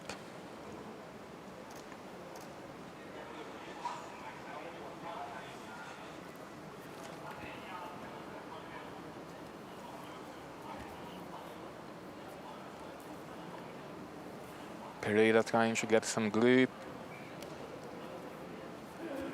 But always watch, because you know Gaudio is very fast. Explosion. Explosive. Pereira just set up De La Riva. It's not deep enough, and he's right in front of it. And Patrick Gaudio sees that, and he's just like relaxed, and I'm okay. But he's very nice. He using the lapel to get the De La Riva more strong. So it's very hard now. You can see it's very hard now for Gaudio to break the De La Riva hook. He messes with the posture, yes. But at the same time, it stops him from getting this foot deeper inside. Definitely. So it's either one or the other. He might have a plan for it. You never know. But now you can see that he's getting the lapel only. He gave up even the lapel now to get up, because he's gonna get to the side. Here we go, the De La Riva again. Now he has more room to get deeper inside, because he can go to the side and get his hip up, as he did. But the foot just slipped out because Patrick Gaudio just took his foot out. It's the proper defense for the De La Riva. Whoa, now he places the X. And looks like he's gonna get on top. Oh! Well, Patrick does place a threat on that. He gets on top and is awarded 2 points. Pereira gets 2 points. Gaudio doesn't look concerned. He doesn't look concerned to it. Whoa, he got one attack on the toe hold. And he taps out. And that is it for Pereira. As Gaudio gets, as I said before, Patrick doesn't look concerned. He knew he had it. He knew he had it.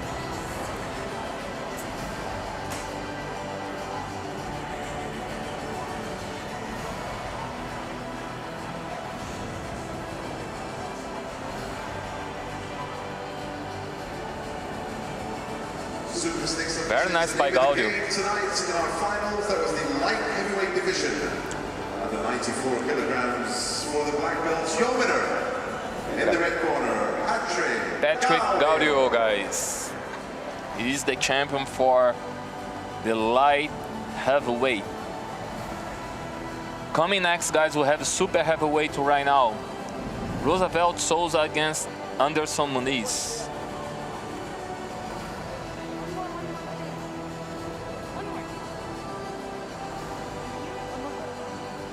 Now, Christopher, give us your thought about that fight.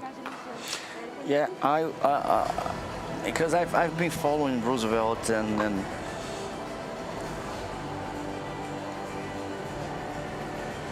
we've been following Roosevelt, and then we know. And guys, I want to thank you guys on the YouTube channel. We were reaching like a surprising 4.4 thousand people on average. You know, watching us live at this very moment.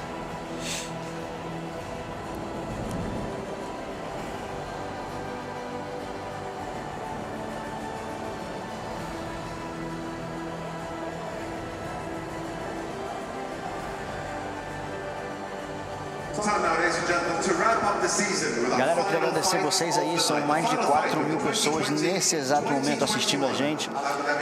Fala aí, antes que a gente acabe, de onde você é, o que você achou do evento, no meio dessa pandemia, qual é a sua opinião sobre a gente botar um evento aqui em Abu Dhabi, a essa altura do campeonato na pandemia, e o seu lutador favorito, sua cidade, de onde você é. Vamos lá. Roosevelt Souza as our last fight of the night. This is heavyweight, over 120 kilograms. Roosevelt fighting for Banias Jiu-Jitsu Club. He's gonna face Anderson Muniz at from Awada Club.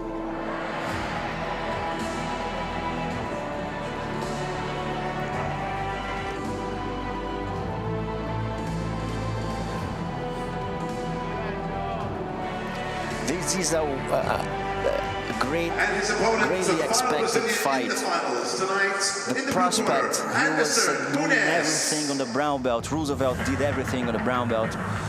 And of course, there's a lot of hype, a lot of talk about Anderson Muniz and his brother.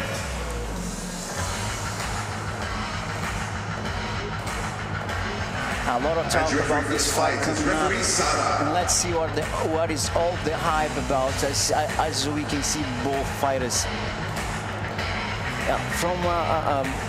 Roosevelt has the style that he moves a lot for a heavyweight, and I think that and there's a lot of energy. You know, he's a young guy. And let's see how Anderson plays that out. If he's going to stop Roosevelt, he's going to play along with him. I think he's going to try to stop Roosevelt from moving that much by holding Roosevelt from the beginning.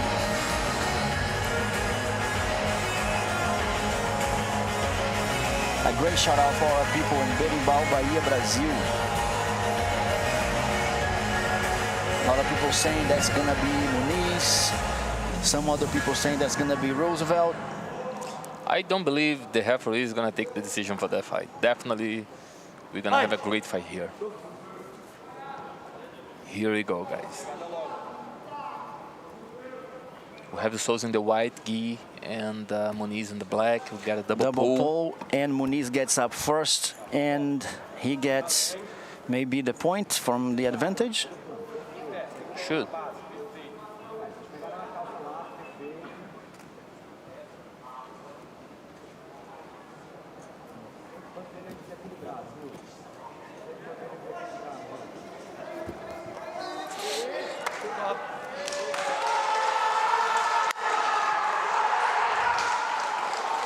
He made it.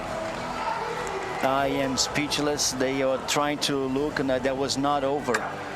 That was not over. Please, Professor, explain to us what had just happened. So, Roosevelt, man, just, you know, set up one foot lock very good, and he goes straight. He goes with stomach on the ground, belly on the mat. So that we get a lot of pressure, and you know, it's 120 kilos. You can imagine the power of that, and he just tapped out, man. Anderson Muniz. It's amazing. So foot lock. Foot lock, straight foot lock. Super quick submission for our final fight of the night in the super heavyweight division. Your winner, in the red corner, Roosevelt Souza. Roosevelt Souza, guys. He is the super heavyweight, 120 kilos champion. Well done, good fight. Ladies and gentlemen, join us. Photographers, please join us. For the final medal ceremony of the night tonight, before we do the award ceremony, the final medal ceremony of the night. Photographers, and our cameraman, please join us. There we go, guys. I think I placed my bet on the right. I placed my bet on the right athlete. I've been following him for a while, and then, do you believe me now? Definitely. It's amazing. Also, we know Muniz. He did a great job here today. All the athletes here, guys. It's amazing event, guys. Even we are getting inside of one, one big problem around the world, the pandemic. But the federation here just managed very well and very safety. We saw that, like, as Yasmin and Christopher explained here before, they manage very well. They bring all the athletes here, going to the hotel, come straight to the venues, fight, take the weight, go back. It's amazing organization. Our final podiums for tonight. Our final podiums. By the way, Christopher, it's a pleasure to be here with you, man, and also with Yasmin. Thank you so much. Looking forward to stay here with you guys again. All right. Thank you, Yasmin, for being here with us. It was amazing, and I know it was not your day to come here. You just came because you wanted to hang out with us and be here commentating the fights. I know that, so thank you very much. That does not go unseen. Thank you. Thank you so much, guys, for having me as well, and to have the opportunity to comment on the fights as well. Thank you so much. Appreciate it. Great. Thank you. Thank you so much. Rapaziada, falando aí no chat do YouTube. Obrigado vocês aí por colocar mais um recorde aí de visualizações. Muito obrigado. Vocês viram aí Roosevelt acabando aí a luta rápido, com a chave de pé. O Anderson Luiz, todo mundo esperando uma luta aí catimbada. Roosevelt acabou com isso rápido. E antes aí teve a luta do Patrick Cláudio. Muita luta boa. O Isaac Braz também. Todo mundo aí comentou bastante sobre essa luta. Eu li todos os comentários. Obrigado a todo mundo aí pela atenção, pela paciência. Espero que vocês tenham curtido aí. Vocês podem comentar, falar tudo em português aí, que eu vou ler tudo aqui, vou colocar tudo aqui ao vivo para vocês. Muito obrigado mesmo, galera. Obrigado, galera. Espero que vocês tenham curtido tudo aqui. Eu tô aqui com o Charles. O Charles também tá. E aí, Charles, o que você acha da galera aí? Poxa, não tem nem como agradecer aí. A galera compadeceu, curtiu o evento, curtiu as lutas, interagiu com a gente aqui. E, pessoal, lembrando aí que a gente tem semana que vem, novamente, a gente tem o World Pro. E fica ligado com a gente, stay tuned, guys. Let everybody know about the World Pro. And next week, we will be here again, guys. A gente vai estar aqui de novo semana que vem, guys. Diego Batista, Diego second place, and Iago George, Iago first place. Se eu não falei o nome da sua cidade, seu mestre, seu atleta, não se preocupa, o World Pro tá chegando aí. Essa semana vocês estão vendo aí o pódio, o nosso atleta, Pato, o Iago. Esse é o pódio que muita gente falou, todo mundo estava torcendo aí, todo mundo tem um atleta preferido.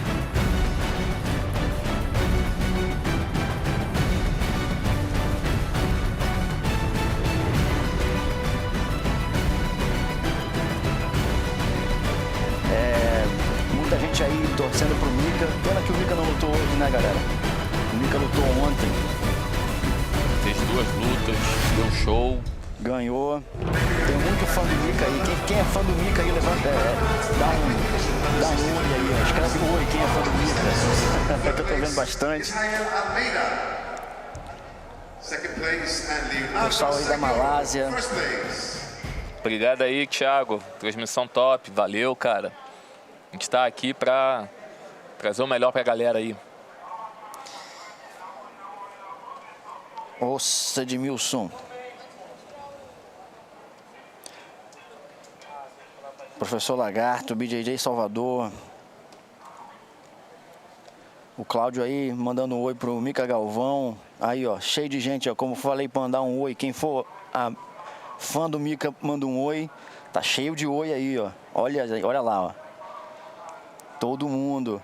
Boa. Se botar uma votação aqui, o Mika vira presidente. Tenho certeza. Luciano Soares aí perguntando como é que foi a luta do Isaac. Isaac foi campeão. Isaac foi campeão, Isaac ganhou. Lutou contra um atleta da mesma equipe. Third place, Adriano Araujo in second place and Luis Paulo Medeiros. First place, Luis.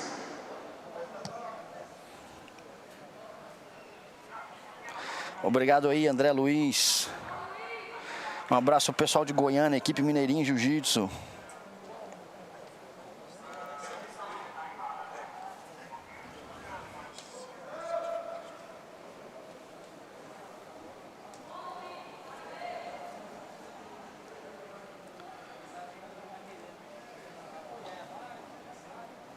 Obrigado aí, Bruno Nunes. Panamirim, Rio Grande do Norte. Laranjal do Jari, no Amapá. Muito, muito bom. Manaus, boa. Sara Batista, mandando um abraço, um salve pra galera de Manaus. A galera aí tá perguntando sobre o Eric Muniz, guys. O Eric Muniz teve uma luta com seu próprio irmão e ele parece que abriu aí pro Ele abriu, sim, ele abriu. Não chegaram a lutar, não. Ele abriu. E o Anderson lutou a final agora contra o Roosevelt e o Roosevelt ganhou por straight footlock. Um shout out aí pro pessoal de Uberaba, Minas Gerais, equipe BJJ PE. Pessoal da França, L Bueno, Lyon na França. Obrigado aí pelo apoio. Angra dos Reis, equipe Reinaldo Fernandes, Angra dos Reis, Rio de Janeiro. Juiz de Fora, Maringá, Paraná. Macapá. Tommy Nilskog, Tommy in third place. Mauricio Neto in second place. Equipe Tetris. Isaac Braz. A gente tem aí o Isaac Barriense agora no pódio. No pódio, vocês estão vendo aí agora o Isaac. Aí, galera. Subiu lá. Mandou muito bem na categoria. Talvez vocês não estão vendo aí no YouTube, galera, mas está aqui no TV Abu Dhabi. O Isaac no pódio. Daniel Pereira pedindo mandar um abraço pro pessoal de Lisboa.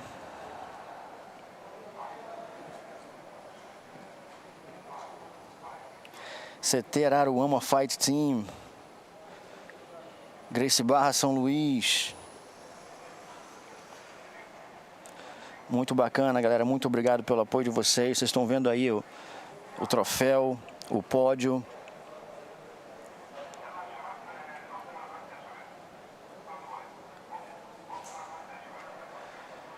Um abraço pessoal aí de Paranaguá, Sensei Bruno Pires, Lucas Lourenço mandando um abraço aí. Thank you very much, guys. Thank you very much. Moving on to the light heavyweight division. Under 94 kilograms for the black belt, of course. Renato Cardoso, Renato, third place. Pessoal de Gutenberg Angola, Pereira pessoal de in Angola second sempre place. participando And muito Patrick bem. Gaudio. Patrick, first place. Black belt, light heavyweight. Aí, galera, no pódio a gente tem agora o Patrick Gaudio aí, ó. Gutenberg em segundo lugar. E o Cardoso em terceiro lugar aí. Projeto Resgatando Vidas Teresópolis. Você curte Teresópolis? Oh, como curto. Um abraço pra galera de Teresópolis aí. Saudade da terrinha. CT Leonardo Costa, Espírito Santo. Fit City Jacinto, Cabo Frio, Rio de Janeiro.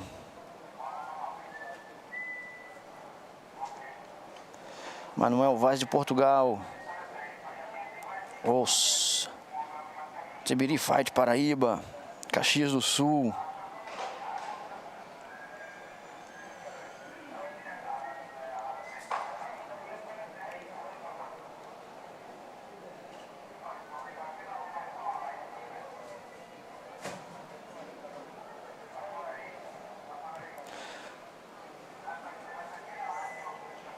Bom, galera, muito obrigado aí. Agradeço vocês pela atenção, pela audiência aí. Estamos aí no World Pro. Vejo vocês aí. Um abraço. Um abraço, galera. Muito obrigado por tudo aí.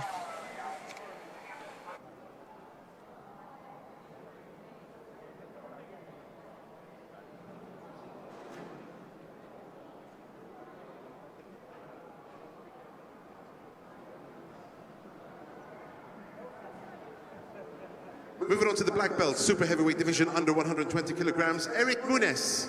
Eric.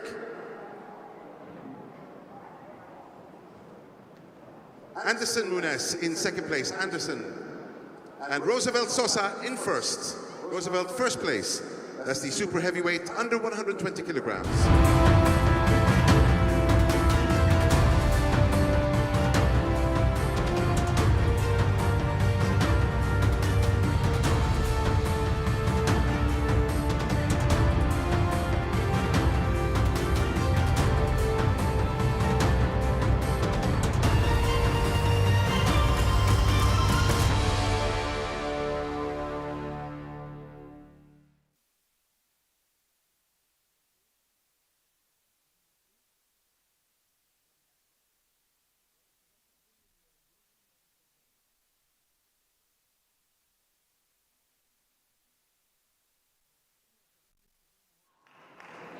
Thank you.